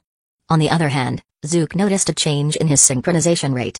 Current world, Fate, 0 main quest, obtain the Holy Grail of the 4th Holy Grail War player. Zook's strength synchronization, 5%. Please advance the main quest to unlock further synchronization. Before killing Zook, his synchronization rate had been at 0%, but now it was at 5%. This made it clear that Zook was indeed dead. Zook had cleared an obstacle on his path to the Holy Grail, and the system rewarded him with a 5% synchronization boost. However, it was a minimal increase, likely because Zook had never intended to be deeply involved in the 4th Holy Grail War, so the system considered this a minor obstacle. 5%. Basically a symbolic increase, just enough to avoid making Zook's existence feel meaningless. Now, I'll take you to meet your sister. Seeing Sakura Mita still clinging to his hand, Zook spoke. Having just escaped the worm pit, Sakura tightly held onto Zook, afraid he would leave her behind. I don't want to go back. Sakura murmured, lowering her head. After all, she was just a child, sent to such a dreadful place by her own father. It was impossible for her not to harbor resentment. Due to Tokiomi Tasaka's actions, Sakura also felt some blame toward her mother and sister. Although she rationally understood it wasn't her sister or mother's fault, her feelings as a child made her reluctant to see her original family. Is that so? Zook pondered for a moment and understood. Then, I'll find you a place to stay for now. After all, Rin hadn't insisted on bringing Sakura back, she only wanted to check on her well-being. Since Sakura didn't want to meet Rin, it wouldn't be a problem for Zuke to find her temporary lodging nearby and see what she wanted to do later. Zuke wasn't Sakura's guardian, so he couldn't decide her future. Offering her temporary assistance was already a good deed. Big brother, are you a servant? Relieved by Zuke's promise, Sakura looked up at him, curious. She had overheard Sukun calling Zuke a servant. Sakura knew about the Holy Grail War. Tokiomi often discussed it back when she was still with the Tasaka family.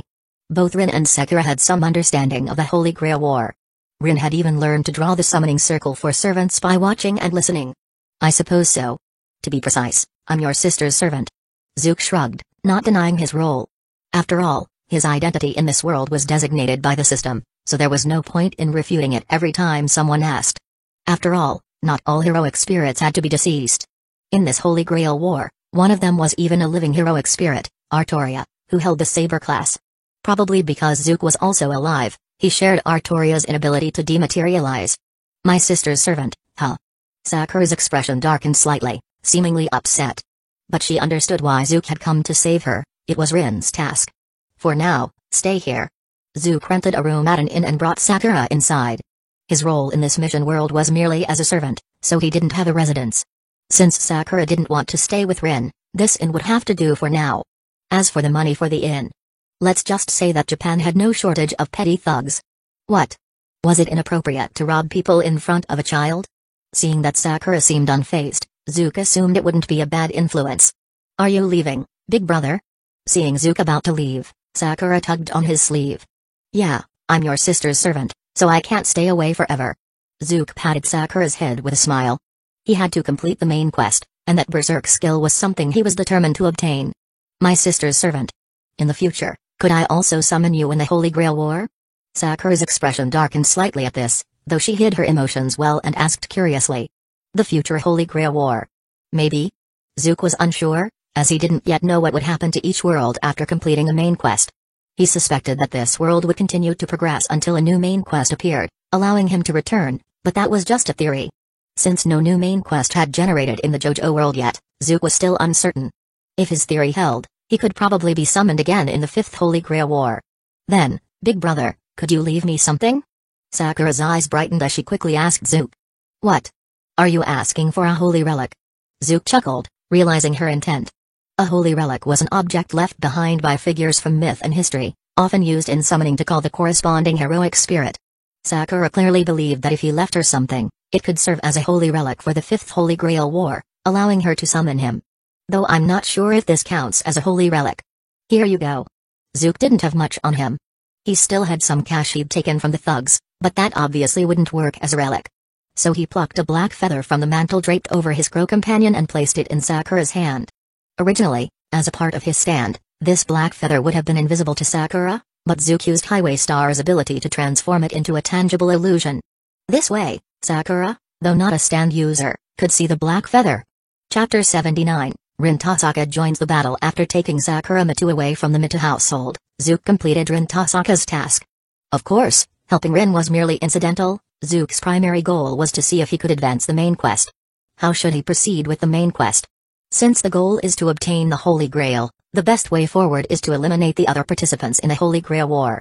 As for Tasaka Tokiomi and his servant, Zuke planned to save them for last, since he was currently Rin's servant and should give her a bit of face. Accepting Rin's request to visit the Mitu household was also an excuse to see if Mitukaraya was there. Although the old worm Mituzkan hadn't planned to participate deeply in the 4th Holy Grail War, he still sent in a participant on the principle of it doesn't hurt to try. Or rather, the participant had volunteered for the Holy Grail War, Mitukaraya, the nominal grandson of Mituzkan. Simply put, Karaya was a lovesick fool, intent on saving Aoi Tasaka and her 2 daughters from the Tasaka family. To protect Sakura from Mituzkan's torment, he volunteered to participate in the Holy Grail War, hoping to use the Grail to secure Sakura's freedom.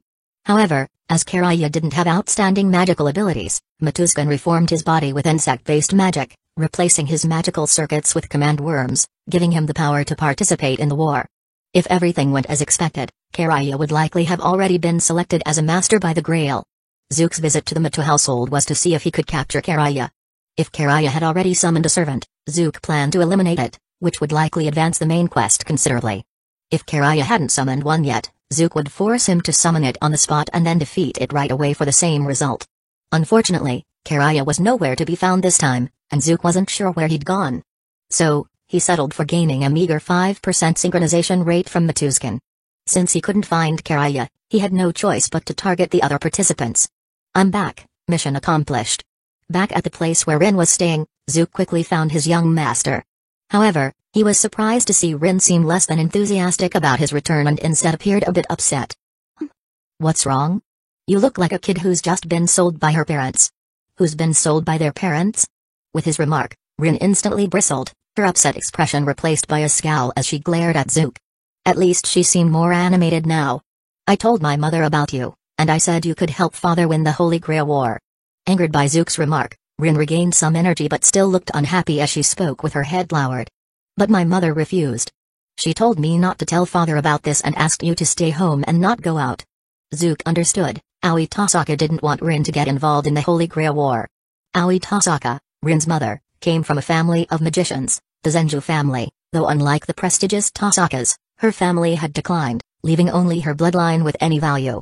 Unlike Tokiomi, who was willing to pay any price to fulfill his ambitions, Aoi had a gentler and less rigid approach to life.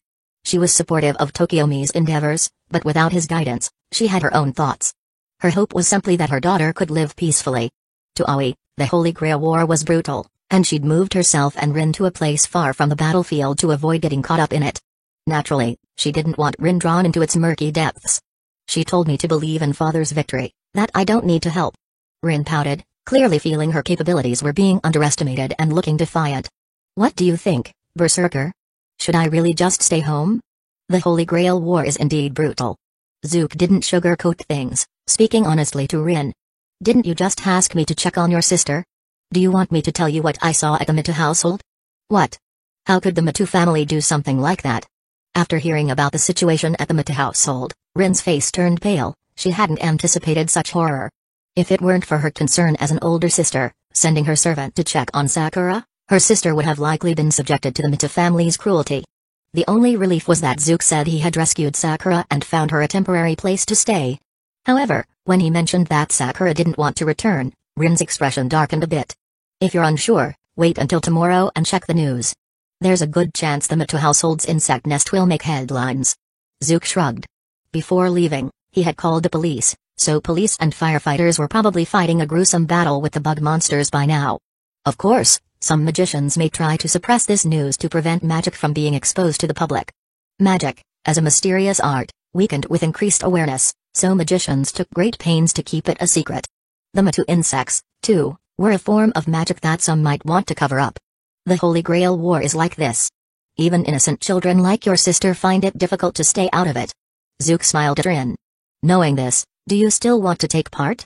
He looked at her, ready to find another way to participate if she decided to back out. No, I want to join. Hearing Zook's words, a fierce resolve ignited in Rin's eyes. I am a daughter of the Tasaka family. How could I retreat? That would make me look useless. Though young, Rin's strong-willed nature was clear. I'll win the Holy Grail War and prove to father that I'm not a child anymore. My servant is even stronger than the one he summoned. Although she respected her father, now that she had chosen to participate, she wouldn't back down.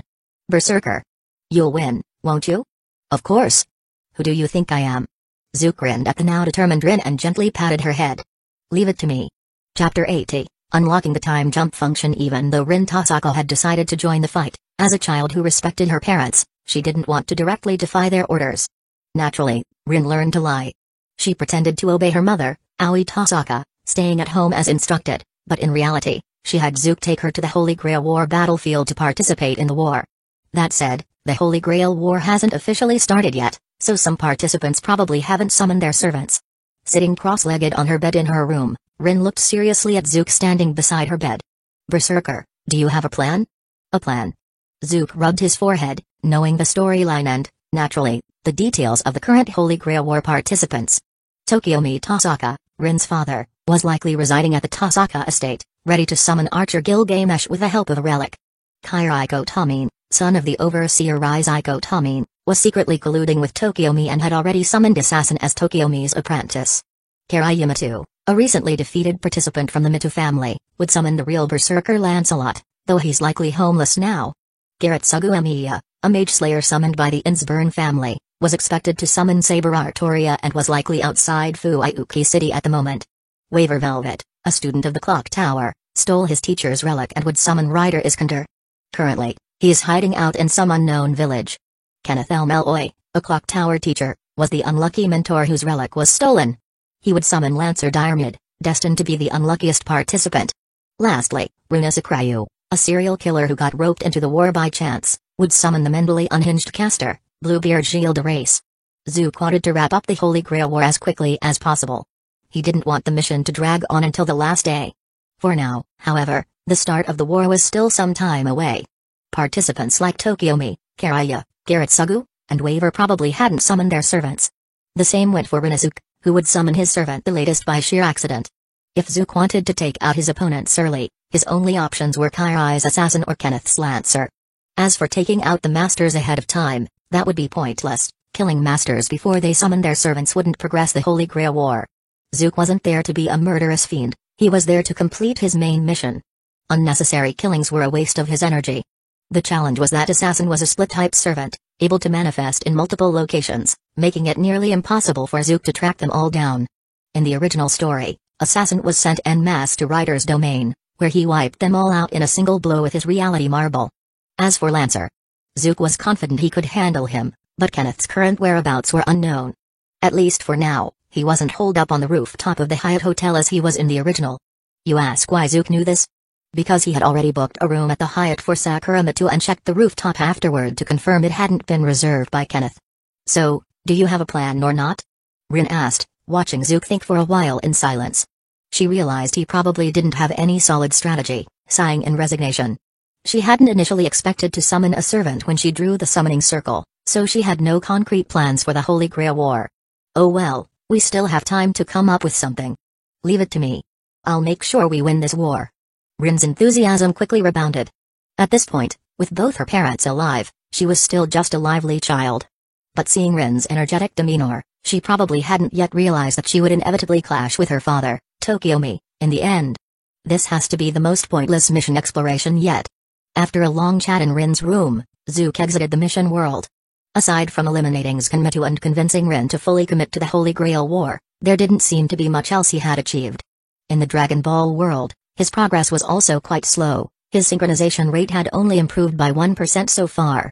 However, the Dragon Ball world's rewards were worthwhile, even a 1% synchronization rate could provide him with power strong enough to dominate many other worlds. In comparison, the 5% synchronization rate from the Type Moon world only brought a mere 5% increase in the Mad Enhancement skill. Activating it would raise his combat power by 5% at the cost of a bit of his voice, a frustratingly minor gain.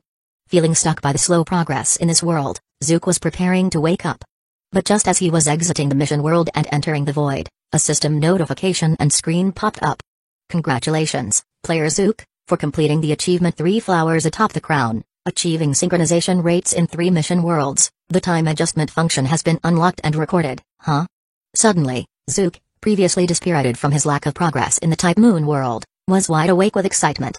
Finally, a function that wasn't just for unlocking new mission worlds, achieving synchronization in 3 worlds had unlocked something new. Zook's fatigue faded, it seemed that taking out Tsukamoto had paid off. While the 5% sync rate was low, it was still solid progress. And this unlocked feature. Time adjustment. Could it be what I think it is? With a thrilled expression, Zook opened the mission world selection screen. Player Zook, please select the mission world to enter. 1. Dragon Ball, time unadjusted. 2. JoJo's Bizarre Adventure, main mission generating. 3. Fate, 0, time unadjusted. He tried to access the Dragon Ball world's time adjustment menu, and several options popped up. Slow down time flow, current ratio 1:1, time jump, once per day, up to 168 hours per jump, a time jump. 168 hours is 7 days, right? So this thing can skip up to 7 days at a time? Zook felt a surge of emotion, almost to the point of tears. Finally, he could skip those tedious stretches of travel time. Chapter 81, Tailgating. Who knows how long Zook had been waiting for this feature. Every time he encountered difficulties in other worlds, he would think, if only my combat power were a little stronger. Now he finally had the chance to increase the synchronization rate with the Dragon Ball world again, how could he not be excited? Initially, He hadn't gained much from the Fate world, which left him slightly dissatisfied, but now he felt it wasn't a total loss after all since he'd unlocked this new feature. Excitedly, Zook immediately set the Dragon Ball world's timeline to skip forward by 4 days. This meant that if he entered the Dragon Ball world again tomorrow, his spaceship should have already landed on Zuno's planet. Then he would be able to obtain the information he wanted from Zuno, the best intelligence broker in the Dragon Ball world. Select a mission world to enter. 1. Dragon Ball, 96 hours skipped. 2. JoJo's Bizarre Adventure, main quest generating. 3. Fate, 0, time unchanged. Seeing the updated timeline, Shin nodded in satisfaction. Unfortunately, since he'd just exited the Fate, 0 world, he couldn't enter any other mission world today. But considering I've unlocked this feature to adjust timelines, it seems that the rewards from achievements go beyond just mission worlds. Zook stroked his chin, deep in thought. I wonder when I'll unlock the ability to enter mission worlds multiple times a day. Being limited to one mission world per day feels like a waste of time. For example, his trip to the Mito household in the Fate 0 world only took about an hour, and he didn't accomplish much in the remaining hours. If only he could use those spare hours in another mission world. From the window that had popped up when he previously tried to re-enter other worlds, he knew there was a way to increase the number of entries per day, he just didn't know how to unlock it yet. No use overthinking it, I'll just take things as they come. Shaking his head, Zook chose to exit the dream. He couldn't see the achievement goals anyway, so he'd have to progress step by step and see when he could unlock new achievements. Transitioning to Shin, how does it taste, Shin? Not bad. At the dining table, Shin tried the miso soup Seiyu Hagiwara had made. It tasted quite good. Since he lived alone, the kitchen in Shin's house hadn't been used in ages. Most of the utensils were dusty, and Seiyu had cleaned everything up yesterday. Hee hee. Glad you like it. Seiyu wore a slightly goofy smile, feeling satisfied as she watched Shin finish the breakfast she had made before she started clearing things away. Though she was a high school girl, she was quite skilled at household chores, partly because she had a nurturing personality and partly because she likely didn't get much care at home. Since no one took care of her, she'd had to learn to take care of herself, probably picking up these skills from necessity. Shin, are you going out today? As she cleared the dishes, Seiyu noticed Shin tidying up his clothes as if he was preparing to head out. Today was Sunday, so there was no school. Originally, Shin had planned to visit the dojo with Yukino Shida, but they'd already done that yesterday. So today, he was technically free. Shin sighed, if only he had told Megumi Kato he was free on Sunday when she'd asked about his weekend plans. Just then, Shin received a message from Kuru, asking him to go to Shimokitazawa, so he agreed. After all, he'd only be gaming at home all day if he stayed in, nothing particularly pressing. Kuru's organization had just started expanding, so there might be issues that required Shin's help. He didn't mind running errands in the beginning to assist Kuru with these matters. However, if Kuru kept bothering him, Shin wouldn't hesitate to find someone else. He was supporting Kuru, not planning to be his babysitter. Got it. Will you be back for dinner? Seiyu asked in the tone of a traditional Japanese housewife. Though she wasn't sure what Shin was involved in, she understood that her current life depended on him, so she wouldn't interfere. Most likely. If I'm not, I'll give you a call. Shin wasn't certain, he probably wouldn't be back for lunch, but he could likely make it for dinner. Also, I'll withdraw some cash while I'm out, you're probably running low too, right? Even though he could receive money directly from Kuru, it was still deposited into Shin's account. Since cash was still the primary form of payment in Japan, especially with small vendors, Shin needed to have some cash on hand for Seiyu, as she handled most of the household matters. Actually, I still have enough, Seiyu replied, surprised that he'd offered. Shin didn't respond, just waved at her as he left, closing the door behind him. Have a safe trip, she muttered, blushing slightly. Since he didn't have a car, Shin, as usual, took the subway to Shimokitazawa. He had no choice, he was still a high schooler and couldn't get a driver's license. Owning a car would be pointless if he couldn't use it. While stand users in JoJo might have a tradition of driving as minors, Shin was a law-abiding student, so he wouldn't do such things. Next time, I'll have Kuru send someone to pick me up, Shin grumbled as he stepped off the crowded subway. Even though it was Sunday, the train was packed with office workers. Japan truly lived up to its reputation with all its exploitative companies forcing employees into weekend overtime. It was as if they were making up for all the time lost in school's joyful studies by overworking themselves as adults. As Shin walked a bit away from the station, he noticed a familiar figure up ahead. Well, maybe not that familiar. This was the person he'd seen leaving Shimokitazawa the previous night, wearing a pink tracksuit and carrying a massive guitar case. It had been too dark to see clearly yesterday, but now in the daylight, he realized she was a girl. Since she seemed to be heading in the same direction, Shin paid her no mind and followed along, heading toward the bar where he was supposed to meet Kuru. Chapter 82. First, kneel to the boss. Go to Hitori, a loner at school, inconspicuous, without any friends. She recently got a new nickname, Bocce. Her hobby is playing guitar, and her strength is also guitar. She even seems to have a small fan base online. But right now, she felt like she was being followed. What's going on? Could it be someone trying to sell me to traffickers? Go to Hitori was walking down the road with a huge guitar case on her back, her face tense. Because she was hunched over, the guitar looked even larger than her. She had just stepped out of Shimogatazawa station and felt someone following her. No matter how she sped up, she couldn't shake them off. She didn't dare look back, afraid that might provoke them, which could lead to an even rougher encounter. To be honest, even if they weren't rough, Go to Hitori wouldn't have dared to turn around. She's so shy that she'd melt if she made eye contact with strangers. She usually walks hunched over with her head down, avoiding people's gazes. She's been like this almost her whole life. Recently, however, she made a few people she could consider friends and even formed a band with them. Go to Hitori thought her life was finally evolving from a wild slug to something more human-like, but she didn't expect to encounter such danger today. Why? Why target me? I'm not pretty, I dress plainly, and I don't have any special skills.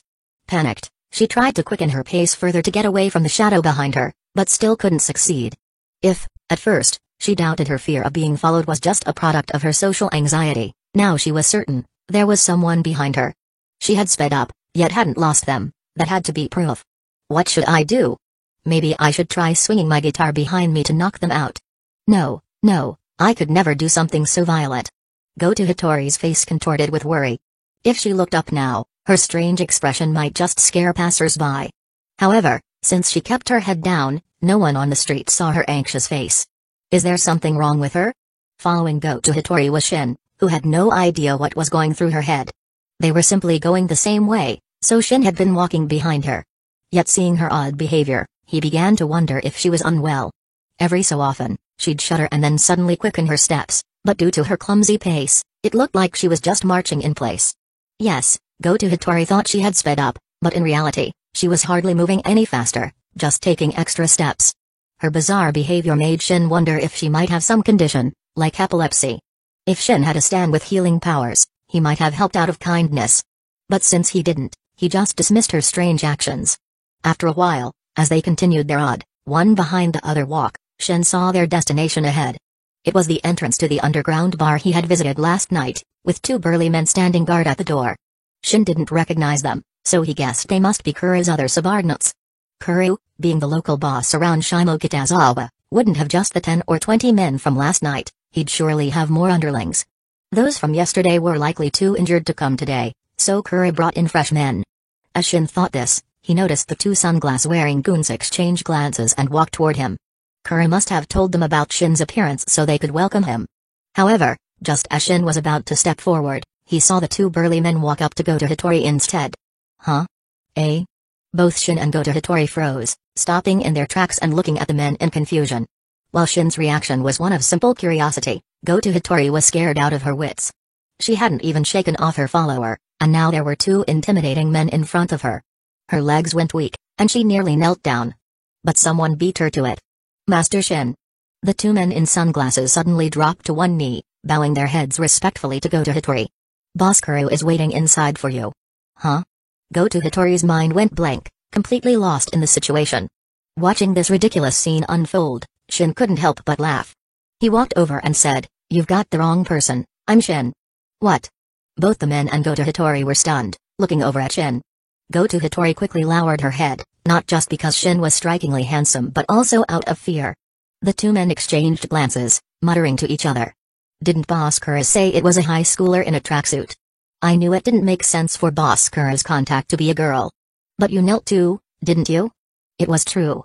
Shin, who was wearing a tracksuit for convenience, hadn't expected Kuru to describe him to his underlings so vaguely as a high schooler in a tracksuit. Coincidentally, Go to Hitori was also wearing a tracksuit and happened to be walking the same route. The two men in sunglasses had only spotted Go to Hitori and overlooked Shin behind her. While it seemed odd that Boss Kuru's VIP was a high school girl, they didn't dare defy orders, so they went straight to kneeling in front of Go to Hitori. Only after kneeling did they realize their mistake, leaving both men, and go to Hitori, feeling embarrassed, while Shin wore a bemused smile. Alright, get up. Don't make a scene, Shin said, annoyed, to the two clueless men. Although there weren't many bystanders, the strange scene still drew a few glances. He wasn't interested in becoming a spectacle. Lead the way, let's go.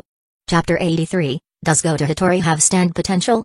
In a bar crowded with subordinates, Kura stood at the front as everyone bowed to Shin the moment he entered. Lord Shin. It was very typical of Japan, even in the underworld, etiquette was essential, though such respect was reserved only for their own people. The men behind Kura showed no signs of disrespect toward Shin, despite him being a high school student. Last night, Kura had already demonstrated his strength, right in front of everyone. He chopped through numerous pieces of wood with his bare hands as easily as slicing vegetables. Each cut was as clean as if made by a sharp steel blade, leaving everyone in awe of his power. With such strength, Kurosuke could dominate Shimokitazawa without question. They might even be able to take over Tokyo's entire underworld and potentially expand further. And yet, Kura had made it clear that Shin's strength was far superior to his. With the endorsement of their suddenly powerful boss, all the subordinates suppressed any doubts they might have had about this high schooler and showed him the utmost respect. Lord Shin, who was this? However, when Kura looked up and saw Shin and the person standing behind him, a trace of surprise appeared on his face. Huh? Shin turned around in confusion and found himself facing a big man in sunglasses, about 170 centimeters tall, and Go to Hitori, who was nervously dressed in a pink tracksuit over her school uniform. Although Shin had been sensing his surroundings with chi, he hadn't paid much attention to the two presences behind him. So, it turns out that one of the two people following him was that strange guitar girl from before. Why did you follow me in here? Shin found the pink-haired girl vaguely familiar, though he couldn't recall why, so he asked in a puzzled tone. Oh. Yeah, why did I follow you in? Go to Hitori stammered, too flustered to speak clearly. Shin could barely make out what she was saying. Apparently, when Shin had told the two men in sunglasses to follow me, Go to, with her mind blank, had tagged along as well. As she entered the bar and saw the intimidating crowd and heard the thunderous shouts of Lord Shin, she realized what kind of place she had stumbled into. This is the underworld, right? Did I just walk into some kind of dangerous place? A stranger? Seeing Shin's bewildered expression, Kura seemed to understand, and his face took on a fierce look. His previous cautious demeanor had been out of concern that this pink-haired girl might be someone special to Shin. But seeing Shin's reaction, it was clear she meant nothing to him. Of course, a man as powerful as Lord Shin wouldn't choose a girl with such a tacky appearance. Lord Shin, shall we take care of her? As he spoke, Kuro's hand was suddenly wrapped in a white, viscous substance that quickly transformed into a steel blade. In just one night, Kuro had already mastered the use of his stand. It looked like he'd practiced extensively last night. Go to Hitori wasn't a stand user, so she couldn't see the blade forming in Kuro's hand.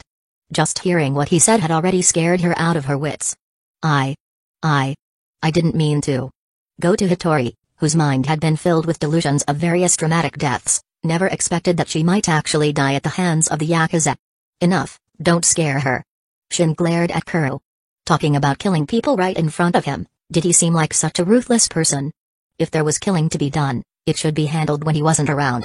If it happened in front of him, wouldn't he also become a suspect? What's your name? You're a student, right? Show me your student ID. After reprimanding Kuro, Shin turned to Go to Hitori, extending his hand as if he were merely reclaiming something of his own. Oh, here you go. Go to Hitori, like a frightened animal, hurriedly pulled out her student ID with both hands, offering it to him respectfully. Her timid nature was obvious, but facing a bar full of intimidating men, anyone might feel scared, even if they weren't usually shy. Go to Hitori. I see. Seeing the name and photo on the ID, Shin finally understood why she had looked familiar. He knew this person, from another work in his past life, though. Due to her old-fashioned style, he hadn't connected the dots at first. But now, after seeing her student ID, he understood. After all, the gap between two-dimensional and three-dimensional is real. Alright, we go to the same school. Shin returned the ID to her, nodding. Huh? You're also? At his words, Go to Hitori looked up, surprised, as though she had just run into an old friend. But she quickly remembered her situation, bowed her head, and started apologizing profusely. I'm sorry, it's just a coincidence that we go to the same school, it's not worth your attention. Please, have mercy on me, I'm unattractive and talentless, I wouldn't fetch a high price. Her words grew softer, until they were almost like a mosquito's buzz. Without his heightened senses, Shin wouldn't have heard her at all. That's enough. You can go, but don't say a word about what you saw here. Shin waved her off, letting her leave. Remember, I know what school you're from. If I find out you talked about anything you shouldn't. I understand. Though Shin didn't finish his sentence, Goto Hitori's imagination filled in all sorts of brutal fates, leaving her terrified. Under his gaze, she fled the bar in embarrassment, thoroughly remembering her encounter with this underworld boss who attended the same school. Lord Shin, are you sure it's fine to let her go? Kuro approached him, speaking respectfully. But just as he finished his question, he noticed a black and gold arrow in Shin's hand, pointing straight in the direction where Goto Hitori had fled. Having personally experienced the effects of this arrow, Kuro's expression immediately turned serious. Lord Shin, could it be? That girl wouldn't survive a day in the underworld. There's no need. Shin shook his head, retracting the arrow. Although it surprised him to find that Goto Hitori had stand potential, he wasn't about to awaken her stand immediately. Her personality was far too timid. If he ever intended to recruit her, he'd have to work on that first. But since they went to the same school, he'd likely have plenty of chances to train her in the future. So, what did you call me here for? Chapter 84, The Underworld Expands Its Business. So that's it. Tonight, we're planning to take over another organization's territory and eliminate some of their members by force. After Kuro's explanation, Shin understood why he wanted to meet him. You want me to strengthen your forces? If it were merely to report, he could have done that over the phone, no need for a personal visit. Kuro's real reason for asking Shin over was to see if his arrow could reveal any latent stand abilities among his subordinates. Yes, we'd really appreciate your help, Lord Shin. Kuro bowed deeply, displaying a great deal of respect toward Shin, partly out of admiration for Shin's strength and partly because he knew his life was essentially in Shin's hands. If Shin wanted, Kuro could meet an abrupt, brain-dead end. Do you think I brought the arrow out just for that girl's test? Shin sighed, staying seated and looking at Kuro. Did you really think I only intended to test that girl's potential for a stand? Could it be? Kuro's expression stiffened in disbelief. Don't you have other people on your team? Try another batch. Shin shook his head. He had actually taken out the arrow to see if any of Kuro's subordinates had stand potential. But the arrow pointed past the gang members and directly at Goto Ikiri, which left Shin speechless. After all, stand potential is rare, even if it seems common in the JoJo series due to people artificially creating stand users. But failed awakenings often resulted in tragic deaths, as reflected in the stories of those who held the arrows. For instance, the Najimura brothers in Part 4, one can easily imagine from Keiichiro Najimura's words how many people he tried the arrow on along his way, many of whom likely died from failed awakenings. I understand, Kuro said, looking back at his clueless subordinates with a look of frustration. They were carefully chosen, yet none showed stand potential, leaving him feeling humiliated. He dismissed that group and called for another batch of subordinates. While waiting, Kuro reported some recent findings to Shin. Oh, Lord Shin, ever since I became a stand user, I feel like I've been seeing unclean things around. Are you talking about that one back there? Shin pointed behind himself at the bar entrance, where a huge, dark spirit floated. That's an evil spirit. You can cut it down with your stand. So, there really is an evil spirit. Even Kuro, a hardened gang leader, was visibly unsettled by Shin's casual confirmation. After awakening his stand, Kuro had looked back into the bar before leaving and saw countless black shadows inside, startling him. Some even asked if he could see them. On instinct, he used his stand to slice them down, which succeeded. By the time Shin entered today, most spirits had already been cleared out, leaving only one newly emerged spirit floating by the entrance. Although he'd heard many urban legends about souls, he hadn't expected them to be real. Wait, Lord Shin, if that's the case, with so many nobles needing ghostly disturbances resolved, couldn't we? Being a gang leader, Kuro's first thought was to capitalize on this knowledge for connections with the wealthy. Many nobles are terrified of ghosts. He'd heard that they often hire on Myoji and priests to exorcise spirits. He didn't know if those practitioners were real, but his stand certainly had a genuine ability to dispel spirits. As an underworld organization, they needed powerful allies, and such nobles would be ideal partners. Kuro believed he could use this opportunity to expand the Kuro group even further. Go ahead. Just focus on growing the organization, Shin nodded, understanding Kuro's intentions but seeing no reason to stop him. Once the organization reaches a certain size, I'll need you to gather intelligence for me, so recruit relevant people. Shin also recalled Bujuja Misako and the connections associated with that name. Gathering intelligence was essential. Bocce, little Bocce. Are you okay? In the underground live house music venue, Goto Ikiri was brought back to awareness by her new friend, Eiichiro Najuka. Although Akiri hadn't been sleeping, her dazed expression wasn't far from it. "What's wrong, little Bocce? You were fine yesterday when you left. Why are you so out of it today?" Nodoka looked worriedly at Hitori, who was barely regaining focus. "Did something happen? If you're like this, you won't be able to work tomorrow." A few days ago, Nodoka had brought Akiri here to form a band named Kasoko Band, intending to perform as resident artists. Unfortunately, due to various reasons, their performances weren't very successful, and they realized they'd need to work part-time to cover their expenses. For the socially anxious Hitori, working part-time felt worse than death, so Nojika decided to let her start working at the live house next week, providing a familiar environment. But Hitori's odd state now might make even it difficult. Maybe her guitar broke? Yamada Ryo, another band member sitting nearby, calmly guessed. "No, I checked her guitar, it seems fine." Nojika glanced at Akiri's guitar, which showed no signs of damage. Then she must have met a boy she likes. Ryo guessed again, though Nojika could tell she was just throwing out ideas. As soon as she mentioned a boy, Hitori's ears perked up, and she immediately thought of the last boy she'd seen. It was Shin. "Ah. I didn't say anything, please spare me." In an instant, Akiri seemed to have an impulsive reaction, covering her head and scrambling away, startling Nojika and Ryo. "Ryo?" From that reaction, it seems less like she met a boy she likes and more like she met one she's scared of, don't you think? Nojika observed Hitori's response, noting that, while Akiri often showed strange behavior due to her social anxiety, this reaction seemed especially intense.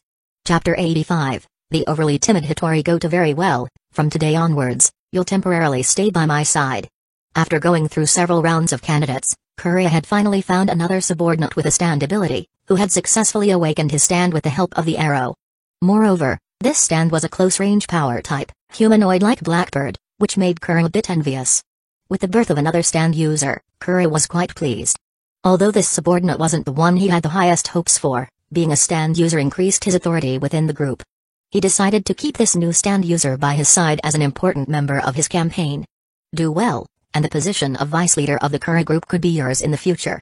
Don't disappoint me or Lord Shin. Yes. I understand. The new stand user had originally been a relatively marginal member of the Kureha group. Now, having gained stand powers and received recognition from the boss, he was overjoyed. Of course, despite his newfound enthusiasm, he remained deeply respectful towards Shin, even more so after seeing Shin's stand manifest as a small raven that flew into his ear and perched on his brain. He knew that with a mere thought, Shin could end his life. Naturally, he felt both grateful and fearful of Shin. A simple close-range stand. I guess it'll do. As he'd done with Kureha's stand, Shin tore off a piece from this new stand user's arm, feeding it to Blackbird to absorb its power. But Shin was somewhat disappointed. This stand didn't have any unique abilities, it was purely a close-range combat stand, with the only notable traits being its dual A-rank power and speed. In JoJo's original work, there were quite a few stands without special abilities, like Silver Chariot and Tower of Grey, which relied solely on their stats and form for combat. Even without special abilities, having dual A-rank power and speed meant it was far beyond ordinary humans. As long as it wasn't surrounded by heavy weaponry, it could wreak havoc in enemy lines. It seems you two are the only ones in the Kureha group with stand potential. Shin looked at Kureha and the newly awakened stand user. Expand your forces and bring other factions under your command. With more people, more stand users with potential will appear. Yes, we will do our best. Kureha bowed respectfully to Shin. With the power of stand users, he could continuously expand their influence, which in turn would attract more stand users. Such a virtuous cycle was, of course, something Kureha hoped to see more of. That's all for today. Remember to come to work tomorrow, Bocce. Since Hitori Goto usually acted too unreliable, Nojika Ijichi was afraid she might forget about her important shift. Hitori could only respond with an awkward smile and a wave, then left in a fluster. It might seem odd to constantly describe Hitori Goto as flustered, but her actions often gave off that impression. With the sky beginning to darken, Hitori still had to hurry back home for dinner. Her house was a bit far, so she needed to rush to the subway. However, she hadn't walked far when she stopped. She was back at the entrance of the bar she'd accidentally entered this morning. Now, music could be heard coming from inside, signaling that the regulars were gathering. Both the bar's lively atmosphere and memories of this morning's events made Hitori hesitate, fearing she might once again run into someone she shouldn't. This can't be that much of a coincidence, right? Her face twitched as she tried to muster up courage, deciding to dash past the entrance quickly to avoid any contact with the place. Run. But just as she started to sprint, the bar's door opened, and someone stepped out, directly into her path. Thud. Predictably, Hitori collided head-on with Shin, who just stepped out of the bar. Logically, with her running momentum and a heavy guitar case on her back, even as a girl, she should have knocked down an average person. But unfortunately, Shin wasn't an ordinary person. To her, he felt like an immovable wall, and she stumbled backward. Shin was surprised. He'd sensed an approaching aura as he exited, assuming the person would stop. He hadn't expected Hitori to be looking down and miss seeing him, leading to the direct collision. Twice now, her awareness of aura had failed her due to her social anxiety, and Shin didn't know what to say. Watch where you're going, don't keep your head down all the time. With reaction speed beyond ordinary, Shin caught her hand as she stumbled, preventing her from falling. Ah. It's you. As Hitori looked up, her face flushed slightly, probably from Shin's cool save, but her expression quickly turned to fear. Sorry. She seemed to have imagined something terrifying, one of those anxious imaginings typical of her social anxiety. You really should work on your personality. Before his reincarnation, Shin had found Hitori's personality amusing in the series, but in real life, he was realizing how challenging it was to deal with. It was almost impossible to communicate with her normally. Her voice was soft, she'd often stop mid-sentence with self-doubt, and she constantly made up strange scenarios in her head and panicked. Shin had initially thought about helping her overcome her personality quirks and awakening her stand to see if she'd be useful. Thinking back, the few people in the original story who managed to talk to her must have had incredible patience. I'm sorry. Sure enough, Hitori trembled and apologized again, looking at Shin with a face full of terror. She recalled the people in the bar earlier that day treating Shin with such reverence, and the memory played back in her mind as she looked at him, her expression frantic. Please don't throw me into Tokyo Bay. Chapter 86, Bocchi is targeted. Shin eventually ended up on the same subway as Hitori Goto. In fact, they had been on the same train when they arrived at Shimogatazawa station, though Goto had boarded earlier since her home was farther away. According to her, she chose a school far from both Shimogatazawa and her home to avoid meeting anyone she knew. Now, they were on the same subway again, and Shin unapologetically sat beside her. Are you always like this? Shin looked at Goto, who was sitting next to him. She was still hanging her head, trembling, and looked terrified. Not exactly. Goto's expression seemed on the verge of tears, and her voice was hoarse. Though she was usually shy, today's state was a bit extreme. Normally, she'd just feel uncomfortable talking to others. But with Shin, she felt like she might actually die. With you like this, I'm guessing you're probably bullied at school? Shin observed Goto trembling and continued to ask, undeterred. Although there was no hint of it in Work 29, Shin was genuinely concerned that someone as timid as Goto might be bullied at school. After all, Goto had potential as a stand user. Shin had only encountered a few stand-capable people, so he took an interest in her. While he didn't necessarily plan to pull her into the underworld, having a stand user as a classmate might come in handy. But with Goto's current personality, let alone helping Shin, she could barely look after herself. No bullying. Goto shook her head awkwardly. She wasn't bullied, in fact, nobody at school even talked to her. She had even tried wearing band merchandise to school to find common ground with others, only to make them avoid her even more. Why? Did no one at school like music? But why was he asking her this? Was he planning to fill the no-bullying gap in her life? At this thought, Goto began to tremble even more. Stop shaking. This habit of trembling all the time has got to go. Shin was right next to her, and her constant shivering was starting to make him shake too. Although Goto could be considered a pretty girl and having her lean close wasn't bad, Shin was here to help her correct her habits. He didn't need her to change her whole personality, but at least be capable enough to help him when needed. Hearing Shin's almost commanding tone, Goto stiffened and quickly stopped trembling, like a pet who suddenly understood its owner. Goto, I'm going to work on fixing your personality. Seeing her stop shivering, Shin continued. There will be things I need you to handle in the future, so you must change this timid nature. Understand? Shin realized that if he spoke normally, Goto would likely spiral into self-doubt and overthinking, making her too distracted to listen. But when he issued commands, she responded immediately. However, Goto was stunned by his words. Why? Why does he care about changing my personality? Is he my dad? Goto didn't realize she had stand potential, nor that Shin intended to turn her into a stand user. So hearing this suddenly left her mind blank, unable to process what was happening. Still, social anxiety has its perks, like mentally filling in reasons for things you don't understand. Could it be that he likes me? In her mind, Goto instinctively recalled scenes from romance manga. Being a regular online, Goto had read her share of shoujo manga. Wasn't this a typical shoujo plot? She turned her head to look at Shin. And received a sharp glare. No, no, no way. Who would like a paramecium like me? Goto's momentary hope was instantly crushed, and she fell back into self-doubt. Give me your contact info. Shin, unaware of the mental roller coaster she just experienced, took out his phone and ordered her. Sure enough, still in self-doubt, Goto naturally handed over her phone. If they had been talking normally, Goto might not have responded at all. Shin thought of her bandmate Yamada Ryo's nickname for her, Bocce. It did suit her. The name Bocce in Japan is usually used for pet dogs, and now Goto was like an obedient pet dog, following commands well. Shin used her phone to message himself and added her to his contacts, then handed her phone back. He saved her contact as Bocce. When we get to school tomorrow, I'll find you. Don't think of skipping. As they arrived at Shin's stop, he stood up, giving her one last instruction before leaving. After finally finding someone with stand potential his age, he didn't want her transferring schools out of fear. With her personality, she might actually do it. In her original story, Goto had once tried cold plunges to catch a cold just to avoid a job. In a way, she was persistent, though she used her persistence in strange ways. I understand. Watching Shin leave the subway, Goto felt as if she were crying inside, but could only give him a sad smile.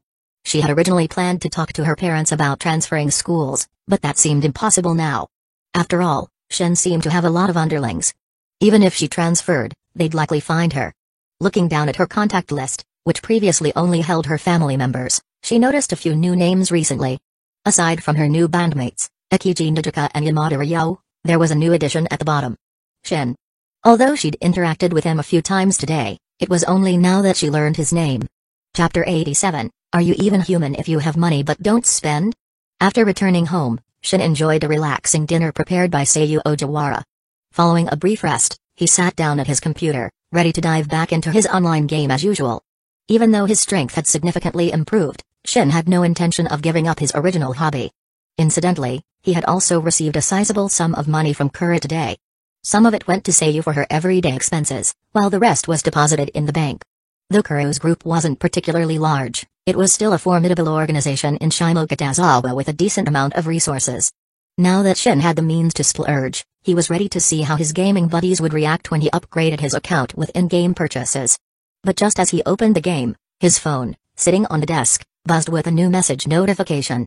He picked it up, only to find that it was from Kuro. Shin initially thought it might be a classmate. After all, he had good grades and often got messages from classmates asking for homework help over the weekend. To maintain normal social interactions, he didn't mind helping out, but he hadn't expected a message from Kuro. Upon opening Kuro's message, he found several photos. The images were brutal, blood spattered on the ground, with people lying around in apparent agony. But at the center stood Kuro and the newly awakened subordinate with a stand. Neither of them had visible injuries, and the blood on them clearly belonged to others. It looked like the fight between Kuro's group and the rival organization had already ended. And even faster than Shin expected. Then again, given Kuro's and the new stand user's abilities, taking down their opponents wasn't a big challenge. One could turn his stand into an iron-hard weapon, while the other had a AA power and speed stand capable of deflecting bullets. These small-time gangsters didn't pose much of a threat. Japanese Yakuza had their own code of conduct. During turf battles, close-quarters combat was still the norm, where Kuro and the other stand user had a clear advantage. With this victory, Kuro's group's influence in Shimokitazawa would expand. Once Kuro organized the new recruits, Shin would likely have to go back to assess any stand potential among them. Making me go over every time is a hassle. Should I follow Diavolo's example and hand over the arrow to someone for safekeeping? Shin closed his phone, frowning in thought. With Kuro's group constantly expanding, the number of subordinates would only increase. If he had to travel each time to create a stand user, spending a whole day carefully selecting them, it would be a huge waste of time. The boss from Part 5, Diavolo, had his arrow kept by Pulpo, one of his subordinates, who used his stand to test new members and awaken their stand abilities. Shin wondered if he should follow this example, but the idea of handing over the arrow felt too risky. Even if he could trust the one holding the arrow not to betray him, there was no guarantee that person wouldn't be killed, leaving the arrow vulnerable to being taken. In Part 5, Pulpo, the one guarding the arrow, was killed by the protagonist using his stand ability, and the arrow was subsequently destroyed, something Shin didn't want happening to his own arrow. While there were multiple arrows in the JoJo universe, in the real world, his was the only one. As for breaking the arrow into fragments to grant stand abilities, Shin had considered it, but he wasn't sure if a fragmented arrow could still detect stand potential. In Part 6, Fragments of an arrow could indeed awaken stands, but the broken arrow's abilities might not remain intact. I'll figure it out later. The group hasn't reached an unmanageable size yet. With so many thoughts swirling in his mind, Shin couldn't come up with a perfect solution right away, so he decided to set the issue aside for now. Who knows, maybe as he continued exploring the mission worlds, Infinite Terra VR might provide him with some useful abilities. Angel of Healing, what's going on? Your damage has increased a lot compared to before. After logging into the game, Shin played with his teammates as usual. But this time, it was different. He'd spent real money, and his stats were much higher. In the past, he'd managed to keep up with his teammates' damage outputs purely through skill alone. Now, with the upgrades, his damage was leagues ahead, leaving his teammates in shock. Angel of Healing was especially astonished, exclaiming in disbelief, but she quickly figured out the reason. Angel of Healing, did you spend money? Damn, and it's a heavy investment. Where'd you get the money? Don't tell me you robbed a bank. Her reaction wasn't surprising. Shin's account had always been known as high skill, no spent, probably broke. Zook, made some money recently. Shin nodded in satisfaction. Seeing his teammates' astonished reactions meant he had achieved his goal. Who actually spends money in online games to get better? Of course, it's to increase damage and be admired by others. If he'd wanted to practice pure gameplay, he would have kept practicing without spending a dime. Angel of Healing, this isn't just some money, right? You maxed out the top equipment in a single day, even with high levels of enhancement? Clearly, Angel of Healing, who often chatted with Shin, was beyond shocked. But soon, her tone shifted. Angel of Healing, teach me. How'd you make that much money? Come on, I want to spend like that too. It was evident she was envious. Being an avid gamer, she was no stranger to spending money on games. But lately, given her part-time work, her funds were running thin for her usual spending habits. Zook, my method of making money isn't something most people can copy. How did Shin make his money? By becoming the leader of a Yakuza organization. Others might want to learn his methods, but they couldn't replicate them, unless Angel of Healing had the potential for a stand herself. Otherwise, she'd never find success in this line of work. Besides, Angel of Healing claimed to be a female student. Getting her involved with the Yakuza seemed a bit too extreme. Shin couldn't help but think of Goto Hitori, who also had stand potential. But he didn't intend to drag her into the underworld either, he just wanted her to help him with some day-to-day matters. Angel of Healing, Humphrey. I'll figure out your money-making method someday. In the game, Angel of Healing was still determined to discover his secret, but Shin paid it no mind. Chapter 88, Exploring the Dragon Ball world again that evening, Seiyu Ojawara didn't cling to Zook for anything more. After all, she had been enduring Shin's intensity for 2 days, and she was feeling some discomfort. Shin understood, so he simply held her as they slept, doing nothing else. Compared to that, what Shin planned to do in his dream tonight felt more important, exploring the Dragon Ball world once again. After unlocking the time adjustment function last time, he'd advanced the time in the Dragon Ball world by 4 days. By now, his spherical spaceship should have landed on Zuno's planet. With Zuno's intelligence capabilities, there was no doubt he knew it was a Frieza Force vessel, so even if Zook left it unattended, Zuno wouldn't dare do anything to it. Although Zuno was highly intelligent, his combat power was weak, so he wouldn't risk offending Frieza's forces. In the Dragon Ball Super manga, Zuno was approached by escaped prisoners from the Galactic Patrol, forcing him to provide intelligence. If it were Zamasu, one might chalk it up to his power, but when mere criminals from the patrol could coerce Zuno, it truly underscored his lack of combat strength. Before long, Shin drifted into sleep, and the familiar world selection interface appeared before him. Transitioning to Zook, dear Zook, please select a mission world to enter. 1. Dragon Ball, 96 hours skipped. 2. JoJo's Bizarre Adventure, main quest generating. 3. Fate, 0, time not adjusted. Let's adjust the time flow for Fate, 0 first. Looking at the 3 mission worlds, Zook thought it best to tweak the flow of time in the Fate world before diving into the Dragon Ball world. The JoJo world's mission was still generating, so no immediate attention was needed there. As for the Fate, 0 world, the Fourth Holy Grail War was still ongoing. Although there was 1 day left before it officially began, Zook wasn't sure how long he would be exploring the Dragon Ball world. If he spent too much time there, the war might start without him, making it harder to complete his main quest. To be safe, Zook adjusted the Fate 0 time flow ratio to 0.51. Now, for each day he spent outside, only half a day would pass in Fate 0. Ideally, he wanted a greater adjustment, but this was the limit for now. He wondered if the time adjustment feature might level up in the future, allowing for greater time jumps and slower progression in mission worlds. Dear Zook, please select a mission world to enter. 1. Dragon Ball, 96 hours skipped. 2. JoJo's Bizarre Adventure, main quest generating. 3. Fate, 0, time flow rate 0.5x. That's it, let's enter the Dragon Ball world. Seeing the adjusted time settings, Zook chose to enter. His previous gains in combat power from syncing with the Dragon Ball world had given him a major advantage in other mission worlds. This time, if he could amass even more power, perhaps he could withstand the attacks of heroic spirits in the Fourth Holy Grail War.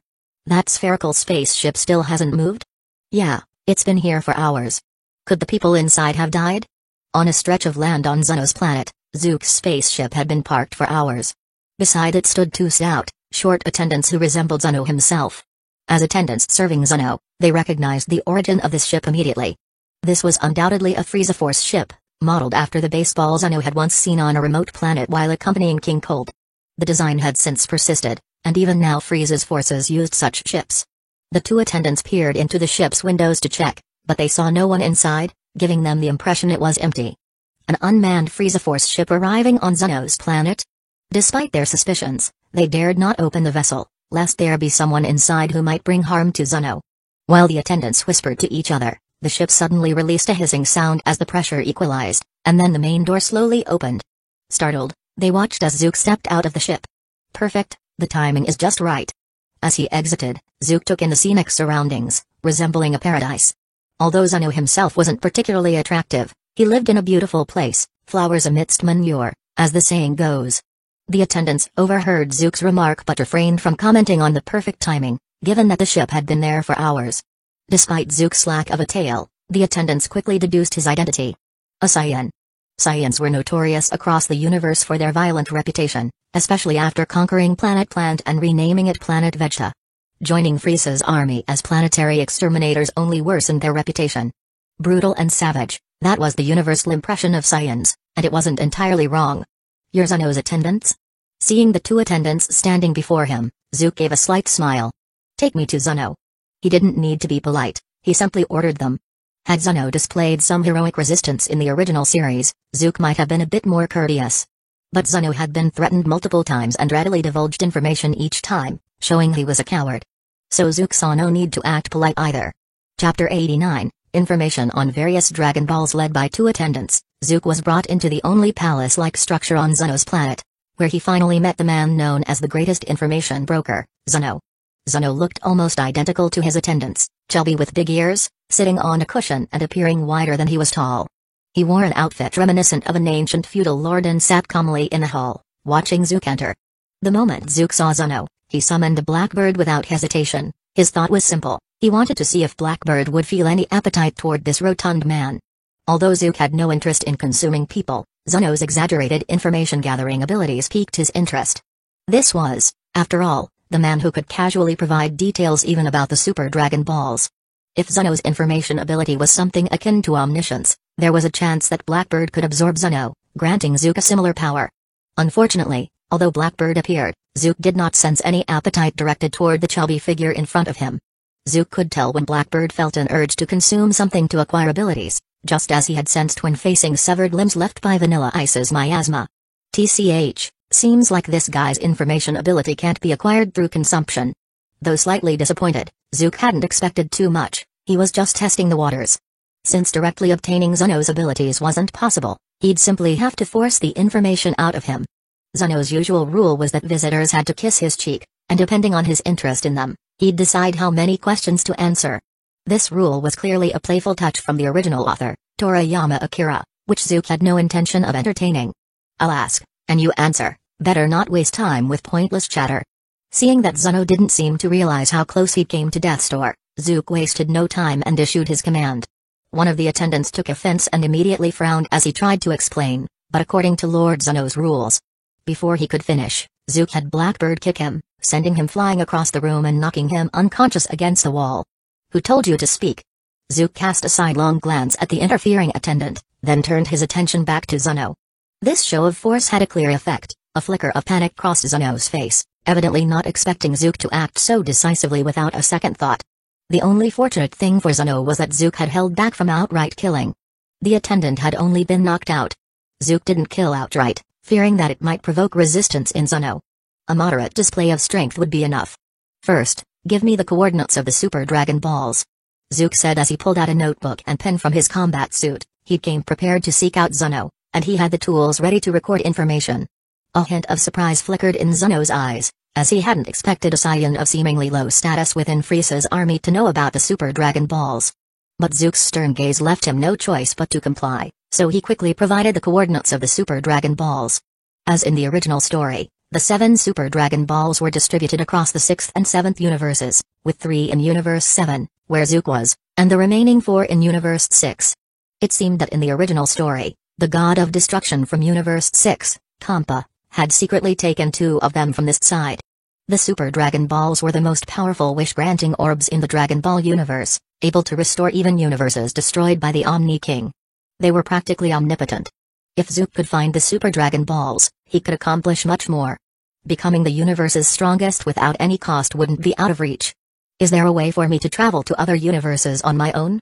After learning the Super Dragon Ball's coordinates, Zook naturally began to consider inter-universe travel. If he could gather all the Super Dragon Balls, even Frieza would become a minor concern. Not possible. Only gods from the rank of Kai and above have the ability to cross universes. Zuno shook his head. He was an information broker, not a wish granter. Gods ranked as Kai and above.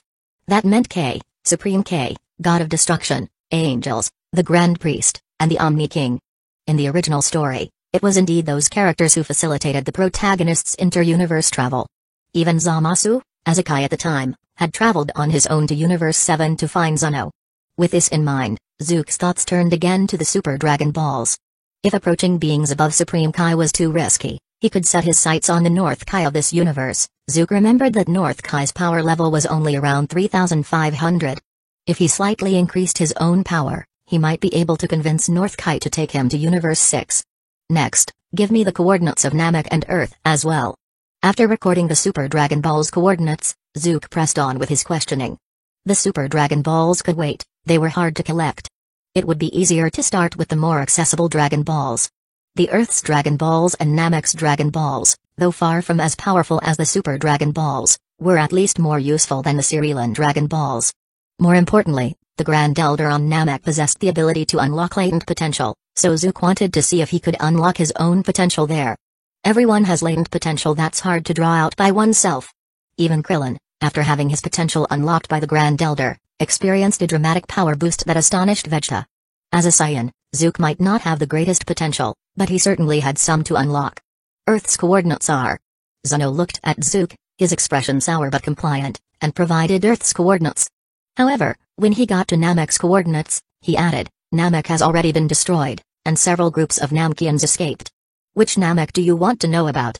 Zook paused, then realized what Zuno meant. More than just the Grand Elder had escaped, and some Namkians had gone to other planets, like those on Cerulean. There might be Namkians on other planets calling them Namek, but within a few years, they would either go extinct or abandon the Namek name for various reasons. In the original story, only one Namek was left in the end. I want the Namek where the Grand Elder is. Zook's target was, of course, the Namek where the Grand Elder resided. Although other Nameks might also have Dragon Balls, their effectiveness probably wouldn't compare to the 7 crafted by the Grand Elder. And whether they possessed the Grand Elder's ability to unlock potential was questionable. Safer to go to the confirmed Namek. Chapter 90, The Angel Race's Cube Spaceship. Apart from gathering intel on the Dragon Balls, Zook also asked Zuno a number of other questions he had been curious about. For instance, he asked about certain characters and enhancement methods shown in Dragon Ball movies or TV animations, but Zuno made it clear that those things didn't exist. This response put Zook's mind to rest. At least it seemed that the dragon on Serial Star wasn't misleading him when it claimed ignorance of the Tree of Might. Of course, there was always the chance Zuno was lying, but considering that even in the original work, Zuno truthfully answered questions under pressure, he seemed to have professional integrity. Whether forced or not, Zuno would answer truthfully as long as he had agreed to the questioning. Though initially annoyed, Zuno's expression grew numb as Zook's questions kept coming. Zuno eventually realized that if he answered Zook's questions thoroughly, he wouldn't be troubled. Given this, cooperating obediently was the best option. Alright, that should be enough.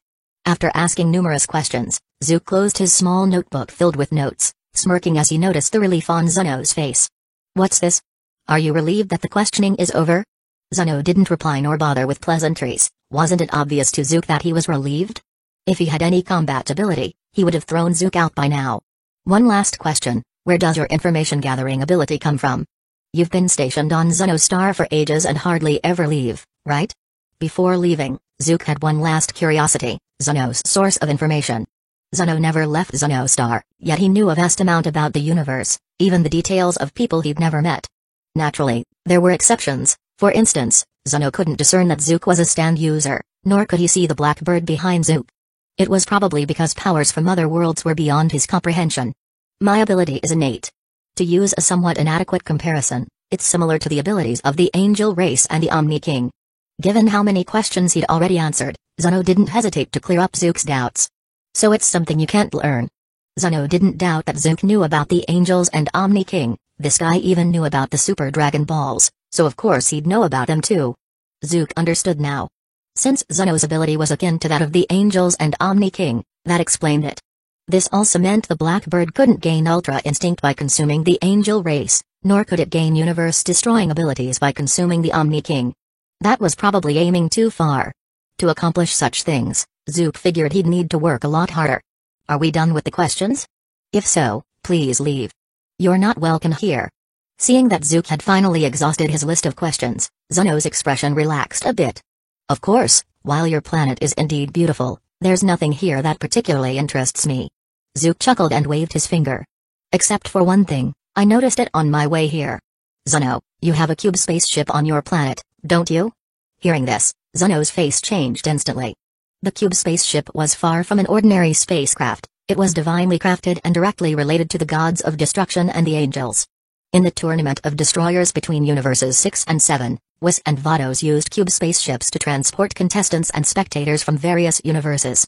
These ships were incredibly fast, with Compa claiming they could reach any place in the universe, and they could even travel to other universes. The cube ship appeared as an ordinary transparent cube, so most people, even if they saw it, would hardly imagine it was a spaceship. But Zono underestimated Zook. Zook had seen the original work and recognized the cube spaceship immediately. It seemed Zono wasn't exaggerating when he compared his abilities to those of the angels and Omni King. He likely did have some connection to these high-ranking deities. However, his abilities were limited to information gathering without the combat strength those gods possessed. I'm taking that cube spaceship. You don't have a problem with that, do you? Zook smiled at Zono, his gaze hinting at a threat. Although the cube spaceship appeared impressive, it was simple enough for one person to operate. In Universe 6, Hit, the universe's top assassin, once asked Vados for the cube spaceship under the pretext of participating in a tournament, and she even agreed. However, in the original story, Hit conceded during the tournament, so he never obtained the cube spaceship. But the cube spaceship on Zonostar was sitting idle on an open field and hadn't been used in a long time. Since it's just sitting there, why not let me make use of it? Seeing Zono's conflicted expression, Zook knew the spaceship was indeed genuine. That thing can travel between universes, right?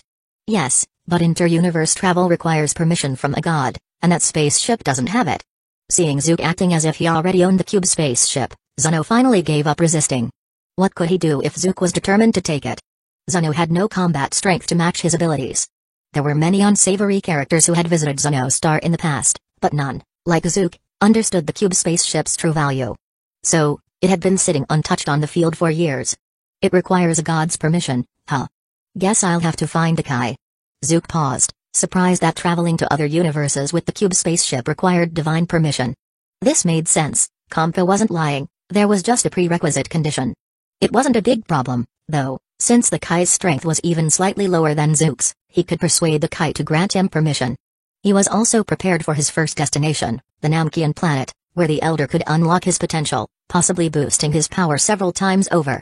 The North Kai's power level was 3,500, while his was 4,000. Although a 4,000 power level threatening a 3,500 one wasn't out of the question, it still wasn't completely reliable. Go on then, but if you get caught by the angels or the gods of destruction, don't expect me to protect you. Seeing Zook nod with satisfaction, Zono, resigned, offered a kind of after-sales service, instructing an attendant listlessly.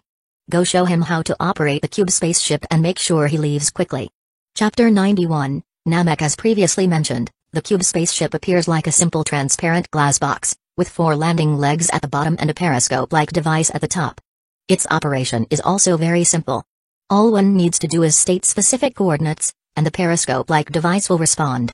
Conveniently, it supports multiple languages for ease of use.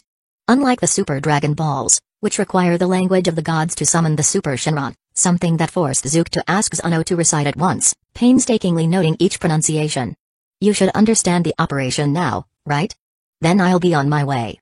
One of Zuno's attendants, drenched in sweat, watched as Zook loaded his spherical spaceship onto the cube ship. He still remembered the fate of his colleague. Although Zook hadn't killed them, he obviously didn't regard them as human. The attendant feared he'd be kicked out at any moment. Alright, off you go. Zook paid no attention to Attendant 29. He'd already acquired the information he wanted from Zuno and even got a bonus. The value of this cube spaceship was incredibly high. Hit from Universe 6 had used his victory in the Inter-Universe tournament as a bargaining chip to obtain it. Zook, however, got it without paying any price. If Hit found out, he'd probably be green with envy. After watching Zuno's attendant hurriedly leave as if escaping, Zook closed the cube spaceship store, pulled out his notebook, found the coordinates for Namek, and spoke them into the device. The cube spaceship's device immediately reacted, responding in the same language. Traveling to this planet will take 511 tax. 511 tax. That's just over 4 Earth hours. Faster than I expected. Hearing this, Zook did some quick time conversion and was a bit surprised. Earlier, while loading the spherical spaceship, he had also tested it by entering Namek's coordinates, and the result was that it would take over half a month to reach by that ship. This meant that the cube spaceship's speed was at least 100 times that of the spherical one. Moreover, when Zuno's attendant taught him how to operate the spaceship, he mentioned that if a god were piloting it, the speed would be even faster, allowing for true universal travel. So, this wasn't even the cube spaceship's maximum speed. But it was more than enough. I was already prepared to leave this mission world and wait for a while, but now it seems that there's still plenty of time within the remaining 8 hours here. Zook calculated that he had already spent about an hour on Zuno's planet.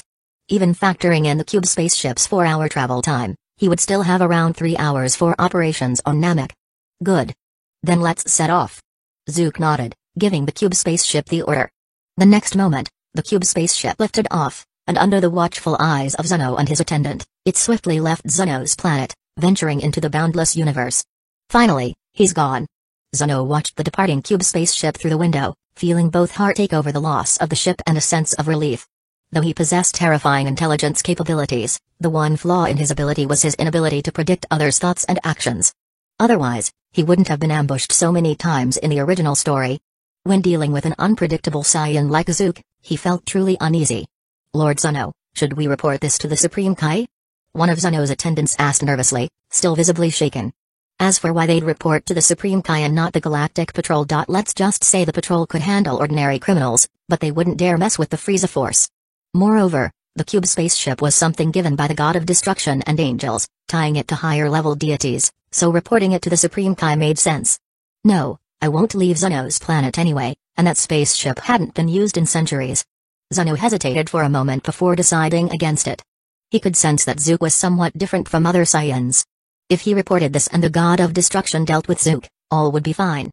But if Zook wasn't dealt with and returned to take revenge on him, it might cost him his life. And Zuno valued his life greatly. On Namek, or rather, on the new Namek, the diligent Namkians were busy planting greenery. The once highly advanced Namkians had developed powerful technology at the cost of massive environmental damage, eventually leading to the destruction of their original planet. When the planet was on the brink of total destruction, some Namkians managed to escape, with some ending up on other planets. The most capable among them, the Grand Elder, found a planet with a good environment and settled there. Using the Namkians' abilities, he created many new Namkian citizens. These new Namkians abandoned technological advancement and became a nature-preserving race, gradually developing this planet. This was the present-day Namek. The Dragon Balls on Namek were stored in 6 villages, each guarded by a respected elder, with a 1-star Dragon Ball personally kept by the Grand Elder. At that moment, the Grand Elder, his enormous body seated on his throne, seemed to sense something. He lifted his gaze toward the window. Nail, it appears we have a guest. The Namkian called Nail was the Grand Elder's bodyguard, one of the few warrior-type Namkians left on Namek. Loyal to the Grand Elder, he cast his gaze out the window, though he saw nothing. Still, he had no doubt in the Grand Elder's words and asked dutifully, "Shall I go take a look, Grand Elder?" "No need, he will likely come to us." The Grand Elder's eyes, which seemed to never open, didn't shift, but his voice echoed in Nail's mind. "I cannot discern the thoughts of our visitor, but I sense he harbors no malice. Nail, do not engage him in conflict when you receive him." Nail hesitated, but then nodded in acknowledgement. Though he was powerful, with a battle power exceeding 4,000, making him a top warrior even among the Frieza force, second only to the Jinyu force. If he were to confront Zook would likely be no match. But Nail held deep trust in the Grand Elder. Since he had been told not to engage, he would abide by his elder's wishes. Chapter 92, Arrival on Planet Namek. Nail. Before long, Zook's cube-shaped spaceship passed through planet Namek's atmosphere, slowly appearing in the skies above. What's that? The place where the spaceship appeared wasn't far from a Namkian village, so it quickly caught the attention of Namkians who were planting vegetation nearby. A hint of worry appeared on their faces, likely due to concerns about whether the visitor was friendly. Though the cube-shaped spaceship looked like a transparent glass box, the four legs underneath made it clear to many that it was probably a ship. As the nearby Namkians were getting anxious about the appearance of the spaceship, Nail arrived. Addressing the somewhat flustered Namkians, he relayed the Elder's message: "No need to worry, the visitor is a guest of the Elder." These words seemed to have a magical effect, as the previously worried Namkians immediately relaxed. "Oh, a guest of the Elder. Then they must not be hostile, there's nothing to worry about. Should we prepare something to welcome him? Does he need food?" When Namkians first settled on this planet, there was only the Elder. Now, all Namkians are essentially his descendants. Therefore, they have great respect for the Elder, and hearing that the visitor was his guest immediately put their minds at ease. Since Namkians can survive by just drinking water, some were even curious if the Elder's guest would need other types of food. Neil said nothing, but he still harbored some caution toward the person inside the cube spaceship. Though he would follow the Elder's will, that didn't mean he was a mindless puppet. The Elder was an exceptionally powerful Namkian, even possessing some level of foresight, yet he admitted he couldn't predict this visitor's intentions. This was the first time Nail had seen someone the Elder couldn't read, so he couldn't help but feel some apprehension. Unaware that his spaceship's appearance had caused some Namkians to panic, Zook piloted the cube spaceship down to a plane, where he landed it gently. Due to the spaceship's transparent material, Zook could already see someone standing on the ground nearby as he landed. Although young Namkians generally looked quite similar, Zook quickly realized who it was. Nail. He thought of the Namkian's name. After the spaceship landed, he took out a scouter from his spherical pod inside. Of course, it wasn't for measuring Nail's power level. He already knew Nail's power level exceeded 4,000, beyond the capacity of his current scouter. A new version of the scouter would be needed to measure power levels above 20,000. He put on the scouter mainly to test his own increased power levels afterward. "Welcome to Planet Namek." Nail, while inwardly cautious, maintained a neutral expression as he looked at Zook stepping out of the spaceship. "The Elder is waiting for you. Please, follow me." With that, Nail flew toward the Elder's location. Seeing this, Zook took flight as well. While he couldn't fly when he first entered the Dragon Ball world, he could now fly with ease. Upon acquiring instant transmission, he gained complete control over Ki, making flying a simple skill to pick up. Like Goten in the original series, as long as you had enough control over Ki, learning to fly didn't even take an hour. He'd practiced a bit of flying during the spaceship's journey, mastering it instantly. "Your name is Nail, right?" Flying alongside Nail, Zook made conversation. "Yes." Though he didn't know how Zook knew his name, Nail didn't say anything more. Since Zook was the Elder's guest, he simply nodded in response. Confirming that the Namkian was indeed Nail, Zook continued to ask, "The Elder already knows I'm here?" "That's right. That's why I came to meet you." Hearing Nail's reply, Zook narrowed his eyes, deep in thought. The Elder's portrayal in the original series was indeed mysterious, often showing an ability to sense certain things, including foreseeing his own lifespan. However, it seemed the Elder's attitude toward him wasn't hostile, at least he hadn't sent Nail to block him, as he had with Frieza. Given Nail's power level far exceeded his own, Zook had even considered a plan to lure Nail away before visiting the Elder, but now that seemed unnecessary. If the Elder was reasonable, perhaps he could use regular conversation to convince the Elder to help unlock his potential and allow him to use the Dragon Balls. From the original series, it was clear the Namkians didn't use the Dragon Balls much. The 7 Dragon Balls were practically gathering dust, which Zook found a waste. Even making small, trivial wishes would be better than letting them go to waste. Bulma in Dragon Ball Super used them as a personal cosmetic service, a far more practical use. There it is, that's the Elder's residence. Soon, Nail led Zook to the Elder's home, situated atop a tall mountain. Just like in the original series, the Namkian homes looked like white insect eggs, a peculiar aesthetic choice. Following Nail inside, Zook quickly came face to face with the massive Elder Namkian. "Welcome, Saiyan from beyond the stars." Seated, the Elder looked at Zook, who had approached him, maintaining a serene expression with his eyes closed. It wasn't out of rudeness, his eyes simply appeared that way, possibly because he was so old that he could barely open them. However, according to the original story, he still had about 20 years left. Neil stood beside him, expressionless. For most aliens, hearing the word Saiyan would have been terrifying. But the Namkians had been isolated from the outside world for a long time, so Neil didn't know what the Saiyan race represented. When they first encountered Frieza, they had no idea his name carried deadly weight across the galaxy, resulting in tragic consequences. "What's your name?" "Zook." Looking at the elder, Zook didn't bother with small talk and got straight to the point. "Elder, I have only 2 reasons for coming here. Once they're taken care of, I'll leave." Chapter 93, Power Level Increase, Synchronization Rate Increase. Of course. Zook was slightly surprised when, after hearing his request, the Great Elder simply nodded, raised his hand, and pulled the one-star Dragon Ball from where it was embedded in his chair's backrest. Due to his massive body, the one-star Dragon Ball looked like an ordinary crystal ball in his hand, but when he handed it to Zook, it required both of Zook's hands to hold it. "Your first objective must be the Dragon Balls, right? Nail, go fetch the Dragon Balls for Zook." Nail glanced at Zook with slight surprise but didn't refuse the command. He nodded and left. Watching Nail leave and looking down at the one-star Dragon Ball in his hands, Zook asked curiously, "You're just giving them to me? Aren't you worried I might use the Dragon Balls for something bad? I can sense your desire to become stronger. Though I don't know exactly what you plan to do, at the very least, you're not one for senseless slaughter."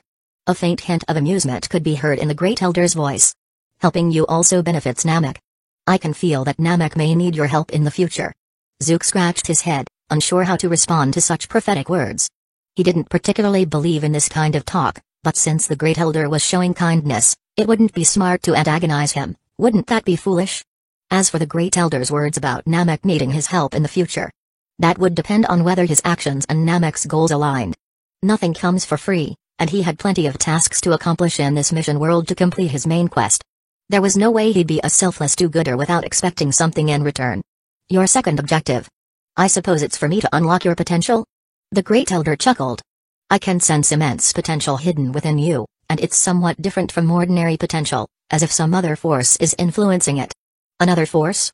Zook froze, then instinctively thought of his stand and his heroic spirit status from the Fate/Stay Night world. Could it be related to those? Does that mean that whenever he gains new powers in other mission worlds, he is actually unlocking new potential? Originally, Zook thought that, after having his potential unlocked, doubling his strength would already be impressive. But now, maybe he could hope for even more? "Come closer. I'll awaken your potential." The Great Elder extended his hand towards Zook, gesturing for him to come over. However, Zook hesitated a bit as he looked at the Great Elder's hand. "Are you worried that I might read your thoughts?" "Don't worry, if you're unwilling, I won't be able to see them." The Great Elder seemed to understand Zook's concern and reassured him with a smile. If anyone else had said this, Zook probably wouldn't have believed them, but the Great Elder's character in the original story was indeed that of a kindly old man, so Zook decided to trust him.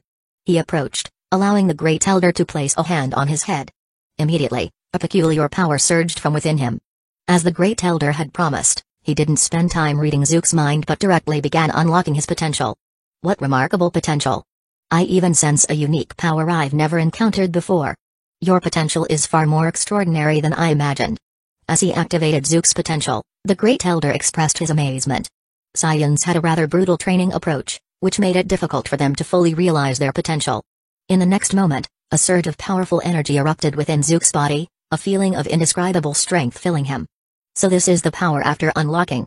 Zook felt the change in his body and understood that his potential had been activated.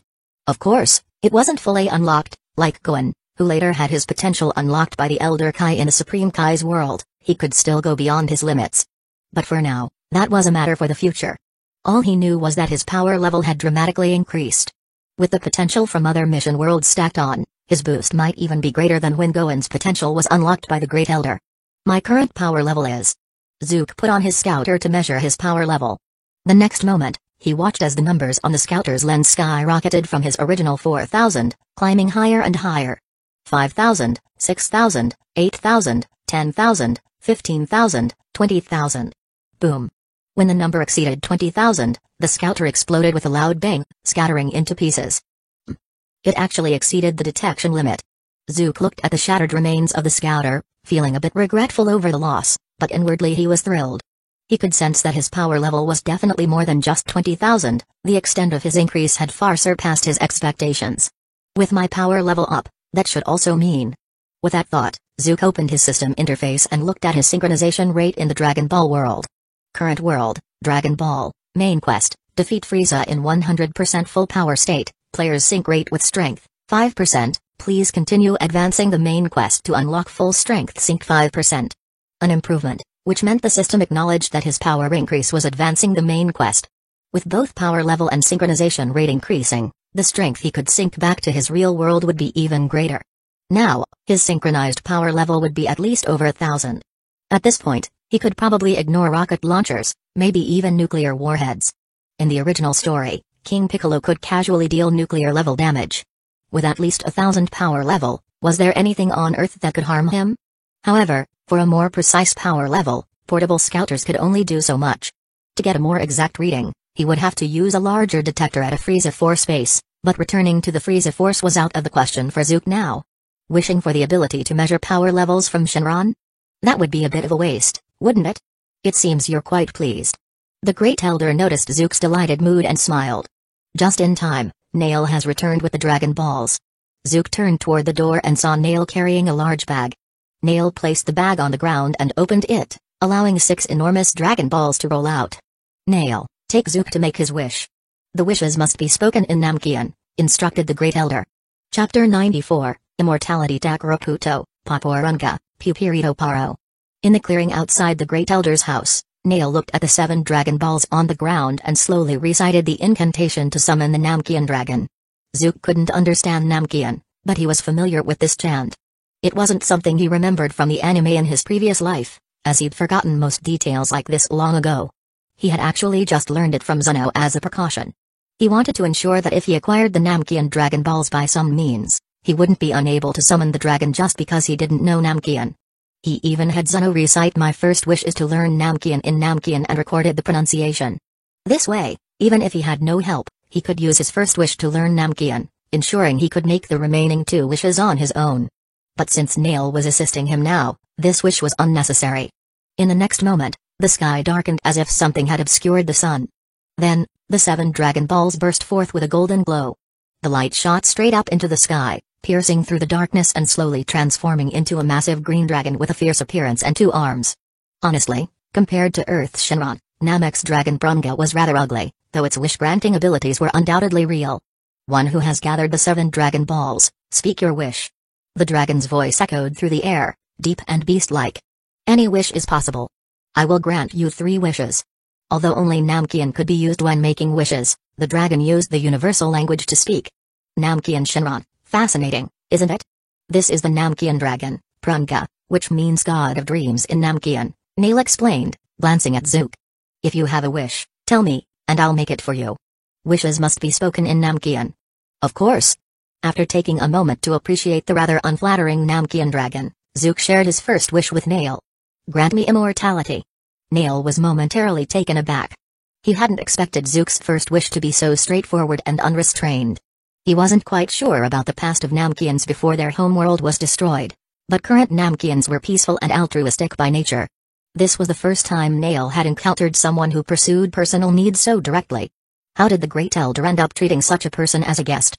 Despite his internal confusion and urge to comment, Nail dutifully conveyed Zook's wish to the dragon in Namkian as per the Great Elder's request. Grant this man immortality? I understand, although wishes had to be made in Namkian. Further discussion could take place in the universal language. Just as Prunga was about to say I understand, Zook interrupted, wait. Before you proceed, let me ask, will this immortality withstand the destructive power of a god of destruction? At Zook's words, both Nail and Prunga fell silent. Nail was unfamiliar with what a god of destruction was, but Prunga's expression turned somewhat complicated. A god of destruction. Unfortunately, while I can grant you immortality with regenerative powers so that even a fragment of your being can revive you, a god of destruction can erase you entirely, meaning you would indeed perish. As a dragon, Prunga was aware of the existence of gods of destruction, and though Zook felt a bit disappointed by the response, it was still within his expectations. After all, the Namkian Dragon Balls were merely fragments of the Super Dragon Balls and could not grant an indestructible immortality like the Super Shenrons. Zamasu's immortality, granted by Super Shenron, had even received official recognition from the god of destruction Beerus, who stated that he couldn't destroy Zamasu's immortal body. But Super Shenron could restore entire universes destroyed by the Omni King, so its powers clearly exceeded those of a god of destruction, making an indestructible form of immortality feasible. Even though it wouldn't protect him from a god of destruction's destruction, this level of immortality was already close to Majin Buu's, so Zook was satisfied. If there are no further questions, I will grant your first wish. Pranga gazed at Zook, and in the next instant, Zook felt a special power flooding his body, quickly permeating his entire being. Your first wish is granted. Speak your next two wishes. Zook didn't respond immediately. He swiftly summoned his blackbird and had it slash his left index finger. Slash. A sharp sound echoed as the blackbird's fist, imbued with Kuryu's stand ability, transformed into a blade and sliced off Zook's finger. The next moment, he watched as his finger rapidly regenerated, leaving no sign of injury. That's ruthless. Even the typically composed Nail couldn't help but be taken aback at Zook's self-inflicted finger amputation to test his immortality. Though he hadn't seen how Zook cut off his finger, to sever it without hesitation in testing his immortality was intense. Still, if Pranga hadn't explicitly stated that immortality meant regenerating even from a scrap of flesh, Zook might have hesitated to take such a risk. After all, without a clear explanation, who could say if this immortality included automatic healing? Excellent. Satisfied, Zook nodded. Aside from not being immune to a god of destruction's power, this immortality seemed comparable to Zamasu's. It would suffice, he wasn't planning to challenge a god of destruction now anyway. His goal was simply to defeat Frieza. My second wish is to remove the time limit on my time stop ability. Zook shared his second wish with Nail. Since the Blackbird had absorbed Dio's stand, the world, its time-stopping ability also came with the world's limitations. Currently, he could only stop time for 5 seconds, even less than the 9 seconds Dio achieved after absorbing Joseph's blood. While 5 seconds was plenty for combat, Zook wasn't satisfied. If he could stop time indefinitely, wouldn't that be ideal? So now he would test if the Namkian dragon could extend his time stop ability. Chapter 95, 3 Wishes Fulfilled. Upon hearing Zook's request, Nail shot him a questioning look, as if silently asking, "Are you really capable of that?" However, Zook didn't bother to explain, and Nail didn't press further. He simply translated Zook's request to Shenron in the Namkian language. After listening to Nail, Shenron looked down at Zook, and they locked eyes, one human and one dragon, in a silent stare-off. Eventually, Shenron broke the silence with his deep voice, "I don't sense that kind of superpower within you. This wish is beyond my ability." Hearing this, Zook glanced back at the Blackbird standing behind him. He hadn't dismissed his stand after summoning it to cut his finger earlier. But despite staring at Zook for quite a while, Shenron hadn't looked at the Blackbird even once. Clearly, even Shenron couldn't perceive powers from other worlds, nor could he sense the time-stopping ability of the Blackbird. It seems using the Dragon Balls to enhance my stand's abilities won't work. It probably can only evolve through methods from the JoJo world. Zook wasn't disappointed, as he'd only made the wish on a whim. Since it wasn't feasible, he decided to move on, then, without impairing my spaceship's flight capabilities, add a hyperbolic time chamber effect inside. The hyperbolic time chamber, a training facility unique to the Dragon Ball world, has 10 times Earth's gravity and thin air. Spending a year inside only passes a day outside. This facility had provided massive support to the main characters in the original series. Before the Cell games, Goku and Gohan trained inside to reach their astonishing power levels.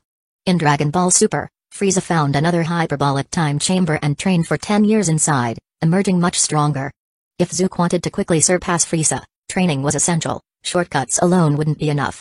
Otherwise, his power would remain hollow, resulting in ineffective attacks, as if even Bardock would facepalm at his sloppy technique. But with only 8 hours per visit to the Dragon Ball world and the uncertainty of finding a suitable training space, Zook thought it best to create one himself. Initially, Zook had planned to modify his spherical spaceship into a large spherical ship with a gravity chamber, like the one Goku used to travel to Namek in the original story. But since he had acquired a cube-shaped spaceship from Zuno, he decided to modify that instead. Nail conveyed Zook's new wish to Shenron, and this time, Shenron had no issue. He gave an OK sign with one thick finger, "No problem. Your second wish is granted. I've added a time flow adjustment setting to your spaceship. You can now control its internal time flow relative to the outside world." This was like an added bonus from Shenron. Similar little conveniences had happened before in the original series. Now, when Zook visited the Dragon Ball world, his 8 hours would feel like over 120 days, giving him plenty of time to train. The only downside might be the boredom. Zook was a modern human, not a true Saiyan battle maniac who would never tire of training. Still, he could consider it mental discipline. To become a true Dragon Ball powerhouse, one had to endure solitude. Last wish, go on, Nail urged Zook, noticing he seemed satisfied. For my third wish, let me master all the techniques and moves of the Turtle School from Earth. Is that possible? Zook nodded at Nail.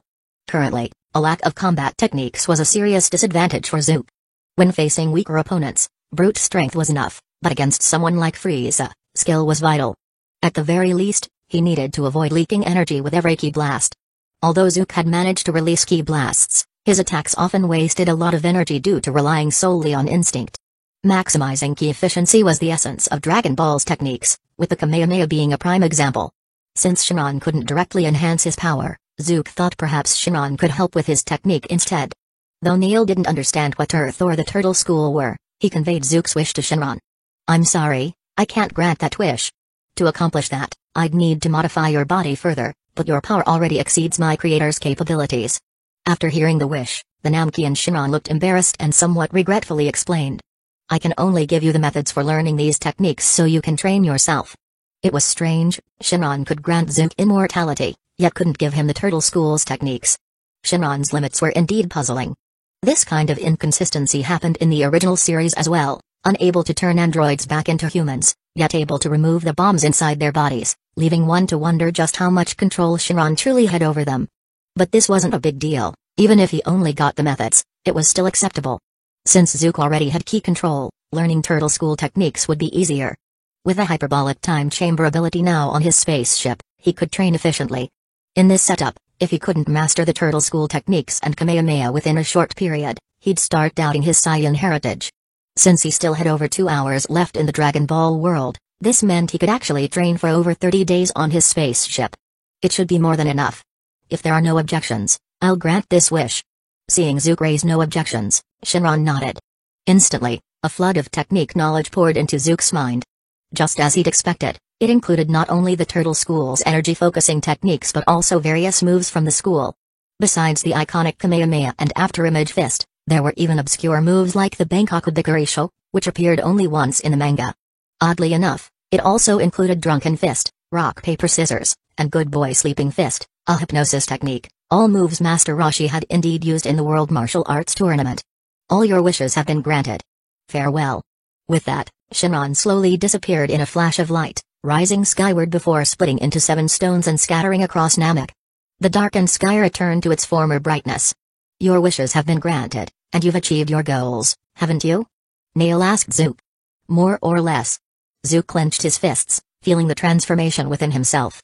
Compared to when he first arrived on Namek, he now had his potential unlocked, immortality, and newfound knowledge of the Turtle School's techniques and moves.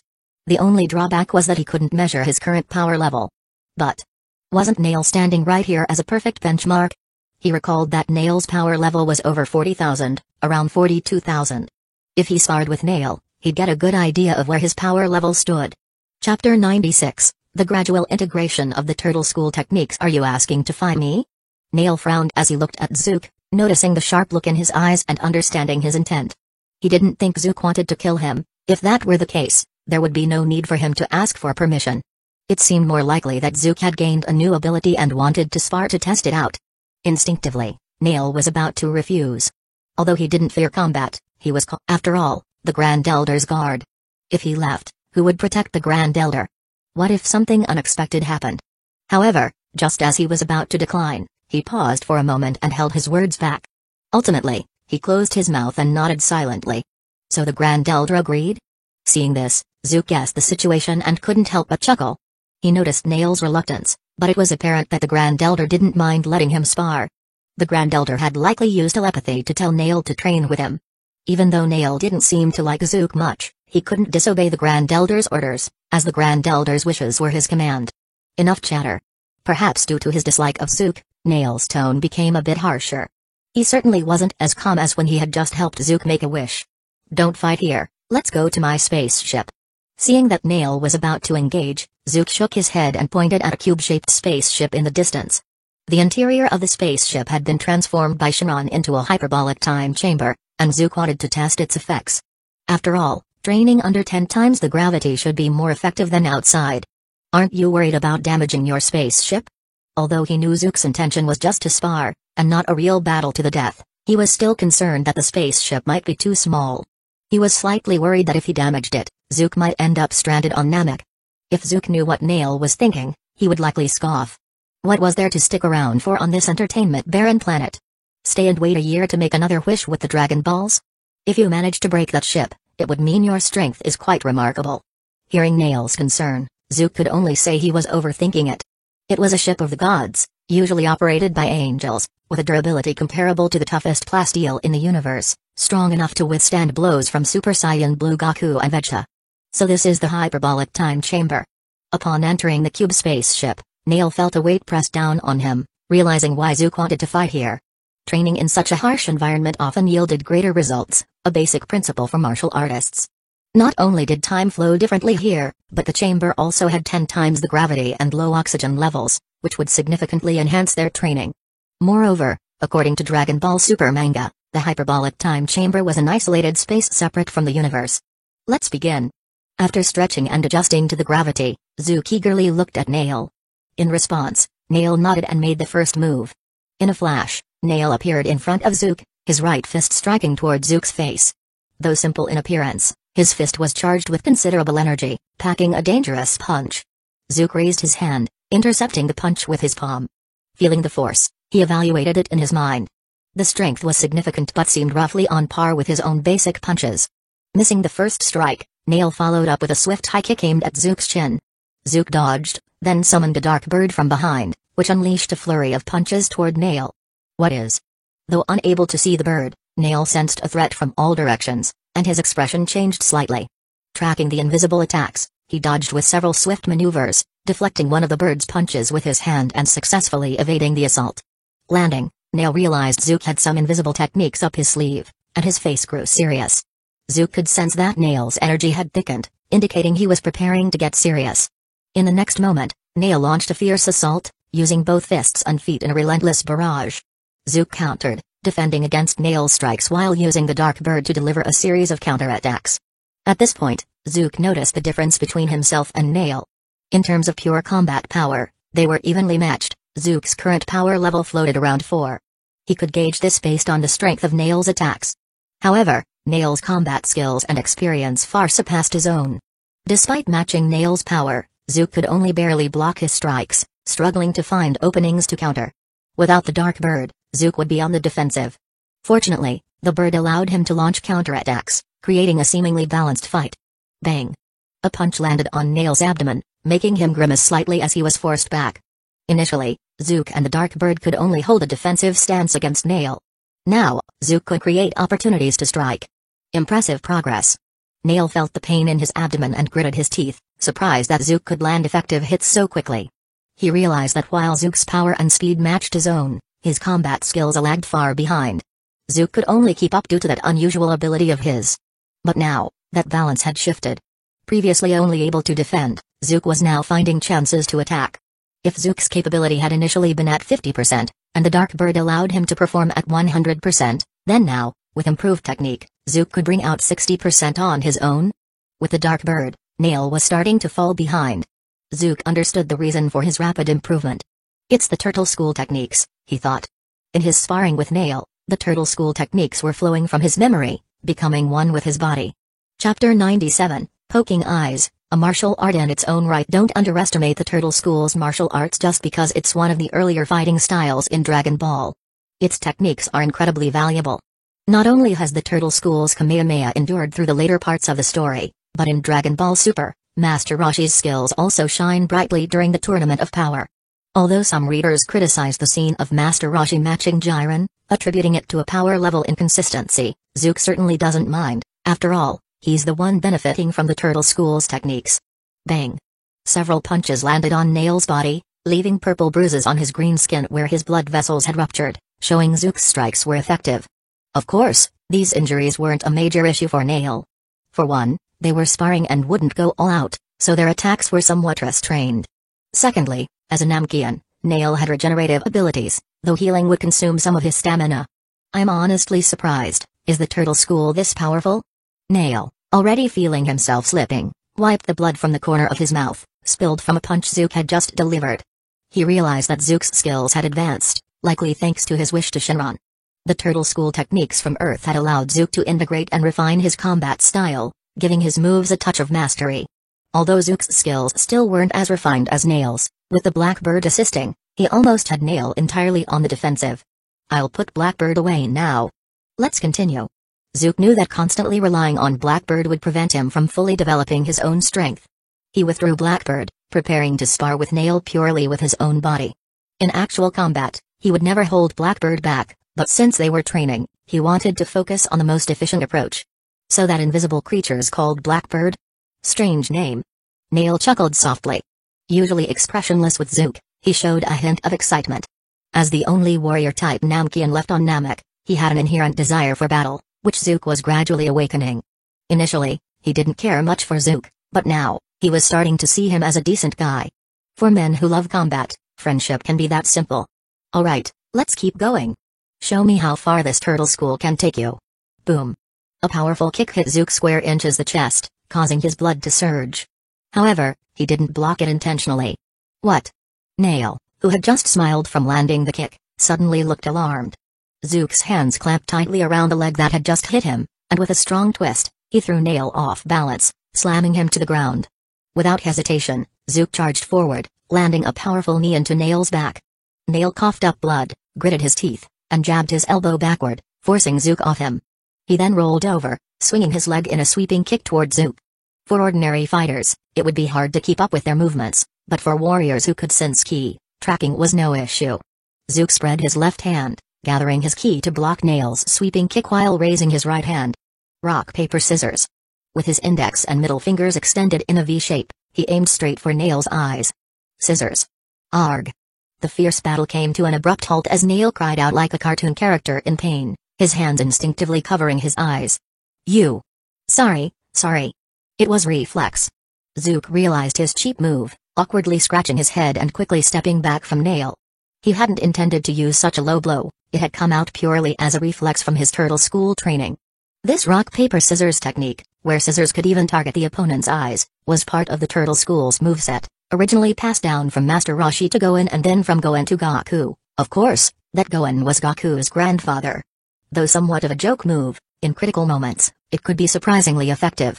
Seeing Nail rubbing his eyes intensely, Zook scratched his head and smiled. Want to keep going? No, that's enough. Your techniques are too bizarre, there's no telling what you'll pull out next.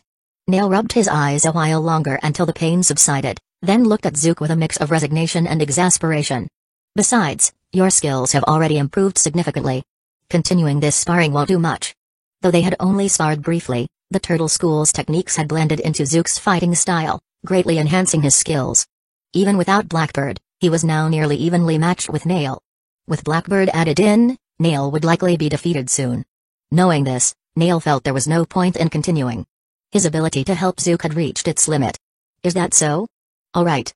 Zook nodded. His current strength was indeed on par with Nail's, even slightly above. This put his power level above 40,000, an exact number wasn't necessary, but that estimate sufficed. With this in mind, Zook opened the system interface. Current world, Dragon Ball, main quest, defeat Frieza at 100% power, player Zook's power synchronization, 8%, please continue advancing the main quest to unlock further power synchronization. Since making his wish on Namek, Zook's synchronization rate had increased to 8%. It didn't seem like much, but considering what Zook had already gained, this 8% was astonishing. As it stood, Zook's power level was over 3,200 in the real world, and he also possessed a weakened version of immortality and the turtle school's martial arts skills. Just the thought made Zook want to laugh out loud. Chapter 98, feels like I missed something. After stepping out of the cubic spaceship, both Zook and Nail felt an odd sense of disorientation, as if they had been away for ages. The interior of the spaceship had been transformed into a hyperbolic time chamber, allowing them to spar for half a day, even though only a few minutes had passed outside.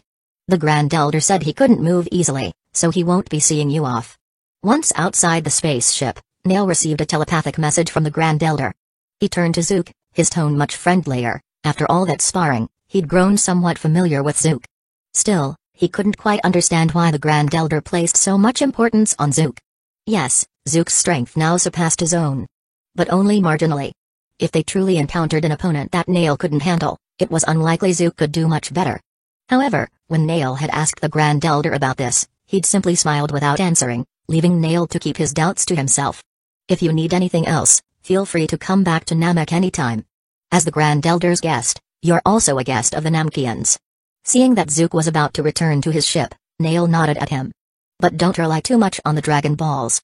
After all, they're an external power. To improve yourself, you must work on your own strength. Of course. Zook smiled. Nail had a point. Most of the strongest beings in the Dragon Ball universe had achieved their power through training. Even Broly, the Saiyan prodigy with monstrous strength, was trained from the young age on planet Vampa. However, Zook's current situation was unique. To quickly defeat Frieza in his 100% powered state, he had to increase his strength by every possible means. In this case, using the Dragon Balls was unavoidable. After closing the door to the cubic spaceship, Zook pulled out his notebook containing a wealth of information from Zeno and found Earth's coordinates. He'd already acquired the Turtle School's techniques from the Namkian Dragon, and just needed to practice them to fully master them. But Earth still held many valuable things to explore. For example, some moves from the Crane School weren't too bad either. Although going to Earth meant he wouldn't be able to upload the techniques directly to his brain like the Dragon Balls did, the Crane School and Turtle School came from the same roots, so it shouldn't be too difficult to learn. Yet, after inputting Earth's coordinates into the spaceship's system, he received an unexpected response. Traveling to the target planet will require 8,924 tacks. Nearly 9,000 tacks. Meaning a trip to Earth would take close to 3 days. Is that fast? Actually, it is relatively quick. In the original story, Namkian spacecraft took about a month to travel from Earth to Namek. Even Dr. Brief's modified spherical spaceship, which was faster, still needed almost a week. The cubic spaceship would need only about 3 days, which was already faster than any spacecraft in the original series. But it still wasn't fast enough for Zook's expectations. It seems I'd need an angel to pilot this spaceship to achieve maximum speed. But where could I find an angel to pilot my ship? Zook shook his head, dismissing the impractical thought. Of course, if he chose to go to Earth, he could also skip those 3 days using the time leap feature in the mission world. That way, he could enter the Dragon Ball world tomorrow night and be on Earth directly. But there's something I want to try first. Zook flipped a few pages in his notebook and soon found another set of coordinates. These coordinates were unique, they led to a place that couldn't normally be reached. This was the location of King Kai's planet in the Other World. The Other World was a special realm within the universe, accessible only to gods and souls approved by King Yanma. But it was still technically within this universe, and after memorizing King Kai's key, Goku could teleport there instantly. Similarly, this god-crafted cubic spaceship could reach it too. After inputting King Kai's coordinates, the cubic spaceship quickly responded. Traveling to the target planet will require 247 tacks. Nearly 250 tacks, which was about 2 hours. Zook calculated that, despite his extensive sparring with Nail, it had all taken place within the spaceship. In reality, only around 2 minutes had passed. This meant he still had about 2.5 hours left in the Dragon Ball world. If he spent 2 hours traveling to King Kai's planet, he'd have half an hour to chat with King Kai. Of course, whether it would just be a chat depended on King Kai's attitude. But King Kai's planet should be the last stop for today. Zook nodded and activated the cubic spaceship, heading toward King Kai's planet.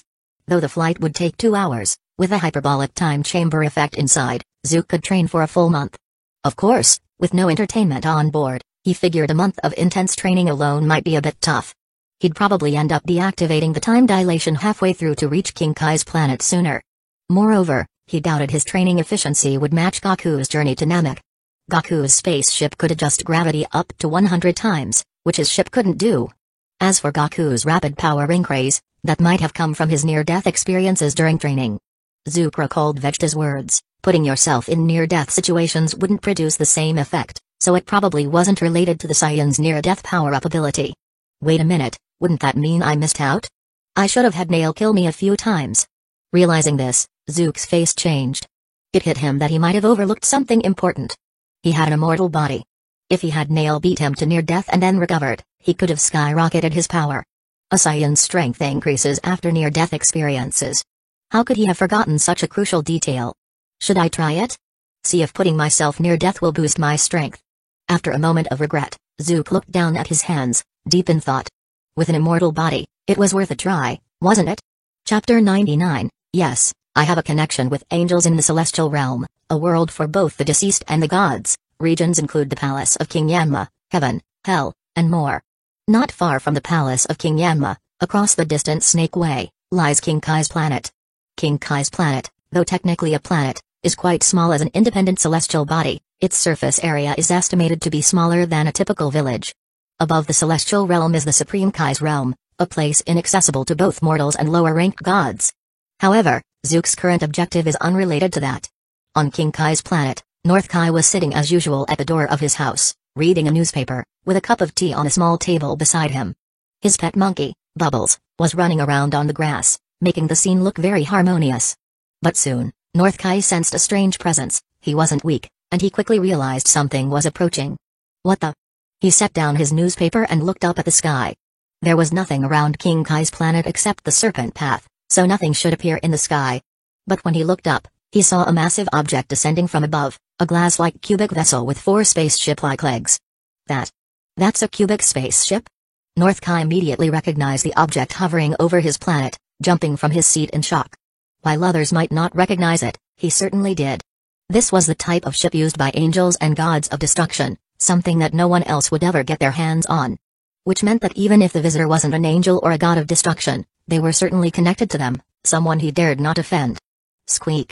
But Bubbles, being a monkey, looked confused as North Kai suddenly stood up respectfully, and curiously trotted over. Back off, Bubbles. Don't mess around, someone important is coming.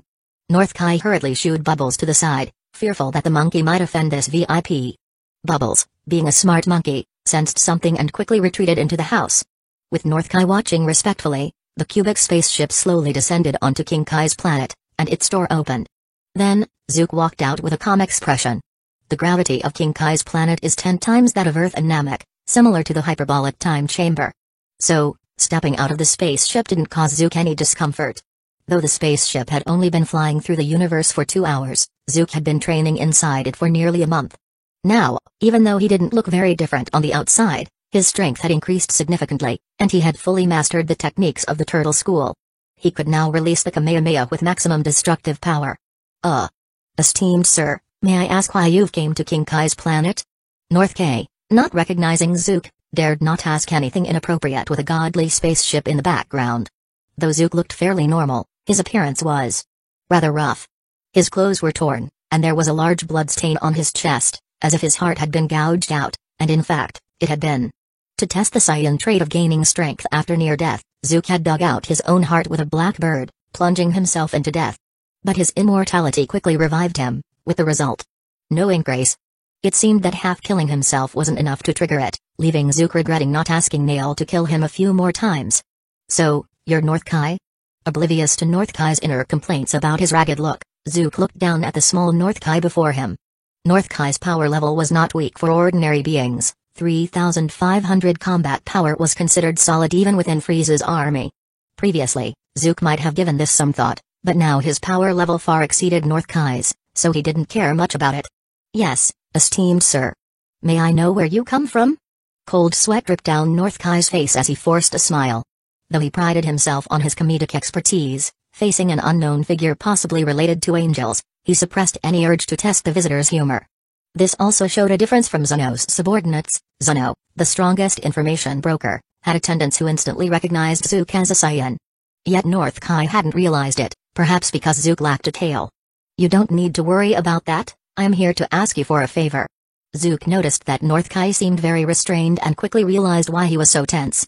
This saved Zook a lot of trouble. If he'd come as a normal person, North Kai would likely have challenged him with a bad joke. Japanese pun-based humor wasn't Zook's strength, so avoiding that challenge was ideal. Since North Kai seemed to believe he was associated with higher gods, Zook didn't mind using the names of angels or gods of destruction to accomplish his goals. After all, Beerus was still sleeping, and Whis wouldn't leave Beerus's side without reason, so they'd never know he'd use their names. You know the techniques Kaioken and Spirit Bomb, right? Could you teach them to me? If there was anything North Kai had to offer, it was certainly Kaioken and a Spirit Bomb. No need to explain Kaioken. Before becoming a Super Saiyan, Goku relied on it to contend with Frieza. And the Spirit Bomb had almost taken Frieza down, to the point where Frieza thought he was a goner. While gathering energy for the Spirit Bomb took quite a while, Zook was eager to learn it, better to have more skills. Besides, North Kai was a skilled martial artist himself, learning Kaioken and Spirit Bomb from him would likely boost Zook's abilities further. Well, I suppose I could, North Kai hesitated but didn't refuse. If anyone else had asked for Kaioken and the spirit bomb, he would have declined. In the original story, he hadn't taught even Piccolo or Chen these moves, only Goku had learned them from him. But since North Kai believed Zook to be connected to angels and gods of destruction, he didn't dare to refuse. By the way, don't tell Whis or Beerus about this, understand? Why yes, understood. North Kai's heart raced as he agreed without hesitation. So it was true, this person did have connections with Beerus and the angels. Chapter 100, This is the true Kaioken. Zook's single statement immediately dispelled all of King Kai's doubts about his identity. The main reason was the cube spaceship that regular people couldn't possibly get their hands on, which solidified Zook's identity in King Kai's eyes, leaving him with no alternative explanations. Stealing that cube spaceship from Zeno certainly brought unexpected benefits for Zook. As for whether King Kai would secretly ask Beerus or Whis, that was even more impossible. Although the god of destruction is one of the highest-ranking gods in the universe, their reputation isn't exactly good. Some gods of destruction take their jobs seriously, calculating the impact on surrounding areas before destroying certain planets. But some destroy purely on a whim. As long as they meet their destruction quota, they don't care about the consequences. Unfortunately, Beerus, the god of destruction in Universe 7, is one of the latter. Even though he's also a god, King Kai would rather not disturb Beerus. If he annoyed him and spoiled his mood, King Kai might end up dead. The only ones who can act without fear before the god of destruction are probably the Supreme Kais, because if a Supreme Kai dies, the god of destruction dies too. But even the Supreme Kais aren't completely safe, because if they push a god of destruction too far, they could end up sealed away. Ah, so this is Kaioken. With King Kai's thorough guidance, Zook quickly understood the principles behind Kaioken and could use it at a basic level. Of course, he could only use it at a basic level. As soon as Kaioken slightly boosted his power, it immediately fell apart. Kaioken requires some time for adaptation. Ideally, you should stay on King Kai's planet from now on, and I'll teach you how to adjust the Kaioken boost properly. Now in teaching mode, King Kai had shed his usual humorous, cautious expression and turned serious. Kaioken puts a heavy burden on the body. As you get stronger, you'll be able to handle higher Kaioken multipliers, but there will always be a limit. What's the highest multiplier Kaioken can reach? Feeling the power coursing through him, Zook asked curiously. That's unknown, it depends on the person's constitution. For some, their power and body grow almost in sync, so even a double Kaioken might be hard to bear. King Kai shook his head. But for others whose bodies haven't fully harnessed their power, they can handle higher multipliers. Zook nodded, then asked another question out of curiosity. Oh, King Kai, if someone already has a transformation ability, can they still use Kaioken after transforming? This was a common question Zook had before his transmigration. Can you stack Kaioken on top of Super Saiyan? One of Zook's goals is to become a Super Saiyan, but he's also curious if he could stack Kaioken after achieving that form. Hard to say. It's definitely possible, but it would likely cause the body to break down, which would be counterproductive. King Kai furrowed his brows and thought it over. If you forcefully boost your power without regard for your body, the result is that your energy will damage your body and leak out. Initially, you might experience a brief power surge, but eventually, you'll weaken. At this, Zook understood, it's exactly like Goku's experience in the Tournament of Power. In the manga version, when facing Jiren, who couldn't be matched with strength alone, Goku tried to further boost his power as Super Saiyan Blue. At the time, was mentioned that it was similar to Kaioken, meaning Goku used a method like Kaioken while in Super Saiyan Blue form. But Jiren criticized it as recklessly boosting power at the cost of the body, calling it a mistake. King Kai's assessment was surprisingly similar to Jiren's. It seems Kaioken indeed has strict bodily limits. Still, King Kai suggested that Zook should stay on King Kai's planet for an extended period. Staying on King Kai's planet indefinitely might not work, but I could train here for about 8 hours a day. Zook said to King Kai. If possible, we could even train inside the cube spaceship. It's been modified into the hyperbolic time chamber. Training there for a year would only take a day outside. Oh? The hyperbolic time chamber? You managed to get that too? That's quite the rare item. King Kai adjusted his small black glasses, a bit surprised. As a K, he certainly knew about the hyperbolic time chamber. Hearing that Zook added the chamber's effects to the cube spaceship only strengthened his belief that Zook had close ties with angels. Who else would dare modify an angel's spaceship? But that won't work. Training in Kaioken or the spirit bomb requires being in nature. Training is only effective in an environment with vegetation. King Kai pointed to the grass below and the trees in the distance. These things on my planet aren't just for decoration, they're crucial for practicing certain techniques. Zook understood, Kaioken aside, the spirit bomb clearly required a connection with nature to be effective. Trying to learn the spirit bomb in a sealed-off space without any life forms would be almost impossible. Well, I get it. Since you're associated with Lord Beerus, I suppose you have other responsibilities too. King Kai nodded, understanding Zook's 8-hour day plan, even looking at him with a hint of sympathy. Working for Lord Beerus must be exhausting, huh? In his mind, Zook was likely an assistant to the god of destruction, taking care of matters while Beerus slept. Though Zook's strength didn't seem impressive, perhaps that's precisely why he came to seek King Kai's help. The idea of aiding Beerus's helper in gaining strength made King Kai feel a bit proud. Hey. You could say that. Zook responded with a half-smile, unconcerned about continuing to use Beerus and Whis' names since Beerus wouldn't wake for decades. Alright, let's call it a day for now. I'll return tomorrow for another 8 hours. Seeing that he'd almost used up his time in the Dragon Ball world for the day, Zook nodded at King Kai. But knowing he had other worlds to attend to, Zook added, though there may be occasional days when I can't make it, so don't wait around. I understand, no worries.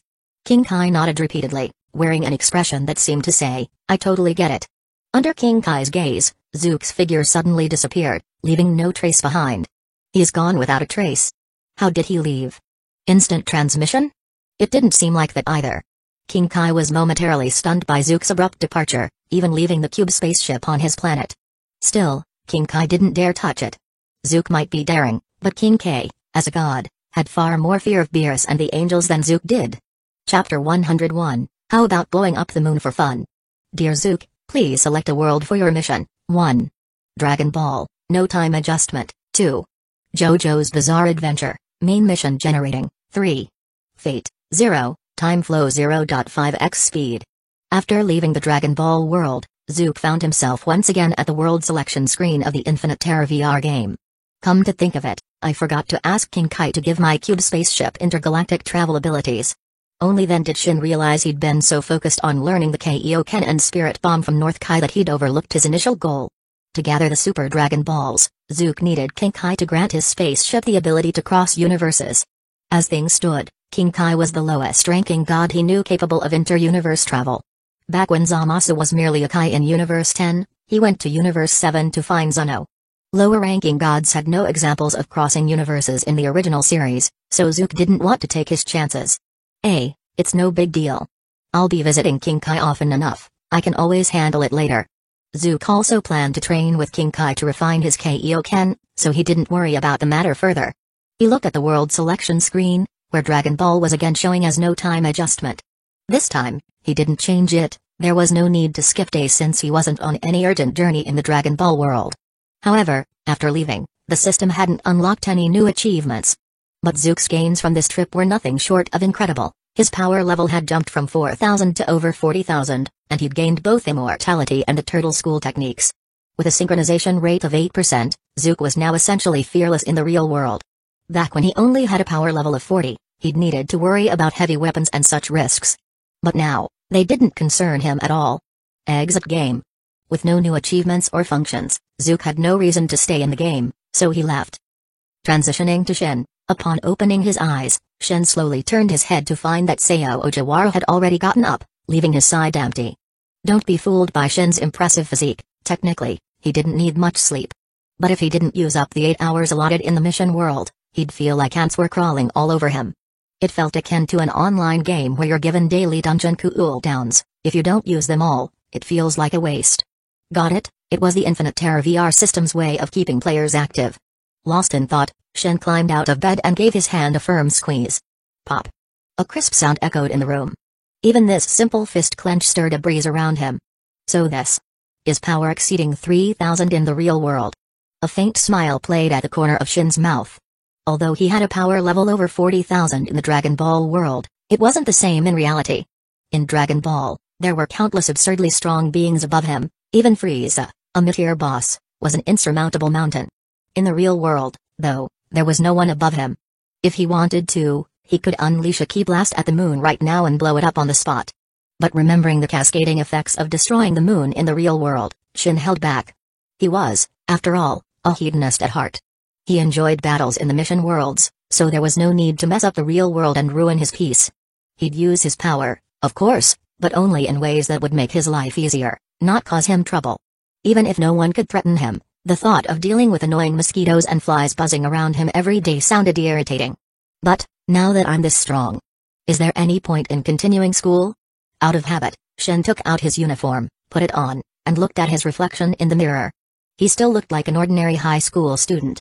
School was supposed to prepare you for a better future, but given his current abilities and lifestyle, there wasn't much need for it. I'll go anyway. Megumi is still at school. After some thought, Shin decided that school could serve as a little diversion.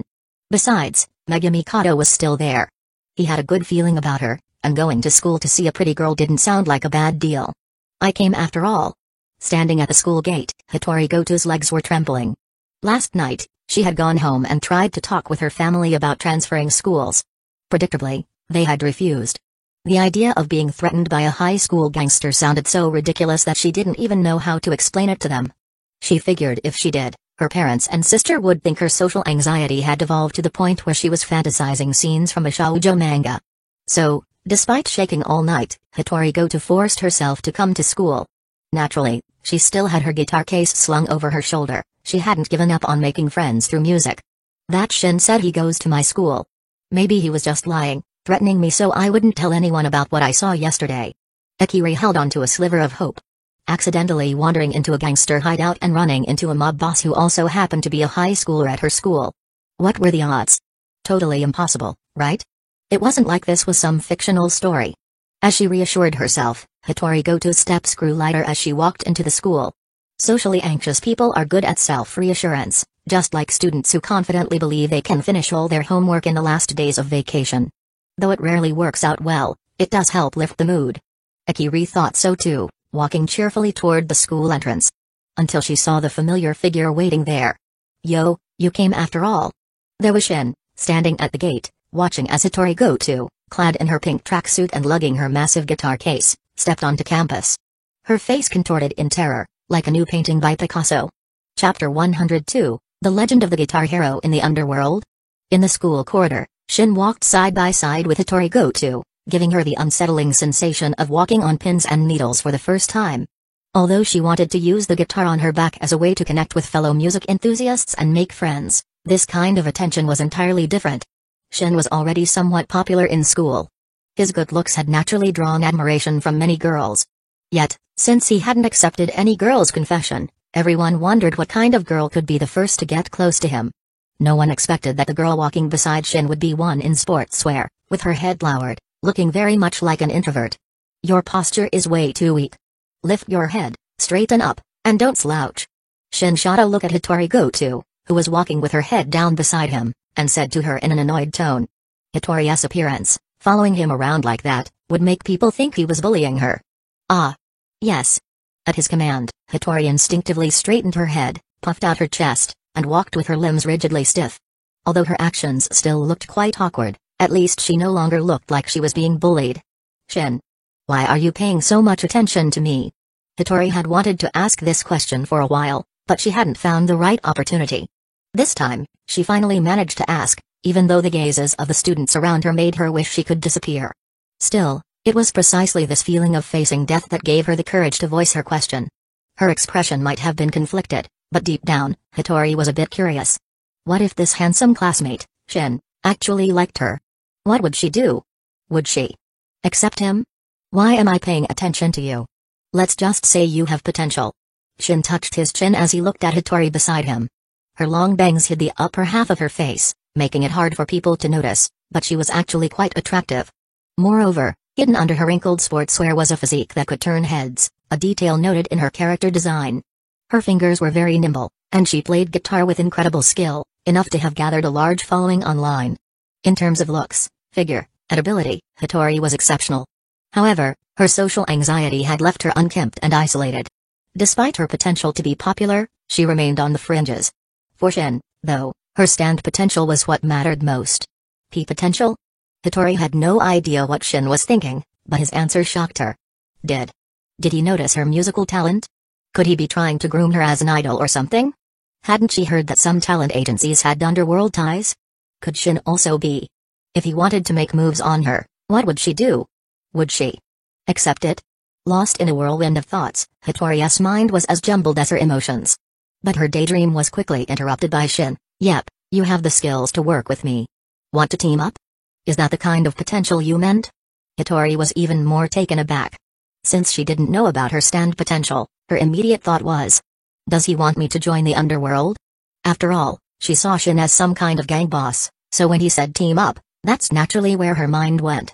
In her imagination, a scene of her life in the underworld began to unfold. Hand over your turf, Korra. Otherwise, I'll take you down with this guitar. In a dark alleyway, Hitori wore pitch-black sunglasses, followed by a large group of bald thugs. She sneered, brandishing her guitar. Across from her stood another group of thugs, who cowered in terror at the sight of her and scattered in all directions. Cries filled the air, it's the Guitar Hero. I heard she once took out 10,000 men with that guitar. No, I don't want to see that guitar again. Hitori clenched a cigarette in her teeth, gave a cold swing of her guitar, and knocked out the thug in front of her. Then Shin stepped out from behind her, grabbing her by the shoulders, and Hitori pointed at the camera. This is the legend of the Guitar Hero in the underworld. Rock on, baby. No, no, no, no way. I can't do that. Hitori shook her head wildly, terrified by her own daydream. What on earth are you thinking? Seeing her frantic head shaking, Shin knew she was lost in another one of her wild imaginations. But he didn't mind, he simply ruffled her pink hair. Today, you'll probably have some classmates wanting to chat with you. Take the chance to practice talking with people and work on your odd personality. At the very least, learn to hold a conversation. With that, Shin walked ahead, as Hitori's classroom was here, and his was further down the hall. Huh? Before she could process what happened, her classmates quickly surrounded her. How did you and Shin meet, Hitori? You don't usually hang out with him at school, right? Did you meet outside of school?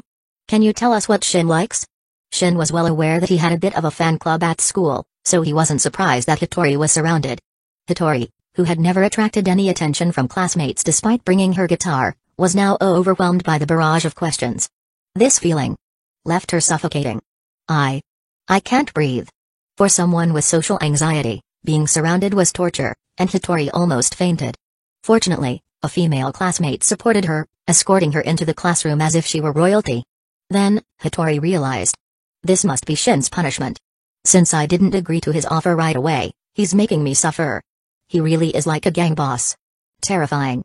Chapter 103, as expected, stand potential is rare. It feels like you're a completely different person today, Shin-chan.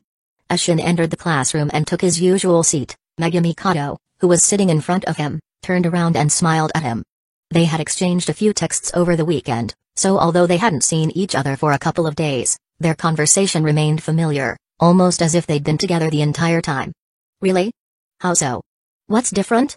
Shin chuckled lightly, feeling that he hadn't changed much. If anything, he thought his combat strength had improved. But theoretically, this increase in power shouldn't cause any noticeable change in his appearance. After all, Shin's control over his ki was already quite refined, and with the techniques of the Turtle School, he avoided unintentionally releasing too much energy. You seem more confident, maybe? Did something happen over the weekend? Megumi Kato gave him a once-over, seemingly unconcerned about any social propriety between genders, a stark contrast to how people might react if a male student were to look a female student up and down. Shin didn't mind her curious gaze. After all, Megumi was quite cute. Did you get some effective training at the Kendo Dojo over the weekend? Kendo Dojo, huh? At her words, Shin recalled the Kendo Dojo he'd visited with Yukino Shita 2 days prior. Spending an afternoon training in swordsmanship there had given him some experience with weaponry, though it was quickly overshadowed by his Turtle School training. He hadn't expected to master Turtle School techniques so quickly. He initially thought it would take a lot of time, either by using a spaceship to visit other planets in search of Shinron or going to Earth to study under the Turtle School directly. However, he hadn't anticipated that Zuno had an Angel's Cube spaceship, allowing him to fulfill his wish and acquire powerful Turtle School martial arts in a single day. The Turtle School's techniques, based on a philosophy of splitting mountains and breaking stones, were skills that could remain useful even in later stages.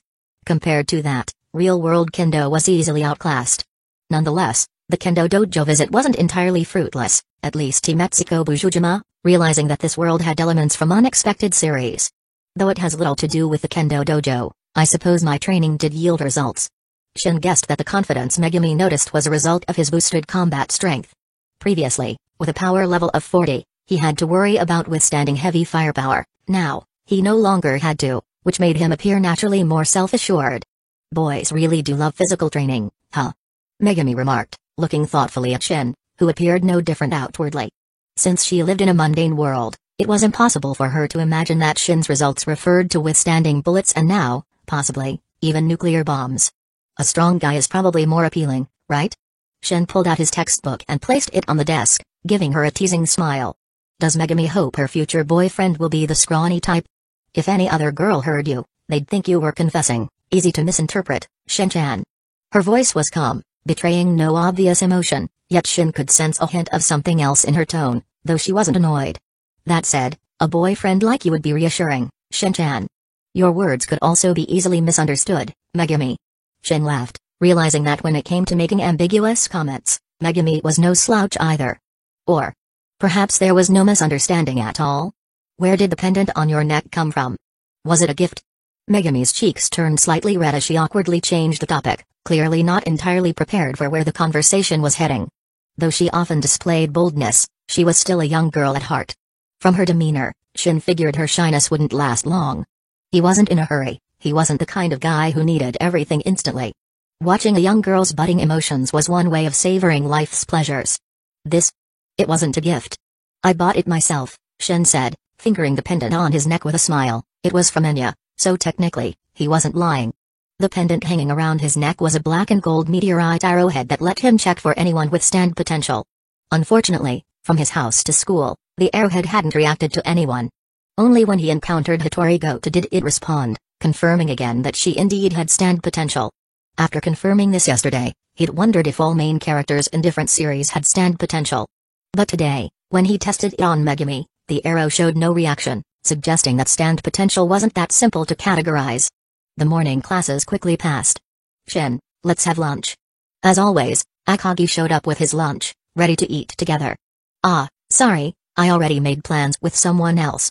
Shin smiled at him. During class, he'd texted Megami, who mentioned that she had brought an extra lunch. Shin usually ate convenience store bread for lunch, so he gladly accepted her offer. A girl's kindness wasn't something he'd turn down, so today, he wasn't planning to eat with Akagi. Oh? I see. I was going to tell you about my progress from the weekend. Hearing Shin's words, Akagi looked disappointed. It seemed he had wanted to brag about his weekend gains. Who wants to hear about a guy's achievements? Shin jokingly kicked Akagi on the back, using the same strength as usual, merely pushing him away from his seat. Shall we eat here? Megami, holding 2 lunch boxes, quietly appeared beside him. Akagi, though right there, hadn't even noticed her take out the lunches. Megami's ability to suppress her presence would make her a prime candidate for an assassin in the Type Moon universe, wouldn't it? Let's find somewhere private. Shin thought it over and decided to find a more secluded spot. While Megami typically kept a low profile, her constant presence around him would surely make the class notice her eventually. To avoid unnecessary gossip and attention, he decided to relocate with her for lunch. Chapter 104, Hattori Goto and Megami Kato. It's common for people to want to have lunch with friends or even a romantic partner.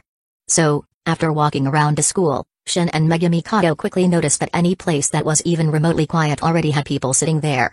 How about we check the rooftop? Seeing that places like the courtyard were occupied, Shin thought for a moment and suggested the rooftop. After all, in various manga, it seems like the trope of eating lunch on the rooftop during break is quite popular. But the door to the rooftop is locked. Megami Kato pointed this out with some doubt. Many students had wanted to go to the rooftop, but no one ever went there. The reason is that the door to the rooftop is locked, and only school staff have the key. That's not a big problem, I can unlock it. Shin smiled as he spoke. It's just a lock, after all, not particularly difficult to open. Now, Shin's stand, Blackbird, has the ability he obtained from Kuryu, that white slime isn't limited to just forming weapons. By letting the liquid seep into the keyhole and then hardening it, he could create a key that perfectly fits the lock. Of course, brute forcing the lock was also an option, but that would turn the rooftop into a one-time deal. There might be new security measures next time. To ensure access to the rooftop in the future, it was better to use the stand to create a key. Shin-chan, you know how to pick locks? Megami looked at Shin in surprise, something she hadn't expected. Although she had talked with Shin about many things recently, he hadn't mentioned having this kind of skill. I guess you could say it's something I learned recently. Shin replied, then glanced over at Hattori Goto, who was trying to sneak by them, pretending to be just a passing student. Bocchi, why do you look like you're trying to sneak away? And no, I wasn't. Hattori Goto, who was holding her lunchbox and hoping to slip past Shin and Megami unnoticed, panicked and quickly waved her hands. Earlier, when Shin and Megami were discussing where to eat near the courtyard, Hitori Goto happened to pass by with her lunchbox. Clearly, Hitori was also looking for a quiet place to eat, but she had run into Shin and Megami. She thought she could slip by while they were engrossed in conversation, but Shin noticed her as she walked by and called out to her. "Shin-chan, who's this?" Seeing Hitori Goto freeze up when Shin called her, Megami looked at him in confusion. "Hitori Goto. I think she has some potential." Shin pulled the tightly-eyed Hitori Goto over as if he were leading someone to their execution and patted her on the head. Hitori became even more anxious at this, with visions of the Guitar Hero vs. Yakuza mini-drama playing in her head once again. Potential? Megami looked a bit puzzled but soon glanced at Hitori with a subtle expression. "When did you meet Shin-chan, Hitori?" "Just this past weekend." Hitori Goto replied nervously, then abruptly bowed, perhaps imitating a Yakuza underling. "Hello, boss wife. I'm Hitori Goto, but just call me Bocchi. She's just quirky like this, don't mind it." Seeing Megami blushing at the title, Shin chuckled helplessly. Apparently, this morning's attempt to get her to socialize with her classmates hadn't made much of a difference. Her social anxiety was as strong as ever. He didn't expect a single morning to change things anyway. Interestingly, Hitori wasn't ignoring Megami but seemed aware of her presence. Maybe it was because Hitori herself has a weak sense of presence? But unlike Megami, whose presence was naturally low, Hitori's was a result of her social anxiety and deliberate behavior to avoid attention. If she adjusted her behavior, she could still draw people's attention. Megami, on the other hand, seemed unlikely to change. Initially, Megami felt a little tense when Shin suddenly called over a girl, but when Hitori called her boss wife, she found Hitori quite likable. Megami wasn't a bad person, she just felt some instinctive competitiveness earlier. Now, she let go of her hostility. "Hitori, would you like to join us for lunch?" As for Hitori's earlier "just call me Bocchi," Megami chose to ignore it. Who would go by Bocchi, anyway? Isn't that a dog's name? Surely that nickname wasn't given to her as a form of bullying? She didn't realize Shin had just called Hitori Bocchi. Hitori blinked in surprise at Megami's invitation. A person with high emotional intelligence would probably realize that they'd be interrupting Shin and Megami's alone time and politely decline. "Hi no thanks, I won't intrude on your alone time. I've got something else to do." "Loic, Hitori Goto, okay." As a socially anxious person, Hitori had no idea how to refuse someone, so she simply accepted. Just like how she was dragged into the band by Nijika Ijichi. Placing his hand over the lock, Shin used his stand's black liquid to seep into the lock and harden into a key inside. Then, with a twist, the door clicked open effortlessly. "All done." "Wow, how did you do that?" Megami expressed her surprise, though her expression barely changed. Meanwhile, Hitori curiously eyed Shin's hand. She felt like something strange had just appeared on his fingers. And it seemed like he'd used it to open the lock. Probably just my imagination. Hitori brushed it off as a trick of her mind. As a socially anxious person, she was used to her own weird thoughts.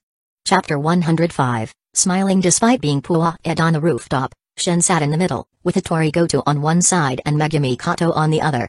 If anyone else saw this, they'd probably feel a mix of envy and jealousy at Shin's cozy scene of having a girl on each side. But on closer inspection, Hitori Goto was seen as a strange girl with her head perpetually down, dressed unfashionably, and Megami Kato. Well, people probably wouldn't even notice her. With that perspective, even if someone saw them, Shin likely wouldn't inspire any envy. Despite both Hitori and Megami being beautiful girls, they wouldn't attract much attention for various reasons, leaving Shin to enjoy the moment alone. "Do you play the guitar, Goto-san?" During lunch, Megami glanced with interest at the guitar case beside Hitori.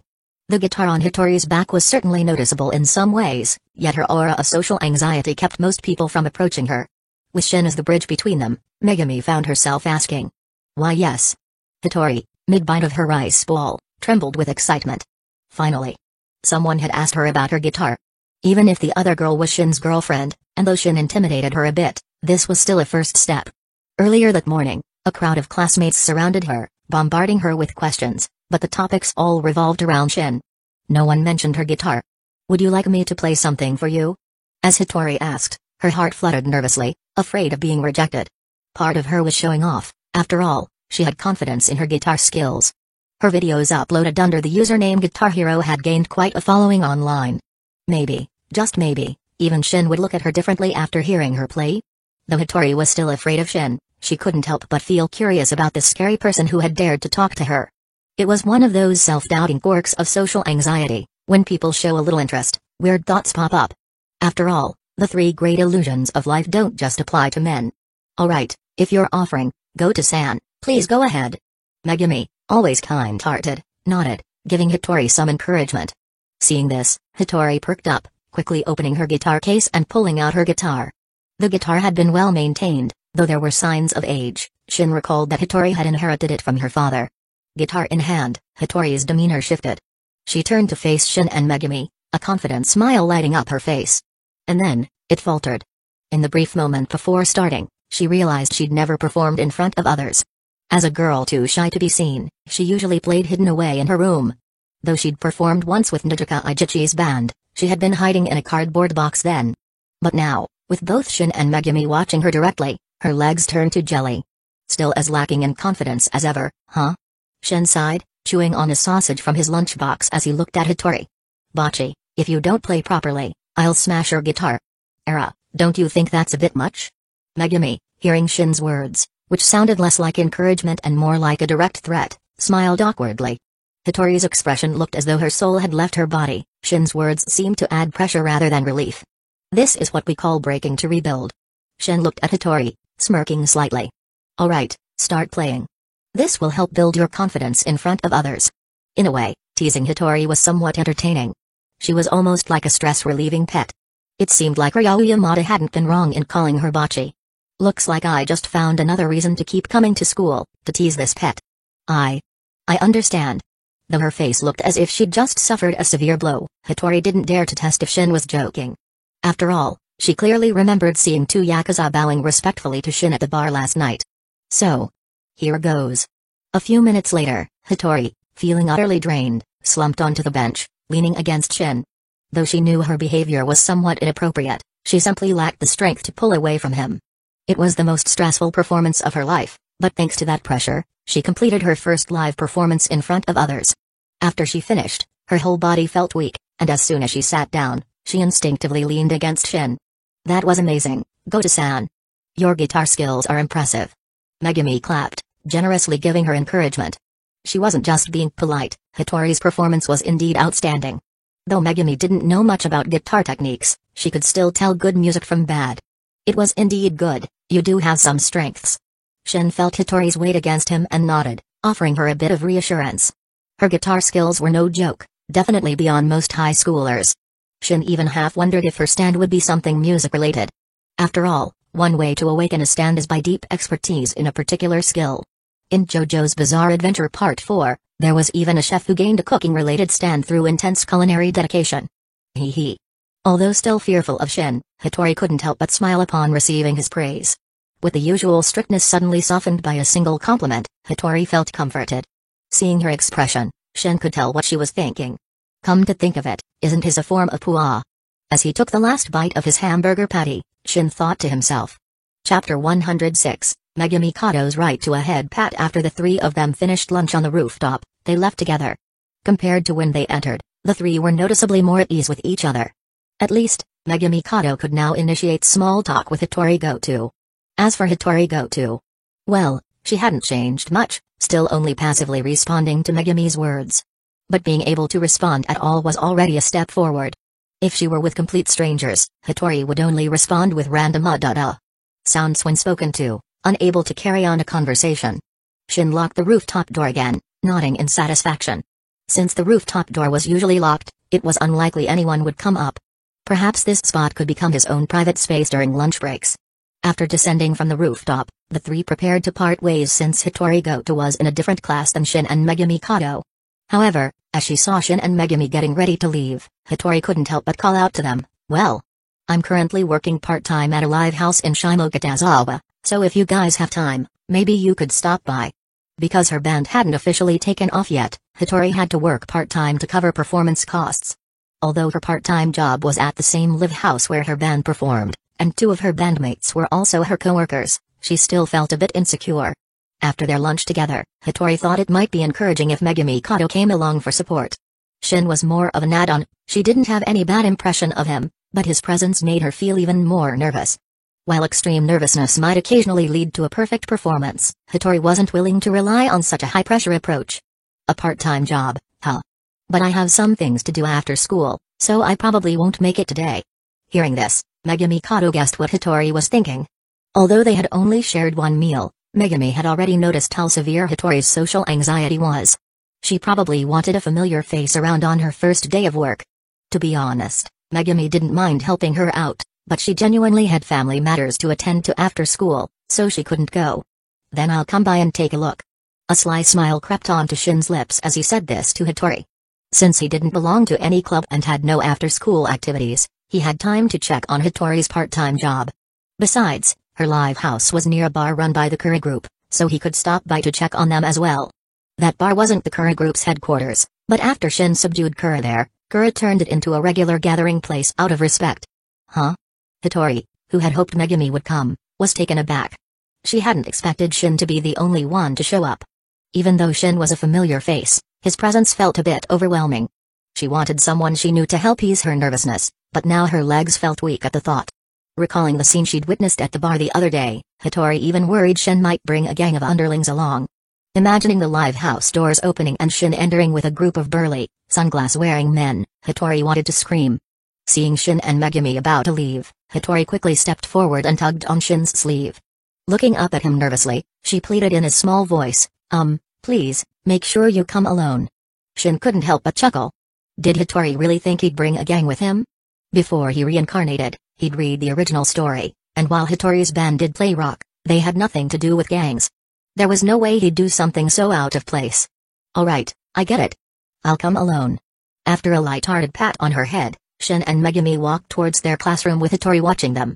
You're quite popular, Shin-chan. Megumi leaned towards Shin, practically pressing against him, and spoke with a hint of complaint. She'd heard what Hitori said earlier, please come alone. It sounded just like something a girl in love would say. Although Megumi knew her own faint presence made it hard to keep Shin's attention, she couldn't help feeling a little jealous. She probably meant something a bit different from what you're imagining. Shin chuckled, amused at Megumi's barely hidden jealousy. Hitori's words had no romantic intent, she was just afraid he'd bring gang members. But Shin decided not to explain this to Megumi. She was better off as a good student, untainted by such matters. Megumi didn't argue, just stared at him intently before gesturing at her head. Seeing this, Shin understood, sighing before reaching out to pat her head.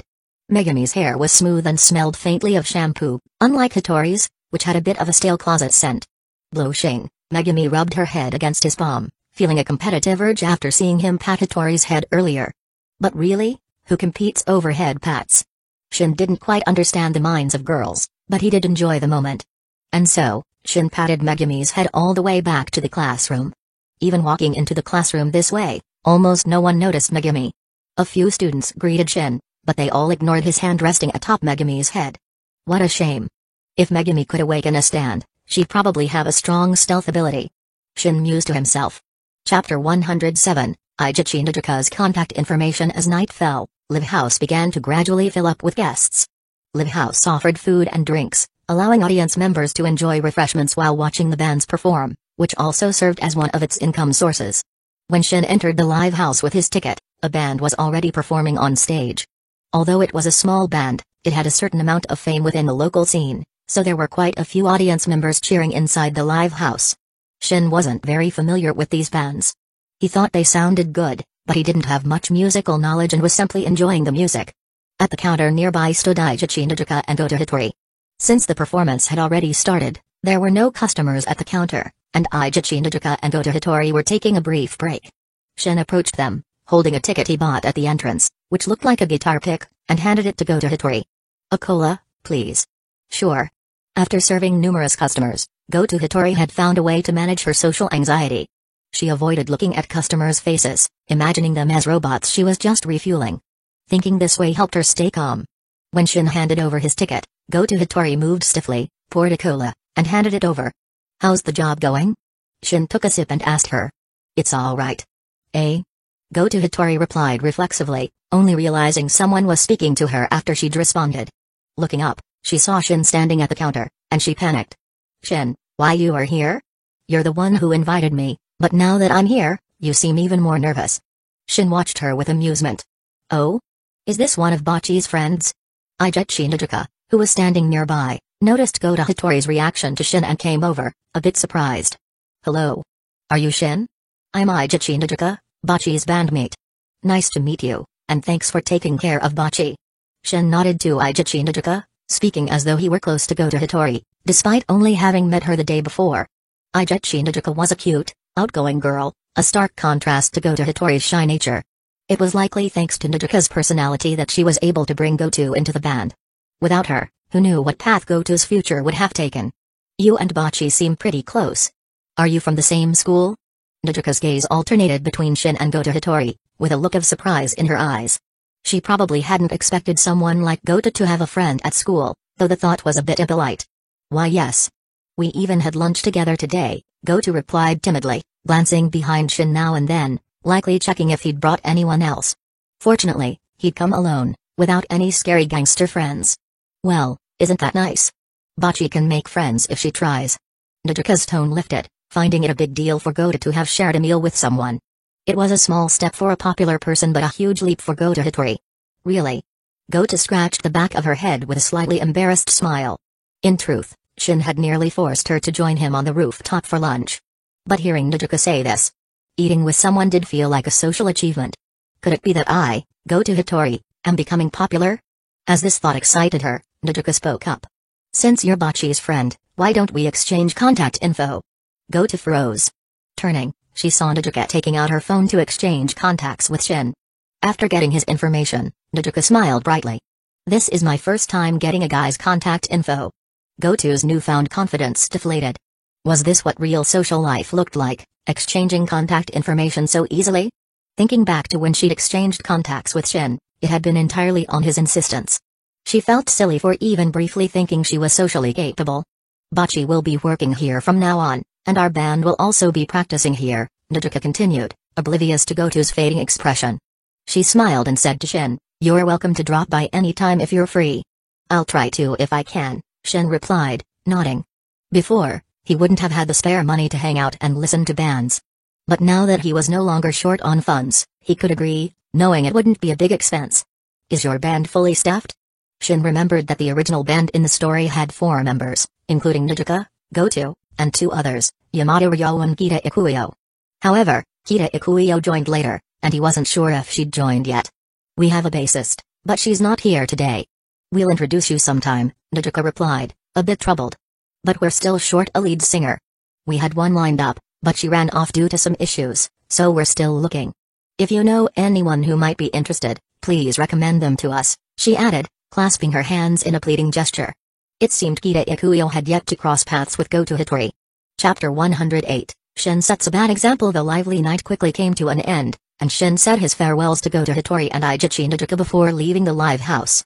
However, after seeing Shin leave, Aijichi Nijuka wore a curious smile and poked the still-dazed Goto Hitori beside her. Hey, Bachi, are you really just friends with Shin? Eh? Yes. Yes, that's right. Upon hearing Aijichi Nijuka's question, Goto Hitori was startled, her heart churning with anxiety, and her expression began to slip out of control. Why would she suddenly ask this? Could it be that Nijuka had realized she wasn't really friends with Shin, but had just been pressured into giving her contact information and dragged into lunch with him? Apologies for lying about having friends, someone like me really shouldn't have gotten excited over the idea of having one. Unaware of Goto Hitori's self-deprecating thoughts, Aijichi Nijuka covered her mouth, her eyes glinting with amusement. Really? But when I exchanged contacts with Shin earlier, you seemed very concerned. Nijuka already saw Goto Hitori as a friend, so even though she was chatting away with Shin, she had been paying attention to Hitori's reaction. And no way. Goto Hitori's face showed an awkward expression. She hadn't expected Nijuka to notice her expression earlier. However, what Nijuka didn't realize was that her odd expression wasn't due to jealousy or anything like that, she was simply shocked at how people like Shin socialize. But Shin really is quite handsome. I bet a lot of girls like him. Looking toward the live house entrance, Nijuka noticed Shin's figure had already vanished. Well, never mind about that. Bachi, even though the guests have left, we still have to clean up before we can leave, alright? I got it. After leaving the live house, Shin didn't go straight home but instead stopped by a bar affiliated with the Kura group. The live house where Goto Hitori worked hosted only small band performances, so it would close at the scheduled time. The bar, on the other hand, was a haven for partygoers and usually stayed open until the early morning. So, when Shin walked into the Kura group's bar, it was still bustling, with a crowd on the dance floor moving to the beat, looking anything but restrained. Master Shin. The moment Shin entered, the guard at the door recognized him and bowed deeply. Having previously mistaken him based on a description alone, Kura had made sure to distribute a photo of Shin to his men, so they wouldn't fail to recognize him again. Shin nodded and headed directly to the bar, ordering a drink while watching the dance floor. The arrow pendant on his neck was still, indicating that the people here were ordinary folks. Where's Kuru? Is he not here? As he sipped his drink and watched the monotonous dancing, Shin quickly grew bored. After finishing his drink, he handed the empty glass to the bartender and inquired about Kuru's whereabouts. He recalled Kuru mentioning that he planned to make this bar a regular meeting place, but it seemed Kuru wasn't here tonight. Master Shin, the boss is in negotiations with another gang tonight. The bartender, also a member of the Kuru group, respectfully answered Shin's question. Negotiations. But if talks fail, they'll likely resort to fists, right? That's how it goes in the underworld. Negotiations test ruthlessness, and things can escalate quickly. Shin nodded, unconcerned about Kuru's safety, and prepared to leave. He had only come to check on Kuru, and since he wasn't around, there was no need to stay. However, as he was leaving, he suddenly felt a slight movement from the pendant on his neck. Shin was momentarily surprised. He hadn't expected the arrow pendant to react just as he was about to head home. Holding the arrow in his palm, he watched as it rotated like a compass, eventually pointing toward a shadowy figure standing in the corner. It was a girl with golden hair tied in a side ponytail, dressed in a bold, flashy style. She stood expressionless, merely watching the dance floor without joining in. Isn't she a high schooler? How did she get in here? Although dressed provocatively, she looked like a high schooler. Recalling the scrutiny he faced upon entering, Shin looked to the guard at the door for an explanation. Well, after what happened with you, Master Shin, we've been hesitant to block these high schoolers. The bouncer gave an awkward smile, explaining how this high school girl had entered without hassle, thanks to Shin setting a precedent. Shin chuckled, shaking his head at this answer, and decided not to press the guard further. Noticing a newsstand user, especially a girl, piqued his curiosity. He felt as if she looked familiar, though he couldn't tell if it was from seeing her on the street or from a work he'd encountered before his crossing. Anime and reality are naturally different. Even if she were a character from a fictional work, recognizing her in three-dimensional form wasn't easy. If the original artwork was by a notoriously poor artist, identifying her would be even harder. Are you interested in that girl, Master Shin? The guard at the door noticed Shin's gaze, and with a knowing look, lowered his voice to ask. Would you like us to help? Seeing a chance to curry favor, the guard was quick to offer. No need. Shin shook his head, uninterested in the suggestion.